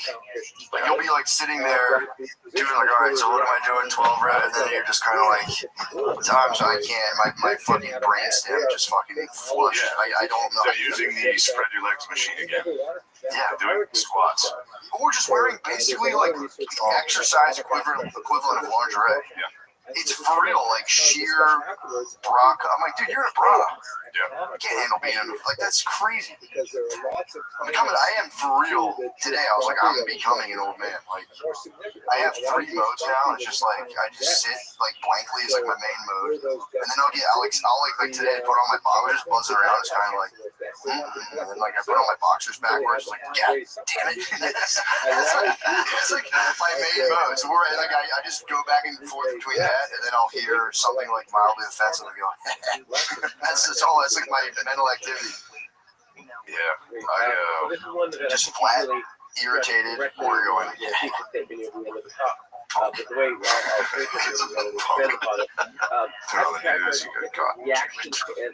God damn it.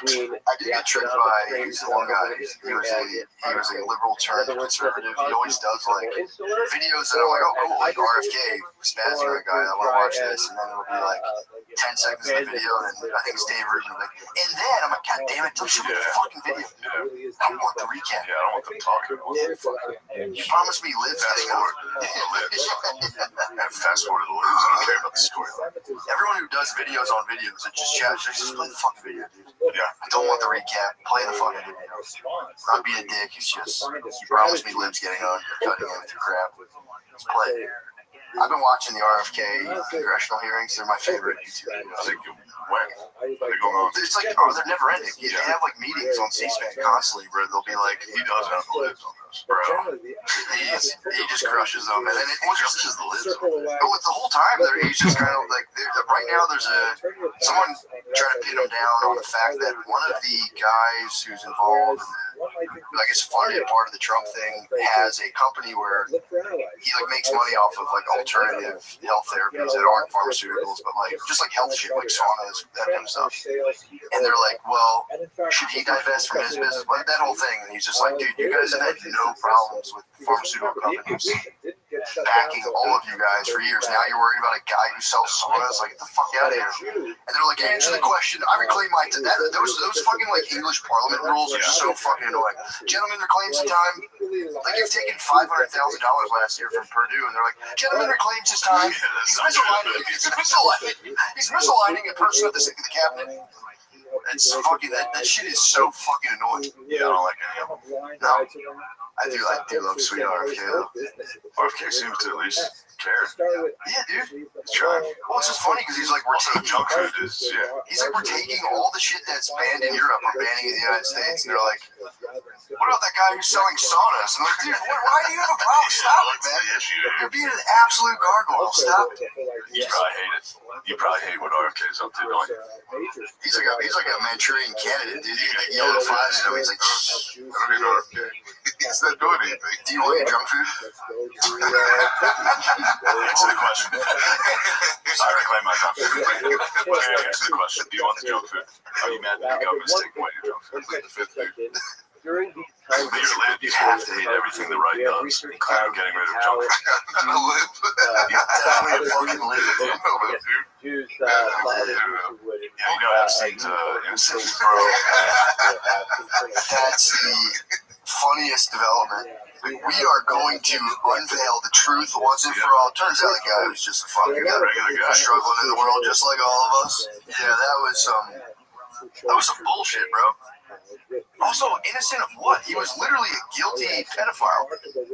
He was busted, and they sealed the records.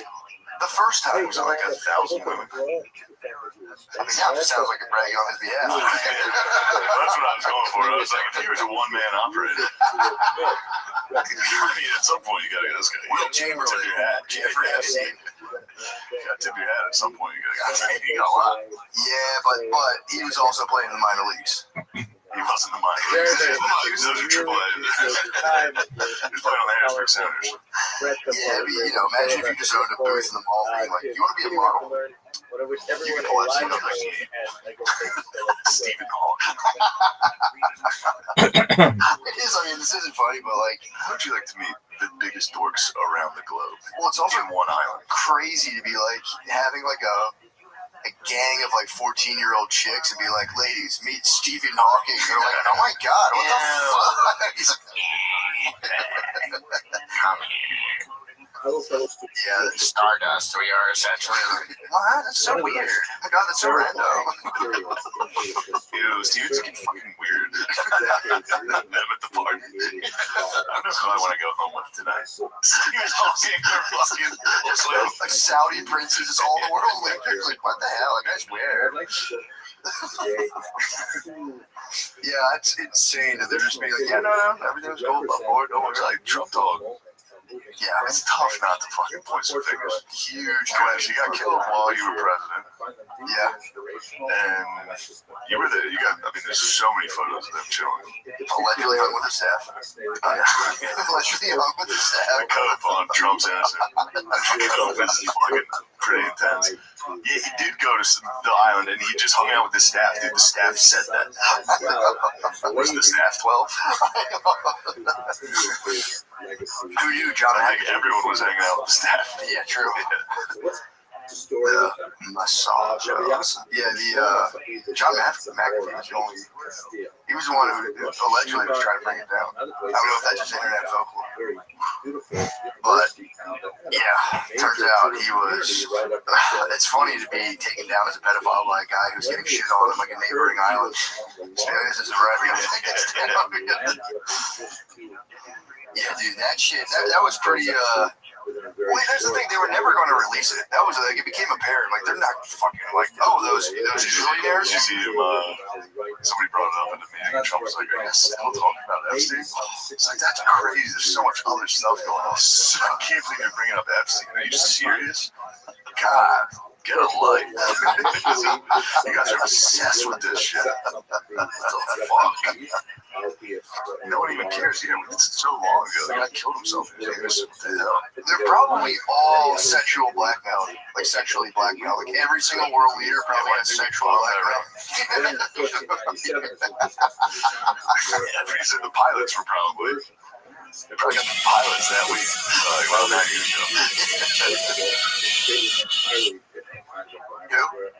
Nick Bryant, yeah. Nick Bryant's always fucking good. Privileges of Jewish He status, better, but Nick Bryant still better chill. by the social Yeah, also, did he get free? He was on that too. and that of Free course they him. were Yeah, free. willingly In his case, though, it didn't look like they were nailing him on that high level stuff. It sounded like it was minors. Really? It sounded like he was playing double A ball too. I think he was a higher league, yeah. Yeah, it sounded like they just gave him, like, you know, the Game of Thrones when they, like, paraded the lady to the chamber? He just got, like, a shame parade. They just crushed him. I'm curious to see what his next move is, though. I think he's going to have to go to jail. Yeah, for a little bit. We'll get out. Just for a little. I thought he told us he wouldn't stop. Hey, I don't think he did. He should tell us. It'll be quiet on the remix. The remixes will be kind of quiet. So now. A little more subdued. I'm sorry. Yeah, man. Dude, I got my Twitter got hacked. Oh, Were yeah. you aware? Somebody said it. Yeah, dude, they And honestly, I wasn't sure. hacked my Twitter. I didn't want to say anything. To McGusker coin? Yeah.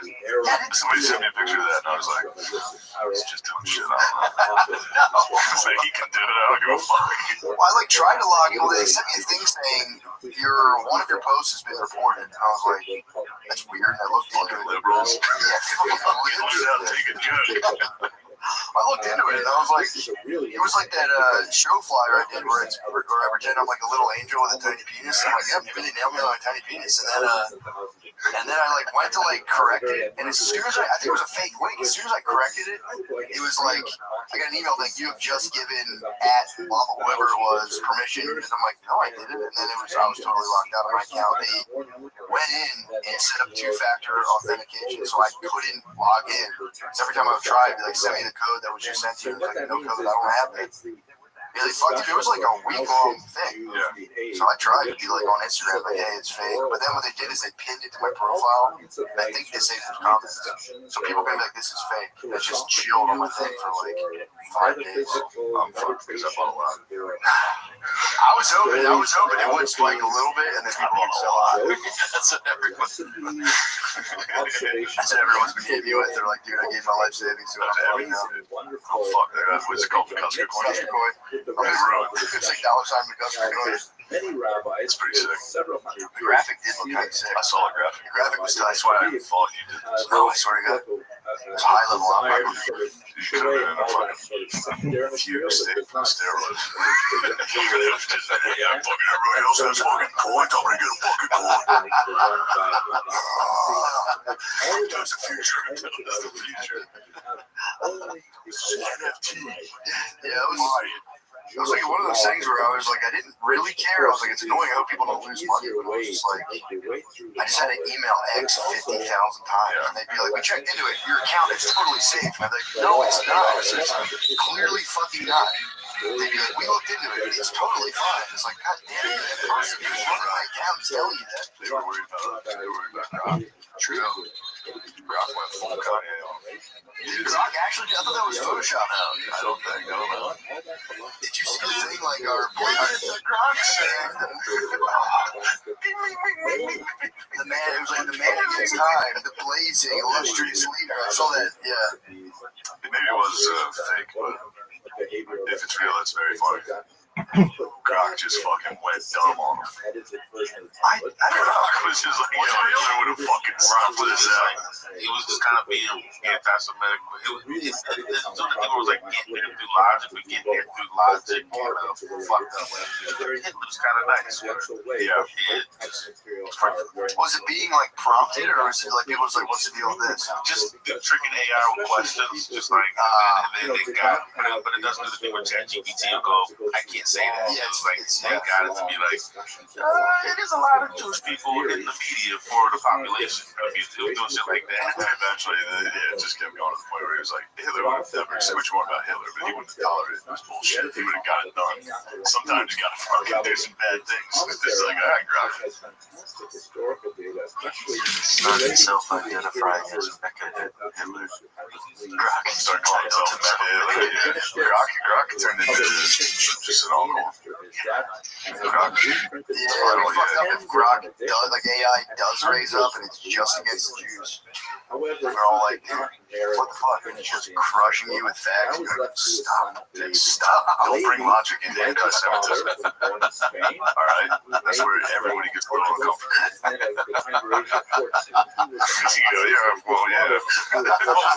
Yeah, but they're just good at that. I guess everyone's wanting the hot white boy summer, whatever it's called, but it's been a hot Jew summer. For sure. Last year was definitely white boy summer. This year is hot Jew summer. Jew summer for sure. For 100%. It's their summer. For real. That's how summer is theirs, dude. They fucking.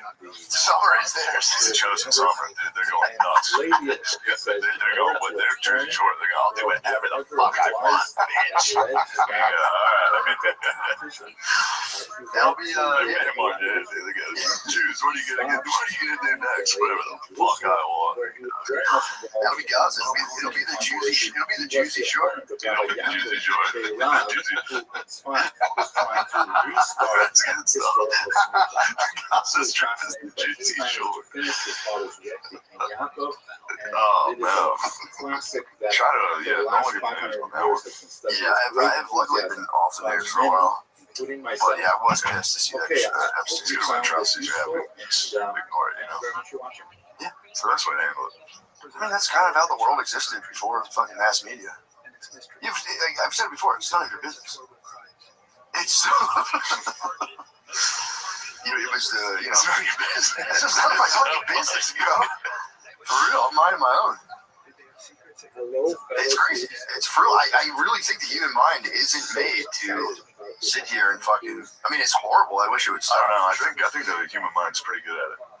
Every single person just compartmentalizes it and goes, that's really bad. Yeah. Anyway, new NCAA came out. I'm excited about that. Reading an article about kids getting bombed at a fucking shelter. And you go, oh shit, NCAA came out. I get to play that. Yeah. All because a bunch of guys have sex tapes of each other. I saw what you did on Reddit yesterday. Fuck. I'll do whatever it takes. I'll do whatever it takes to hide that shit. I was listening to one podcast, I think it was Tucker Carlson, they were talking about, they were like, well, Pornhub's obviously, they're using it to blackmail whoever they want. They're going to be able to just go, this is what you were like. I was sitting here playing Xbox, listening to Tucker Carlson. I was just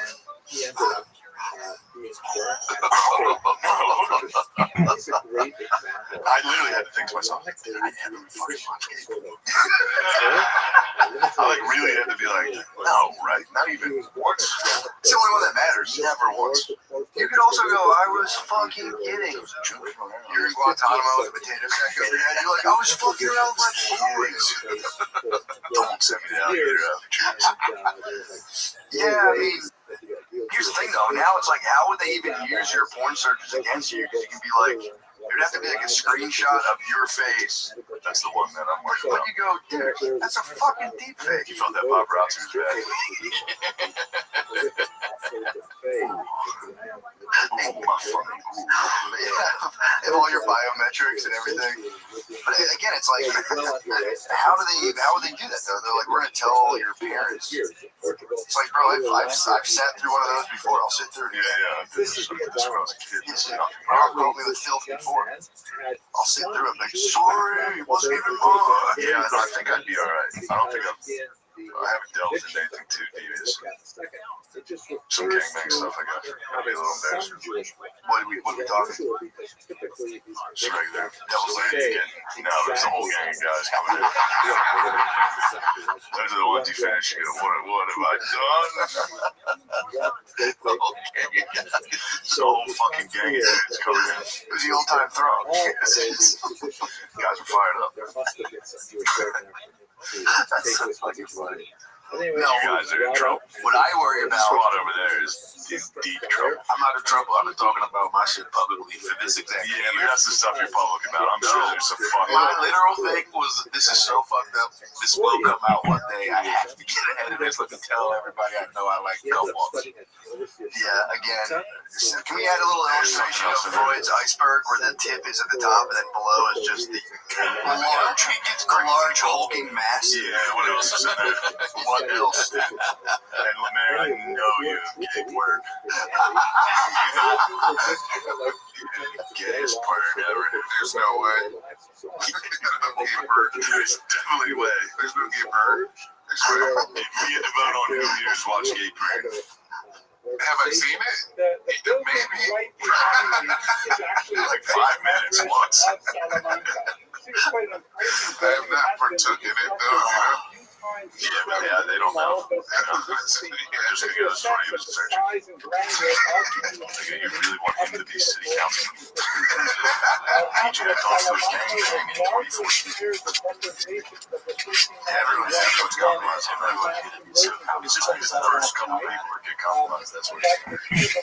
You know, anyway, I still has that. There's exposed though. Like, Yeah, trying to make fun of him on the internet 24/7. I think it's going to be, and I pray that the technology will definitely come in our lifetimes. You'll be able to check all of your older family members, like, we're like, by the time we're 60, you'll be like, yo, you'll have like grandkids or nieces and nephews, like, yo, bro, we pulled your kid up. You'll be like, what the fuck? Yeah. You know, like, whatever. But I don't think by then they'll care. Straight up, DLD one is, that's the one you off with. Fuck. I've Googled his ass a lot. Porn is literally, it is the funniest one. Yeah, dudes having sex is fucking hilarious. It is funny. It was a goof. It is the funniest stuff. This episode of Matt and Shane Secret Podcast is brought to you by Dude Wipes. You left the group straight from someone else's toilet. Yeah, every time, every single time. Yeah, I did it all week. Fucking disaster. I left it. I mean, I literally painted my bowl this morning. Yeah, it was crazy. There's nothing wrong with that. No, it's a big job. Do you ever pack extra underwear when you travel? How much extra? Do you ever need it? How much extra pepper? Yeah, I always bring extra underwear. Yeah. I guess I'm fucking shitting my pants constantly. I used to be like, where the fuck are you guys getting at here? Do you wipe standing or sitting down? Does it make a difference? What's going on, dude? How horny are these? They want to know. There's got to be something about standing up, though. I'm a stand-up wiper, honestly. Sitting down, well, whichever way you like, it's time to show the people some respect. How great the dude wipes. Dude wipes tackle an ass without any fuss. And the flexible design makes cleaning up a breeze. They leave no room for dingleberries or stray butt comps and TV likeness. Plus, they're extra large and designed for adults. So no more endless rolls or 7 for less than perfect wipe. Dude Wipes, best clean, hands down. Available, these guys are really fun. Amazon, it's available on Amazon and at major retailers nationwide. I was trying to get you to turn this camera around. I want to do the podcast. Let's get a little fucking Oreo going. Remember that place I sent you? What? Let's get this boy filled up. I want a podcast from that place I sent you. Which one? Oh no! I got like 2 seconds into looking at that website. I was furious. I think it was also a pretty bad time. I think it was terrible timing. I was like, oh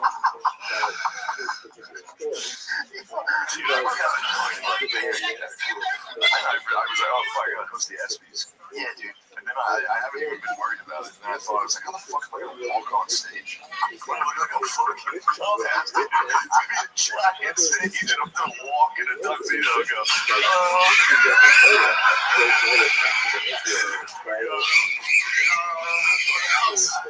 what a wild year this has been in sports. Hey, Greece is a bitch.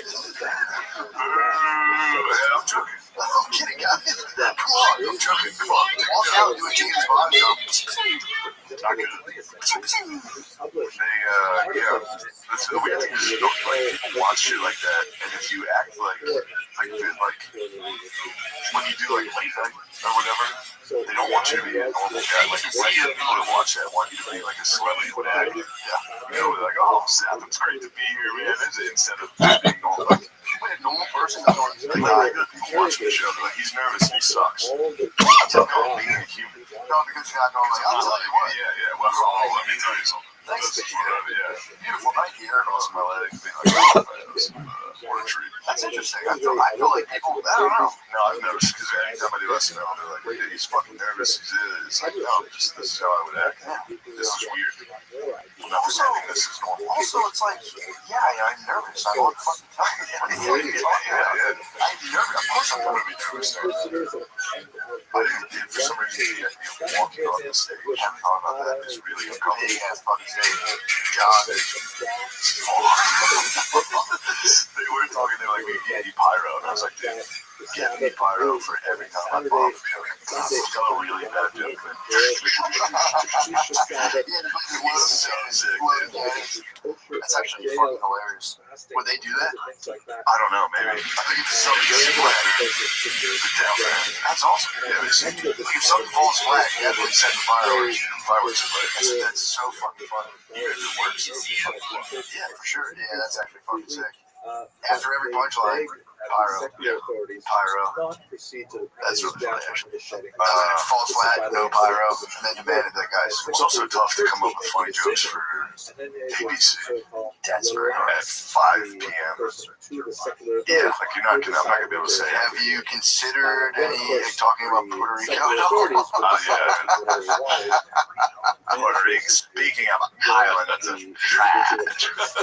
When I learned that was at like 11 a.m. I was like, right after the national anthem.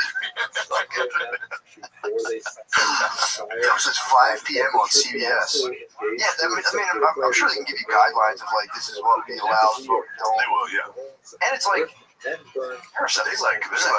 like kind of excited about it. Yeah, let it rip. They're like because we did promos for it. And I was like, oh, this is live. Like, I was joking, like, I'm going to do something crazy. Yeah. And they're like, using that. I had to be like, get rid of that. I look like a dumbass. Yeah. Like, I'm nuts. I was doing that. And they're like, here's the promo we're going to put out. I was like, don't put this out. I was like, I might say something crazy. Loose candy. Yeah. They probably want nothing more than a controversy, though. Because they're like, a lot of the, like, I don't know really shit about major media, like, networks, but I do feel like if they ever have like a controversy online, it's like, it's the only way anybody fucking, So, I might need you to fucking do it, bro. I'm gonna do it. I have to talk about fucking Ultimate Leader. Reminds me of the 1939 Olympics.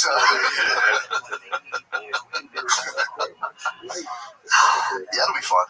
I mean, yeah, have you considered beta blockers? People do that. They take beta blockers for public speaking. I'm going natty on Roll Dog. That's what I roll. I'm a bomb natural.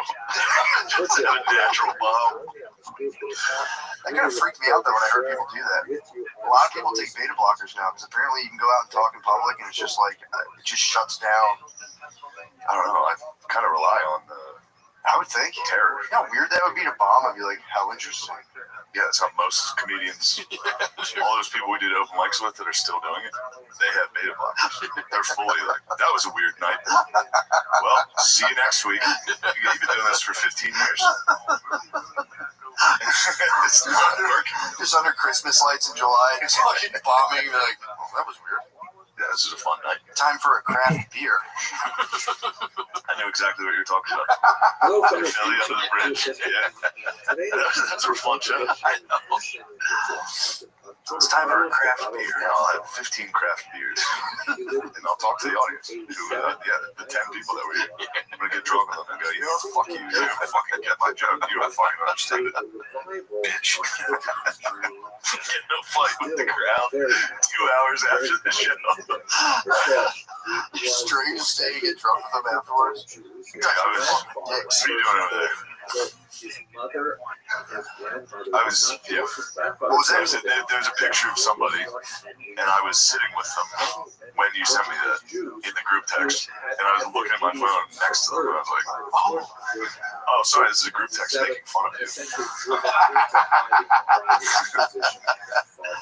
Literally your worst nightmare. Yeah, just discovering someone else's shitty picture of you. You're like, the fuck is that? Nothing else, just looking at that picture. Well, then you know my friends are making fun of you behind your back. Yeah, the anxiety, I don't know why that was the reason, but the walkout. Never even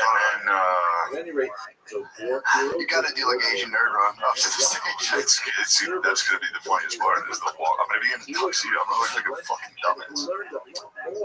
You look good in the tux, bro.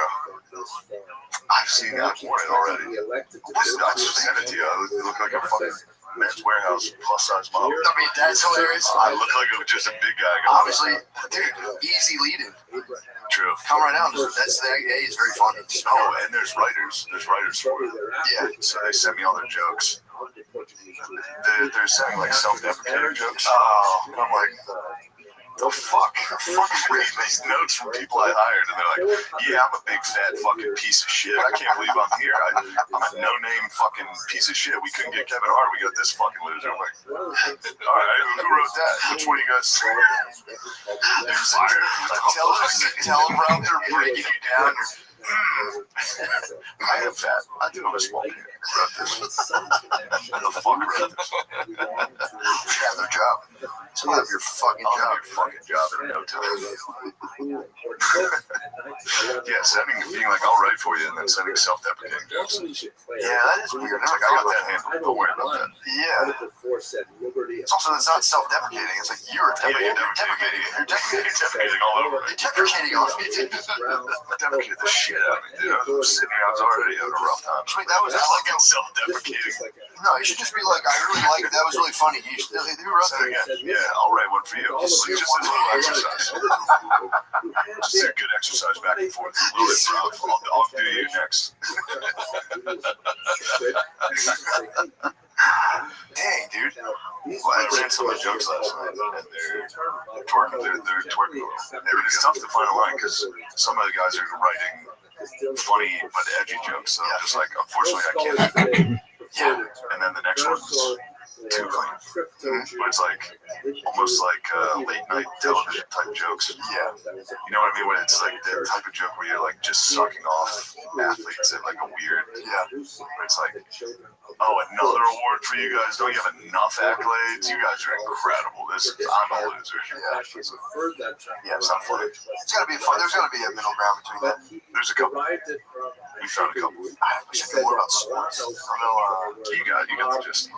Yeah. You got one in there that it's probably my favorite one. That's definitely my favorite one. You can't do the school shooter. That's the best one. Pre-show and the pre-game fashion. Clark is all the one. The Indiana Fever all wearing trench coats. Oh my god, crazy. They did get it. Have you followed Sophie Cunningham? Is that her name? They got a little white girl crazy on her squad. What? Yeah, she's got to enforce it now because it's nuts. Wait, on your squad? On Kate Clark's team, they got a big dog, white chick that goes. They got it. She goes nuts. She goes white girl crazy. What's the lady's name in Game of Thrones? Like Anna. What's her name? The tall lady. Yeah. We got one of those. Yeah, they got Brianna Tar. Yes, except she's also a thing. What? Ryu combination. How tall are we talking? How tall is this man? I don't know. She's probably 5'10", 5'11". Bro. Same height as Jarvis. Makes it look like one of the Nazi. So I'd be an enforcer in the WWA. Yeah. That's fucking sick. Especially on juice. She's 6'1". Jarvis. Damn, they should tap me in just to set picks. I would say fucking diabolical picks. Can I do my signature? Yeah, hands on your back. I would just There's nothing funny about that. I said girl picks. I would dagger in the You knew that, right? Huh? You knew that. Girl picks? Yeah, because my sister played basketball, so when I was a little kid, I always saw girls basketball. And I went and played basketball at Celtics. They could cover their boots like that. What? And I did that. And I noticed everyone else was holding their dicks, and I was like, all right, I'll switch. I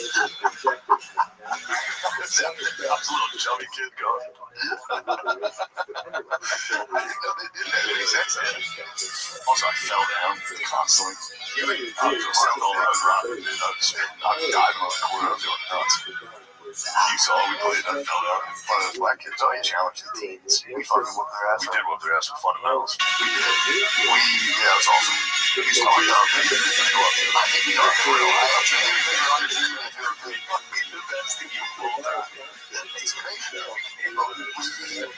Black teens in pool basketball, you know, not even close, bro. It's fucking crazy. Pool baseball's not even close. Yeah, we beat black teens, Legion gangs. Who else is there? That's it. Black teens. We really are fucking American history. Yeah, fuck. We are for real, I think, undefeated. That's it. Hang jerseys. Something. Take them up. Hang, bro. Something done. Take any role. We should take any challengers, any girls. Any girls out there. You know, the age cutoff for sure. Oh, yeah. You gotta watch, like, no girls can play basketball. Yeah, they're fucking strong in college. You gotta watch out for that. Although they'll get back down. Right? Yeah. Get back in the butt. Yeah, if they're tall, they can swat you. That'd be a problem. That'd be so bad. One swat, I'd fucking spaz, dude. I've been doing the sled at the gym, and it's outside. There's just people all around. And there's like, it's kind of on level. It's actually very on level, but like, so you go downhill, that's not bad.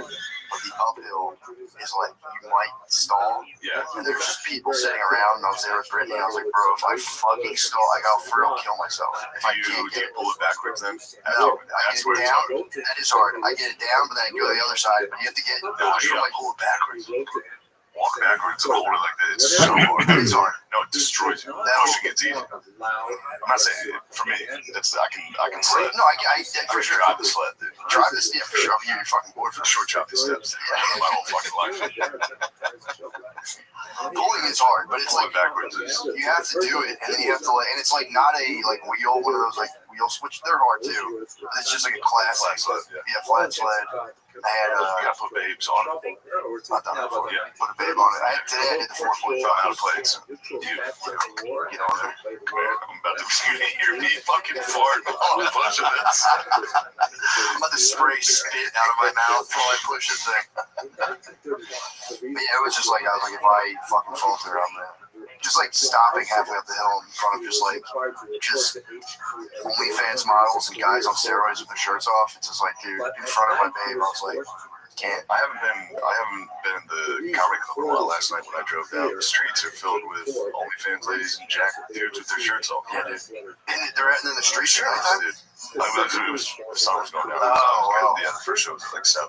Dude, I'm telling you, the gym I go to is it's crazy. The dudes here in Austin need to fucking chill out. They do. I'm used to only seeing comedy clubs, so I'm only used to being around comics that are all regular dudes. Regular dudes have taken off. There was a guy today doing handstands on dumbbells and like lowering himself parallel to them, and I was like, dude, stop, knock it off. Yeah, do a fucking lift, do a regular lift, just showing off. Yeah, I mean, not that the lodge. Literally was showing off. Yeah, I could have not chopped him. I could have thrown the top. Yeah. Should have split it right in half. I was just on an old machine, just making a ton of noise, sitting up quietly, walking over to him. Yeah. It was insane. It was like, dude, do that shit at your house. Handstand into like. Caught him in a standing 60 yard. Should have walked over and wrapped his ass up. He said, "You're mine now. Take me home."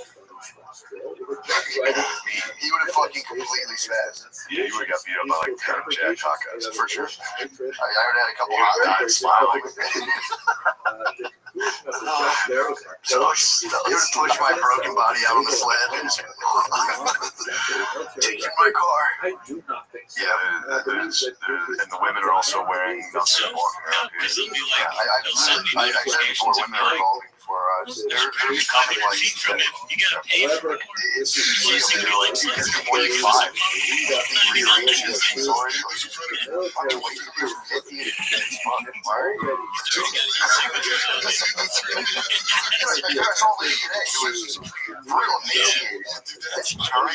It was just like college kids. It's been going on since I've got here, and it'll only show you like what the fuck for the last 24 hours. But again, it's like I was sitting around and got a notification out, and it was just Florida. And I was like, I'm gonna see you. Let's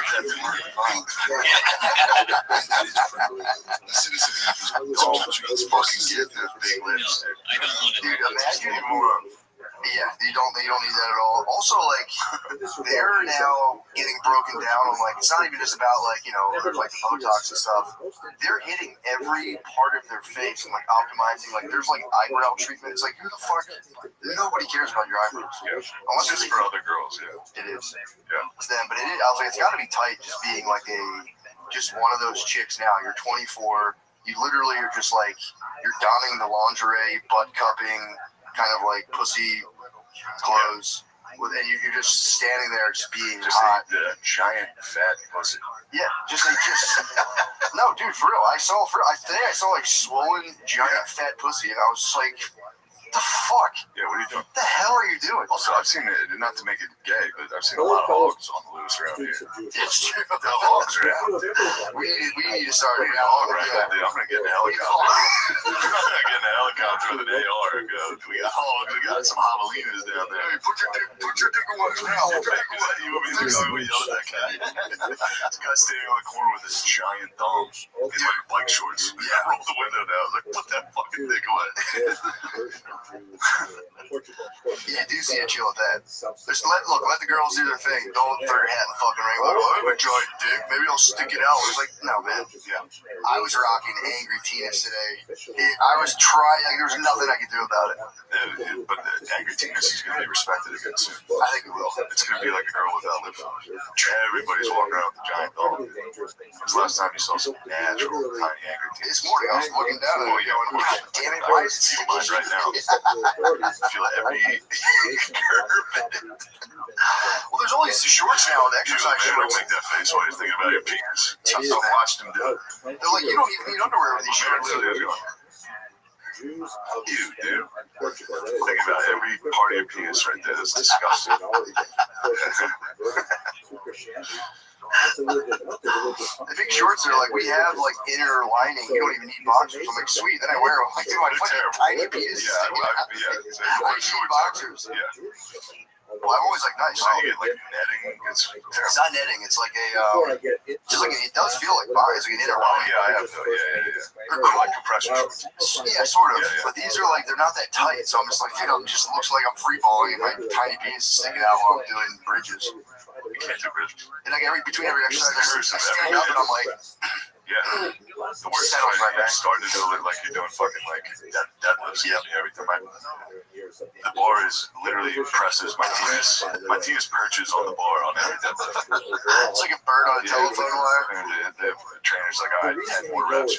Fuck, dude, my dick's out. On rep 1, I saw my penis. I got to put the bar out. We got to change workouts. You need the X bar, the bar, you stand in the middle. That's cheap. Yeah, that's what you do. If you want to build the base, if you want to get fucking massive numbers, hit the X bar, be like, just deadlift. No, you didn't. The bridges, they serve no purpose other than to show everyone your penis. Yeah. You just can't do it. It's a fucking problem. Yeah. I'm getting better. I'm telling you, I'm getting better at just fucking rocking it. It's all you can do. It's my setup. Yeah. So I rock this thing out. Hopefully, everything comes around in waves. It will fashion will catch up. Fashion will catch up. Penis. Classic Greek penis. Yeah, girls will figure out guys with big dicks just don't treat them right. We'll see my ally patch. They'll think that guy's probably pretty agreeable there. Really smart. He probably reads a lot, cares about issues. You see that real team player over there? Yeah, these two egg freaks sit over here. Dumb as hell. We'll marry a genius. One of us. For real, no, I'm like being serious. I've obviously imagined just having a long dangling penis a bunch of times. For real would be annoying, honestly. Probably gets in the way. Like the way I move, I couldn't do it if I was Too sleek. fast. Hey, dude, for real, You think I'd be able to swim down and back underwater? No shot. You think I'd be a goddamn brother? I'd be turning.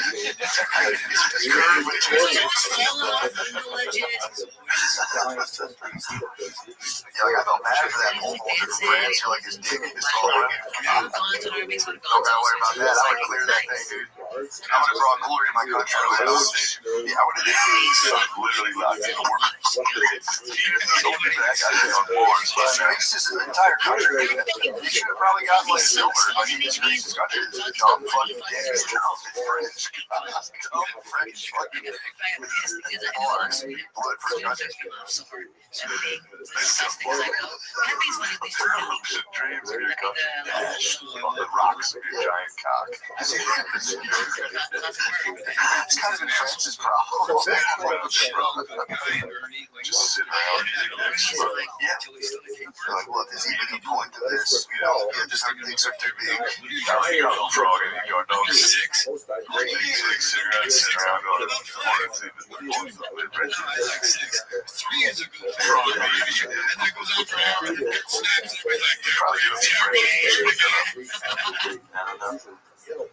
I think you do for sure. I thought I'm just Irish and Italian. That's what I'm totally. Yeah, I wonder. That's kind of French, though. Right in the middle, that's where they met. Yeah, that's literally the combination of them. Combination. New Drake dropped. Pretty tight. It's good. Yeah, it's fun. Aestheticism, folks. Yeah, he did Oh, also, I listened to Where's Zoo? last night. I listened to Not Like Us. Way home. I was like, I haven't heard this in fucking forever. Give it a listen.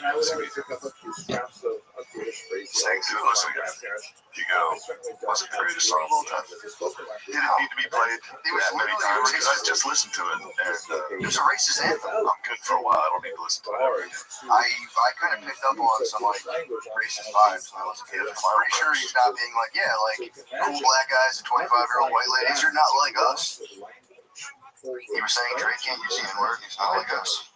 Kind of sucks. He's so pissed. Yeah, if someone had said I was able to say it, then everyone was like, not now. So first of all, that's like being able to see and then going blind. I've been blind my whole life, dude. I don't even know what I'm missing. Also, for rapping, like it sucks if you can't do that for rapping. It's just huge. It's awesome. It sounds awesome. Rap. I don't know. I'm hearing rap. I go, yes. I heard it today, and I don't feel bad. Usually that's coming from someone I know. That makes me uncomfortable. Yeah, I'm telling you, the internet is now rife with like people who present white as rapping, just ripping the N-word. Some of them are like genuinely white. The mixed guys, yeah. The mixed guys. And there was that little kid. Bill Brady was out there. Just a little kid. This little kid, and he looks a little white kid. I guess. I don't know, because we get a lot of mixed bros now who are mixed. Okay? But he, that is something we're going to have to deal with this society. Yeah. I'm still, I don't know what to tell my daughters. I'm gonna tell my daughters, like, bro, go crazy. Go nuts. Go nuts. Pave the way. Maybe one day. And this was the first in our family to ever do it. No one else in our family says it. Prayers to go, or perhaps the longest lasting, is the blessing of children, which is typically done on a Friday night. There are particular motions where you put your hand on your child's head, sometimes both hands on your child's head, and recite certain texts which were sometimes preserved. And that idea of a Friday night blessing was preserved through 500 years, 25 generations of persecution. Another thing which is preserved besides physical actions was time and frequency of prayer. The idea of 3 times of prayer per day is fairly commonly noted among Winter Jews. That would be the morning prayer, the afternoon prayer, and also very common the Chatzot prayer. the midnight prayer, which was something that is not as common even among Orthodox Jews today, but it was something, it's essentially a prayer lamenting the loss of Jerusalem, something that a lot of these Jews would have done very personally. So what are the characteristics of what they would actually say? What are the characteristics of crypto-Jewish prayer? First of all, Portuguese replaced Hebrew. These crypto-Jews had no way of studying the Hebrew language. It was extremely dangerous to do so, and it took a lot of time, just exposed the risk so much, so Hebrew basically disappeared. But Portuguese stepped in, and prayers were recorded in vernacular. Secondly, because it was dangerous to write these things down, to preserve them in text, so they were typically shortened and memorized. Sometimes for communal prayer, sometimes they were recorded in a poetic form that was easier to memorize. Fascinatingly, sometimes the crypto-Jews used adaptations of prayers that existed in the Christian Bibles, the Vulgate in particular, that were available to them. Texts from the Bible that include the prayers of Moses, for example, or Daniel, or Esther from the Septuagint. These were readily seized upon as prayers which were, since they were in the Bible in churches, perhaps Jews could say them to bless Christ. There was also some fascinating adaptations of Christian prayer, because don't forget, these crypto-Jews are typically also going to church. This is part of the overall disguise, right? Remember, Gillis' title is secrecy and deceit. So they are outwardly pretending to be Christians, and they're learning all the Christian prayers, so they would adapt those back to Jewish purposes. Sometimes with very minor modifications, like the name Jesus is sometimes replaced with God or with Moses. And I will say that this is not so strange to my own experience, because when I was a young child growing up in northern Canada, where I was the only Jewish child in the community, I went to public school. Every morning we recited the Lord's Prayer. And I remember as a young child, 7, 8 years old, just reflecting to myself, okay, well, let's see, our Father who art in heaven, hallowed be thy name.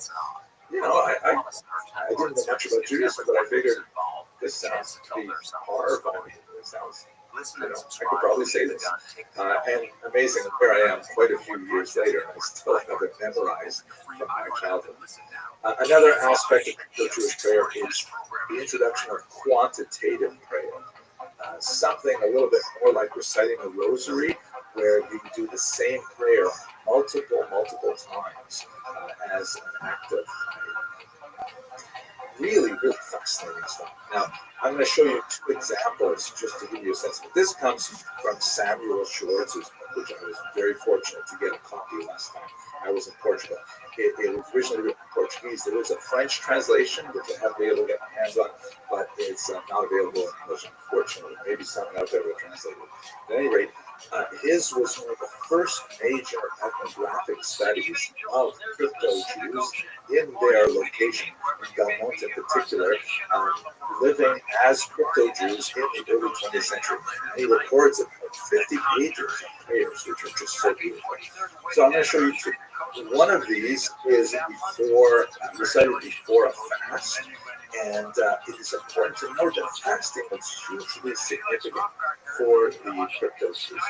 This was one way that they could quietly, without drawing attention to themselves, observe some kind of penitential act, which they regarded as of huge value, especially on Yom Kippur, and they would typically say prayers beforehand. So here's one that actually is one of the rare ones that preserves a little bit of a phrase of Hebrew in it.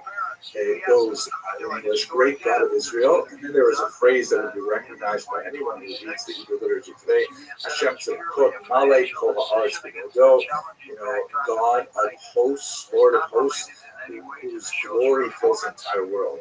The strongest of all weapons, Lord of heaven and earth, I ask you, merciful Father, by your name, and that would include the word Ado, and then followed by Nai, which is one of the words that is typically not pronounced by Orthodox Jews today, except in prayer, to accept my fast, this reduction of my flesh, which is precisely from the liturgy, and accept it in place of a sacrifice, which we are obligated to bring. But you, Lord, well see that we cannot do it. according to our obligations, because we are in this great captivity, abandoned and alone in strange lands, outside of Jerusalem, the city of your sanctuary, without having priests or Levites in their place, so they can, Lord, hear and extol your holy and divine name. Very beautiful prayer. Lots of echoes of the original that's still read today, but still some significant adaptations for the Portuguese pronunciation. Now that's like one of the rarer ones that actually seems to have been written by someone with more familiarity with the liturgy. Here's another one, which is kind of like a Podemani prayer, a gratitude prayer that's typically recited upon waking. And I can't see any references here to liturgy that I'm familiar with, but I still think it's quite fascinating, actually quite beautiful. It reads, "Comes the beautiful dawn, comes the heat of the day, comes the Most High Lord, coming with his holy joy." Beautiful piece of poetry read as a prayer. It's also interesting to note that Most High Lord in the original is Altísimo Señor, which is essentially translated to Yiddish as the highest Lord. So beautiful. Okay. I'm really looking forward to listening to Duro once again this year. And for those of you who are available, it would be great to have you on this cruise with us as we explore this region and remarkable piece of Jewish history. And for the rest of us, I'm looking forward to sharing videos with you in the future. Now, if people want to learn what they can do about it, they can listen to last Thursday night's show in the Coast to Coast Insider Club Archive. Excellent. And how's the book Discovering the Nature of Longevity? It's doing wonderful, and people can buy it at Amazon.com. It's been #1 on Amazon in several categories, several times over, George. Great. Thanks. A uniquely preserved historic metaphor. Hello, fellow students of Jewish history. I just Arabian Peninsula. 7 footprints found amidst the clutter of hundreds of returned from Portugal on an advanced site visit with Kosher River Cruises, and I have to say it was so amazing. We went there to a small village called Trancoso as part of our efforts to look at some of the most exciting new areas where research is being done in Jewish history. The discoveries began even in the guest house where we were staying. So according to the owner, this was originally a passageway between 2 large apartments here that may have been actually opened up for communal use. And she believes that it may even belong to originally a Jewish family before the 14th century, which is pretty amazing. And there's one slight possibility of that. You can see over here on the inside, this appears to be a possible mezuzah scar here. You see these all over Portugal. And they're just fascinating just to think of the density and richness of Jewish civilization here before the Great Expulsion and the forced conversions of the late 15th century. Judaism was not practiced openly in Trancoso for the last 500 years as a result of the brutal Portuguese Inquisition. And when we look at the archaeological remains of the town, there's a lot of sites that appear to have Jewish influences, but again, very hard to really say for sure. Person of Jewish culture entering the synagogue in Putin. Interesting. Yes. That's interesting. Right now, we're in the Interpretation Center of Isaac Cardoso. It's a fascinating thing. We'll talk about more later. One of the most interesting things about Cardoso, we're going to see these outside, is that they recorded over 200 of these strange stone mason's marks that appear to be endemic to this region specifically. And there's a lot of really interesting. We're pursuing a hearing date. Question about what do these things mean? Normally, stonemasons wouldn't mark their work, but you wouldn't normally see this right by the entrance to the door. Sometimes a cross would be placed there to indicate ownership.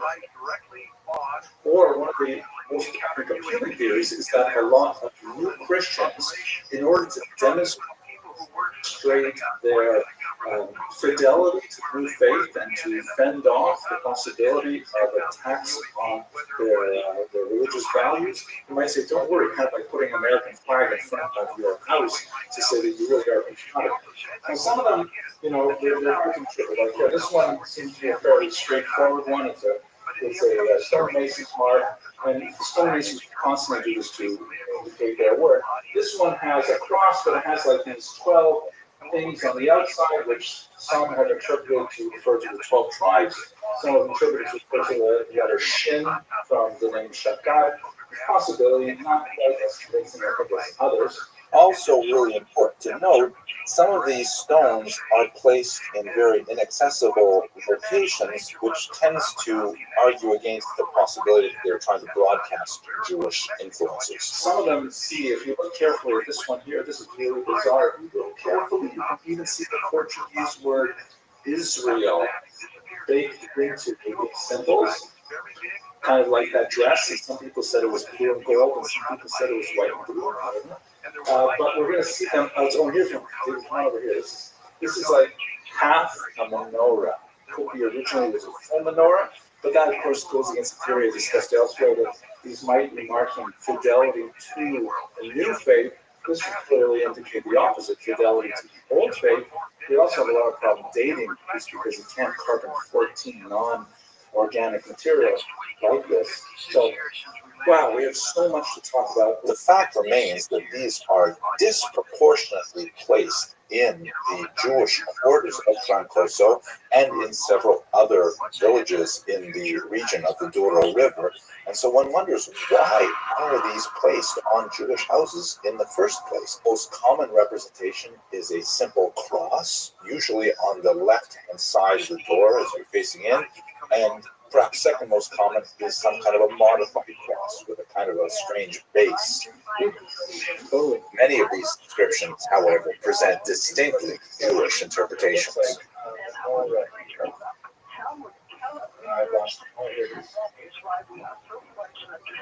And it has a central.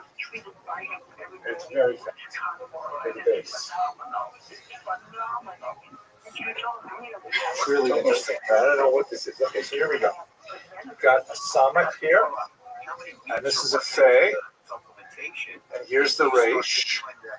Here, especially faint, is a Dalet for the word Sepharad or Spain. I was especially fascinated to see one inscription that appears to be a nonsensical Hebrew word. Note that while filming it, we didn't notice that a bit of lichen looks like the vowel patach under one of the letters, but it clearly isn't an inscription. We were only able to see that after we looked at the video. This one is perhaps the most fascinating but mysterious of them all. You can see clearly, it looks very simply like a Resh, a Vav, with the Nakuda here. Another Resh, deeply dug in here, by the way. I don't know, David, can you come around and see how deeply this is? Some of them are very faint, but this one you can see is almost a full fingernail running in. Another Vav here. And, in Hebrew, this is clearly the word Rolo, which is David likes to say is the sound that Scooby-Doo used to make, but it is not a word in Hebrew at all. So some have thought that maybe it's some kind of strange Kabbalistic atbash, which means like you take the letters of the Hebrew alphabet and you take them backwards, and you read it as or, which makes sense orally. It's the word light twice, but that's not how you spell the word or in Hebrew. So I don't know what to make of this. My thought is that perhaps this was carved by someone who was trying to write the Tetragrammaton, the four-letter name of God, and not really know what they're doing, which ironically I think adds a little bit more authenticity to it, because if there was a kid here, there is a small indentation, but nowhere near as deep as these, then this could be like part of a hay, which is missing, but incorrectly written. The vav is put there instead. And then there's no second vav, or maybe this is what's supposed to be good. Another hay here, again, incorrectly written. It clearly is all on its own. There's nothing on either side. It's on the corner of a building, but it is right in the middle of the Jewish quarter. So it's mysterious. I will mention, however, that I looked this word up on Google, and it happens to be the name of a famous soccer player. So, I don't know. My 20s were going to try to hard on cars, flying cities, loading cars. I mean, it's just been such a long time, and we're talking about getting back soon. Gosh, I wish we all had happened faster. What increment do you remember getting you to the moon? This athleticism. Look at this move. Look at this athleticism. 6 years prior to that was Kennedy's assassination. Yeah, I mean, it's hard to believe, almost as far from the moon landing as Hello, fellow students with some Jewish history. For me, one of the most exciting cities in modern Europe in terms of Jewish we're still not that bad. It's a matter of history and in terms of the Jewish present and future is Porto, which empties the Douro River to the Atlantic Ocean, and it has a very, very long history of Jews settling there well over 1,000 years. Many of you may be familiar with the Kaduri Synagogue, a beautiful, large structure that was erected in the 1930s, primarily as a response to the growing discovery of crypto-Jewish communities in the Douro region. But there's also, active synagogues in Porto now, primarily designed to serve the many students who come to study at the universities there. I happen to find especially interesting the old Jewish community along the Riviera. It's no longer filled with Jews and with an active synagogue, but this is one of the oldest places right on the river where, of course, commerce would have taken place. This is the Riviera. This is in the background. That's that gorgeous bridge designed by students of Gustavo. You can see the influence there. And now it is a very trendy shopping area, dining area right on the Douro River. Douro is so beautiful today, mainly because it's such a rainy Porto day in the fall, but in the summer, we get here with Costa Rica cruises in May and June. It's going to be gorgeous. But archaeological studies have unearthed evidence of Jewish communities in several places throughout Porto. One of the most interesting is an establishment in the 14th century of a community outside of the walls of Old Porto, on the other side of the Douro River, as you can see in this video here, where the actual synagogue would have been located, and it was really quite, distant from the other Jewish communities that were on the other side of the Douro River. What was discovered there is a fascinating foundation stone, which I'd like to show to you. But first, I got to give a shout out to Dr. Michael Rothwell and Professor Hugo Vaz, who's a museologist in charge of the gorgeous museum there. Come on, somebody say something, baby.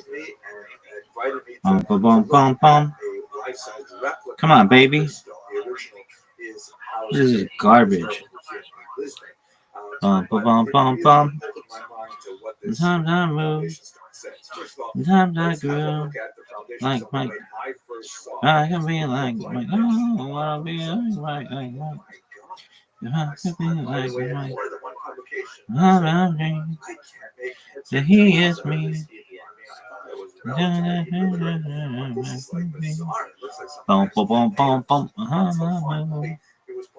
I like world music, like Mike. I can be like Mike. If you looked at it and pure and shut it down, it would make sense. This is the way First of all, this is actually obliteration of that, which what's supposed to be an absence of coloring? I'll just summarize it. Y'all got some color. Looking around, I'm seeing some beige. The text in highly poetic language, tremendous numbers of biblical reference, basically says the following: why did you build this outside the city walls? Which makes me so happy. There's so much potential in quality guys' paint. It's like whiting, cracker, foggy. None of those are really good parts. But also at the same time, there is a double entendre referring to Rabbi who was a particularly well-placed individual close to the king and so on.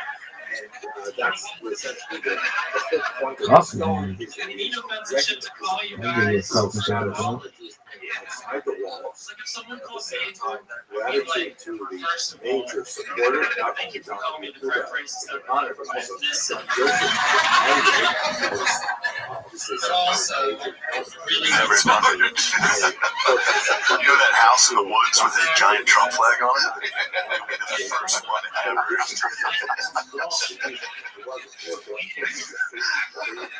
My dad and his brothers are in a totally PC trash yard. The trash yard is Philly.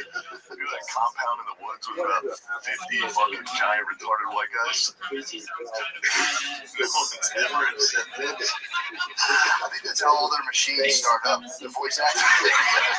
Breathalyzers.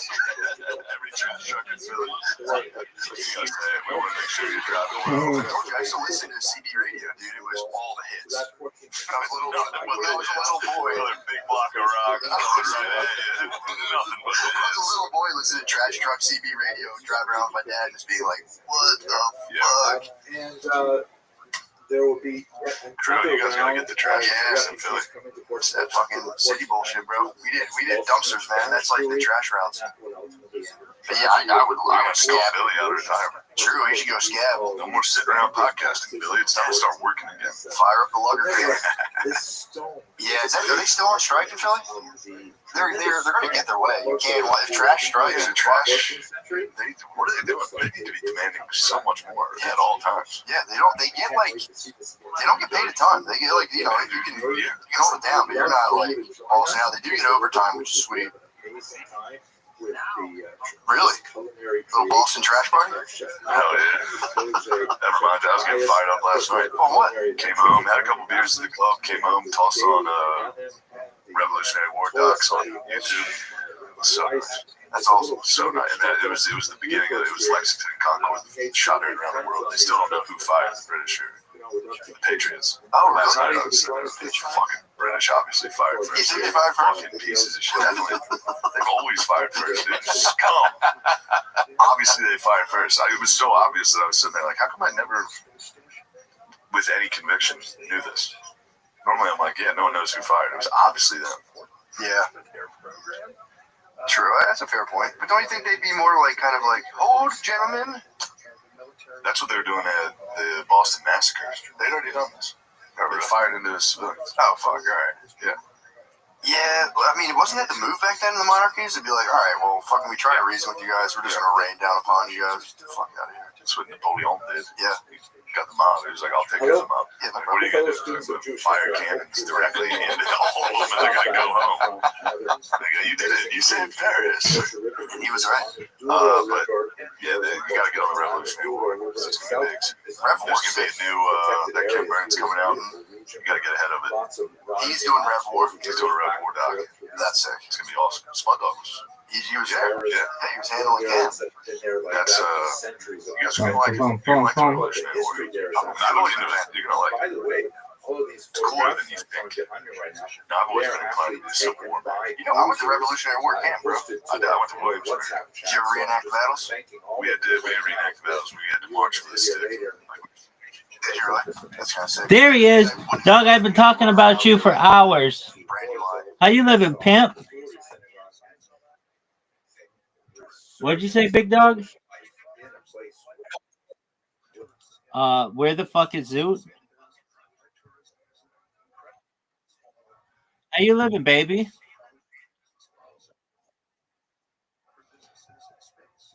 To get some pussy?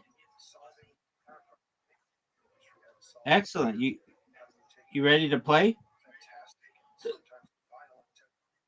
What is this bullshit? Don't you do this to me, dude.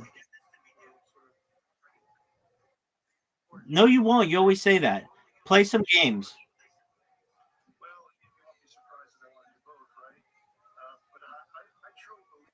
Oh, fuck you. Bum, bum, bum, bum, bum. But it'd be like laser tag rolls. Like, I got you, but no, dude, you missed me. That's awesome. It was tight. These little wooden guns we had to reenact it on. That's where I learned. I've said this 1,000 times, but they used to pee on wounds to heal them. So pretty pretty tight.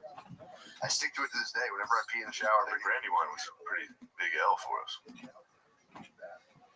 Could be wrong. I didn't pay attention to that part. It was a revolutionary. That was a big L. Was it really? I think we took some L's out there. That sucks. Yeah, look that up, man. Yeah, let's. We won the battle of Brandywine. What was the cat? I don't. They didn't have like Lafayette was there. Yeah, it's the bro. Hamilton. Yeah. Fuck. I didn't know I lived on losing ground. I think Marquis de Lafayette got hit there. He got wounded there. I don't know why I assumed I was on winning territory every time I was the brand. I mean, we definitely won, dude. Obviously, eventually we won. True. Lafayette got wounded. Dang. Yeah. Right in Brandywine? Yeah. I was right by my house. And when we were living in Westchester, I was just... Really? Yeah, there was a couple battlefields right there. That's great. Went down to fucking Valley Forge, walked around. It was great. That's fucking... Go into the house, they're like, this is where Washington lives. Fuck, this is crazy. The place you brought us to, that battlefield, was awesome. Antietam? Yeah, that was very sick. Antietam's awesome. Gettysburg's awesome. We gotta get back. There's nothing down here. The fucking South sucks. I know. I don't have any history other than fucking Indian massacres. Yeah. A lot of those. A lot of those. You go, this isn't fun. My guys are doing that. Yeah, the Alamo's sick. Yeah, that was cool. That's cool. Was Davy Crockett really at the Alamo? I think so. Sick. Tight. Yeah. Daniel Boone's also fucking tight. Daniel Boone does rule. Got fucking rules. Yeah, but it sucks. I guess if you looked into it, those guys. Look at this move. Look at this athleticism. Look at this move. Look at this move. Look at this athleticism. Yeah. Everyone tries to act like the U.S. lost the war. Well, they burned down the White House. That was a pretty big win. Yeah, fucking, we really liked it. Wasn't it that one was in Philadelphia? No, it was in Washington. Okay, oh, fuck, that sucks. Yeah, this is Canadians. British Canadians. They burned down the fucking White House? Our fucking shit. What the fuck? Yeah. Is Canada chilled out yet, or are they still spazzing? They're still crying. Yeah, they finally got some attention, dude. They were so excited. They were so excited. They have a new president, right? Yeah. Amazing. Okay, good for them. That was discovered in Good for them. All right, well, see you later. On the I'm not going to reveal in this video because it's actually a private venture, it's a private business. We were able to get access and find this secret, our own Wow, Wes. He's a real wise man. Top of the fucking world. Top of the world. Little new haircut guarding. That's crazy. Don't laugh like that.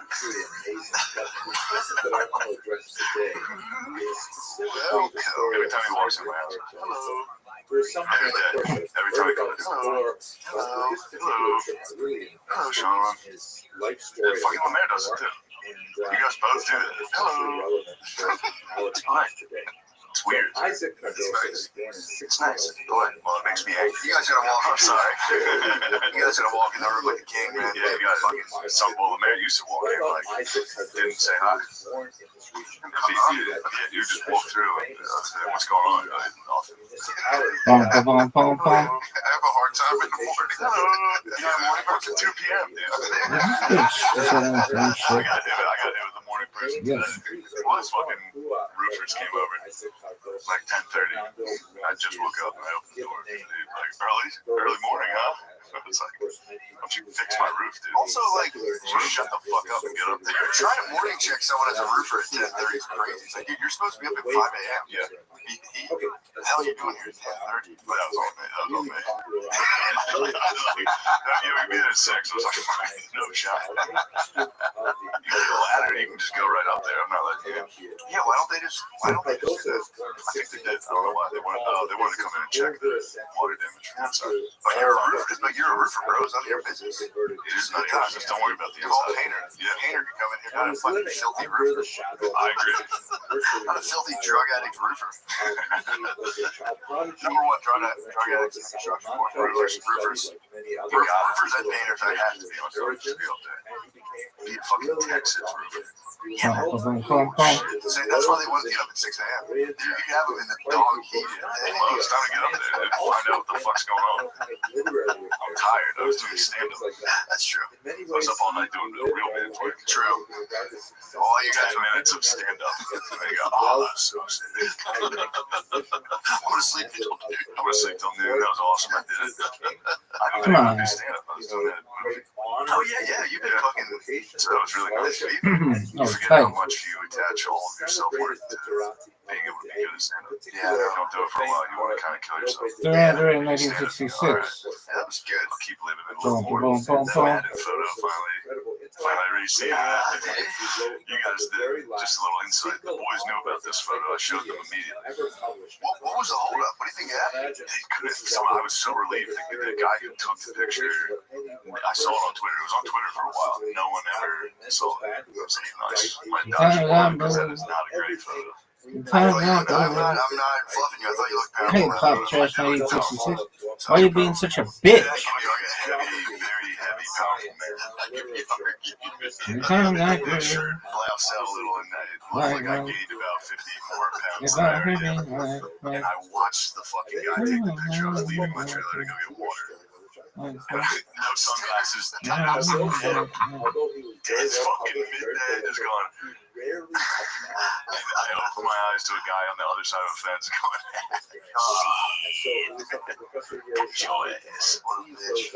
Yep, and then I went back in my trailer just like I knew that picture's fucking nuts looking. I'm just going. They do snap fucked up photos now. Every time you see like a tabloid thing, it's the worst. Just like somebody like it didn't capture anyone that's slightly overweight. My thing is, here's my thing. That is not that I'm slightly overweight, I'm gonna show you guys. Maybe take a walking picture of them. It's fine. Also, here's the thing. I know, like, TMZ types, that's their thing. They gotta kind of catch you off guard, whatever happens. Give me whatever happens. Give me the willingness to be human. Please give me a say cheese. Say cheese. I would have said cheese. Yeah, of course. Cheese. That's fucked up. Instead of just a picture. Secretly taking pictures of people should be illegal. It should. It's like a stalk. It's really weird. Yeah. Once you're like a private eye, you're just like paparazzi are as lame as fucking people. I saw one of the TMZ guys was at the cellar one day. This was a lady. I really wanted to go up and be like, because I looked him up while I saw that he had recently been divorced. I was so excited. I just wanted to walk over the table and say, sir, do you have anything to say about the divorce you just had? We went to something like just while he's at dinner. What are you doing here? Should you be with your divorce partner? You got divorced. You like the cell phone out there? Yeah, that's true. Fucking piece of shit. That's like when Austin should go to the Philadelphia meter maid. They like double park. Your car's parked illegally. You know you gotta race off. You're gonna race off. He was smoking. Well, man, he's just sleeping. He trains. But I am gonna smoke. I think I'll smoke. How long does he have to train? He's just got this month to race it. I gotta do that show in AC. I'm gonna smoke. I'd be literally running put together a gang for the AC show. Like 20 tickets. Take some comps, he asked for 10 comps. I'm like, no, dude. Yeah, fucking 5, 4. You gotta give him 10. I gave him like, no, he blew him. I know. Like, no one wanted to go. I just had to block him out for $3,000. I blocked 20 tickets. It's the best. I called him today just to fuck him. He like lives out in Each and Summer. So I'm gonna be down there near him. So I figured I'll stay near him while I do that show and just chill for like 4 days. I just had to run that one fast mile immediately. Who cares about this? You guys have this I called him today. He's been sending me, anytime he runs, he sends me the splits. And I'm like, oh, it's like, just because I haven't been sending you stuff, don't think I'm slacking. I'm gonna beat the fucking brakes off yourself, dude. First off, I'm testing. Test me. We're gonna do a little blood test with you and all. Test me. Because this is outrageous, bro. You're texting your fucking cousins to be like, oh, we're shooting a race, motherfucker. He started. We'll see you in Jersey in August. You're fucking never kicked it. You're fucking destroy me in front of my family. I'm telling you, what I'm going to do is I'm going to give him the lead. I'm going to just trail behind him just like 10 meters. I think he has it, and then I'm going to fucking turn it on. We did a family race. Did you really? A long time ago. My aunt, my Uncle aunt. Yeah, remember her? It was called Lives Love the Run. She because she just had a girl brain when it came to men versus women, where they're like, she was not in great shape at the time. Yeah, she was like, I'm faster than Phil. My dad was like, no, you're not. He had a couple beers. He was like, we can fucking do it right now. That was the Thanksgiving day. We're like, all right, we'll do the race at East. Yeah, no one drank. Yeah. And then we went out to Phil, just torched it. She almost fell over again. Yeah, it was like a 40-yard dash. Phil probably ran it clean. This bitch is happy. She was coming in at 15 seconds. She almost went backwards. That's how slow she was. Yeah, nobody's slower than older ladies. They're slow. They're not built for speed at all. Yeah, the toddlers outrun. Yeah. You ever leaving your kid with your their grandparents? Hey, yeah. Kids are going. Oh, they're going. Yeah, nothing better than a nice family race. Family race is nice. Family foot race. Yeah, I'm excited. Stretch out the hamstring will be devastating. I've been doing it. I was on this morning at 6 a.m. I know with the boys and the creatine and all that. I am on a macrodose of creatine. I can tell on a ton of creatine. So please take steroids for real. I'm waiting. I'm gonna read you out. Next special. Be fucking gigantic. You're tough. Just go nuts. I shared actually a special about how fucking jacked. Every joke, you know when you're fucking jacked, you fucking do shit. Every girl wants to fuck you. I might retain it till my next special. And then at the end of it, just fucking blur it out, but just spread. Steroids. 2-year fucking retention. This episode is brought to you by Prize Picks. Hey, Shane or Matt, have you been watching baseball this season? Who's been your favorite player to watch? On baseball? Yes, on baseball. You know what I like? Who's that one pitcher? Who's the hottest pitcher right now? He's really slinging. He's been slinging. Paul Skeens. Yes, that's what I'm talking about. I'm big on Paul Skeens right now. This is Paul Skeens' house. Is it really? Yeah. Fuck yeah. I got an autograph Paul Skeens. Do you really? Yeah. I like the way he puts it down. Is he playing this week? I don't know. You don't know. You don't keep up with the scenes. Please answer if you know. Let's see what Prize Picks board looks like. You can judge for more than one home run. I like that. More than one home run in a game? Yeah, he does that sometimes. Shohei Ohtani for more than one home run, and Spencer Strider for less than 4 hits allowed. Okay. Those are my picks. So it's time to lock yours in. Step up to the plate with Prize Picks and add your favorite baseball players to your lineup, whether it's strikeouts, RBIs, or first-inning runs. Make your call with more or less, and play for your shot to win up to 2,000 times your cash today. It's so simple. All you have to do is pick more or less for a few player stats. If I can do it, you definitely can. Plus,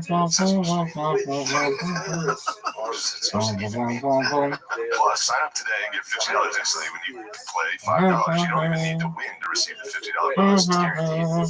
So join millions of users to sign up today. Download the app today and use code TRENCH to get $50 instantly after you play your first $5 lineup. That's code TRENCH to get $50 instantly after you play your first $5 lineup. Prize Picks, run your game. Yeah, I'm telling you, man. I plan on once let me tell you, because if we're gonna, into the topic of Texas has gotten rid of X videos. Finally caught onto it. They caught onto it, so there's really no porn you can look at here. So I decided, I was like, all right, I don't know how. I heard you guys jack off on Reddit, so I went to Reddit. So I'm like, man, I got a nice boner going, and I opened Reddit because I delete it all the time, so I had to download it. Oh, you went to the subreddit. On the couch about to jack off. The first thing that comes up is like, shit fucking sucks. Yo, Frosty, how you living, pimp?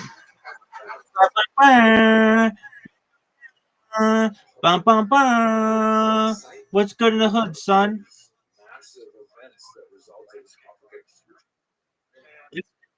Every day's a holiday, every meal's a feast. How are you, big dog? And that people would come together for days on Kicking ass, taking names. Are you ready to play games? execution of a handful of Jews. Quite a I don't give a flying fuck if you want to play or not. Come on, big dog. You know you want to play. You can imagine Isaac Cardoso is a highly intelligent individual, and he sees everyone is swept All right, away we're gonna play. with this bloodthirst that even affected his own mentor, Lope de Verga, who wrote, these awful anti-Semitic verses commemorating the acts of the Inquisition. Do you have the same? To make the society, Do you have the same username that you used to have, Frosty? strength of character must All right, pimp. I'm about to send you an invitation.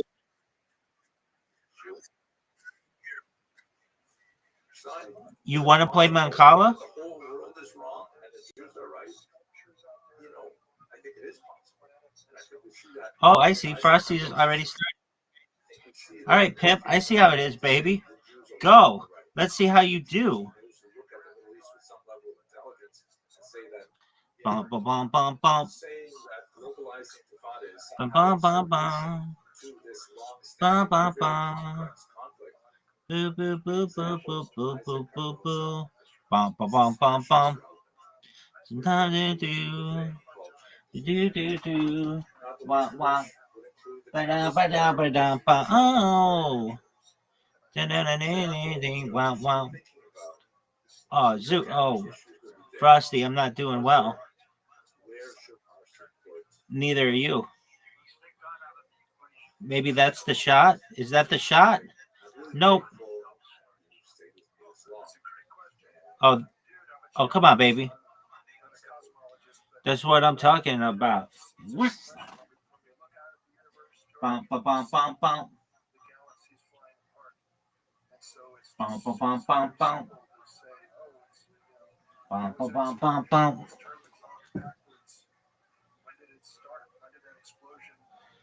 Do do do do. Do do do. Last shot. Frosty has the last shot. Oh, Frosty's got the last shot. Last shot. Frosty had the last shot. 1-0, Frosty.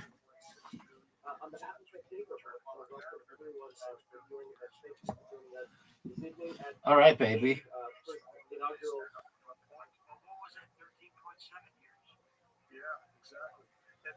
This is what makes my head hurt, George. Session of our three-part lecture series with our distinguished guest. Frosty's got a big shot. Live from New York. Oh, baby, right in the water.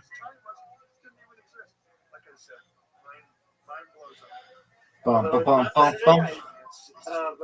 Bum, bum, bum, bum, bum. Bum, bum, bum, bum, bum. Is that the shot? Is that the shot you wanted?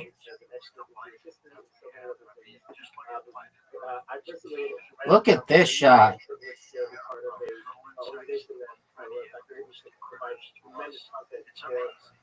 Bum, bum, bum, bum, bum. Do, do, do. Do, do, do. Bum, bum. Ba-dum, ba-dum, bum, bum. Bum, bum. Ba-dum, ba-dum, ba-dum. Oh. Next up, big dog. Here we go. Hole 3. Everybody's ready for Frosty to make a comeback, yo. Everybody's ready for Frosty to make a comeback. Come back, son. Come back. Come back, son. Make the comeback, son. Bum, bum, bum, bum, bum. Oh, Frosty, what a shot. Good shot. Good shot, dude.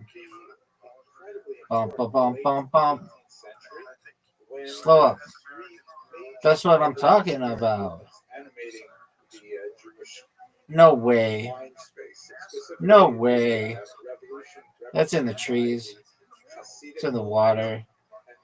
Bum, bum, bum, bum, bum.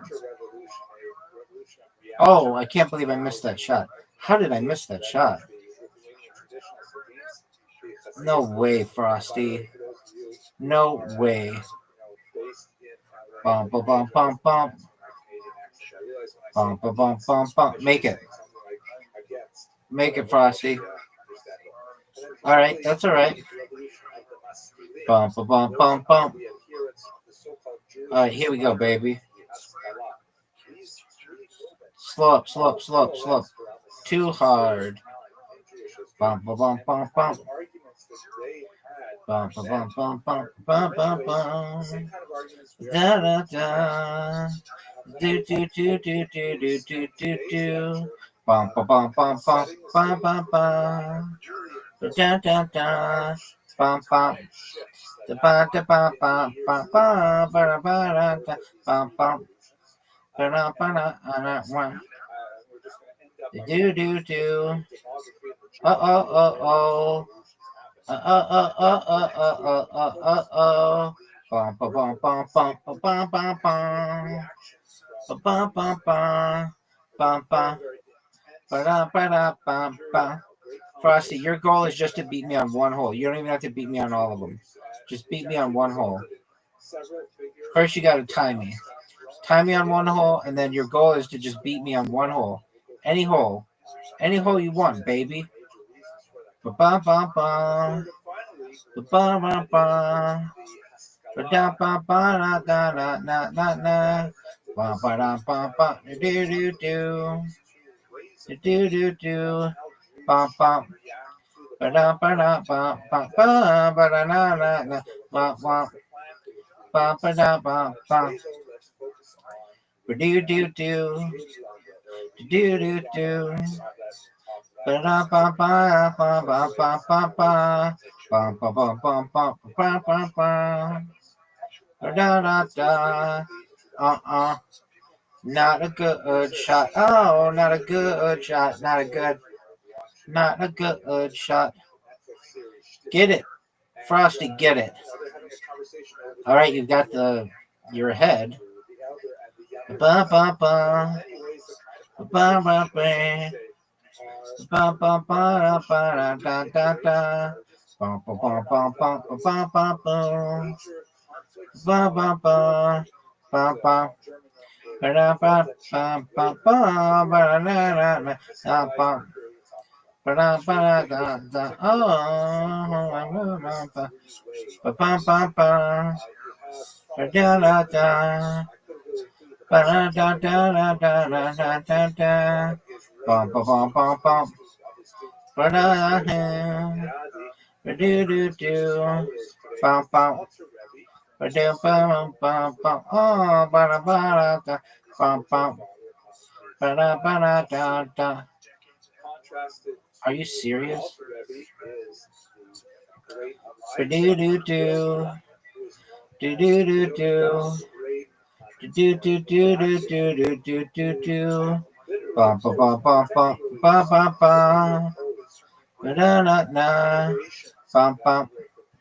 Ba-da-ba-da-da-da. Oh, ba-da-da-da-da. Bum-bum. Ba-da-ba-da-da-da. Ba-da-da-do. Ba-do-do-do. Ba-ba-ba-da-da-da-da-da. Bum-ba-dum-bum-bum-da-da-da. You almost tied me on the hole. That one was close. Frosty has zero. Frosty has 0 wins. Bum, bum, bum, bum, bum. We got to get Frosty a win. All right, I'm sending Frosty another invitation. Players 2. Frosty. Frosty's got it. Frosty's got the invite. Frosty's got the invite. Will Frosty accept the invite? Frosty's got the invite. Frosty has the invite. Frosty, you have the invite. Frosty. You've got the invite. Frosty. You got the invite. Oh, Frosty. Frosty, you going to accept the invite? Or you going to just jerk yourself off raw? Frosty. Are you there? Played here by Michael Aloni.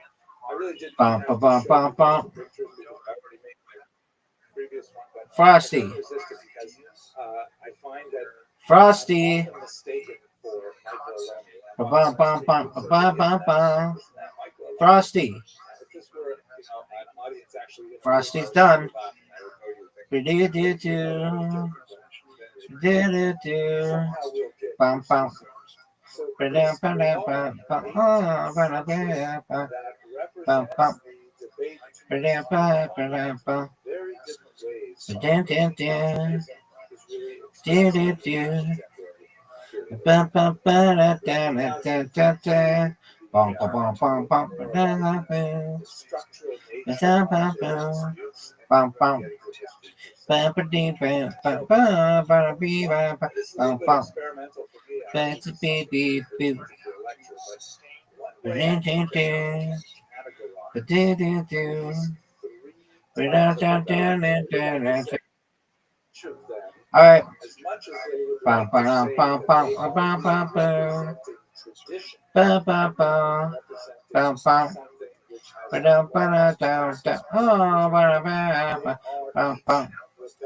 Ba-dum, ba-dum, ba-dum, bum. Ba-da-da. Da-da-da. Do-do-do. Bum, bum, ba-da-da-da-da-da. Bum, ba-dum, bum, bum. Ba-da-da-da. Da-da-da. Bum, bum. Ba-dum, ba-dum, bum, bum. Oh, ba-da-ba, bum, bum, bum. Bum, bum, bum, bum. Oh, you want to play Ocho? Okay, Frosty. It's on, baby. Frosty.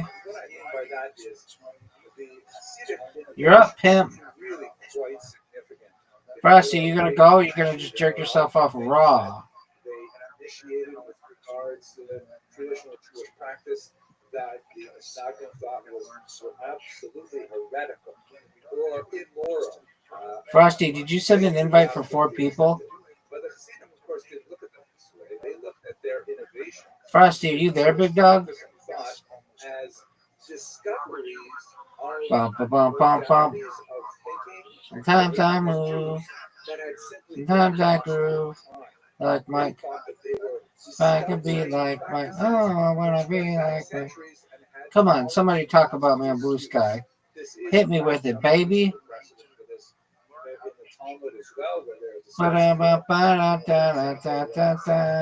Bum, bum, bum, bum. Sometimes I grew like Mike. If I could be like Mike. Oh, I want to be like Mike. Like Mike. If I can make it like Mike. Oh, my God. Sometimes I grew like Mike. If I can be like Mike. Oh, I want to be like Mike. Like Mike. If I can be like Mike. Yo, Frosty, you there? I'll give you one example. The tremendous Us.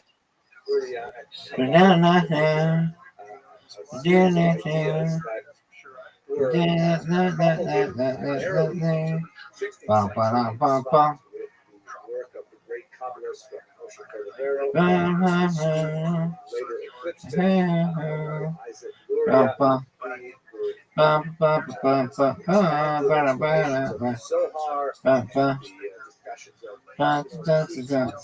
Tikkun and various ramifications of the world, and the drama of the Zohar.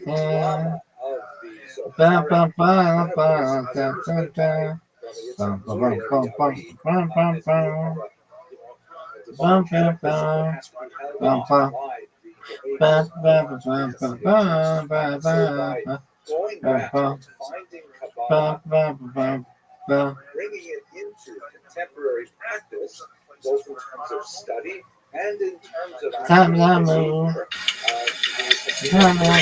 engaging in rebellion, finding your we'll talk more about this next week. By contrast,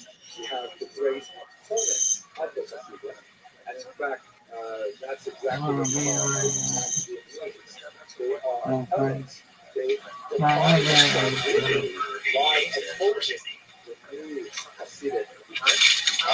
could have been called easily traditionalists or something like that, but really they found their identity most sharply defined in opposition to the popularity.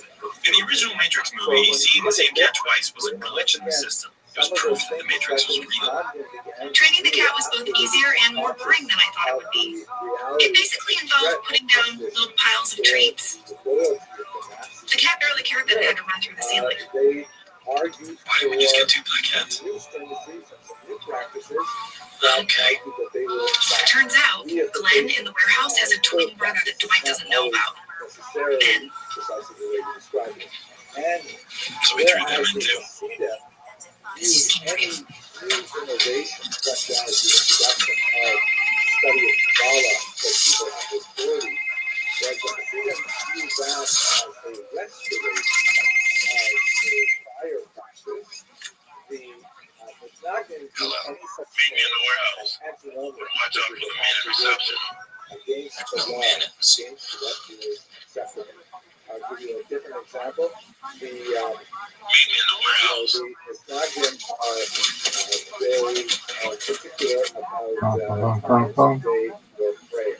Right? There is the slot of time that is associated with the Shacharit, morning prayer, time of day associated with the afternoon prayer. That is the name of me by while I watched over you, waiting for the time to approach. That time has come. And now you may know my real name. Dorpheus.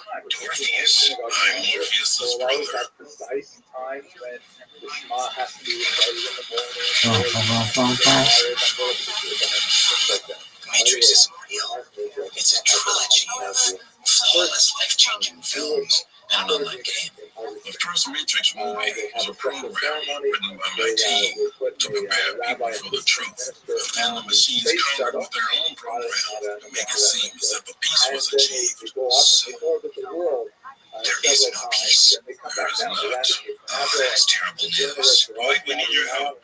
We would like you to join our underground army and help us wage war for the freedom of all humankind. Why would they do that? Right? I told you you'd nail it. If you take the blue pill, you will stay in the Matrix. You will remember none of this. Life will go on as it is for you. If you take the red pill, I will open your eyes and you will see just how deep the rabbit hole goes. But keep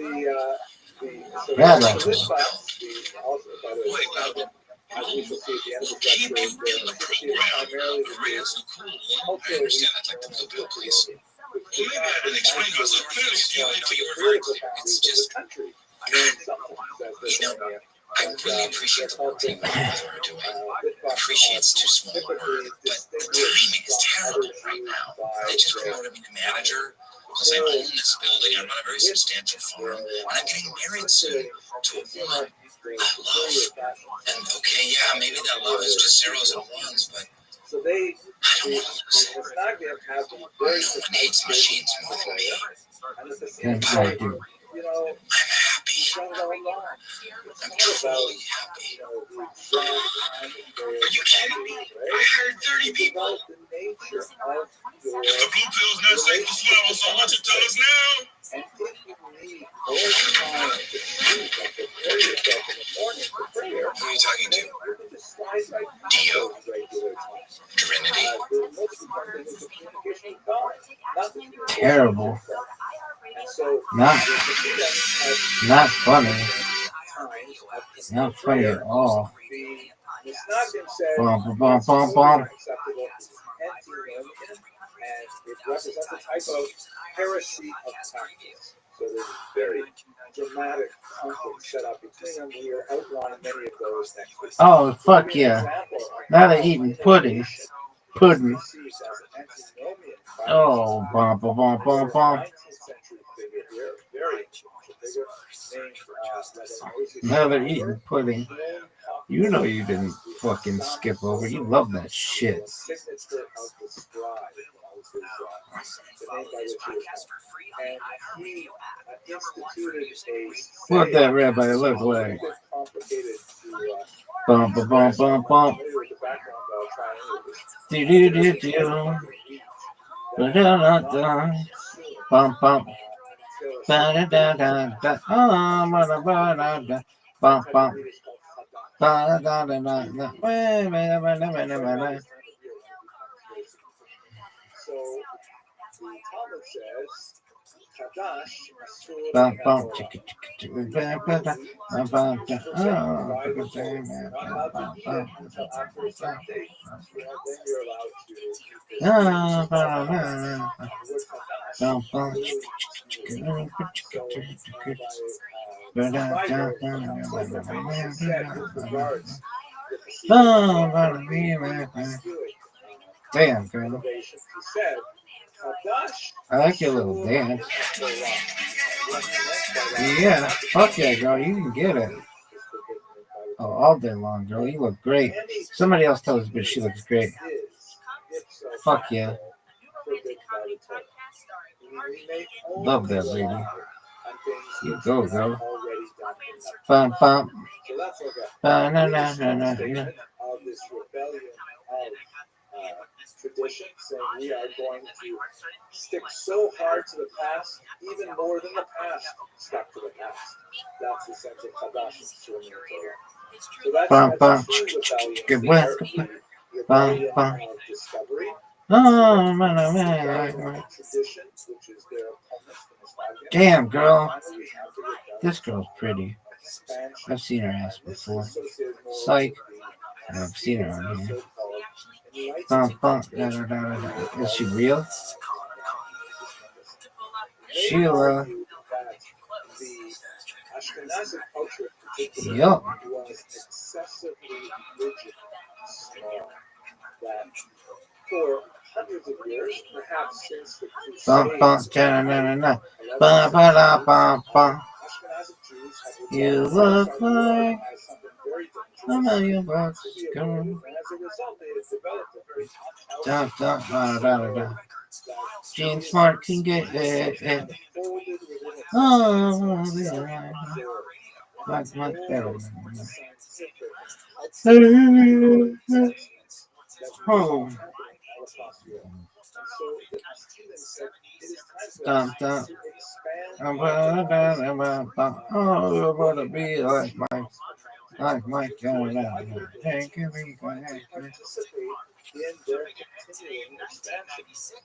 In order to justify this behavior, masculine in particular tended to look to certain golden ages, like the golden age of Spain in particular, shown here in this famous representation of a Jew on the left and a Muslim playing chess, which is kind of like the oft-repeated motif of what they call la convivencia, the living togetherness, the coexistence phase of the golden age of Spanish Jewry. Not necessarily quite so golden, but nevertheless it did represent American. And there he is. Are you ready, big dog? Yo, can you hear me? Yo. Big dog. Big dog.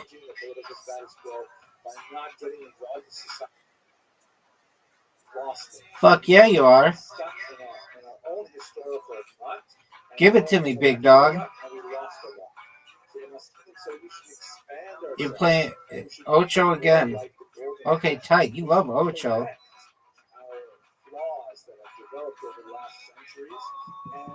Hit me with it, baby. Hit me with it, baby.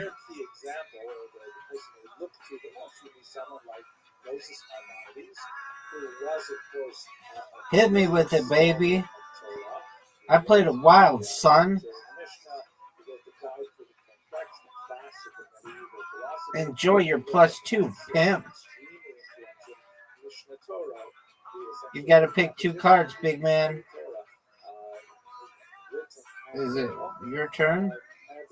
Oh, fuck you, man. Fuck you, dude. The fuck was that shit? That was some bullshit. Bum, bum, bum, bum, bum. Sometimes I move. Sometimes I groove. Like Mike. I don't want to be like Mike. If I can be like Mike. Hit me with it, baby. Hit me with it, baby. What you got, son? What you got, son? No way. Frosty gets his first win. He just comes out of the gate and smacks me in the face. Send me another invite, big dog. Look at Frosty go. Frosty just said, Rabbi, I don't give a flying fuck. I'm going to whoop your ass. And he did. Are you going to send me an invitation? You're going to jerk yourself off raw. Yo, pimp, are you going to send me an invitation?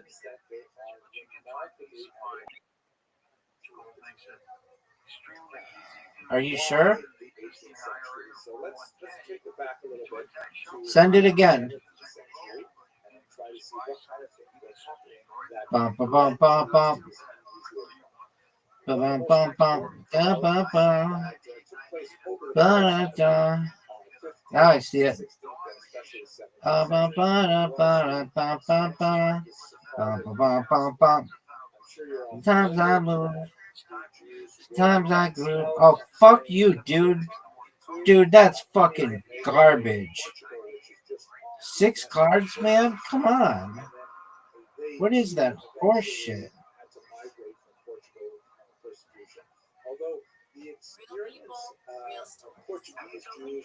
Ba-da-da-da.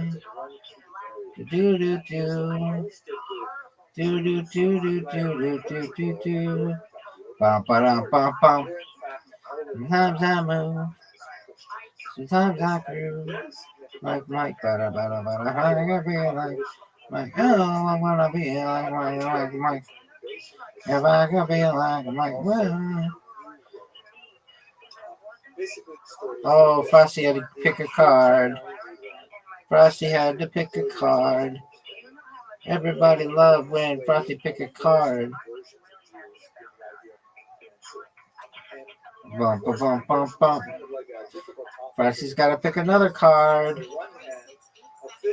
Da, da, da, da, da. Oh, come on, big dog. What happened? Gotcha, B. Send me another invite, pimp. Frosty loves Ocho. Frosty loves Ocho. Bum, bum, bum, bum, bum, bum, bum, bum. Ba-da-da. Do do do do do do do do do. Bum bum bum bum bum bum bum bum. Ba-da-da. Bum bum. Ga ga ga ga ga. Ba-da-ba-da-ba-da. Bum bum. Pretty pretty do do.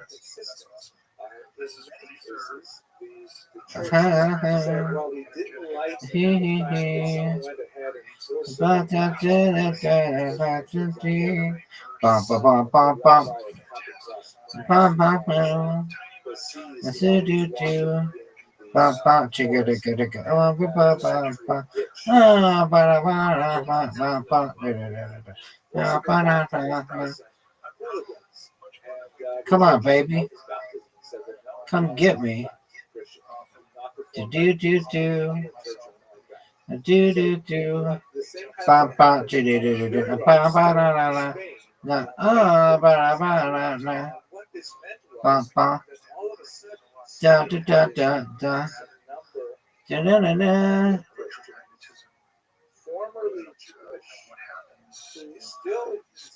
Oh no, Frosty. That was totally uncool. Sometimes I dream that she is me, he is me. Bum ba bum bum. Do do do. Do do do.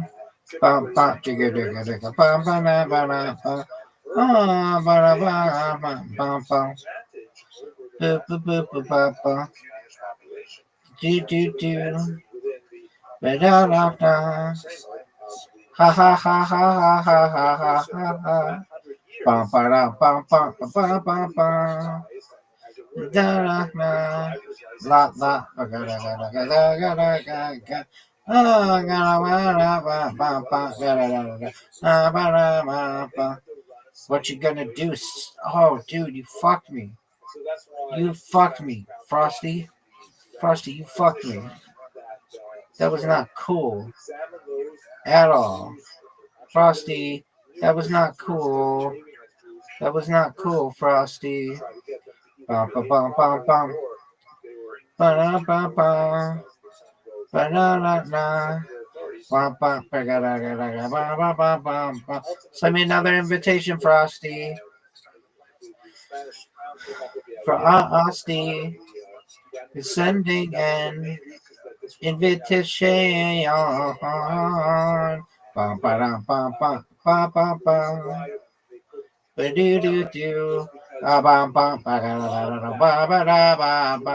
Oh, ba-da-ba-ba-ba-ba. Ba-ga-da-da-da-da-da-da-da. Do-do-do-do. Ba-do-do-do. Do-do-do-do-do-do-do-do. Bum, ba-dum, bum, bum, ba-da-ba-bum. Da-da-da. Bum, bum, da-ga-da-ga-da-ga.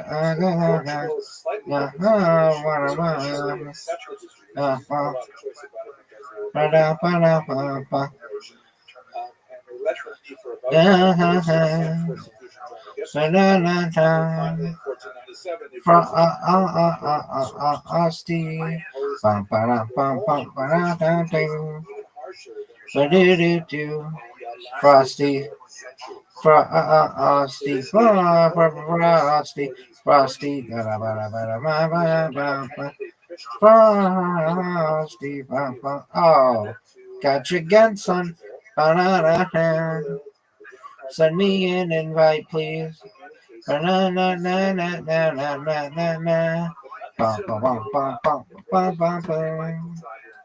Frosty, where's the invite? Frosty, where is the invite? Oh, gonna be like Frosty, Frosty. Where is the invite? Oh, there it is.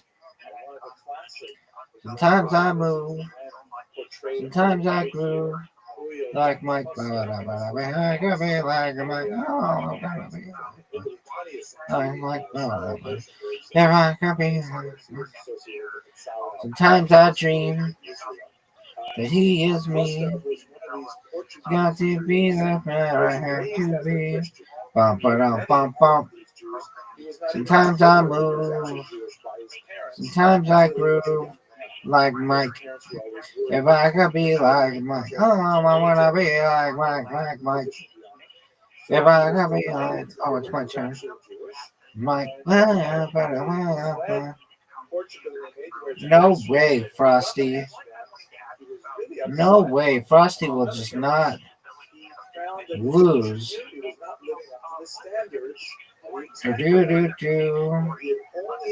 Do. Frosty refuses to lose. Bum, ba-dum, bum, bum. Frosty. Oh, gonna be like me. Like.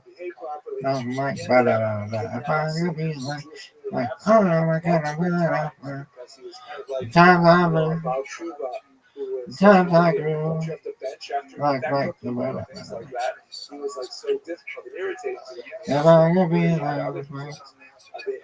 oh, I'm gonna be like, if I could be like, sometimes I move, sometimes I grow, like,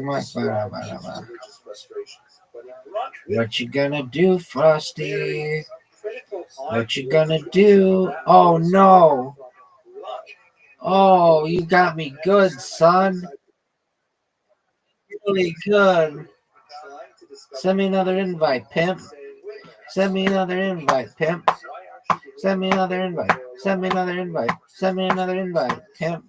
That was great. Bum, bum, bum, bum, bum, bum, bum, bum. Ba-da-da. Boo, boo, boo, do, do, do, do, do. Bum, bum, bum, bum, bum, da, da, da. Na, na, na. Ba, ba, da, ga, da, ga, da, ga. Wa, ba, da, ba, ba. Oh, ga, da, ba, ba, ba, ba. Oh, ba, da, ba, ba, da, da, da. Oh, na, na, na, na, na, na. Ya, ma, ga, ga, da, da, da. Ha, ha, ha, ha. Oh, ba, da, ba. Boo. Sometimes I dream he is me. Sometimes I got baby. Ba ba da ba ba ba da ba ba. Ba da da do. Like my ba da da da da ba ba ba ba. Oh my God, like my ba da da da da ba ba ba ba. Do do do. Do do do. Do do do do do do do do. No no no. Like my oh. Bum bum bum bum bum. Add to that, Like my no, I'm gonna be like my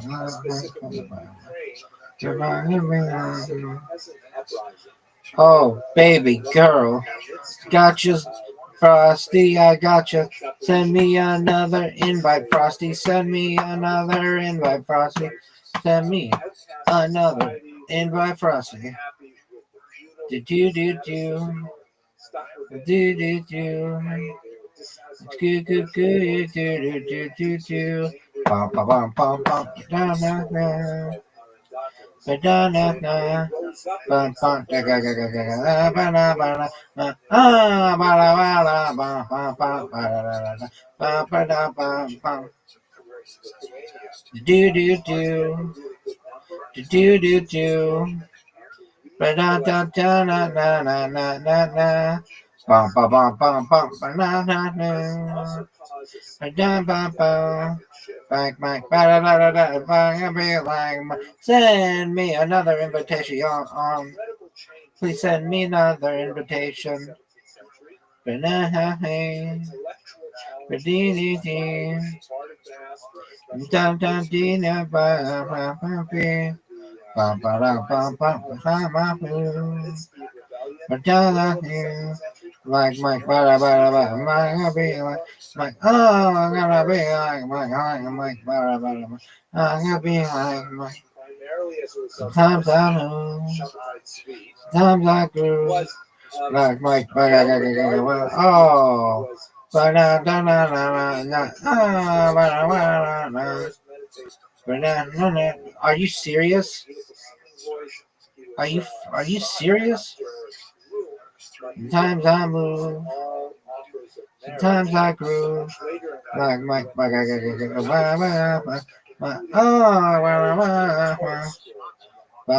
da da ba da ba da ba ba da ba da ba. Ba do do do. Ba do do do. Ba ba da da da da da. Oh no, Frosty! What a win, dog! What a win! Send me another invite, pimp. Wah, wah, wah. Wah, wah, wah. Bum, bum, bum, bum, bum, bum, bum, bum. Ba, ba. Ba, ba, ba, da, da, da, da, da. Ba, ba, da, ba, ba, da, ba, ba. Da, da, da. Ba, ba, ba, da, ba, da, ba, da, ba, ba, da, ba, ba. Ah, ba, da, ba, da, ba, ba, ba, ba, da, ba, da, ba. Ah, ha, ha, ha. Ba, da, da, da. Ba, ba, ba. Like Mike, am I gonna be like? Oh, I'm gonna be like Mike. Sometimes I move, sometimes I groove, like Mike. If I could be like Mike. Jews sold all of their belongings, sold their property at pennies on the dollar in order to follow Shabbatai Tzvi to Jerusalem. Shabbatai Tzvi went to arrange a meeting with the Ottoman Sultan who controlled Jerusalem and said, okay, here I am, I'm the Messiah. For you to give me Jerusalem. And the Ottoman Sultan responded, very nice to meet you, Mr. Messiah. I have a better idea. How about I keep Jerusalem and you convert to Islam? And on the pain of death, Shabbatai Tzvi converted to Islam along with his wife, and many of his followers who assumed that, well, wait a second, if Shabbatai Tzvi is Mashiach, oh, look at these greens. Messiah is converted to Islam, must mean that come get some, son. Come get some, son.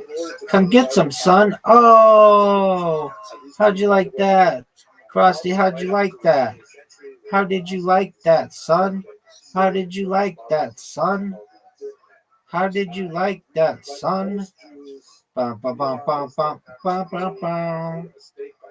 Da da da. Bum, bum, da ga ga ga ga ba ba da ba ba.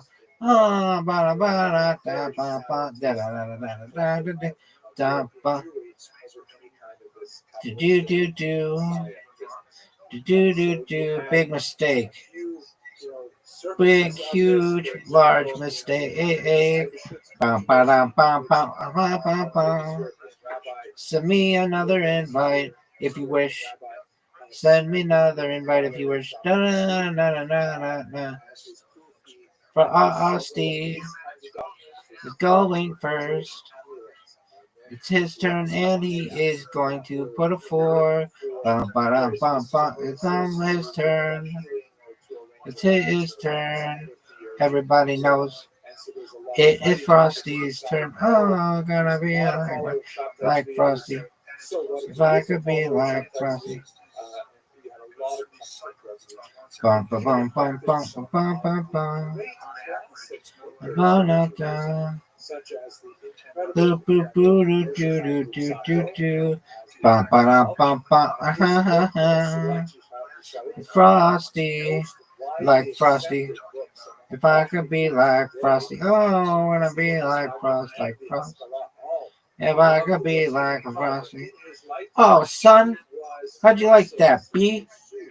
Hit me with another one, Frosty. Hit me with another one, Frosty. Hit me with another one. Hit me with another one. Hit me with another one, Frosty. Do do do.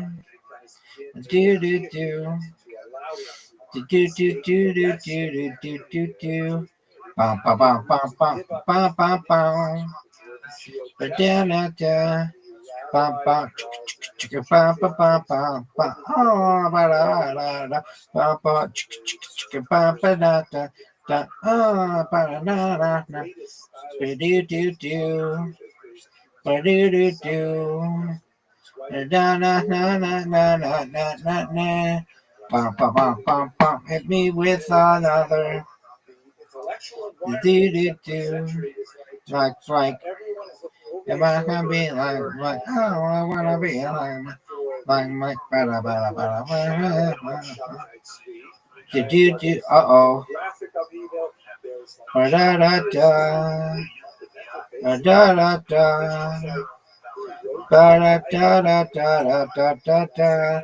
Bum bum bum bum bum da bum bum. Da da da. Bum bum ba da ba da ba da ba ba da ba. Ah ba da ba ba ba ba ba ba ba ba.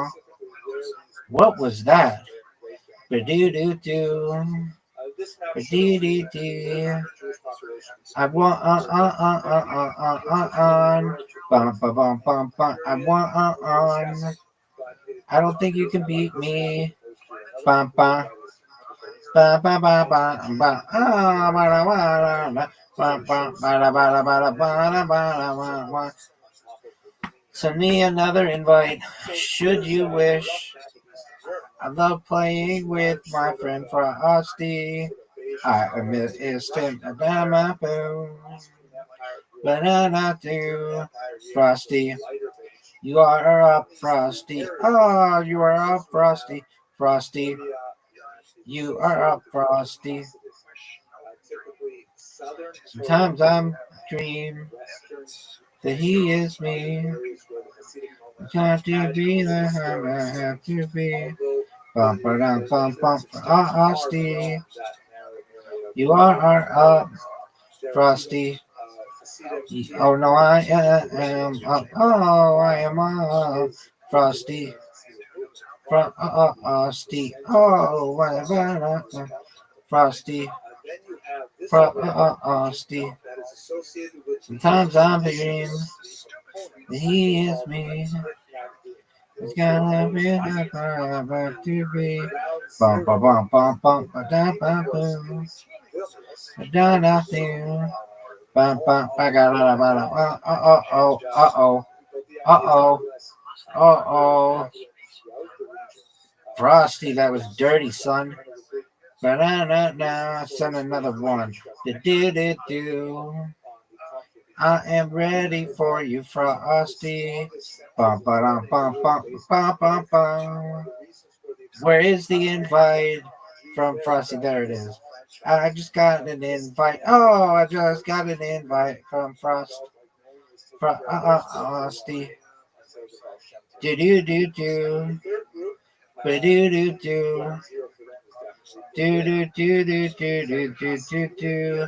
Bum bum bum bum bum bum bum bum. Do.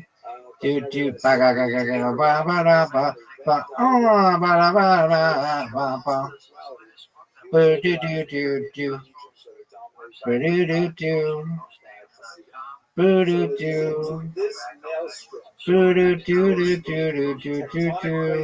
Bum ba da bum bum ba da ba ba. Ba da da da.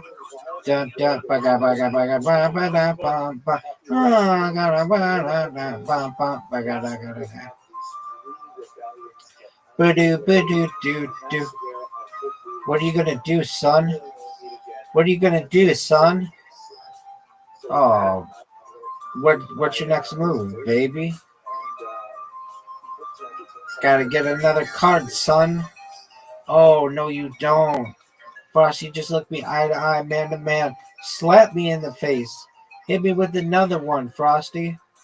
Hit me with another one, Frosty.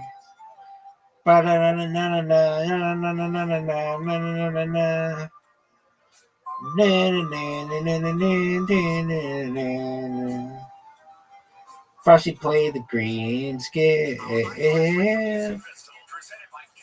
Do.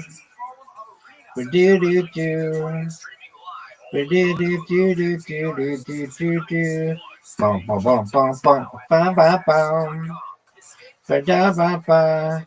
Bum bum. Oh, you won! No way! Frosty just out of nowhere started playing like a champ. Reload. Oh, baby girl. Hit me with it, baby. Oh, how'd you like that, son? Oh, no, you're coming back with something. Oh, what is that? Are you serious? Frosty. Oh, baby. I've never seen somebody with so many cards. Frosty has all the cards now. Bum bum bum bum bum bum bum bum.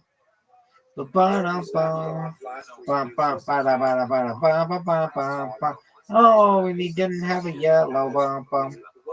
He did not have. Oh, what is this garbage? Da da da da. Do do do. Do. Oh. No, Frosty's gonna fuck me. Oh, Frosty, you fucked me. You fucked me hard, son. Bum bum bum bum bum bum bum bum. Bum down. Bum bum bum bum bum bum bum bum. Oh, bum bum bum. I'm not dream. He is me. Da da da da da. Bum bum bum bum bum bum bum. Oh, I wanna be like that. No way you gotta win. They are, kind of defending Bum, status bum, bum, quo. bum. Their vision of the status quo had to change because of Da, their da, da, da, da. I got you. I got you. Got you. I got Frosty. Oh, I got a Frosty. I got Frosty. I got Frosty. Reload. Here we go, son. Do do do do. Ba do do do. Do do do do do do do do. Bum bum bum bum bum bum bum bum. You put down a 2, son? Well, I'm gonna put down a 5, son. Bum bum bum bum bum bum bum. Do do do. Bum bum ba da ba da ba da da da da. Oh, ba da ba da ba ba ba. What is this? What are these plays? That's what I'm talking about. That's what I'm talking about. That's what I'm talking about. That's what I'm talking about. Oh no, he's down to 1 card, son. 1 card, son. Bum bum bum bum bum bum bum bum. Ba da da da. Do do do do do do do do do. Bum bum bum bum bum bum bum bum. Ba da da da.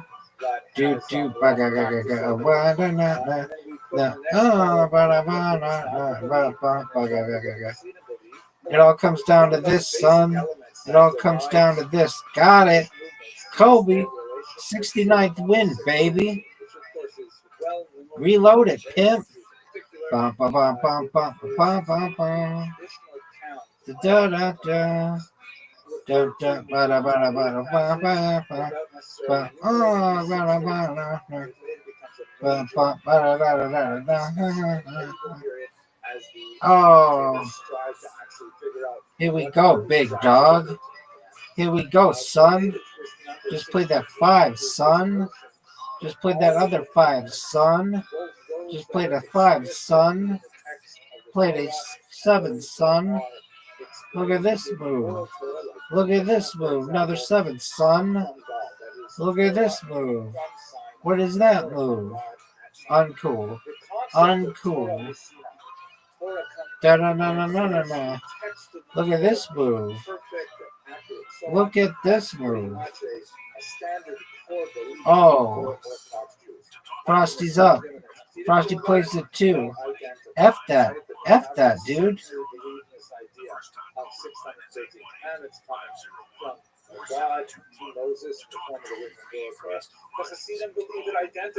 Oh, dog. What was that? Reload. Frosty, that was fun as fuck. Thank you so much.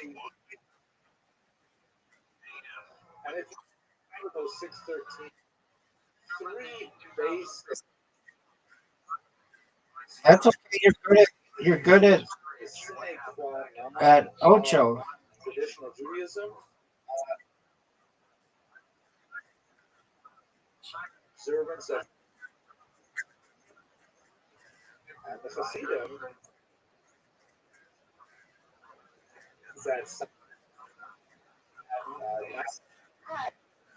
You get back, dog.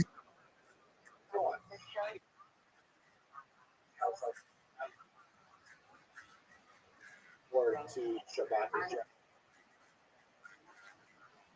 Word, dog. It's a detail. We certainly agree that Shabbat. Yeah.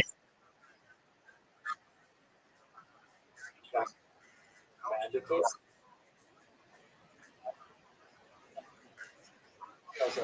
How one slaughters an animal. I understand. But they agree that one must slaughter. Finally, the laws of intimacy, laws of family. Well,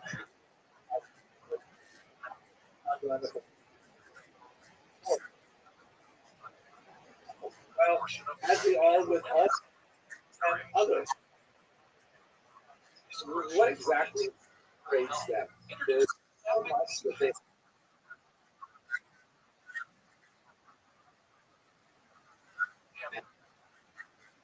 Word, dog. Maybe someday, pimp.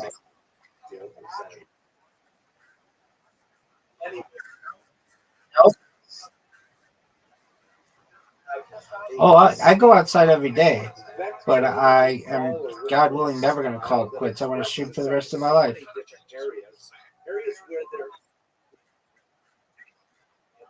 Word, dog. But it is not a theological. It's considered extremely conservative Judaism, also known as ultra.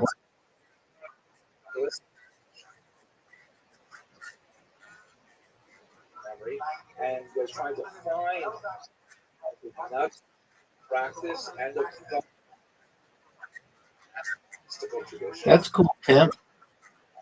They're not inventing things out of whole cloth. They're discovering things that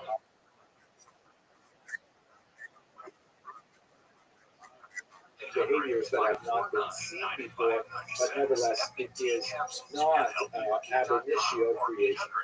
The rebellious that did will be exemplified. We're going to try and hold fast. Every day, baby. By the very attempt of tradition to be reified in a model that they understand to be Peace, pimp. I would like to argue that the style vector that the Hasidim follow is that they are Jewish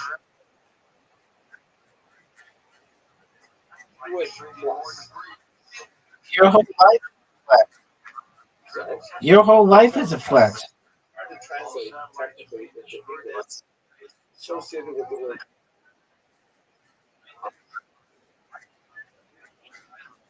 But those, just like I'm. Right? You're sick of. Charity is righteousness. The right. If someone has a lot of money and someone else has very little money, then it is incumbent upon the person with a lot of money to help out the person with a little money with regards, the basic necessities of life. That's just called tzedek or righteous. Chesed, however, is going beyond that, saying, okay, I have helped you out according to what the dictates of the law require. Let's say I gave my 10% in my maaseh, my tithe, to the rabbi to distribute to the poor. I get it. I'm exempt. But I see you, and I've already, even though I'm not exempt, I want to do more. That's chesed. It's extra. It's Jewish plus. And we see this idea of this chassidut, this extra, expressed in so many ways in Hasidic practice. I'll take one. For example, the visible payos, the growing of the hair by the temples, which is codified in the Bible, but it's sort of in a negative way. It says you're not allowed to shave the sides of your head, but it doesn't say anywhere that you have to let it grow especially long. You're just not allowed to shave it. So the tradition right up until really the 15th, 16th century was to have haircuts like everybody else. But under the influence of the Arizal, who said that it has Kabbalistic meaning to allow the hair to grow long. Sarah Jessica Parker, Cynthia Nixon, Kristen Davis, and Kim Cattrall were all bracing for the show's big debut when we were on the set in April 1998. We were already filming the series' third episode called Bay of Married Pigs. We talk about it's about 500 odd years old, which is yesterday. Series' third episode called Bay of Married Pigs. We talk about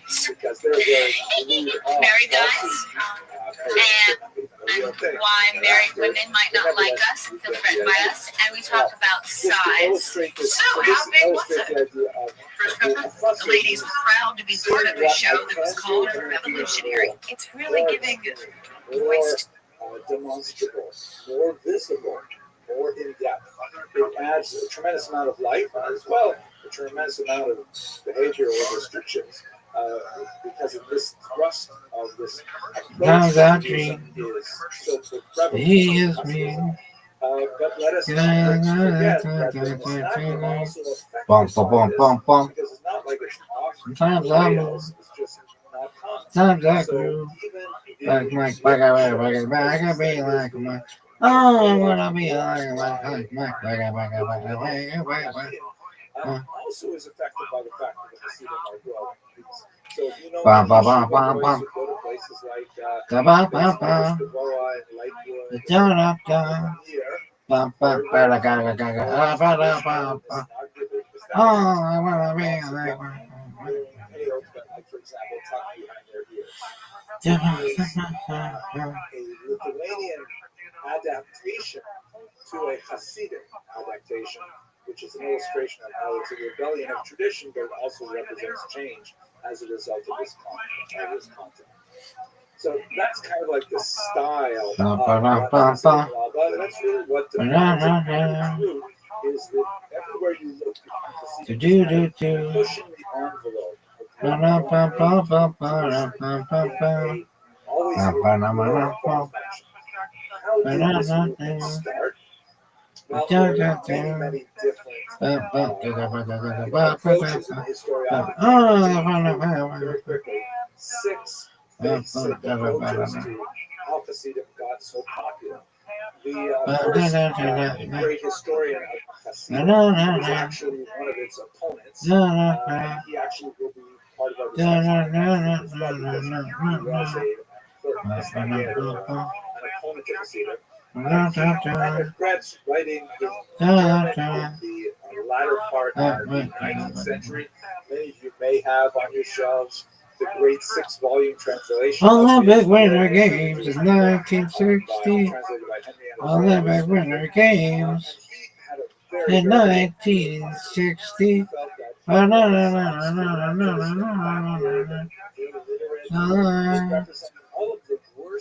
Olympic OLYMPIC Olympic Winter Games.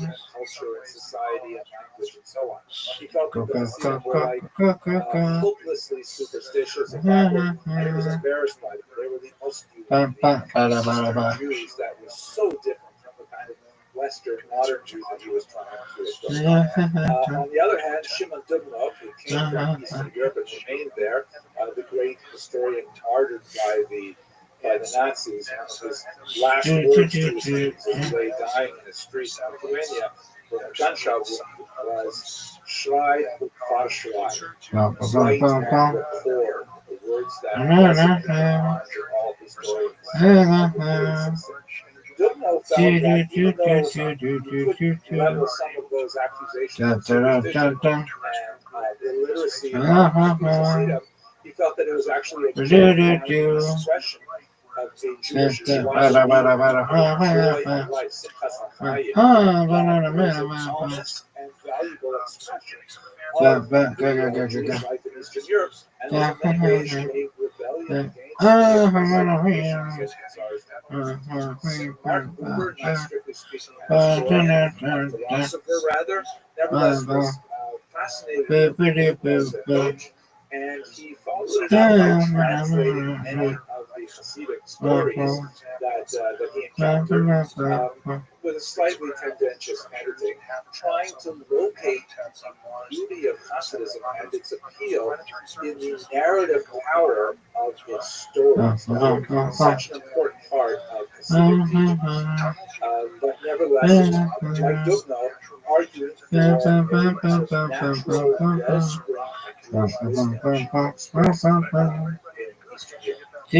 Gershom Scholem, a Kabbalah pioneer and researcher, said essentially in more of a negative way that Hasidism was the kind of hangover of the followers of Shammai Tzvi, we discussed last week, disgraced false messiah of the 17th century.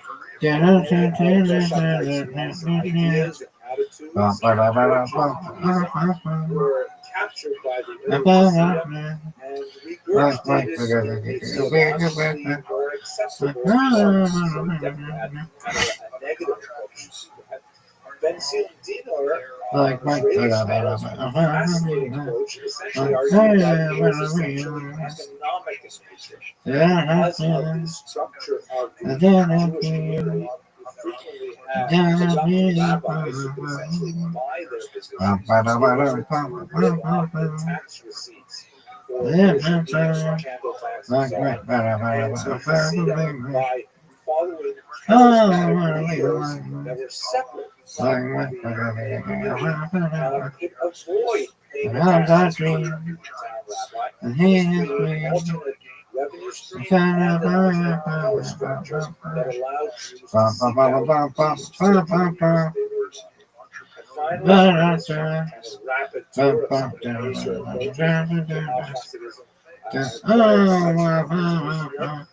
the thought of interacting others is especially fascinating, looking at the gendered aspect of Hasidism. This is an area research that requires a lot more study, especially because for the most part, Hasidism is a male venture.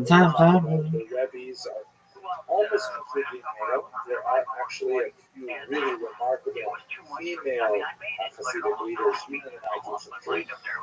And it's almost always about male Hasidim going to visit their Rebbes and hearing their teachers. You don't hear a lot about the women, but Rothschild Albert really pioneered the study of modernization, women's thought. More on the breaking news coming from the Wall Street Journal tonight. The Journal is reporting a letter bearing Trump's name given to Epstein in 2003. It was part of a leather-bound book for Epstein's 50th birthday.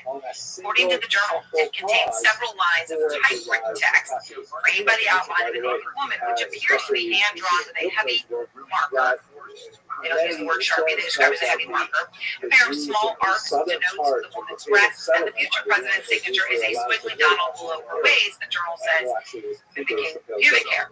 The letter concludes, according to the Journal, quote, "Happy birthday, and may every day be another wonderful secret," end quote. Now, in an interview with the Wall Street Journal about this reporting, the Journal says Trump denied writing the letter or drawing the picture. He said, and I quote, "This is not me, this is a fake thing, it's a fake Wall Street Journal story. I never wrote a picture in my life, I don't draw pictures of women. It's not my language, it's not my words." And he went on to tell the Journal that he was preparing to file a lawsuit if he went ahead and published the article, saying, "I'm going to sue the Wall Street Journal just like I sued everyone else." All right, let's get to Kristen Holmes at the White House. Kristen, obviously, the Wall Street Journal, I gotta see his picture. and they chose to publish it. What are you hearing now? Let's see the picture. We reached out to the White House for any kind of official comment. I think right now the official comment form stands as President Trump himself saying that he had nothing to do with this. This wasn't his handwriting. Let's see the doodle. This wasn't his drawing. And the pushback that he was going to sue the Wall Street Journal. One thing to note here is that the White House has been bracing for a story from the Wall Street Journal. This had become kind of, we had a secret that they were working on something. There were rumors of what it could possibly be.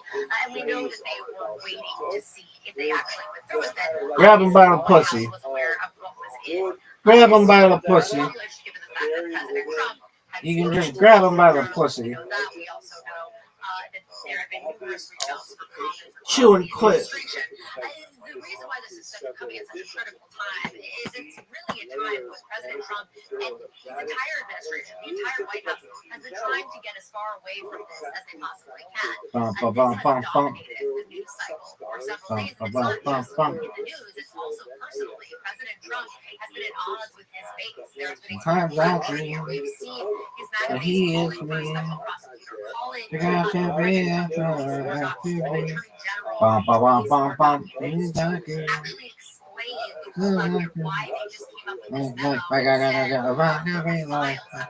Oh, years that they would if he was elected to office again, like Attorney General Cam like Bonney that. and National Head of the FBI.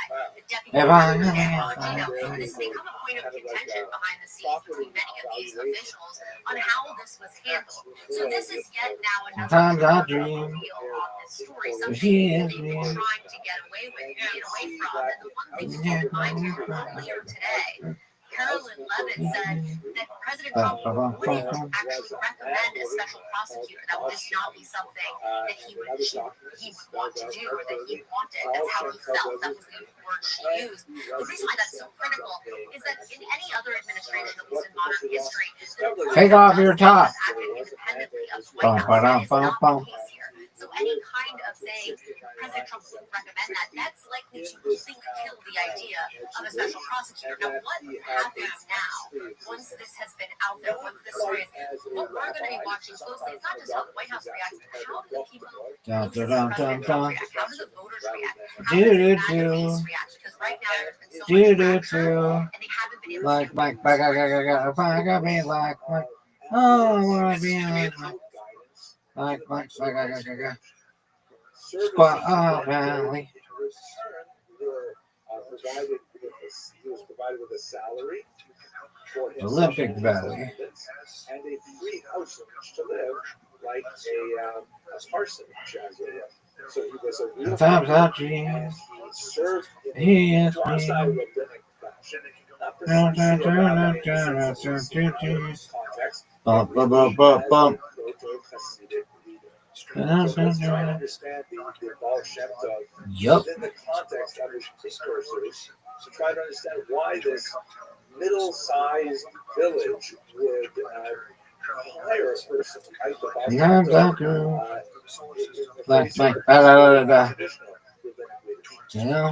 This is a photograph of my good friend and colleague, Dr. Stern. In his youth, this picture was taken at the end of 1992. He was one of the first people to gain access, just like Rabbi Professor Moshe Grossman. He was one of the first people to gain access to Soviet archives working in Kiev, and he especially worked in the Nazi library, where he discovered the writings of one person called Hillel Bar Shem. The term Baal Shem turns out to be extremely important here. The person that was associated with the foundation Scooby Dooby Dooby Dooby Doo. Bum bum bum bum bum. but Baal Shem literally means master of creation. That's a literal translation, but it's not actually an accurate translation. A Baal Shem means a master of God's name, in the sense of someone who is able to write a good amulet. Amulets were incredibly widespread in 18th century. Sometimes I dream These were kind of like written petitions for theurgic purposes, meaning asking that God affect some change in one's life, ensure livelihood, ensure health, safe delivery, conception, marriage, and all kinds of things. It was called a Baal Shem, a master of God, and that person would write out a document for you, illustrated symbols, things like that. you got their That feet would up be sort of like to your be Jewish bum bum bum bum prophylactic to protect you against danger. This sounds to a very foreign master, I'm gonna be like, you go next time to the store, you find a rack there.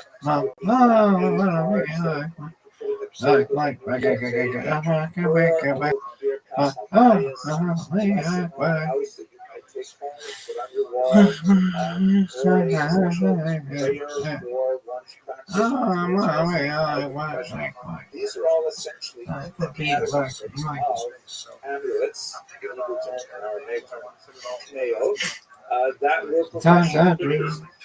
And as you might expect, many of these Baal Shem were essentially charlatans who were producing They had no special training. They were just a business. Oh, what are the odds, anybody? Fears, desires, and so on. The Baal Shem Tov, oh, by the way, Hillel Baal Shem was perhaps the most famous of these tens of Baalei Shem that Dr. Potelsky Stein discovered that were wandering around Ukraine at this time in the early 18th century. Hillel Baal Shem was one of the more interesting ones in that he left behind a large manuscript called Sefer Cheshek, in which he wrote down all kinds of samples of legitimate tablets with instructions on how to create them. I know nobody knows where comes and where it goes. I know everyone says you got to do it. I know. Trip from manuscript to book because he felt that the printed book would be too widely circulated, and these were secrets of the Torah that should be preserved only for legitimate people. So that's the cultural milieu from which the Baal Shem Tov emerges. Now he is known, however, as the Baal Shem Tov, the master of the good name. And there's a question about what is the Tov referring to? Is it referring to the name of God, the Shem Tov, or is it referring to the good Baal Shem?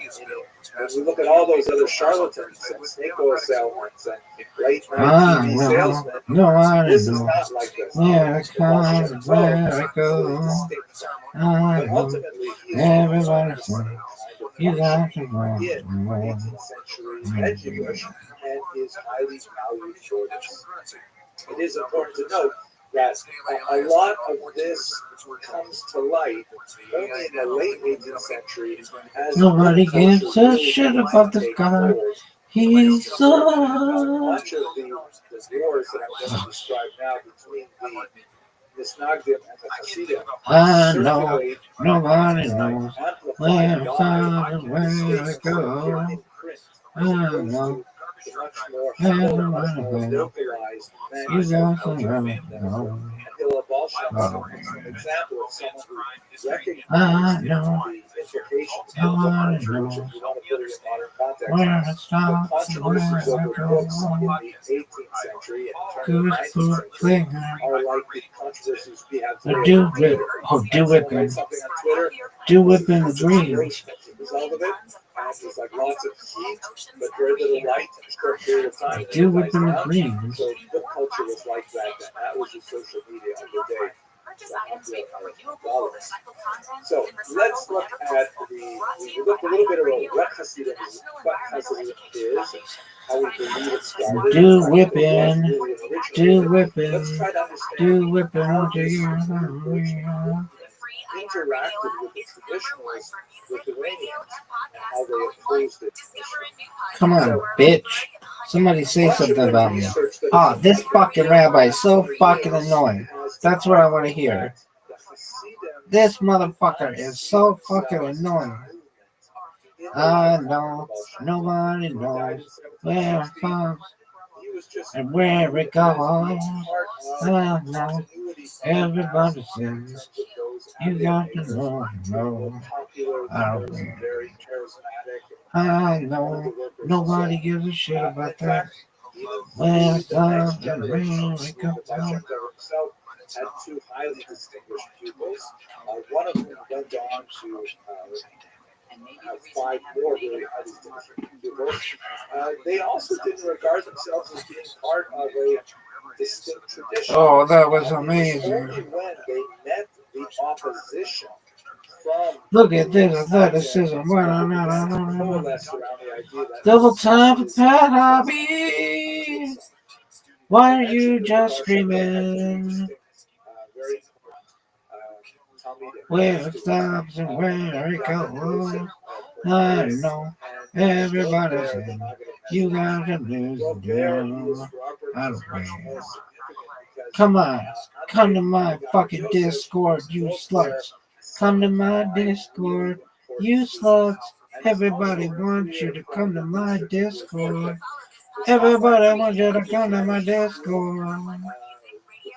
Everybody wants you to come to my Discord. Everybody wants you to come to my Discord. Everybody wants you to come to my Discord. Everybody wants you to come to my Discord. Wiggy, wiggy, wiggy, wiggy. Wiggy, wiggy. Wiggy, wiggy, wiggy, wiggy, come to my Discord. Everybody wants you to come to my Discord. Wiggy, wiggy, wiggy, wiggy, wiggy, wiggy. To my parent corporation, Paramount paid Donald Trump a $16 million settlement over this 60 lawsuit. As someone who has always been a proud employee of this network, I'm offended. Now, I don't know if anything will ever repair my trust in this company. But just taking a stab at it, I'd say $16 million would help. This settlement.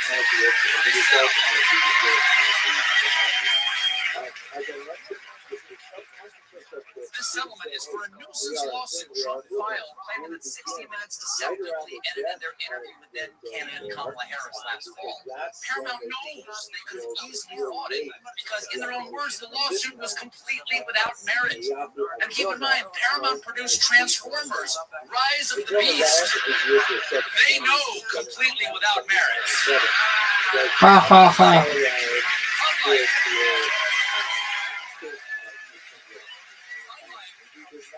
Unlike the payoffs from ABC and Twitter, the Paramount settlement did not include an apology. Instead, that's good. Instead, the corporation released a statement where they said, "You may take our money, but you will never take our dignity.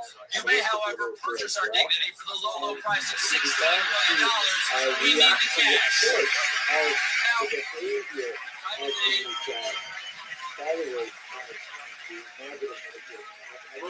Now, what can I say? Mr. Stephen loves to dance. Now, I believe that this kind of complicated financial settlement with a sitting government official has a technical name in legal circles. It's Big Fat Crime.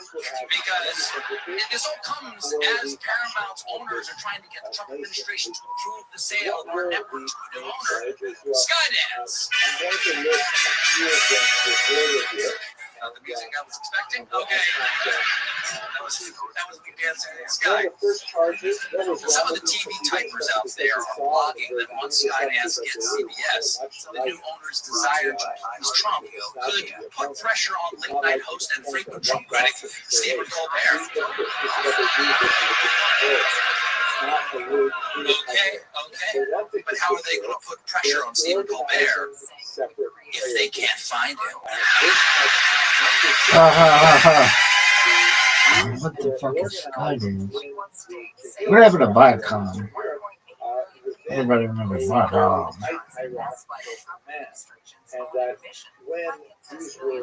What is this?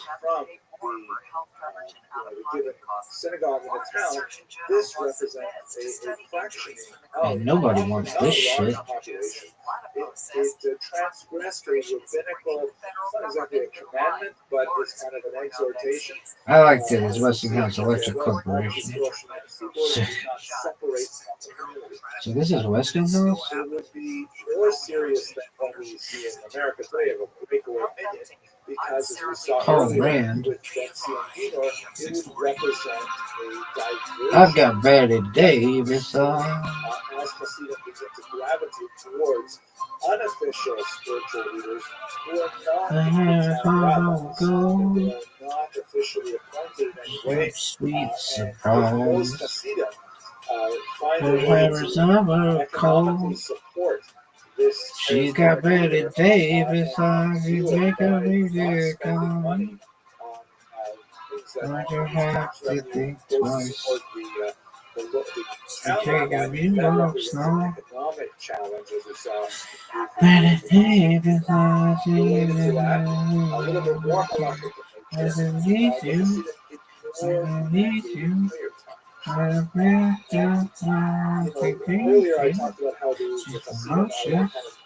And he knows what's mine. Came to make a cross. She got stand outside. She got Betty Davis on. Talmud is Come on, you better to fucking say a slut. lot of prayers and have your mind somewhere else, or is it better to say fewer prayers? Is this a fucking thing? Concentrate on what the answer, of course, is it's much better to say less prayers. Look at this athleticism, folks. And that's an operating. Oh, man. I've been in that position for like hours. What good is it? Look at this athleticism. Early in the morning. She got better Davis on. And she'll meet you. She'll meet you. She's ferocious, and she knows just what it takes to make a girl grow. She's not maybe they're gonna make me CEO of Twitter since that stupid bitch resigned. Give me my account back, slut.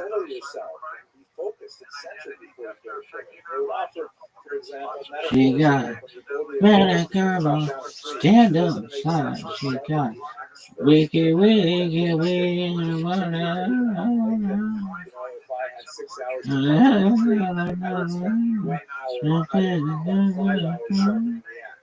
Right, so this is the reason they say that they would ignore the mandated prayer times, and they would have the chapters a little bit later in the morning.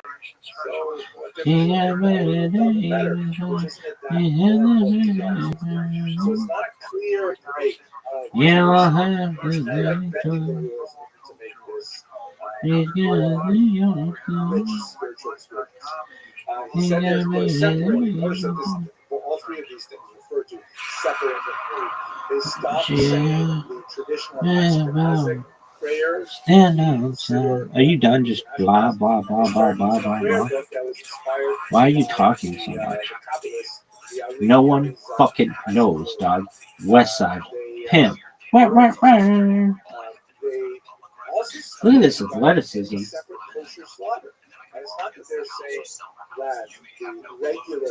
Why hasn't anybody talked about me? Somebody needs to say something about me. This fucker sucks.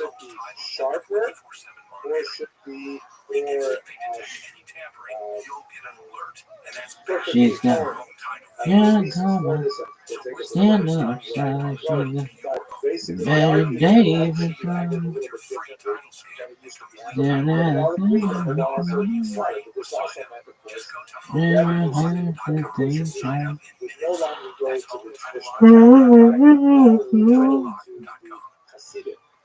She got better David.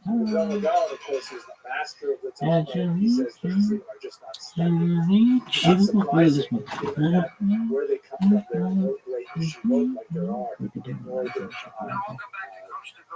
Europe and Lithuania, but nevertheless, he argues that they're valorizing prayer in particular over study of the Talmud. Look at this athleticism, son. Are you done? They're studying the Kabbalah, which is like something which is so outrageous because the Kabbalah should only be studied after you've already mastered the Talmud. The Talmud is considered the revealed Torah. The Kabbalah is considered the hidden Torah. So when you study the hidden things before you get the revealed things. And then there's a whole bunch of discussions about raucous, unruly, drunken behavior, camaraderie, singing, and yes, she got better David.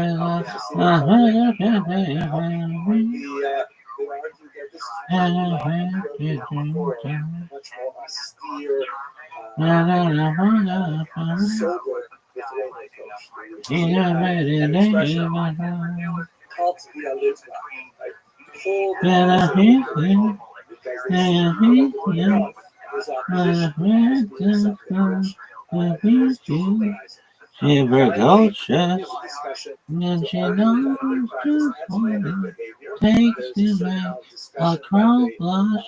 She got better cover, stand up time. She got better days.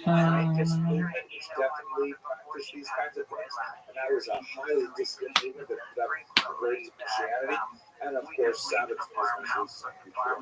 Now, as the draft text of this ban began to circulate, Betty it Davis. was going to be released in 1772. What if Betty Davis is like, I don't like that fucking song. Don't look at my fucking eyes. To have a discussion with him. She needs you. She needs you. Yeah, she's precocious. And she knows just what it takes to make a problem. She got a couple. She got wiggle. Better Davis. Rabbi, which pussy like ice cream? Join Discord. Better Davis. I like how I put that in there because it made absolutely 0 people join the Discord. 0. Not 1. 0. She got Betty Davis eyes. And I need you. I need you. She's precocious. And she knows just what it takes to make a problem. She got Granny Gobble.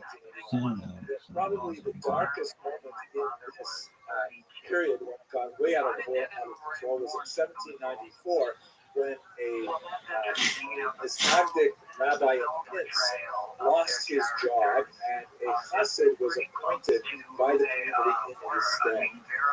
He went to the government.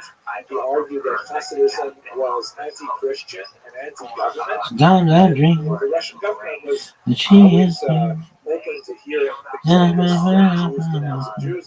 They ended up throwing Baltimore in prison for a while, and then there was counter denunciations of the Misnagdic. Things got way out of hand. The battle was really set between major where we are in terms of our story is that while these two groups are fighting,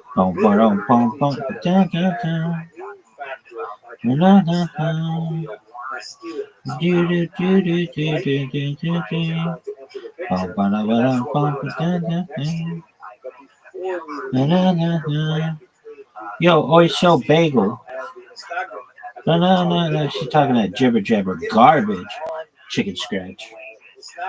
Which was in many ways conscious, but is viewed obviously by historians and studying. This is a picture of the. Look at this move right here. This is fucking athletic as shit. Like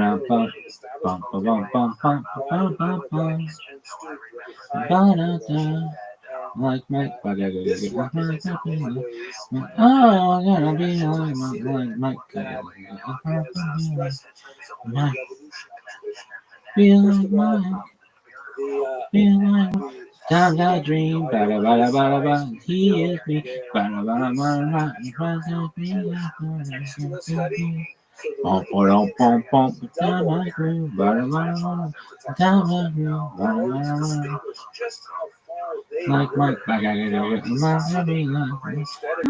wanna be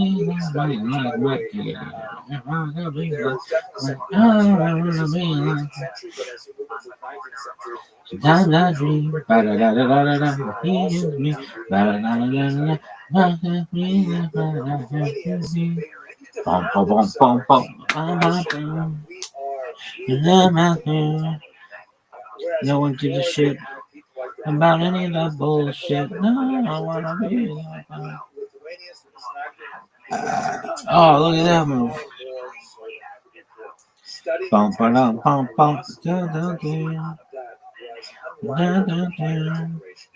Like Mike,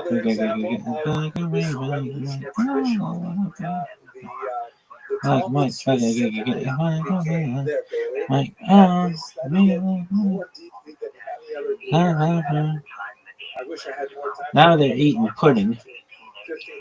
Oh, I completely skipped over the ass bit. I did not realize that. Rabbi eats ass like a pudding bowl. Discord.gg. Blah, blah, blah, blah, blah, blah, blah. Bum, bum, bum, bum, bum, bum, bum, bum, blah, blah, blah, blah, blah, blah, blah. Bum, bum, ga, ga, ga, ga, ga. Wah, wah, wah, wah, wah. Oh, I wanna be my, my.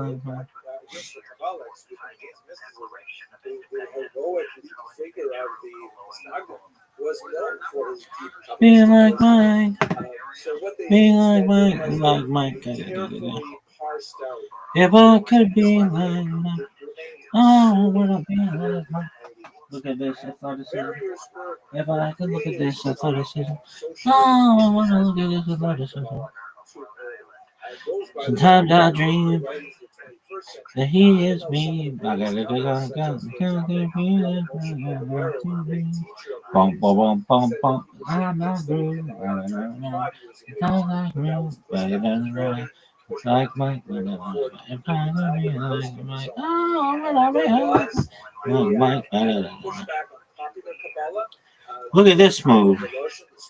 Look at this move. Sometimes I dream. She is me.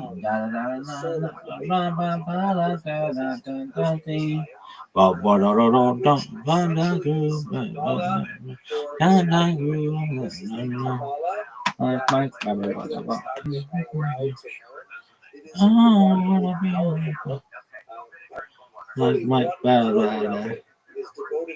if I can be like Mike, look at this, sometimes I dream, that he is me.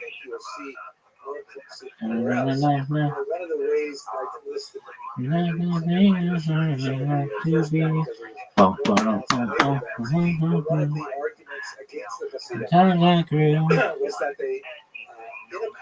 Like Mike, if I could be like Mike, oh, I wanna be like Mike, if I could be like Mike,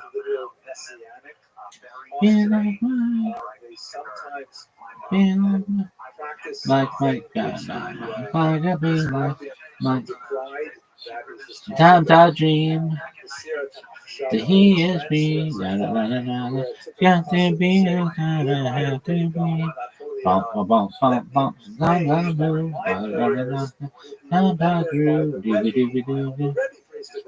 Like Mike, I have me like Mike. Oh, I wanna be like Mike. If I can be like Mike, be like Mike. Look at this move. Sometimes I dream, he is me, to be. Pump, pump, pump. Alright, are you done? Dude, you've watched this one like 7 fucking times. Bump, bump, bump, bump, bump, bump, bump. Like Mike, That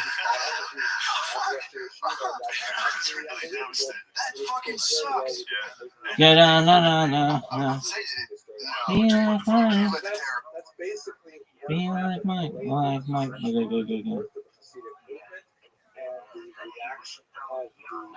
If I could be like Mike. Sometimes I dream that he is me. Like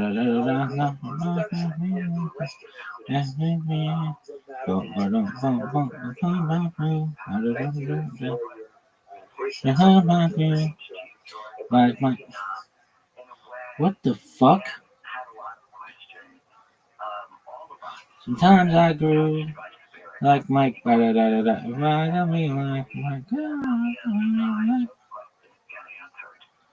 Work, bitch. I said work, bitch. It seems today that all you see is violence in movies and sex on TV. But where are those good old-fashioned values on which we used to rely? Lucky there's a family guy.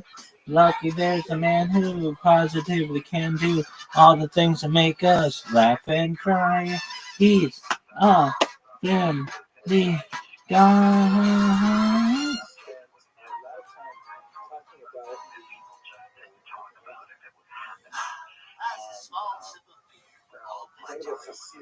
I'll catch you guys later. I'm heading out.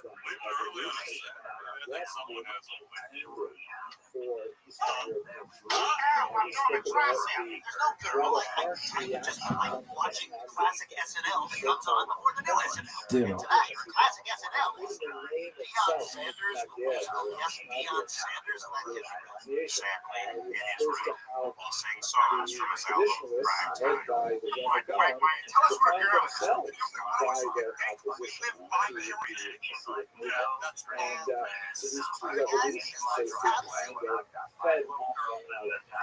Today we're going to speak about the third simultaneous intellectual spiritual revolution that affected the Jews of Eastern and Central Europe, and see how the mix of these three groups really came together to form a broad swath of Jewish identities that are prevalent even in today's Jewish politics. So let me start by going to the root of the Haskalah, which we only touched on briefly in the last two lectures. The term Haskalah, You fuckface.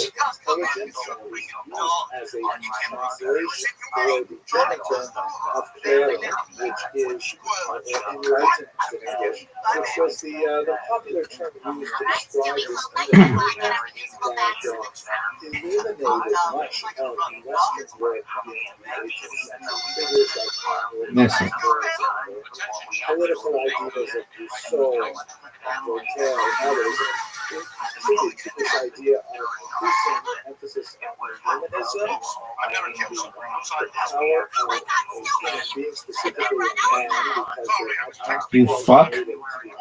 You fucking fuck.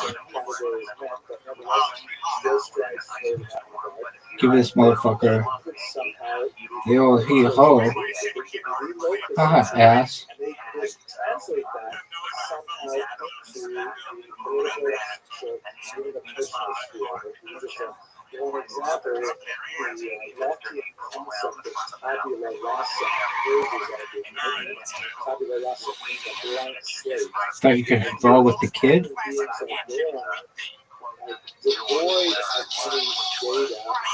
Watch your step. You might fall trying to do what I do.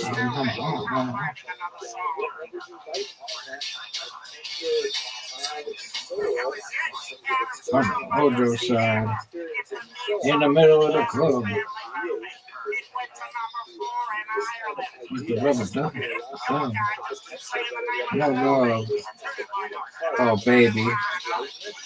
For the haters. The natives.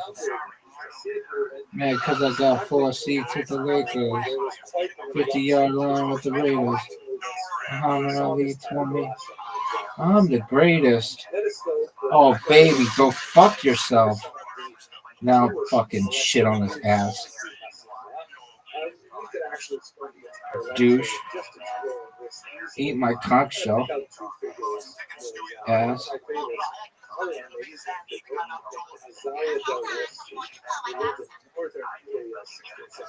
It's over, baby. It's over, you fuck.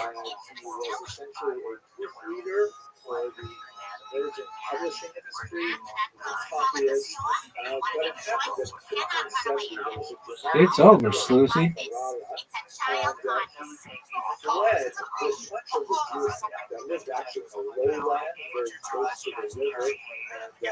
Oh, dog. You done, son. You done. You done, son. Nice job, you ass. 220 days old. Way to suck dick.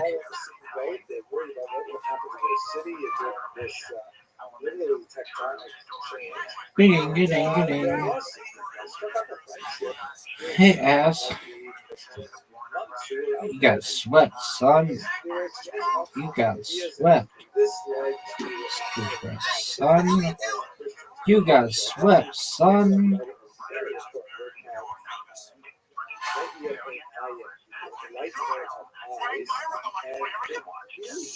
Gotcha.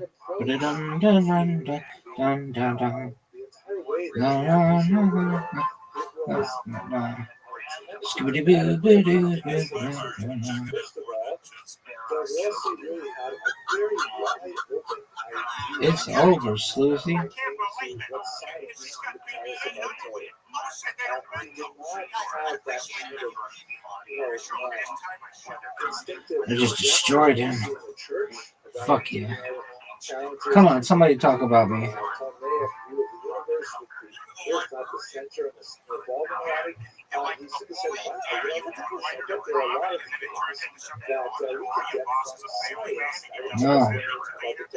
The specific No. Garbage. Starting from Tanakh and doing which is really very functional. The second thing that's really important about us, that's real important is that he was engaged in an open dialogue with Christians. This was something that was not as common as one would presented even after the Reformation.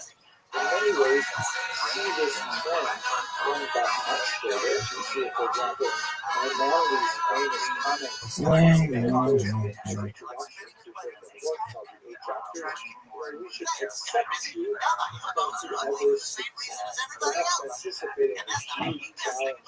Imagine me and you. I do. I think about you day and night. It's only right. You think about the girl you love. It's so happy together. I can't take it. Loving nobody but on my mind. When you're near me, baby, the skies will be blue. On my mind, when I me, loving nobody but you. On my mind, when you're near me, baby, the skies will be blue. On my mind, me and you and me. No matter how they cross the vice, you have to be. The only one for me is you. And you for me. Baby, love.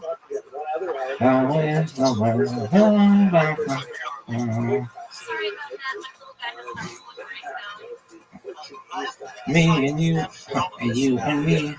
No way, what a great shot. No matter how they toss the dice, you have to be. The only one for me is you, and you for me. So together, I can't see you. Nobody but you. When you're with me. Look how great this shot is. Come on, baby. Get it on the back spin. Get in his way. Baby, let's go to the You missed it. Fuck you, you little bitch. I'm so fucking pissed at you. You fucking douche. I'm so bad at this fucking hole. Everybody knows it. Having gone to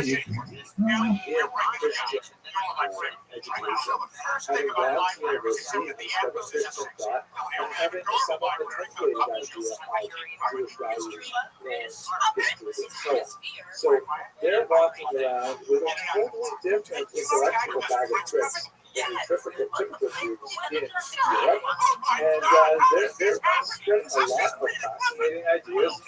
I can't see me. Love about you. Oh my life. Oh, that how you do it? When you're with me. Baby, the skies will be blue. Fuck on my life. Me and you and me. No matter how we cross the dice, you have to be.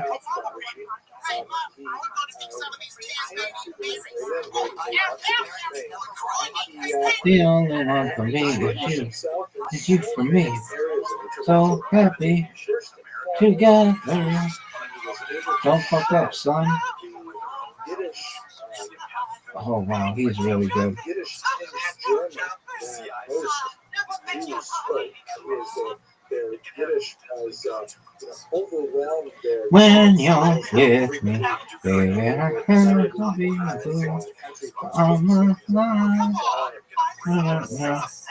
When you're with me, baby, I can't be good.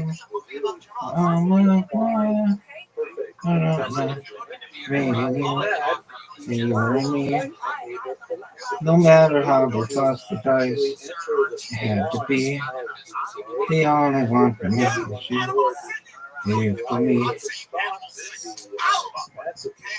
Come on, somebody say something about me. Oh, this rabbi just woke me at 4 fucking in the morning. Still isn't a beverage. Pharaoh child wandering out of the woods and suddenly, getting a tenure full professorship as one of the greatest universities. So it was like a cause célèbre, and for many, he was viewed as the possibility of Jews this weekend, I'm asking her to make our relationship official. We just ask her now. She gets done kissing that other guy. The very idea that Jews could have equal civil rights, that they could enter into society, they could have full privileges as German citizens, which they were not. In fact, they would not achieve that until late 19th century. In fact, for the East in Russia, they would get it until the early 20th century. So most stood for a lot of forward-thinking ideas. Amazingly, he did it without jettisoning his Jewish background. You will notice from the portrait here, he was clean-shaven, which was a little bit scandalous for the Jews. Traditionalist Jews were usually bearded, although there were permissible ways to show the beard. It was definitely not the kind of way Jews were at the time. This was considered. He was considered Deutscher. He was hopelessly exploited to Western values, but he never let go of core observances of Judaism, and he considered himself an Orthodox Jew.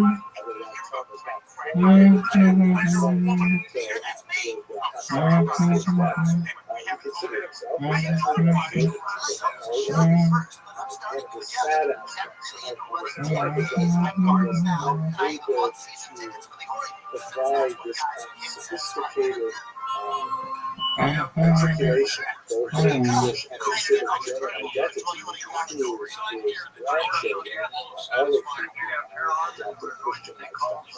But nevertheless, before his generation, for his time, he was essentially an observant Jew who had imbibed the greatest bomb circulating in Western Europe at the time, and was essentially saying to German society, hey, you should think about how you can Jews because we have tremendous potential to contribute to society, and we can only really get there if, for example, we allow us to attend university degrees and self-taught, if you allow us to, pursue occupations that are kind of close to Jews and so on.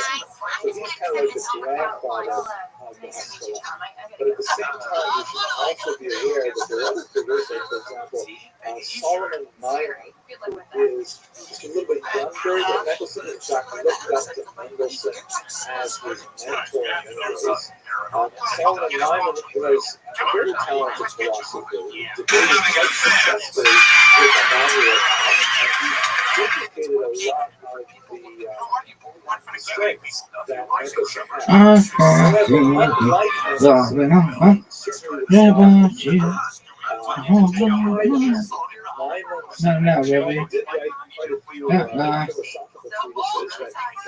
Pussy eating university dean of chief rabbi and pimp.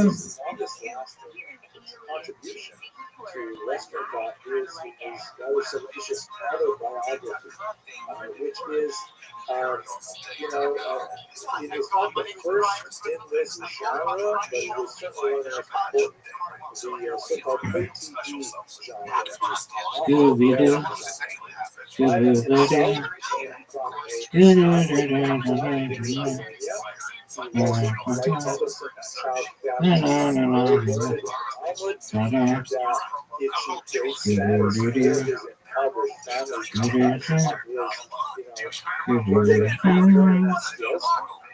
Married off at the age of 11, which was not that uncommon for especially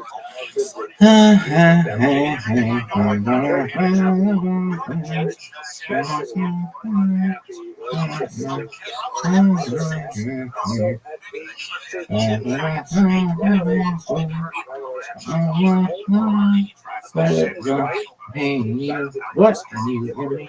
Huh? No matter how they toss the dice. Oh.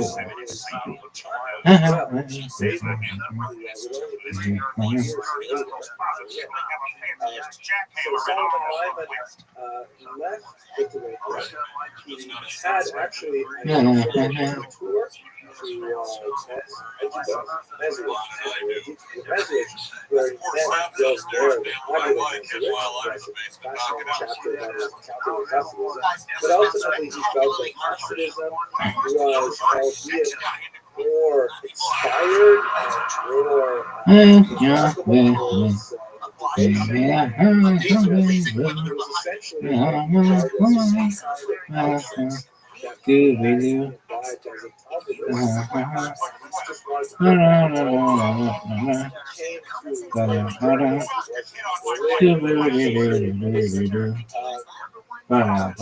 all kinds of trouble.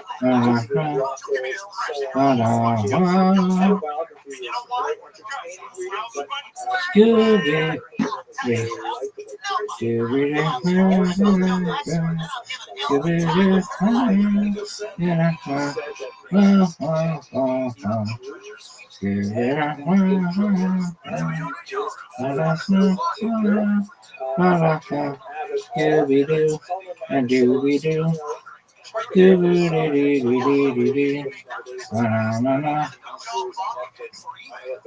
na-na-na-na-na-na, da-ba-da-ba, Scooby-Doo, ba-da-da, ba-ba-ba-ba, Scooby-Doo, ba-ba-ba, ba-da-da-ba, ba-da-da, ba-ba-ba-ba.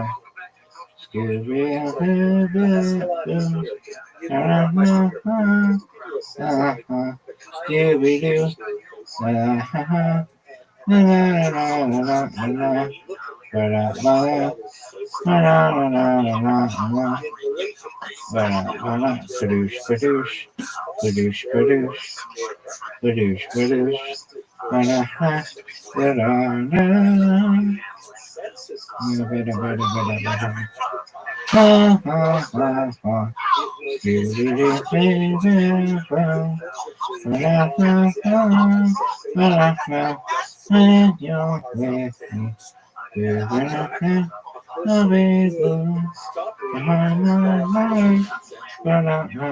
Scooby-Doo, and Dooby-Scoo, Scooby-Doo,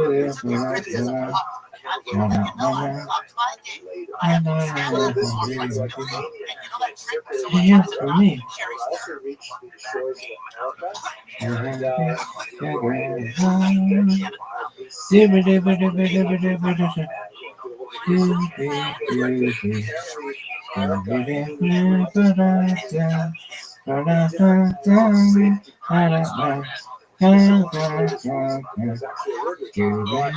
Specifically describes the phobia of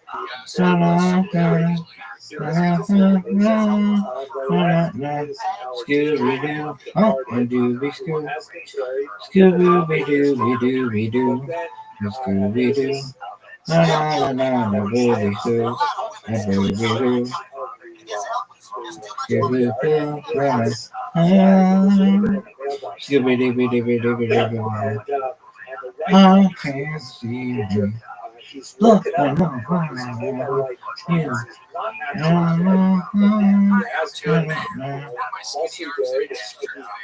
operates the witch. When you're with me,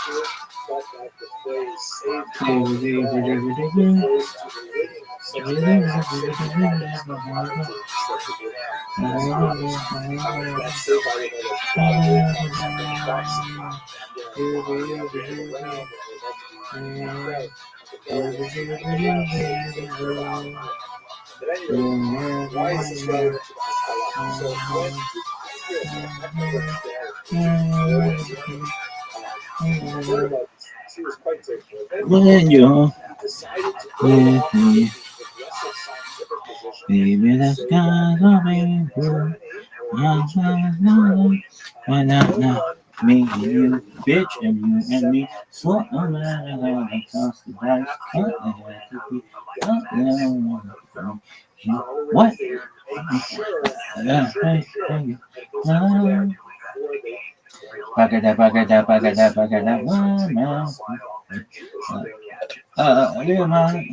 what? When you are with me, baby, the skies will be blue. Banana, Rothschild, Rothschild, and cold.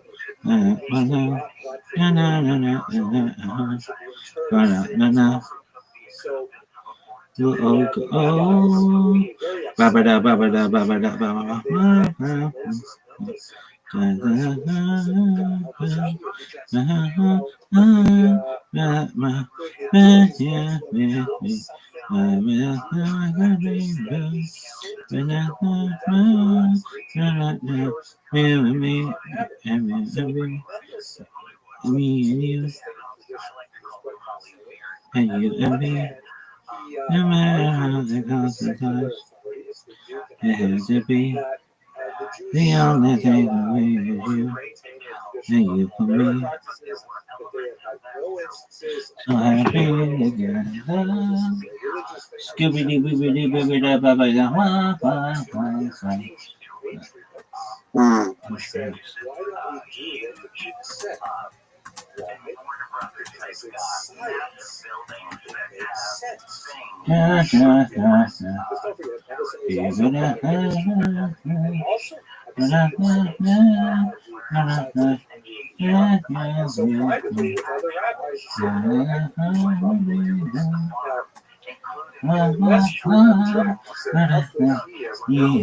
what? And you and me. No matter how the country died, what? It had to be, huh? The only thing one for me is you, and you for me. Huh? I'm happy together. Scooby Doo, Booby Doo, blah, blah, blah, blah, blah, blah.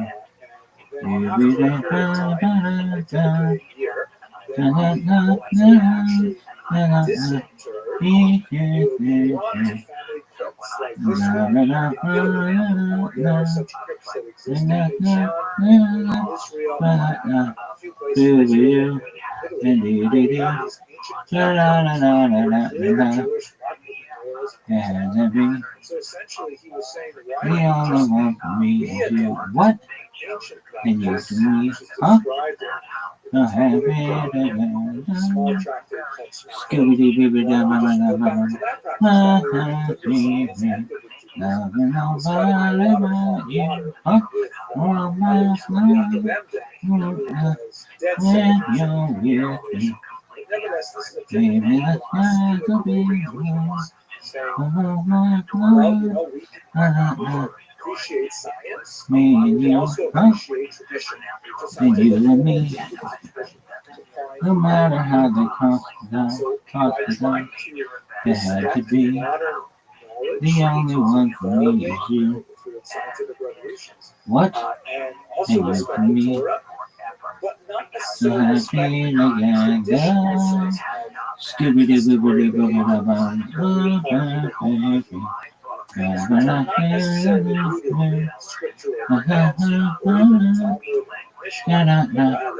when you're with me, baby, the skies are blue. All my life, I don't know. Me and you, and you and me. No matter how they toss the dice, what it has to be. You know they want from me is you, you from me. What you have been that you love. Scooby Doo Boo Boo Boo Boo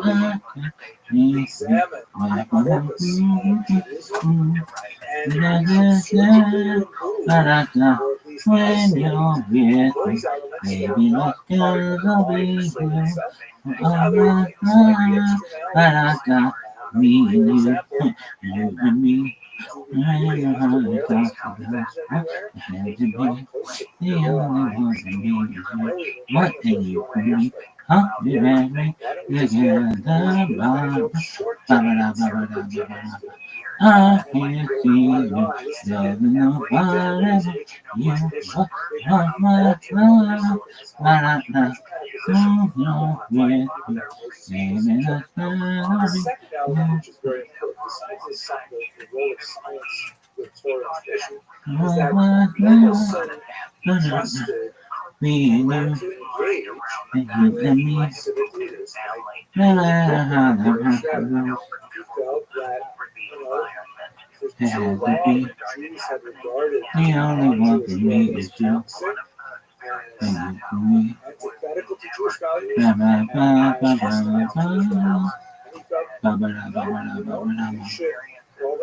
I can't see me loving nobody but you.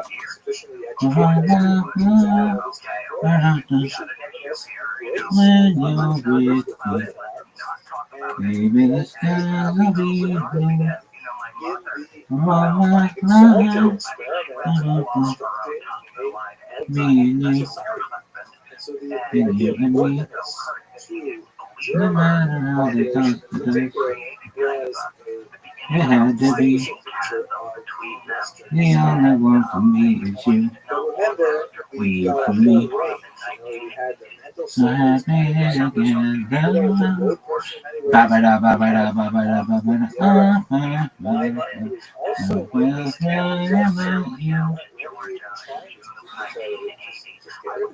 Then we have people like Mendelssohn's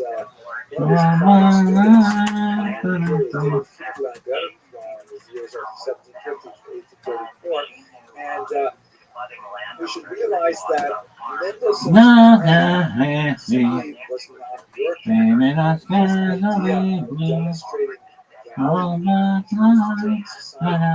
naturally result in emancipation under rights. And in reality, as much as the Jews tried desperately to show that they deserved emancipation, it eluded them at every turn. And this drove the Jews to an almost ape-like, slavish imitation of German norms. For example, the reorganization of the synagogue layout. When you're with me, baby, the skies will be blue. Because we observe the Sabbath on different days. So fine, let's move the Sabbath from Saturday to Sunday, which is like an absurd argument, but nevertheless, it was debated and discussed very seriously.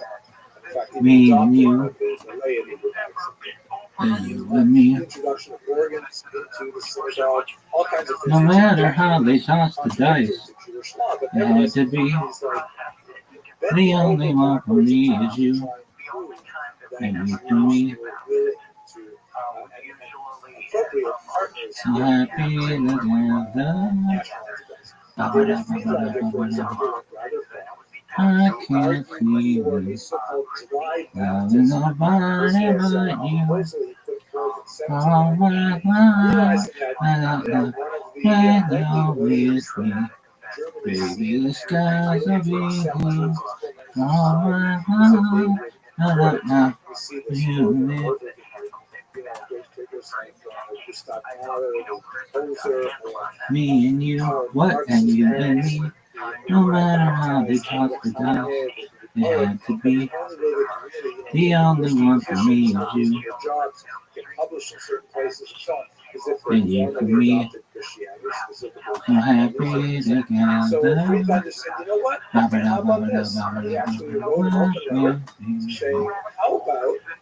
All of us Jews. Nobody but you. Oh my God. When you're with me, baby, the skies will be blue. Oh my God. This was why it was a so-called me and you, and you and me. No matter how they toss the dice, it had to be. That they would do anything for it. Hascalah was like stretched out way beyond anything that Mendelssohn himself. The only one for me is you, and you for me. This is the audience we're speaking to. Happy together.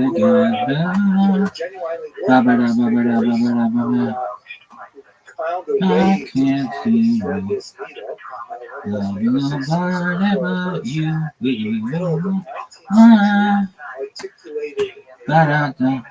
When you're with me, baby, the skies will be blue. Oh my life, me and you, what? And you and me, huh? No matter how they toss the dice, what it had to be. The only one for me is you, huh? And you for me. So happy together. Scooby-Doo, I can't see me loving nobody but you. From my life, when you're with me, baby, the skies will be blue. Me and you,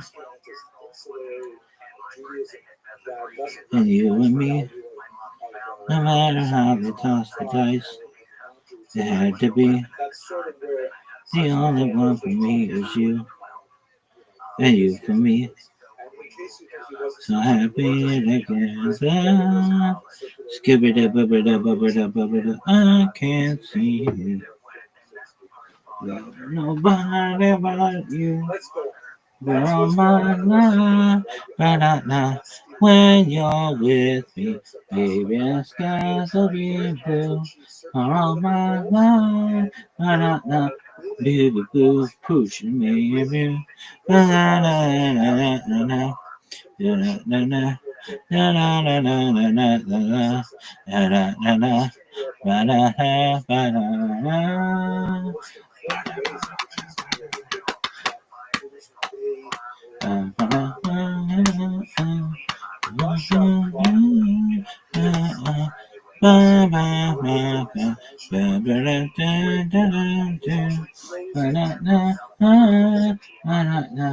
Me and you, what? And you and me, huh? No matter how I toss the dice, what it had to be, huh? The only one for me is you, what? And you for me, huh? No matter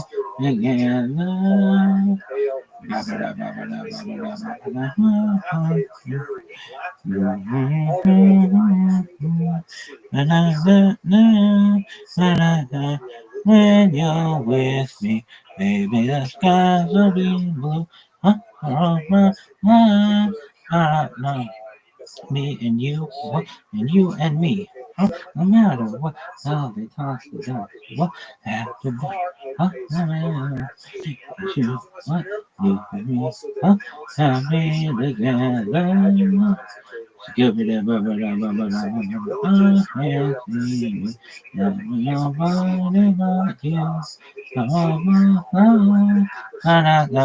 When you're with me, baby, the skies will be blue. Oh my life, me and you, huh? And you and me, huh? No matter how they toss the dice, huh? It had to be, huh? The only one for me is you. What? And you for me, huh? My hand again, love.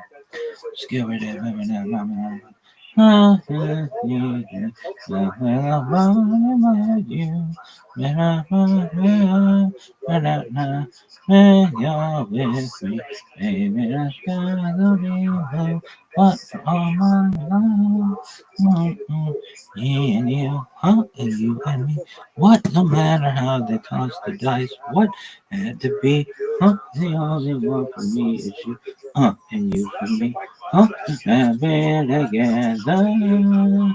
Scooby Doo, booby doo, booby doo, booby doo. Okay. I can't see me loving nobody but you for all my life. I don't know when you're with me, baby. Crafty number 2.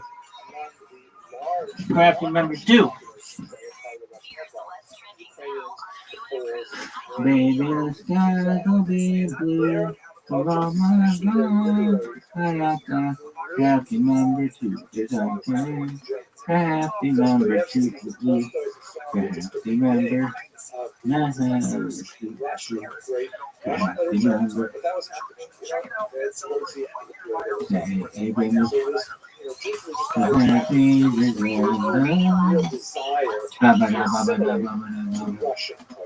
Saturday workouts, which is quite different than what you have in Germany. Furthermore, Jews living in this huge swath of territory, Pale of settlement, had I can't see nobody but you. When you're with me, baby, the sky will be blue. Everybody eats ass like a pudding bowl.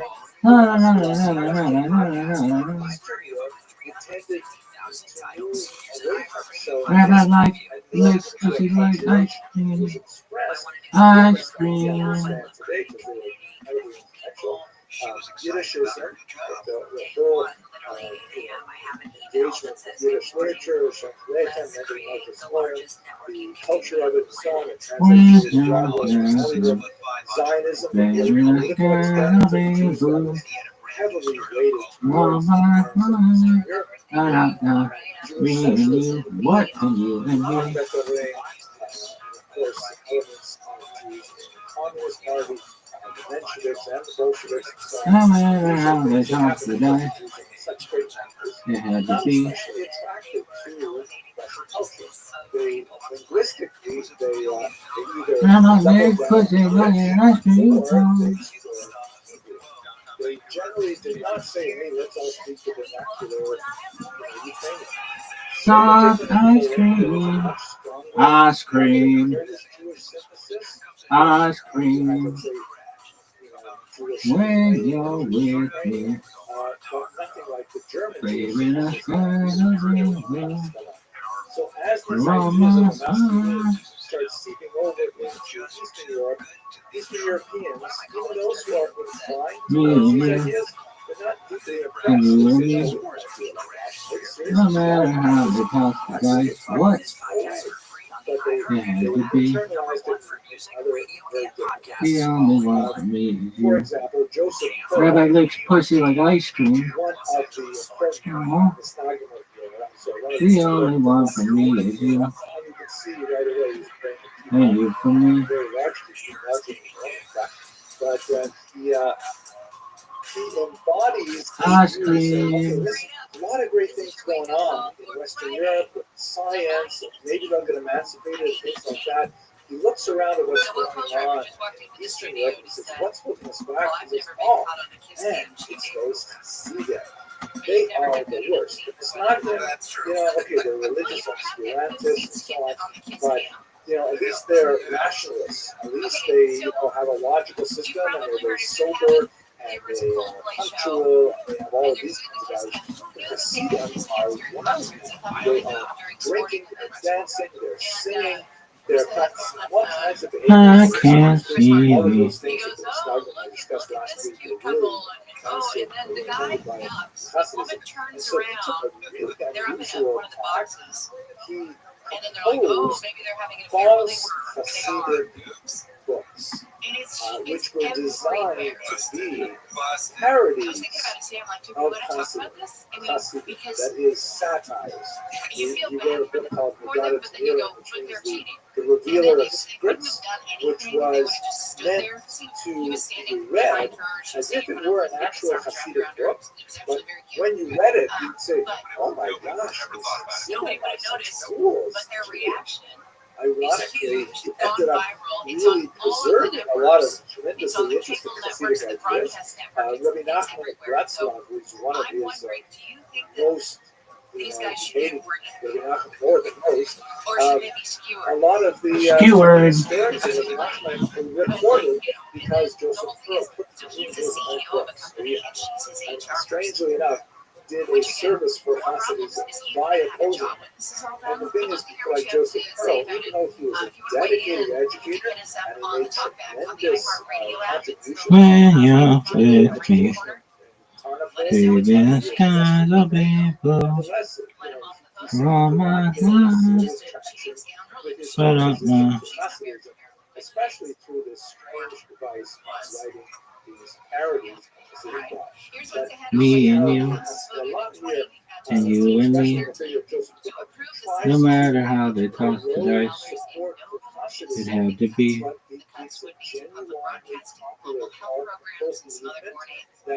The only one for me is you, and you for me.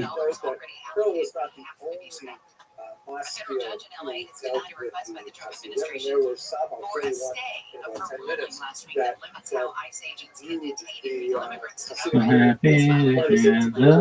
charity.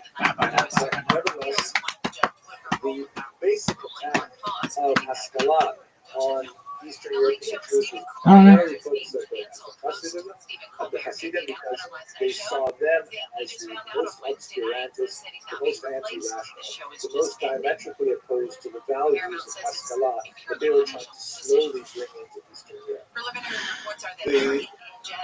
The fights over Hasidic literature really died down. I can't see me loving nobody but you. What for all my life? I don't mind when you're with me.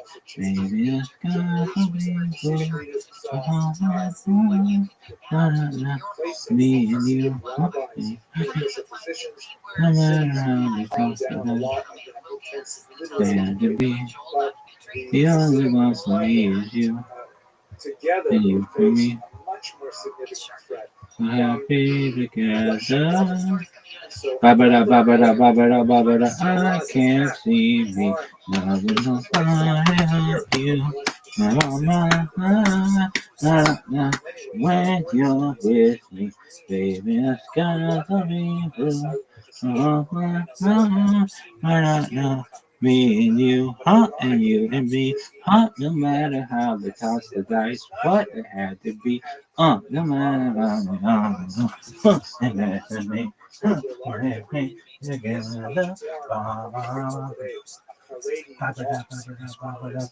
I can't see me loving nobody but you. What?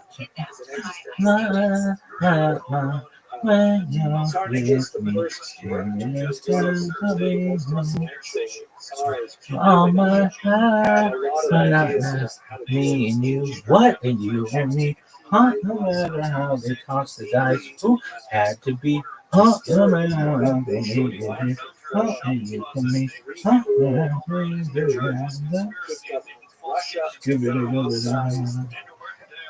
I can't see me loving nobody but you. You're with me, baby, the sky will be blue. Me and you, no matter how they toss the dice, I can be the only one for me is you. What and you for me, so happy together. Scooby-Doo-Booby-Doo-Bubba-Dubba. I can't see me loving nobody but you. When you're with me, baby, the sky will be blue. What for my life? Me and you, and you and me, What no matter how they talk about what it had to be. Na na na na na na na na. Scooby Doo, booba da ba ba da ba ba da. I can't see me loving nobody but you. For all my life, ba da da. When you're with me, baby, the skies will be blue. For all my life, ba da da. Me and you, and you and me, no matter how they toss the dice, what it had to be, the only one for me is you, and you for me. Happy together. Ba-ba-da, ba-ba-da, ba-ba-da, ba-ba-da. I can't see me loving nobody but you. What all my da-da-da. When push me, baby, let's go. So be blue. The whole heart, yeah. Da-da-da. Me and you, and you and me. No matter how they toss the dice, it had to be, the only one for me is you, and you for me, no happy together. I can't see me loving nobody but you. What for all my life, na when you're with me, baby, the skies will be blue. Me and you, and you for me. Gee, I think that's fucking genius.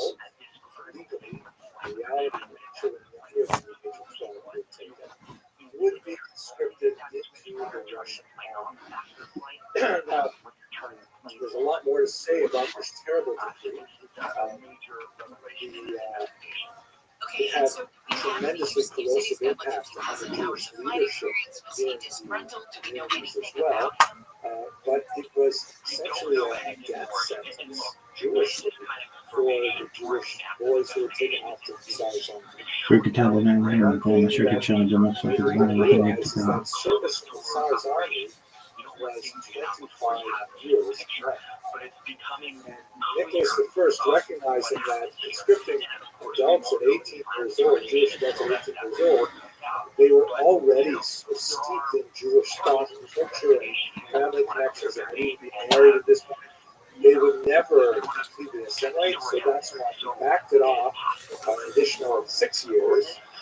At which point they would have 6 years of military education, and then they would serve their 25 years in the Tsar's army. Horrific things, children being taken away from their families. You could see the desperation of this contemporary So the Jews of Russia had this terrible choice: either put their kids. Shema Yisrael, Adonai Eloheinu, Adonai Echad. Berg Shem Kvod Masut Alei Lamed.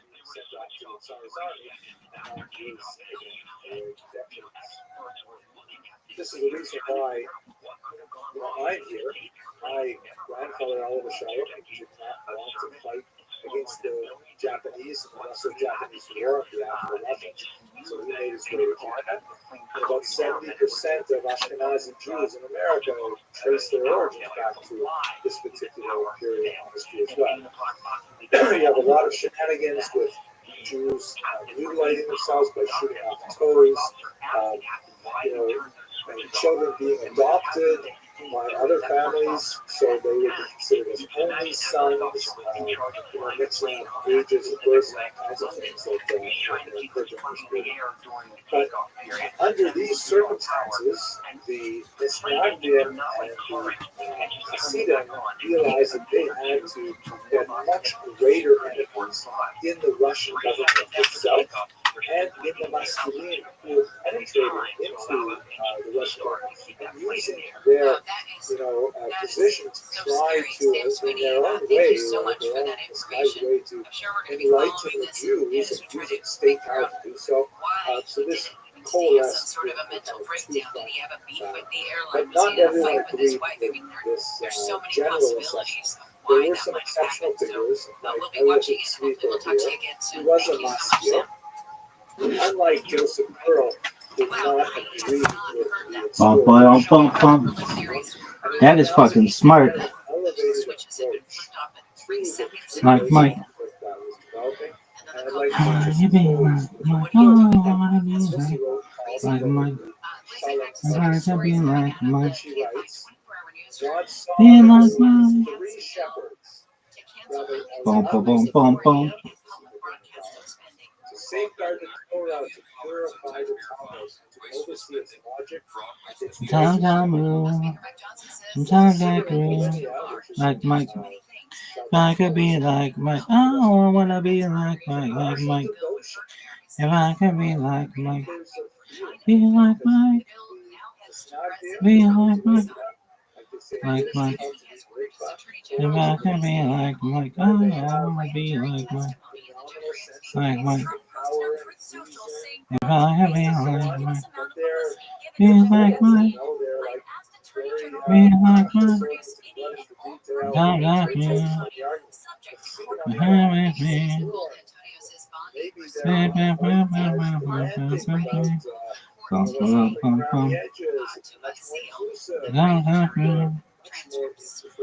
White House says President Trump's been diagnosed with a chronic condition following a recent medical checkup after he noticed mild swelling in his lower legs. Press Secretary Caroline Leavitt said yesterday that tests by the White House Medical Unit showed Trump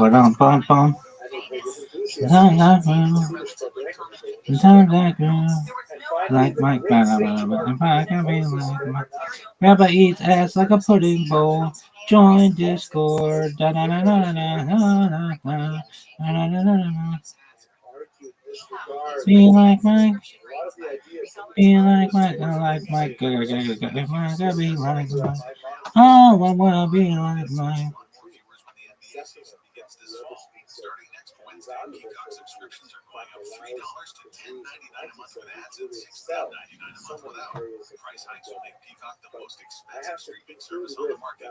Mark Bonner, KFI News. CBS is canceling The Late Show with Stephen Colbert. Host Stephen Colbert made the announcement on last night's show saying he just found out Wednesday night. Next year will be our last season. The network will be ending The Late Show in May. Text-based stuff and the divine enthusiasm of religious ecstasy, and the open-minded It's not rationalism just the end of our show, but it's the end of The Late of Show ideas on CBS. I'm really not being replaced. quite a bit. This is all just going away. Paramount said it's a purely financial decision. Diversity It of says thought, it is not related in any way to the show's performance, content, or other things going on at Paramount.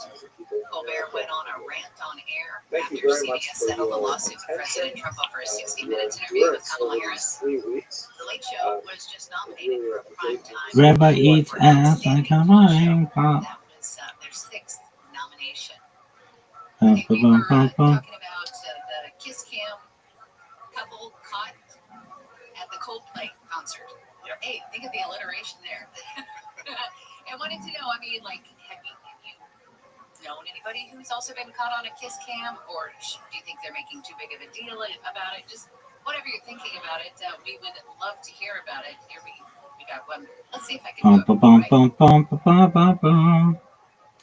Bum bum bum. Bum bum.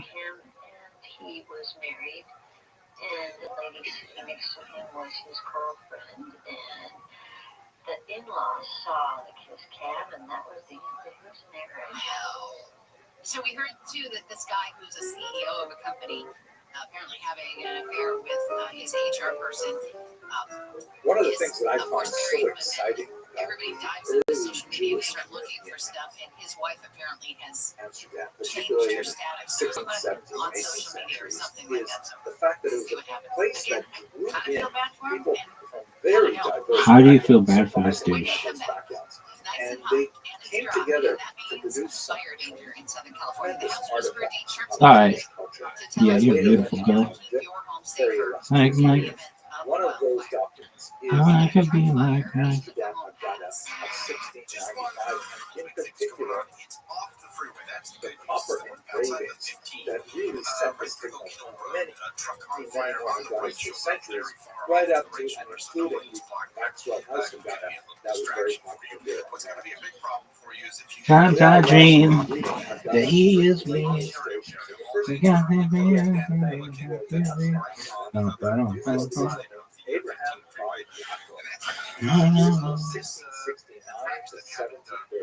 He was born in Germany, probably east in the Rhine, and what you really know about his background, that he was actually a convert to Judaism. He was originally a Christian pastor, a Protestant pastor, and moved to Amsterdam at the age of 26. And that's where he converted and began to, use his talents as an engraver, as a pastor, because he had great credibility. This girl is smoking. Yeah, girl, you know just a handful of facts about him. He was married twice. We don't know about his first wife, his second wife, was Deborah, a very famous family of printers. Her husband was actually employed by her brother, Solomon Ben Joseph, who published the 1712 reading of 1695 this girl could be super big.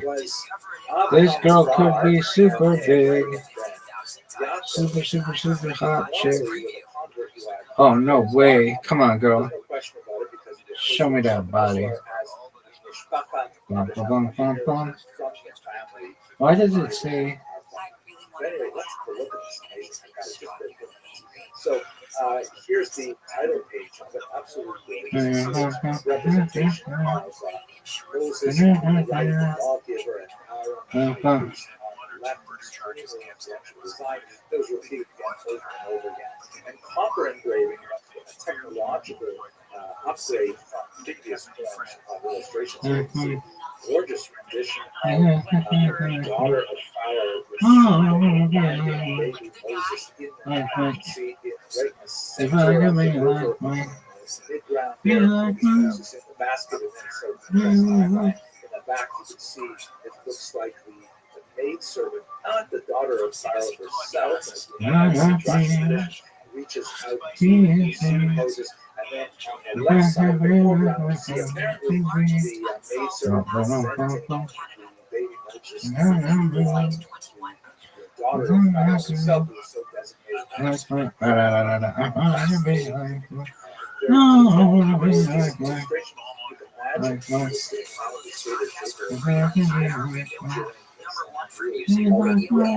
It's the previous image might have appealed to the young daughters of the family, perhaps with maternal instincts. This one is definitely designed for the young boys in the family, with this dramatic image of Moses beating the Egyptian, who presented the danger described in the book of Exodus. You can see all around are various activities involved with building Quito and the Ramses, described as the cities that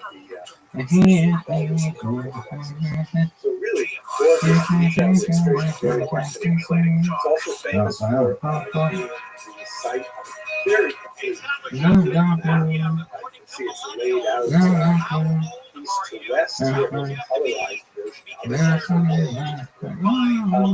but I think what is fascinating about this is in this type of era, the whole idea of plagiarism is not very well defined. So here, a classic image from the Haggadah that shows the pictures of the four sons. So on the right, the wise son, and then second from the right is the wicked son, the third from the right is the simple son, and then at the very left is the one who does not know how to act. See, they're different size as well. So a little bit more deeply, you see that actually these sons were clearly taken from earlier models. And in fact, many of the images in the Amsterdam Haggadah were taken from earlier biblical illustrations that came from Christian sources. which is perhaps something that Yeah, our I was artists thinking the same thing. And play luckily with we have through this Imperial earlier Milk Christian stuff. Here, for example, you see the Damn, girl, you're high as fuck. Skinny lady go hair. Got it. Ironically, it says underneath here in the reproduction is forbidden, which it's ironic because, of course, this is exactly what he was doing, but this is also from 1931. It's a reprint from that, so it's already relevant. You are high as fuck. At any rate, 3 of the 4 sons, I simply flipped the mirror image Yeah, and yeah, taken yeah. from entirely different illustrations drawn from the pontifical area of Gaza, mid-17th the Bible. Damn, girl. So you can see, for example, the Chacham, the wise son, is actually from a picture of Hannibal, who's offering the sacrifice to the right. The Rothschild, the wicked son, is actually a Roman soldier, bottom right. Come on, baby. Battle. And then on the left, the Like son Mike. is ironically If I could be like Mike, oh, I'll be like Mike. Come on, bitch. As well. I hear that fucking joke one more time. Be Be like Mike. idea of what could be Be done, like Mike. what Like Mike. could be augmented. If I could be like Mike. Oh, I want to be Let's like wrap it up Mike. with one quick look at his signature. Oh, yeah, Which is yeah. really beautiful in the document. You see right down the bottom of this image, it says, story from the book of Jonah, Let's talk about fire season. in which the stormy sea throws one overboard and swallowed up by some kind of aquatic creature, and then Sometimes I could like Mike, but I never know. I'll be like Mike. Oh, I gotta be like Mike. landed in Amsterdam and found his wife and the family the next day as a copper engraver. Finally, as a All-Star game was fascinating project. I hope you enjoyed this video, and I hope we'll have a chance to explore Amsterdam together this fall. golden brown out. Weather is heating up, continuing now to dry out all of that fuel along the hillsides. So the fact of the matter is, fire season isn't right I can be at like this Mike. moment. The Oh, fact is, if we I wanna be like Mike. if we're going to get our homes ready, there are Like things we've Mike. got to get going on right now. By the time that winds kick up and we have another fire season upon us. So this Sunday, that's all we're talking about. We're talking about rationally in the smartest way possible prepping your home. And I say that One of the just most because fascinating and there's so fun much aspects of information out there, misinformation really, about all the things that could be done to my a home. career I as don't a want you Jewish to go historian overkill, is but I want you the to opportunity to Okay, explore so some you're of going to be talking about this all morning Sunday, but let's the get a exciting little sneak historical preview sites of of a Europe in couple of particular, things with Richard to Difficult get our uses. homes ready We've been now. doing this for a few years now, and I really love taking voyages of discovery as we explore the Jewish heritage, particularly of the Jewish waterways around Europe. I'm especially looking forward to visiting Amsterdam this fall. Here's a little Vorspice video, a little appetizer to give you a sense of the exciting nature and unique nature of Amsterdam Jewish heritage. I think one of the most fascinating elements of this unusual community is the involvement of Portuguese. So let's look at one in particular, a rather tragic example, but nevertheless illustrative of the kind of spiritual, creative, intellectual energy that was brought to Amsterdam by the OMG, dog. I'm speaking OMD. Oh, my dog. Acosta, also referred to as Da Costa, who was born in 1583 and passed Oh, away in fuck. I gotta do that thing. His tragic Sometimes I move. No, it goes. Sing the fucking song, dog. It goes. Oh, fuck. Bum, bum, bum, bum, bum. He was born in Portugal in 1583. I sing the song. Well, how's it go? It goes. Sometimes I dream that he is me. It's got to be a bum, bum, bum, bum. Sometimes I move. Sometimes I groove. Like Mike. If I could be like Mike. Like Mike. because the If I could be like be be like 1997. be It was kind like of like a status quo movement that if I could be like turn a blind eye to whatever they did behind closed doors. And so there was this tolerance for about 3 decades of Jews being outwardly Christian, and yet nevertheless, in open secret, they were still practicing Jewish practice. In